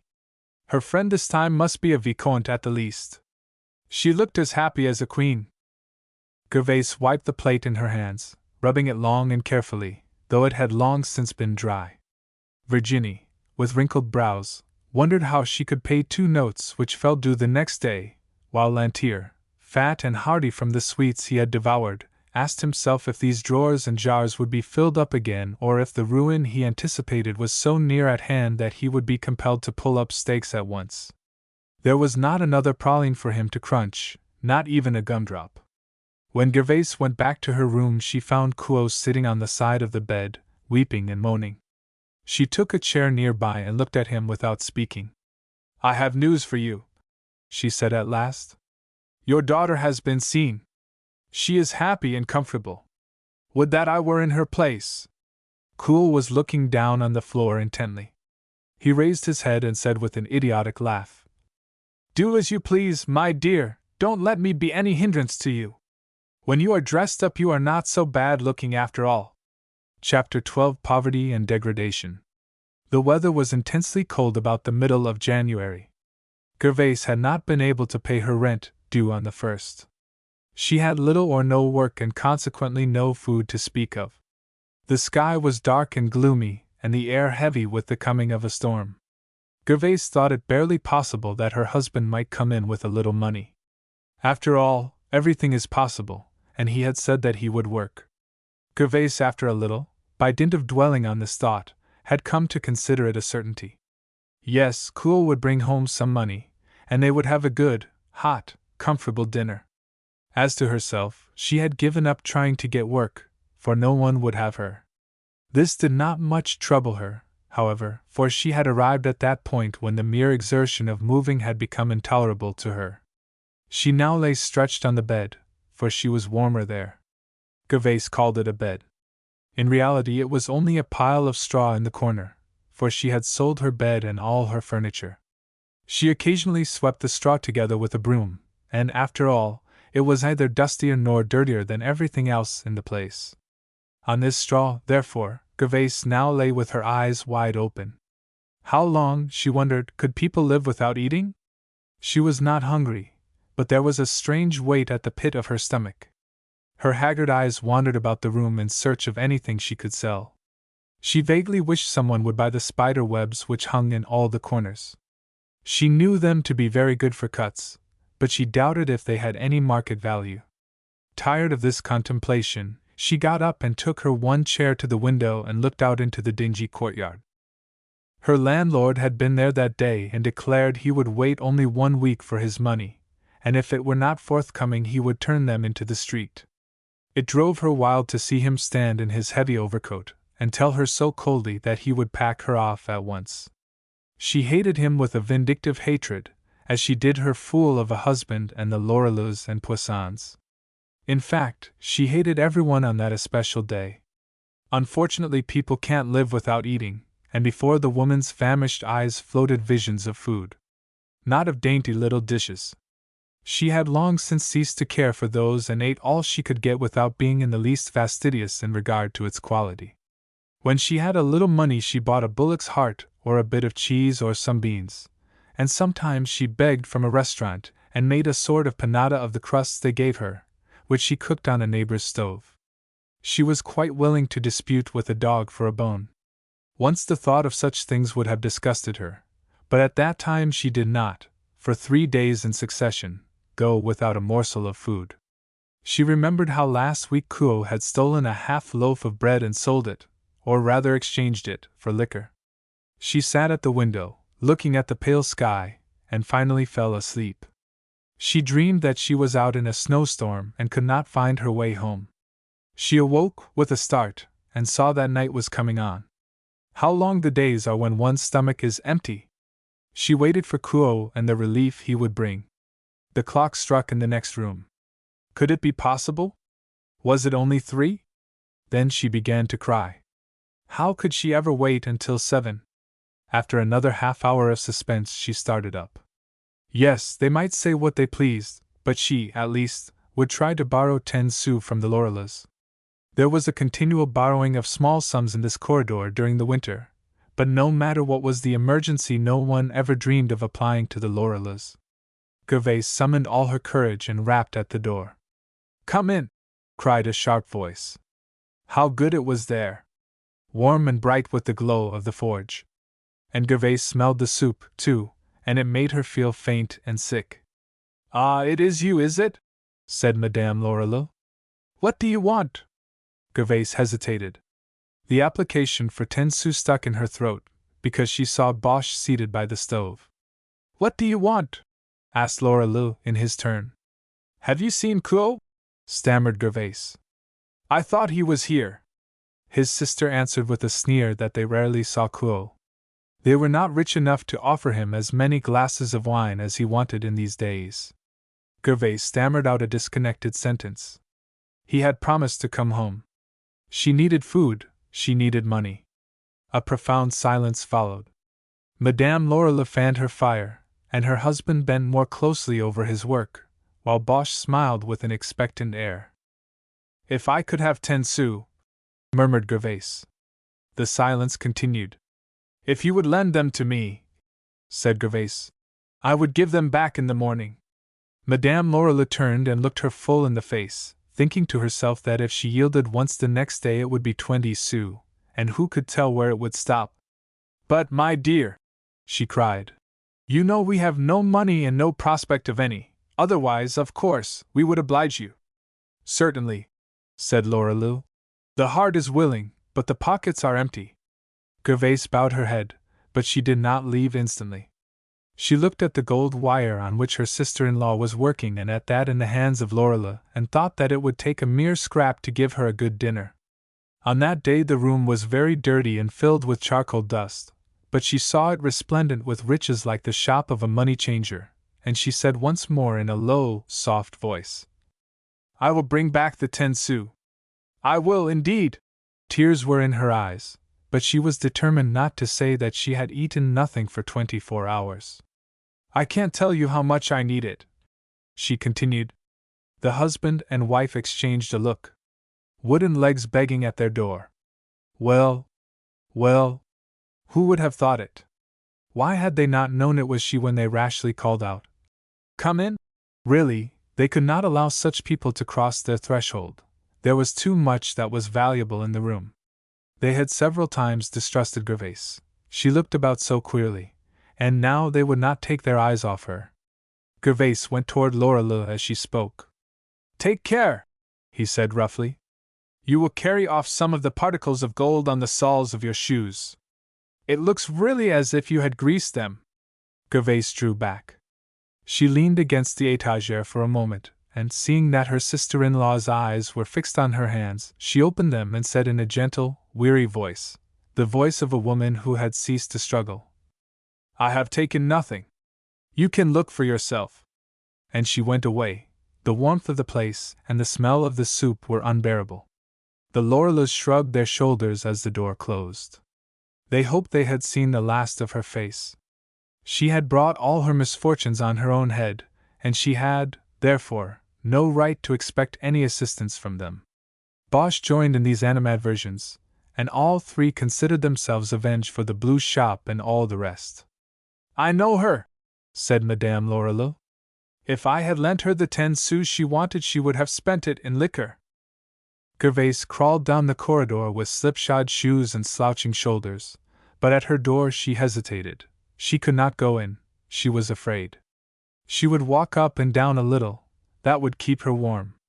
As she passed she looked in at Father Bru, but to her surprise he was not there, and she asked herself with a pang of jealousy if anyone could possibly have asked him out to dine.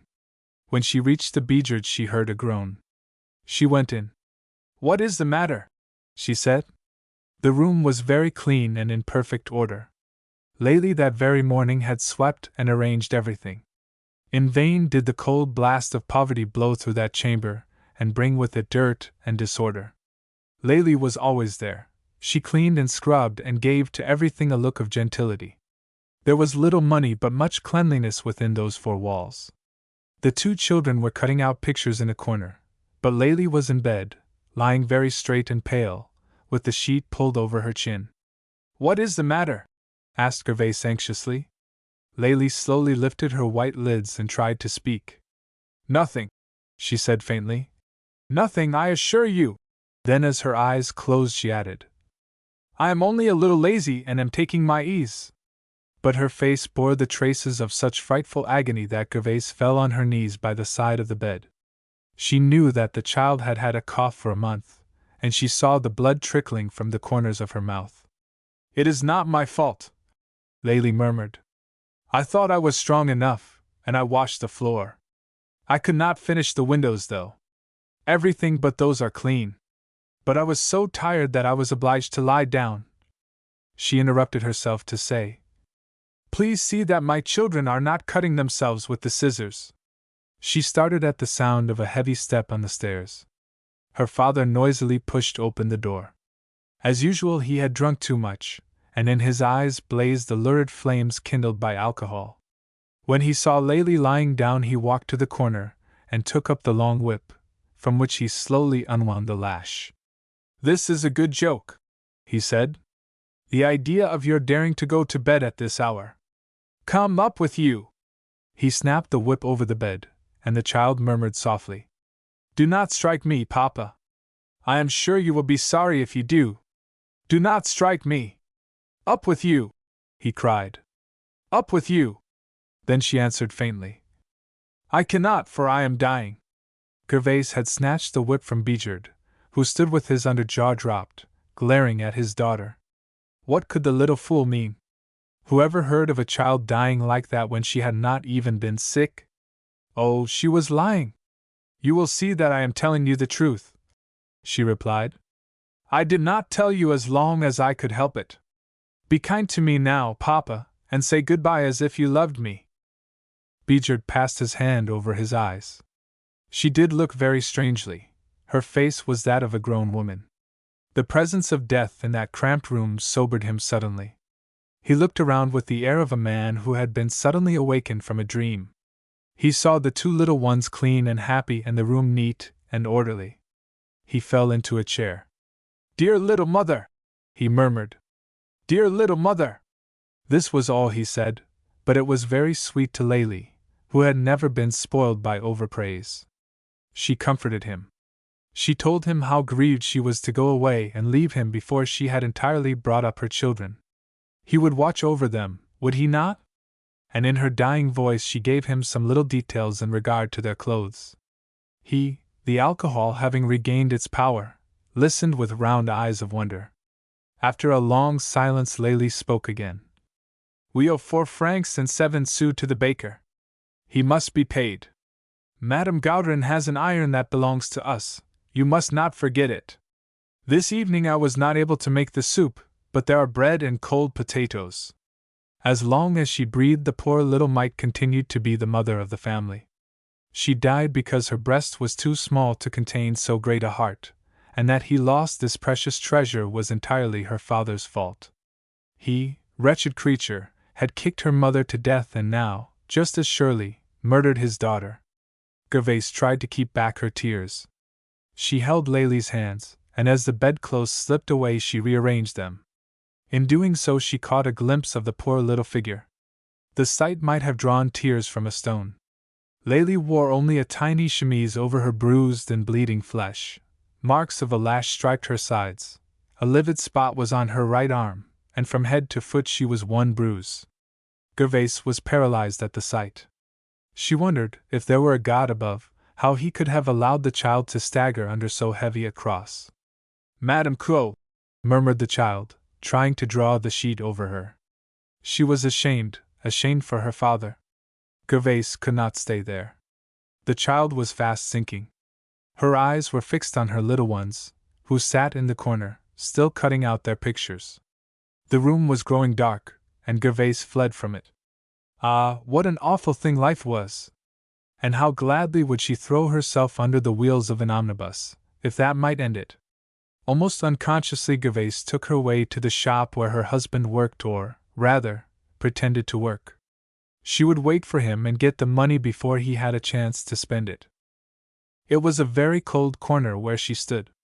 The sounds of the carriages and footsteps were strangely muffled by reason of the fast-falling snow. Gervais stamped her feet to keep them from freezing. The people who passed offered few distractions, for they hurried by with their coat collars turned up to their ears. But Gervais saw several women watching the door of the factory quite as anxiously as herself. They were wives who, like herself, probably wished to get hold of a portion of their husband's wages. She did not know them, but it required no introduction to understand their business. The door of the factory remained firmly shut for some time. Then it opened to allow the egress of one workman, then 2, 3 followed, but these were probably those who, well behaved, took their wages home to their wives, for they either retreated nor started when they saw the little crowd. One woman fell on a pale little fellow and, plunging her hand into his pocket, carried off every sou of her husband's earnings, while he, left without enough to pay for a pint of wine, went off down the street almost weeping. Some other men appeared, and one turned back to warn a comrade, who came gamely and fearlessly out, having put his silver pieces in his shoes. In vain did his wife look for them in his pockets. In vain did she scold and coax. He had no money, he declared. Then came another noisy group, elbowing each other in their haste to reach a cabaret, where they could drink away their week's wages. These fellows were followed by some shabby men who were swearing under their breath at the trifle they had received, having been tipsy and absent more than half the week.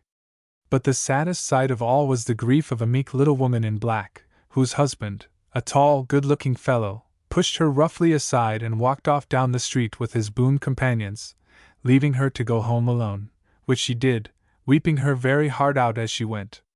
Gervais still stood watching the entrance. Where was Clo? She asked some of the men, who teased her by declaring that he had just gone by the back door. She saw by this time that Clo had lied to her, that he had not been at work that day. She also saw that there was no dinner for her. There was not a shadow of hope, nothing but hunger and darkness and cold. She toiled up La Rue de Poissonniers when she suddenly heard Capot's voice, and, glancing in at the window of a wine shop, she saw him drinking with Mies Spots, who had had the luck to marry the previous summer a woman with some money. He was now, therefore, well clothed and fed and altogether a happy mortal, and had Capot's admiration. Gervais laid her hands on her husband's shoulders as he left the cabaret. "I am hungry," she said softly. "Hungry, are you? Well then, eat your fist and keep the other for tomorrow." "Shall I steal a loaf of bread?" she asked in a dull, dreary tone. Mies Spots smoothed his chin and said in a conciliatory voice, "No, no! Don't do that, it is against the law. But if a woman manages—" Clo interrupted him with a coarse laugh. Yes, a woman, if she had any sense, could always get along, and it was her own fault if she starved.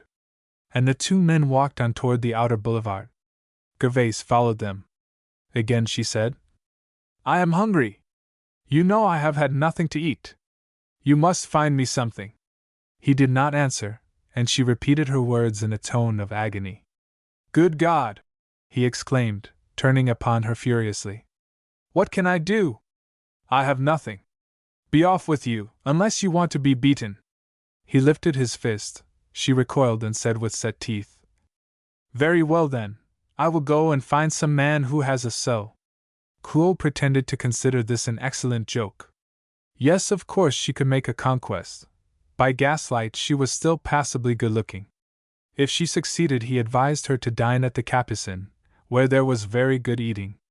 She turned away with livid lips. He called after her, "Bring some dessert with you, for I love cake. And perhaps you can induce your friend to give me an old coat, for I swear it is cold tonight." Gervais, with this infernal mirth ringing in her ears, hurried down the street. She was determined to take this desperate step. She had only a choice between that and theft, and she considered that she had a right to dispose of herself as she pleased. The question of right and wrong did not present itself very clearly to her eyes. "When one is starving is hardly the time," she said to herself, "to philosophize." She walked slowly up and down the boulevard. This part of Paris was crowded now with new buildings, between whose sculptured facades ran narrow lanes leading to haunts of squalid misery, which were cheek by jowl with splendor and wealth. It seemed strange to Gervais that among this crowd who elbowed her there was not one good Christian to divine her situation and slip some sous into her hand. Her head was dizzy, and her limbs would hardly bear her weight. At this hour ladies with hats and well-dressed gentlemen who lived in these fine new houses were mingled with the people, with the men and women whose faces were pale and sickly from the vitiated air of the workshops in which they passed their lives. Another day of toil was over, but the days came too often and were too long. One hardly had time to turn over in one's sleep when the everlasting grind began again. Gervais went with the crowd. No one looked at her, for the men were all hurrying home to their dinner. Suddenly she looked up and beheld the Hotel Boncoeur. It was empty, the shutters and doors covered with placards and the whole facade weather-stained and decaying. It was there in that hotel that the seeds of her present life had been sown. She stood still and looked up at the window of the room she had occupied and recalled her youth passed with Lantier, and the manner in which he had left her. But she was young then and soon recovered from the blow. That was 20 years ago, and now what was she? The sight of the place made her sick, and she turned toward Montmartre. She passed crowds of workwomen with little parcels in their hands and children who had been sent to the bakers, carrying 4-pound loaves of bread as tall as themselves, which looked like shining brown dolls. By degrees the crowd dispersed, and Gervaise was almost alone. Everyone was at dinner. She thought how delicious it would be to lie down and never rise again, to feel that all toil was over. And this was the end of her life. Gervaise, amid the pangs of hunger, thought of some of the fate days she had known and remembered that she had not always been miserable. Once she was pretty, fair and fresh. She had been a kind and admired mistress in her shop. Gentlemen came to it only to see her, and she vaguely wondered where all this youth and this beauty had fled. Again she looked up. She had reached the abattoirs, which were now being torn down. The fronts were taken away, showing the dark holes within, the very stones of which reeked with blood. Farther on was the hospital with its high, grey walls, with 2 wings opening out like a huge fan. A door in the wall was the terror of the whole quartier, the door of the dead, it was called, through which all the bodies were carried. She hurried past this solid oak door and went down to the railroad bridge, under which a train had just passed, leaving in its rear a floating cloud of smoke. She wished she were on that train which would take her into the country, and she pictured to herself open spaces and the fresh air and expanse of blue sky. Perhaps she could live a new life there. As she thought this, her weary eyes began to puzzle out in the dim twilight the words on a printed handbill pasted on one of the pillars of the arch. She read one, an advertisement offering 50 francs for a lost dog. Someone must have loved the creature very much. Gervaise turned back again. The street lamps were being lit, and defined long lines of streets and avenues. The restaurants were all crowded, and people were eating and drinking. Before the assommoir stood a crowd waiting their turn in room within, and as a respectable tradesman passed he said with a shake of the head that many a man would be drunk that night in Paris. And over this scene hung the dark sky, low and clouded. Gervaise wished she had a few sous. She would, in that case, have gone into this place and drunk until she ceased to feel hungry, and through the window she watched the still with an angry consciousness that all her misery and all her pain came from that. If she had never touched a drop of liquor all might have been so different. She started from her reverie. This was the hour of which she must take advantage. Men had dined and were comparatively amiable. She looked around her and toward the trees where, under the leafless branches, she saw more than one female figure. Gervaise watched them, determined to do what they did. Her heart was in her throat.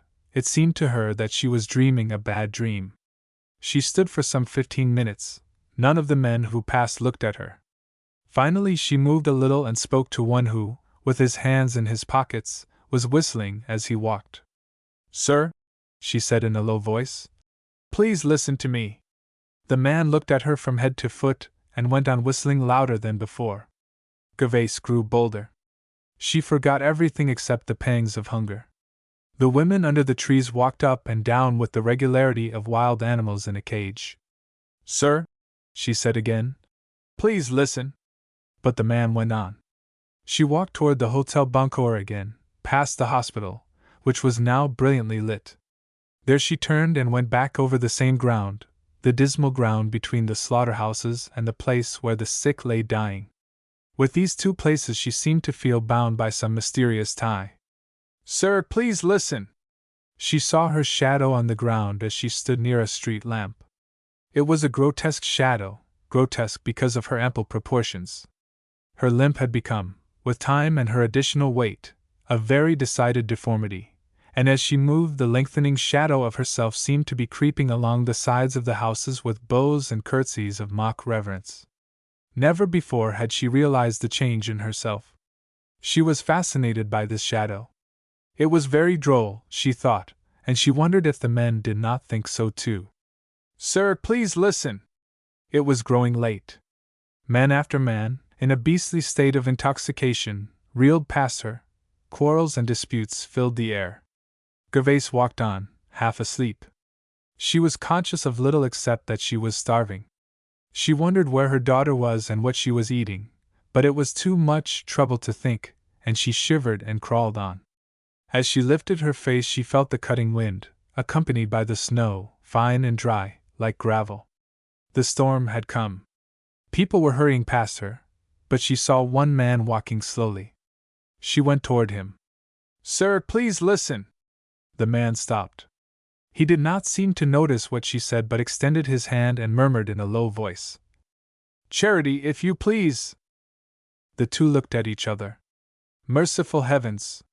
It was Father Brew begging and Madame Clos doing worse. They stood looking at each other, equals in misery. The aged workman had been trying to make up his mind all the evening to beg, and the first person he stopped was a woman as poor as himself. This was indeed the irony of fate. Was it not a pity to have toiled for 50 years and then to beg his bread? To have been one of the most flourishing laundresses in Paris, and then to make her bed in the gutter? They looked at each other once more, and without a word each went their own way through the fast-falling snow, which blinded Gervaise as she struggled on, the wind wrapping her thin skirts around her legs so that she could hardly walk. Suddenly an absolute whirlwind struck her and bore her breathless and helpless along, she did not even know in what direction. When at last she was able to open her eyes, she could see nothing through the blinding snow, but she heard a step and saw the outlines of a man's figure. She snatched him by the blouse. "Sir," she said, "please listen." The man turned. It was Goujet. Ah, what had she done to be thus tortured and humiliated? Was God in heaven an angry God always? This was the last dreg of bitterness in her cup. She saw her shadow. Her limp, she felt, made her walk like an intoxicated woman, which was indeed hard, when she had not swallowed a drop. Goujet looked at her while the snow whitened his yellow beard. "Come," he said. And he walked on, she following him. Neither spoke. Poor Madame Goujet had died in October of acute rheumatism, and her son continued to reside in the same apartment. He had this night been sitting with a sick friend. He entered, lit a lamp and turned toward Gervaise, who stood humbly on the threshold. "Come in," he said in a low voice, as if his mother could have heard him. The first room was that of Madame Goujet, which was unchanged since her death. Near the window stood her frame, apparently ready for the old lady. The bed was carefully made, and she could have slept there had she returned from the cemetery to spend a night with her son. The room was clean, sweet, and orderly. "Come in," repeated Goujet. Gervaise entered with the air of a woman who is startled at finding herself in a respectable place. He was pale and trembling. They crossed his mother's room softly, and when Gervaise stood within his own he closed the door. It was the same room in which he had lived ever since she knew him, small and almost virginal in its simplicity. Gervaise dared not move. Goujet snatched her in his arms, but she pushed him away faintly. The stove was still hot, and a dish was on the top of it. Gervaise looked toward it. Goujet understood. He placed the dish on the table, poured her out some wine and cut a slice of bread. "Thank you," she said. "How good you are!" She trembled to that degree that she could hardly hold her fork. Hunger gave her eyes the fierceness of a famished beast and to her head the tremulous motion of senility. After eating a potato she burst into tears but continued to eat, with the tears streaming down her cheeks and her chin quivering. "Will you have some more bread?" he asked. She said no, she said yes, she did not know what she said. And he stood looking at her in the clear light of the lamp. How old and shabby she was! The heat was melting the snow on her hair and clothing, and water was dripping from all her garments. Her hair was very gray and roughened by the wind. Where was the pretty white throat he so well remembered? He recalled the days when he first knew her, when her skin was so delicate, and she stood at her table, briskly moving the hot irons to and fro. He thought of the time when she had come to the forge and of the joy with which he would have welcomed her then to his room. And now she was there. She finished her bread amid great silent tears and then rose to her feet. Goujet took her hand. "I love you, Madame Gervaise, I love you still," he cried. "Do not say that," she exclaimed, "for it is impossible." He leaned toward her. "Will you allow me to kiss you?" he asked respectfully. She did not know what to say, so great was her emotion. He kissed her gravely and solemnly, and then pressed his lips upon her gray hair. He had never kissed anyone since his mother's death, and Gervais was all that remained to him of the past. He turned away and, throwing himself on his bed, sobbed aloud. Gervais could not endure this. She exclaimed, "I love you, Monsieur Goujet, and I understand. Farewell!" And she rushed through Madame Goujet's room and then through the street to her home. The house was all dark, and the arched door into the courtyard looked like huge, gaping jaws. Could this be the house where she once desired to reside? Had she been deaf in those days not to have heard that wail of despair which pervaded the place from top to bottom? From the day when she first set her foot within the house she had steadily gone downhill. Yes, it was a frightful way to live, so many people herded together, to become the prey of cholera or vice. She looked at the courtyard and fancied it a cemetery surrounded by high walls. The snow lay white within it. She stepped over the usual stream from the dyer's, but this time the stream was black and opened for itself a path through the white snow. The stream was the color of her thoughts. But she remembered when both were rosy. As she toiled up the 6 long flights in the darkness, she laughed aloud. She recalled her old dream: to work quietly, have plenty to eat, a little home to herself, where she could bring up her children, never to be beaten, and to die in her bed. It was droll how things had turned out. She worked no more, she had nothing to eat, she lived amid dirt and disorder. Her daughter had gone to the bad, and her husband beat her whenever he pleased. As for dying in her bed, she had none. Should she throw herself out of the window and find one on the pavement below? She had not been unreasonable in her wishes, surely. She had not asked of heaven an income of 30,000 francs or a carriage and horses. This was a queer world. And then she laughed again as she remembered that she had once said that after she had worked for 20 years she would retire into the country. Yes, she would go into the country, for she should soon have her little green corner in Père Lachaise. Her poor brain was disturbed. She had bidden an eternal farewell to Goujet. They would never see each other again. All was over between them, love and friendship too. As she passed the Biedride she looked in and saw Lélie lying dead, happy and at peace. It was well with the child. "She is lucky," muttered Gervais. At this moment she saw a gleam of light under the undertaker's door. She threw it wide open with a wild desire that he should take her as well as Lélie. Bazin had come in that night more tipsy than usual, and had thrown his hat and cloak in the corner, while he lay in the middle of the floor. He started up and called out, "Shut that door! And don't stand there, it is too cold. What do you want?" Then Gervais, with arms outstretched, not knowing or caring what she said, began to entreat him with passionate vehemence. "Oh, take me!" she cried. "I can bear it no longer. Take me, I implore you!" And she knelt before him, a lurid light blazing in her haggard eyes. Father Bazin, with garments stained by the dust of the cemetery, seemed to her as glorious as the sun, but the old man, yet half asleep, rubbed his eyes and could not understand her. "What are you talking about?" he muttered. "Take me," repeated Gervais, more earnestly than before. "Do you remember one night when I rapped on the partition? Afterward I said I did not, but I was stupid then and afraid. But I am not afraid now. Here, take my hands, they are not cold with terror. Take me and put me to sleep, for I have but this one wish now." Bazin, feeling that it was not proper to argue with a lady, said, "You are right. I have buried 3 women today, who would each have given me a jolly little sum out of gratitude, if they could have put their hands in their pockets. But you see, my dear woman, it is not such an easy thing you are asking of me." "Take me!" cried Gervais. "Take me! I want to go away! But there is a certain little operation first, you know." And he pretended to choke, and rolled up his eyes. Gervais staggered to her feet. He, too, rejected her and would have nothing to do with her. She crawled into her room and threw herself on her straw. She was sorry she had eaten anything and delayed the work of starvation. Chapter 13: The Hospital. The next day Gervais received 10 francs from her son Etienne, who had steady work. He occasionally sent her a little money, knowing that there was none too much of that commodity in his poor mother's pocket. She cooked her dinner and ate it alone, for Kuo did not appear, nor did she hear a word of his whereabouts for nearly a week. Finally, a printed paper was given her which frightened her at first, but she was soon relieved to find that it simply conveyed to her the information that her husband was at St. Anne's again. Gervais was in no way disturbed. Kuo knew the way back well enough. He would return in due season.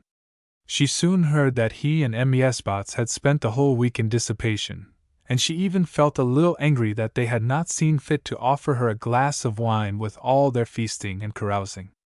On Sunday, as Gervais had a nice little repast ready for the evening, she decided that an excursion would give her an appetite. The letter from the asylum stared her in the face and worried her. The snow had melted, the sky was gray and soft, and the air was fresh.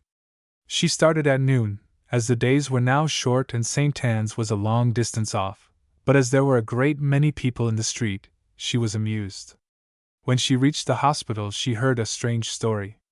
It seems that Kuo, how, no one could say, had escaped from the hospital and had been found under the bridge. He had thrown himself over the parapet, declaring that armed men were driving him with the point of their bayonets. One of the nurses took Gervais up the stairs. At the head she heard terrific howls which froze the marrow in her bones. "It is he," said the nurse. "He? Whom do you mean?" "I mean your husband. He has gone on like that ever since day before yesterday, and he dances all the time too. You will see." Ah, what a sight it was! The cell was cushioned from the floor to the ceiling, and on the floor were mattresses on which Kuo danced and howled in his ragged blouse. The sight was terrific.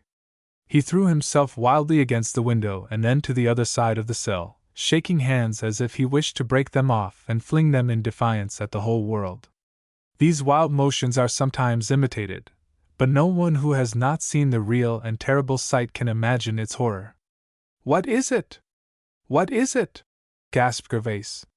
A house surgeon, a fair and rosy youth, was sitting, calmly taking notes. The case was a peculiar one, and had excited a great deal of attention among the physicians attached to the hospital. "You can stay a while," he said, "but keep very quiet. He will not recognize you, however." Kuo, in fact, did not seem to notice his wife, who had not yet seen his face. She went nearer. Was that really he? She never would have known him with his bloodshot eyes and distorted features. His skin was so hot that the air was heated around him and was as if it were varnished, shining and damp with perspiration. He was dancing, it is true, but as if on burning plowshares. Not a motion seemed to be voluntary. Gervais went to the young surgeon, who was beating a tune on the back of his chair. "Will he get well, sir?" she said. The surgeon shook his head. "What is he saying?" "Hark! He is talking now." "Just be quiet, will you?" said the young man. "I wish to listen." Kuo was speaking fast and looking all about, as if he were examining the underbrush in the Bois de Vincennes. "Where is it now?" he exclaimed, and then, straightening himself, he looked off into the distance. "It is a fair," he exclaimed. "And lanterns in the trees, and the water is running everywhere, fountains, cascades, and all sorts of things." He drew a long breath, as if enjoying the delicious freshness of the air. By degrees, however, his features contracted again with pain, and he ran quickly around the wall of his cell. "More trickery!" he howled. "I knew it!" He started back with a hoarse cry, his teeth chattered with terror. "No, I will not throw myself over! All that water would drown me! No, I will not!" "I am going," said Gervais to the surgeon. "I cannot stay another moment." She was very pale. Kuo kept up his infernal dance while she tottered down the stairs, followed by his hoarse voice. How good it was to breathe the fresh air outside! That evening everyone in the huge house in which Kuo had lived talked of his strange disease. The concierge, crazy to hear the details, condescended to invite Gervais to take a glass of cordial, forgetting that he had turned a cold shoulder upon her for many weeks. Madame Loreleu and Madame Poisson were both there also. Bosch had heard of a cabinet maker who had danced the polka until he died. He had drunk absinthe. Gervaise finally, not being able to make them understand her description, asked for the table to be moved and there, in the center of the loge, imitated her husband, making frightful leaps and horrible contortions. Yes, that was what he did. And then everybody said it was not possible that man could keep up such violent exercise for even 3 hours. Gervaise told them to go, and see if they did not believe her. But Madame Lorilleux declared that nothing would induce her to set foot within St. Anne's, and Virginie, whose face had grown longer and longer with each successive week that the shop got deeper into debt, contented herself with murmuring that life was not always gay. In fact, in her opinion, it was a pretty dismal thing. As the wine was finished, Gervaise bade them all good night. When she was not speaking, she had sat with fixed, distended eyes. Cruel was before them all the time. The next day she said to herself when she rose that she would never go to the hospital again. She could do no good. But as midday arrived, she could stay away no longer and started forth, without a thought of the length of the walk, so great were her mingled curiosity and anxiety. She was not obliged to ask a question. She heard the frightful sounds at the very foot of the stairs.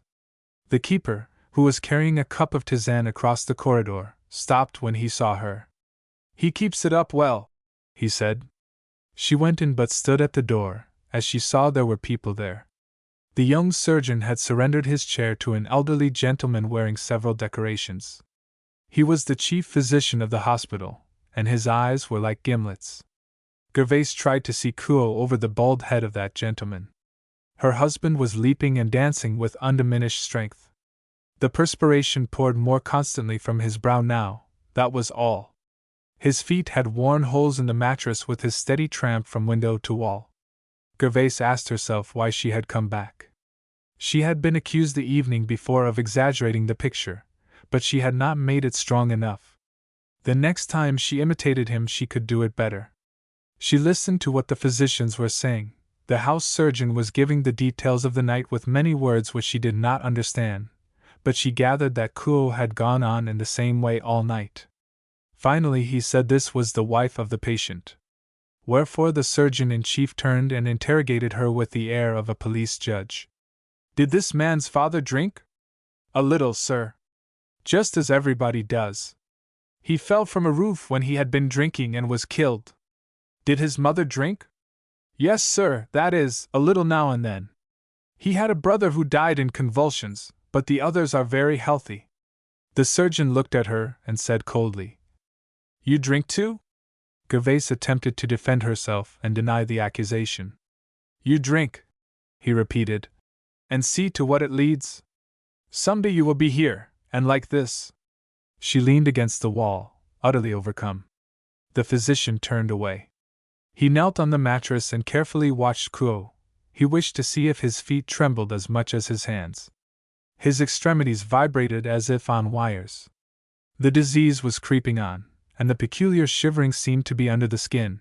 It would cease for a minute or two and then begin again. The belly and the shoulders trembled like water just on the point of boiling. Kuo seemed to suffer more than the evening before. His complaints were curious and contradictory. A million pins were pricking him. There was a weight under the skin, a cold, wet animal was crawling over him. Then there were other creatures on his shoulder. "I am thirsty," he groaned. "So thirsty." The house surgeon took a glass of lemonade from a tray and gave it to him. He seized the glass in both hands, drank one swallow, spilling the whole of it at the same time. He at once spat it out in disgust. "It is brandy!" he exclaimed. Then the surgeon, on a sign from his chief, gave him some water, and Kuo did the same thing. "It is brandy!" he cried. "Brandy! Oh my God!" For 24 hours he had declared that everything he touched to his lips was brandy, and with tears begged for something else, for it burned his throat, he said. Beef tea was brought to him. He refused it, saying it smelled of alcohol. He seemed to suffer intense and constant agony from the poison which he vowed was in the air. He asked why people were allowed to rub matches all the time under his nose, to choke him with their vile fumes. The physicians watched Kuo with care and interest. The phantoms which had hitherto haunted him by night now appeared before him at midday. He saw spiders' webs hanging from the wall as large as the sails of a man-of-war. Then these webs changed to nets, whose meshes were constantly contracting only to enlarge again. These nets held black balls, and they, too, swelled and shrank. Suddenly he cried out, "The rats! Oh, the rats!" The balls had been transformed to rats. The vile beasts found their way through the meshes of the nets, and swarmed over the mattress, and then disappeared as suddenly as they came. The rats were followed by a monkey, who went in and came out from the wall, each time so near his face that Kuo started back in disgust. All this vanished in the twinkling of an eye. He apparently thought the walls were unsteady and about to fall, for he uttered shriek after shriek of agony. "Fire! Fire!" he screamed. "They can't stand long. They are shaking! Fire! Fire! The whole heavens are bright with the light! Help! Help!" His shrieks ended in a convulsed murmur. He foamed at the mouth. The surgeon-in-chief turned to the assistant. "You keep the temperature at 40 degrees?" he asked. "Yes, sir." A dead silence ensued. Then the surgeon shrugged his shoulders. "Well, continue the same treatment: beef tea, milk, lemonade, and quinine as directed. Do not leave him, and send for me if there is any change."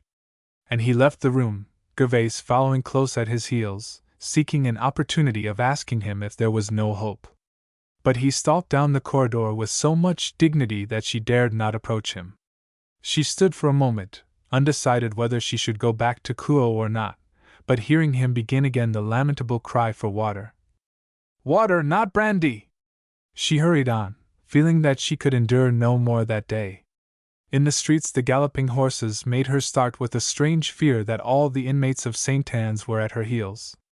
She remembered what the physician had said, with what terrors he had threatened her, and she wondered if she already had the disease. When she reached the house, the concierge and all the others were waiting and called her into the loge. Was Kuo still alive? They asked. Bosch seemed quite disturbed at her answer, as he had made a bet that he would not live 24 hours.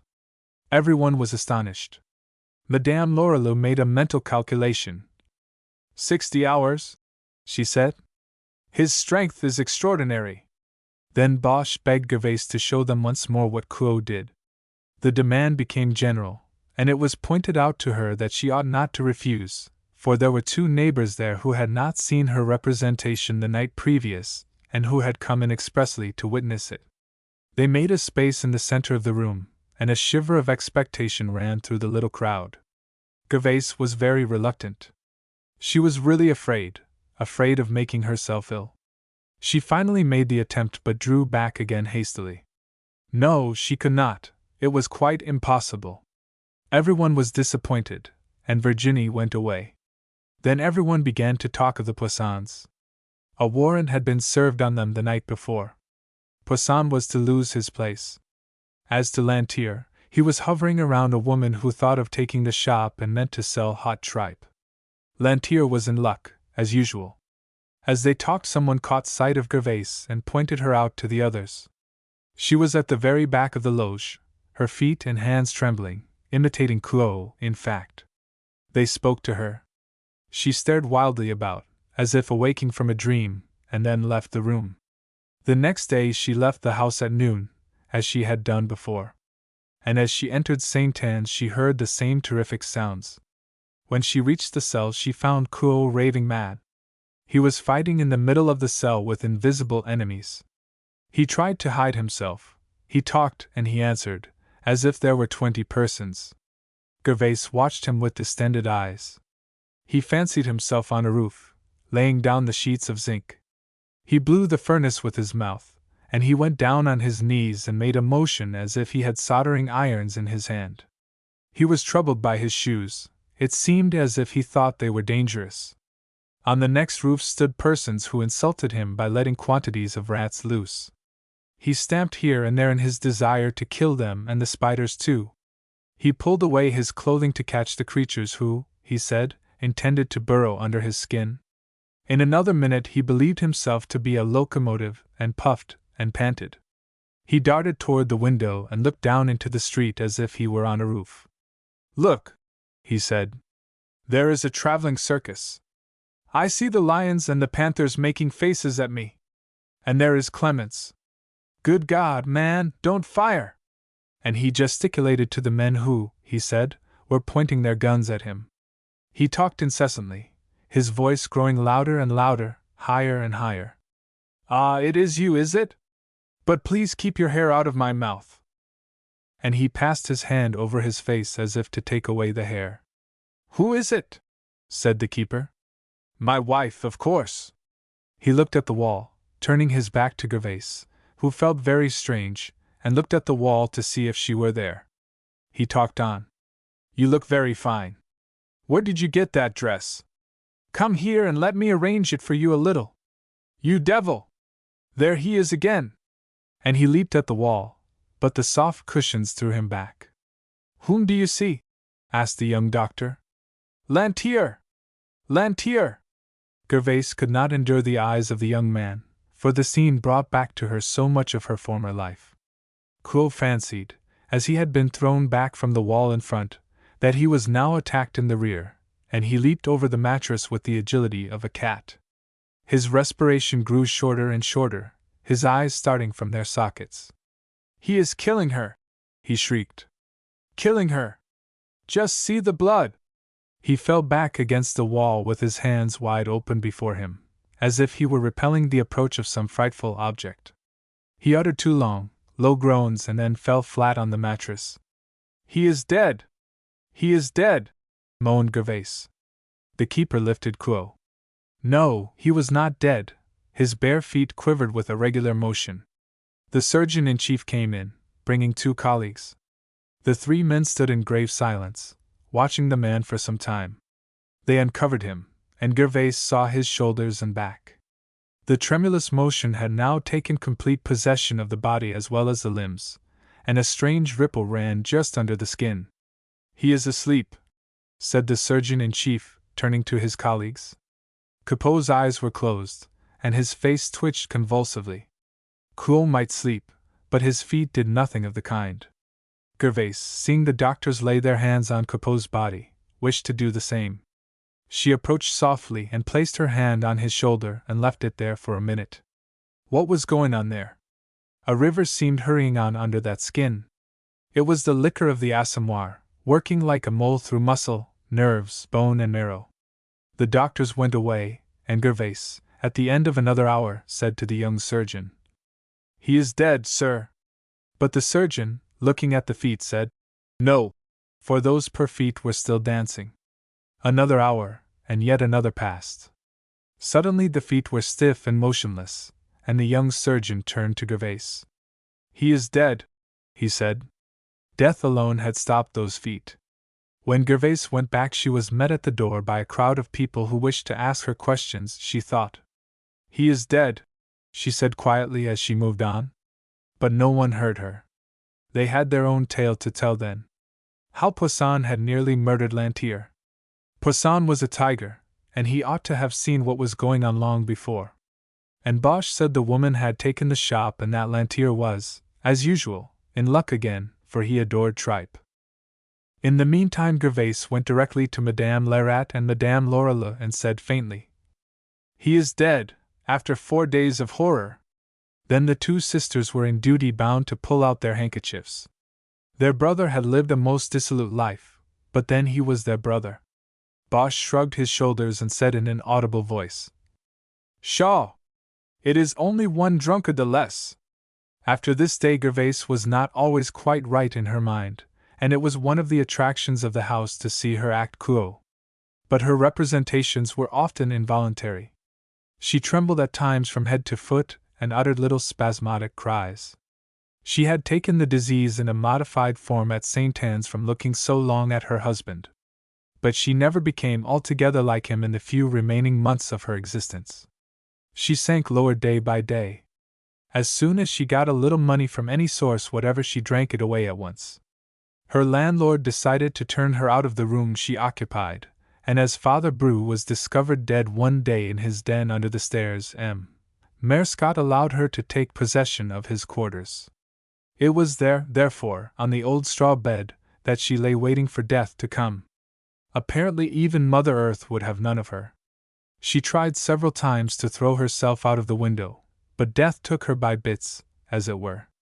In fact, no one knew exactly when she died or exactly what she died of.